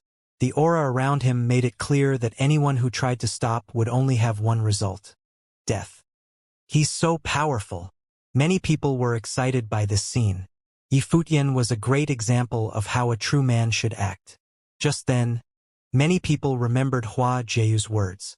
She had said that Mu Yunxian was not worthy of being compared to the person she liked. A lot of people doubted her words. Was there really someone like that at Donghai Academy? Maybe she was simply blinded by love.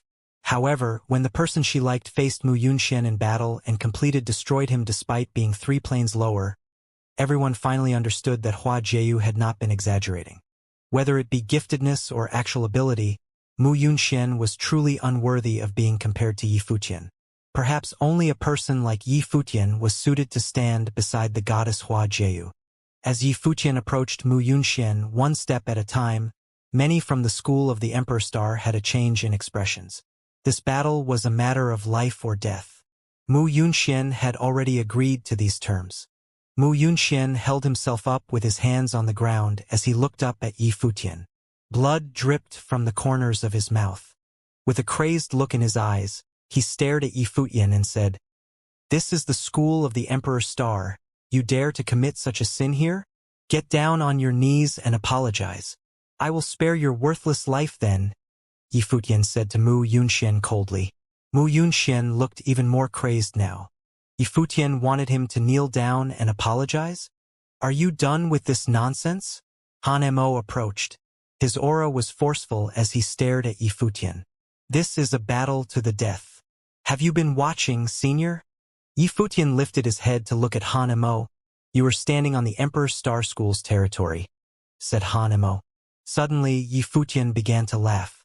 Mockingly, he said, "If it were Mu Yunxian who was victorious today, you probably would not hesitate to kill me." Naturally, Han Mo had nothing to say to that. Seeing the vice-headmaster step in, Mu Yunxian let out a laugh. "You can't kill me now, Yi Futian. Do you really think that you and that bitch will have a happy ending?" Yi Futian looked down at him. Mu Yunxian was laughing like a madman. He had obviously been deeply affected by his defeat today. He deepened his voice and said, "With those looks, that bitch will definitely end up as someone else's plaything in the future. You're calling out for death." Yi Futian clenched his fist around the golden rod. Then he lifted his arm, ready to strike down at any moment. "Vice-headmaster," Mu Yunxian called to Han Mo as he turned to look at the elder. Han Mo took another step forward. The headmaster spoke. "Yi Futian, do you want to die?" Yi Futian reached his left hand into his shirt and pulled out a badge. He tossed it to Han Mo. Han Mo scrunched his face as he caught the object. Upon realizing what he had in his hands, his expression fell. He mustered in a low voice, "The decree of the minister. Minister Zhua has said, seeing the badge is the same as seeing him. People from the 7 schools of Donghai Academy have witnessed our battle to the death today. So I will take his life now." The golden rod Yi Futian held in struck down. Mu Yunxian was horror-stricken. As he watched the rod come down, several thoughts crossed his mind. He opened his mouth, wanting to say something, but never got the chance to. Bang! The golden rod came down directly through Mu Yunxuan's head. It was dead silent in the school of the Emperor Star. Countless gazes fell on Yi Futian and the figure who was unmoving on the ground beside him, Mu Yunxian. That strike had not only hit Mu Yunxuan's body. It seemed to have hit everyone's hearts, making all of them shudder. Mu Yunxian, top student of the school of the Emperor Star, the disciple of Han Mo, had just been killed before the school. Yi Futian had really dared to strike. Han Mo looked up and glared at Yi Futian. When he received the minister's degree, his heart had wavered and he had hesitated, but then his disciple was killed. With ministers was supporting you, you committed murder in Donghai Academy. Good job, Yi Futian, Han Mo said coldly, tossing the minister's decree to him. Senior, you can ask your own conscience who wants to kill whom? Yi Futian replied indifferently. He was very sensitive and could sense how Han Mo and Mu Yunxian wanted to kill him. Even so, he had never planned on doing this. Mu Yunxian should not have angered him so many times. Hua Jieyu had confessed to him before leaving Qingzhou City that she would wait patiently for him in Donghai Academy, worry over his every move, and face everything with him. But Mu Yunxian had insulted her like that and Yi Futian could not allow it. Clean it up, Han Mo said coldly. He turned and walked toward the school of the Emperor Star. The others quickly carried Mu Yunxian away. Many glared at Yi Futian before scurrying away. Today, the school of the Emperor Star had lost all dignity. In this fight of life and death, prodigy Mu Yunxian was killed on the spot by Yi Futian. The students of the other schools studied Yi Futian. He was too crazy. His talent was intimidating, and after he left with Minister Zhua, he had received the man's favor. He even had the minister decree. It was obvious how highly the minister thought of him. In Donghai Academy, barely anyone's talent could be compared to him. There was Yu Shang, a natural-born warrior, and Hua Jieyu, the starlet of the school of the Emperor Star. The former was Yi Futian's best friend who had entered the school with him and seemed to be very obedient. The latter was his girlfriend. Now, Hua Jieyu walked to Yi Futian's side. She lightly pulled on his hand. Yi Futian glanced over and saw her. She asked quietly, "Why were you so brash?" She obviously understood that Yi Futian had done so because he was angry for her. She hated Mu Yunxian, but she also knew that Yi Futian would become the enemy of the Emperor Star because of this.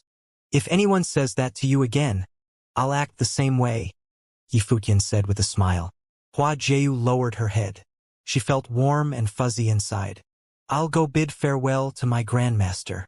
I won't cultivate here anymore." "Okay." Yi Futian nodded. "What about the future? I have you, don't I?" Hua Jieyu looked at him with a smile. "Okay." Yi Futian returned the smile. "I'll go now," Hua Jieyu said quietly. Yi Futian nodded and let go. Hua Jieyu walked toward to the school to bid farewell with her teacher. Since her lover was now against the Emperor Star, she naturally could not remain there. Yi Futian turned and walked toward the school of the Finance Star. His fellow disciples all looked at him with some respect. Today, Yi Futian had helped them vent their anger. "Headmaster, I caused trouble for you," Yi Futian said to Xiang. "You already killed him. There's not much to think now," Hanemo said nonchalantly. "If you didn't kill him, he would kill you. Just as you said, if you had lost before, Hanemo would definitely want you dead and I wouldn't be able to save you either. So, instead of letting them think about how to deal with you, challenging them straightforwardly isn't that bad." Yi Futian eyed Xiang. His headmaster was so agreeable this time. "Let's go." Xiang began walking away.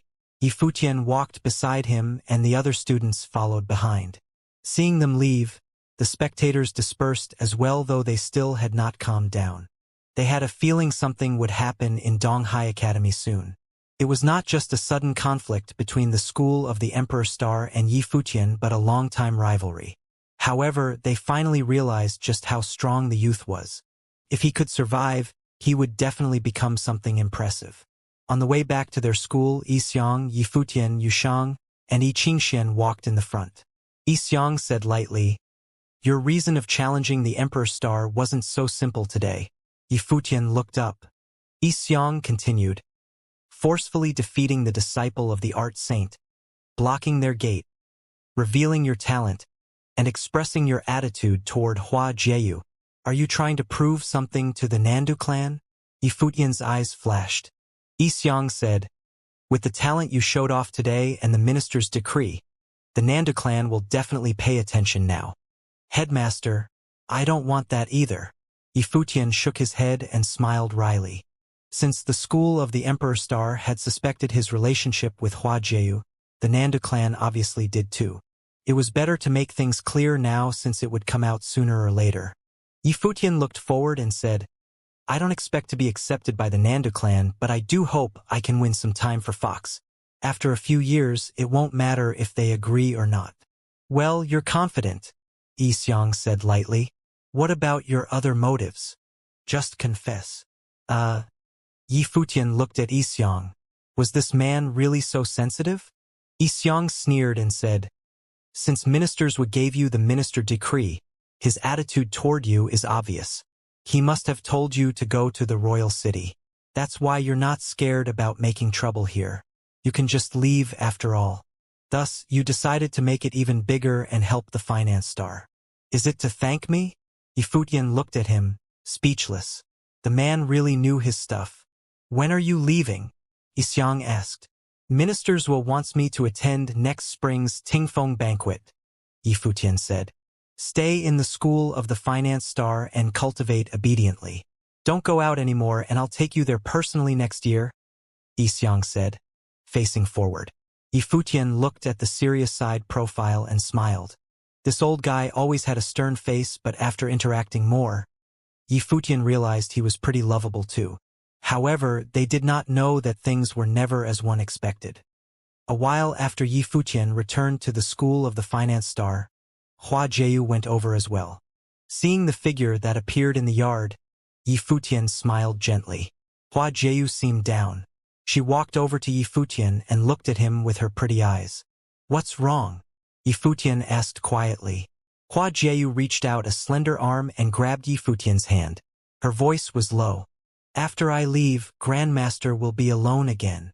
Silly girl, Grandmaster will be fine, Yifutian said softly. Thinking of the old man at the school of the Emperor Star, he felt bittersweet. The old man's smile was so benevolent. He could feel his Grandmaster's love towards him and Hua Jieyu in his gaze. Though he was old, he still had a scholarly and refined aura. He did not seem to like how the school of the Emperor Star had become. Staying there by himself must be lonely. Okay, Hua Jieyu said with reddening eyes. Let's go visit him whenever we can. All right? Of course. I still have to learn to play the guqin from him, Yifutian said with a smile. However, he knew that there would be fewer and fewer chances. With Grandmaster's age, no one knew how many more years he could live. But it was this old man who had taught him pieces such as the decree of the general. Also, you're not allowed to leave me anymore. Hua Jieyu stared deeply at Yifutian. Weren't you the one who left me? When did I ever leave you? Yifutian asked. You did. Hua Jieyu glared at him. Yifutian sighed. He couldn't argue with Jieyu's logic. Does that mean you're planning on being with me now? Yifutian's eyes brightened. You still want to shake me away? Hua Jieyu whined. Oh no. Seems like I won't be able to talk to pretty girls anymore, Yifutian muttered. You? Hua Jieyu stomped her feet and kicked Yifutian lightly. Why do girls always like to do that? Yifutian mumbled but realized it sounded wrong, so he quickly shut his mouth. Then he discovered that Hua Jieyu was smiling at him. Really? Who else does that? No, I've seen Xianxia kick Yusheng like that. Yifutian pointed at the two figures in the near distance. I've never done that. Seeing Hua Jieyu look at her, Xianxia glanced over with a smile. She was not going to take responsibility for this. Yifutian's face darkened. Xianxia was such a bad friend. Looking back, he realized Hua Jieyu was still looking at him. Helpless, he looked up to the sky and said quietly, The weather is so nice today. We should take a nap. With that, he walked toward his room. Hua Jieyu blinked and followed. Yifutian turned around and asked her, Together? Hua Jieyu halted. When Yifutian smiled proudly, she suddenly grinned. Sure. As she spoke, she caught up to him. It was Yifutian's turn to blink in shock. Happiness had come so suddenly.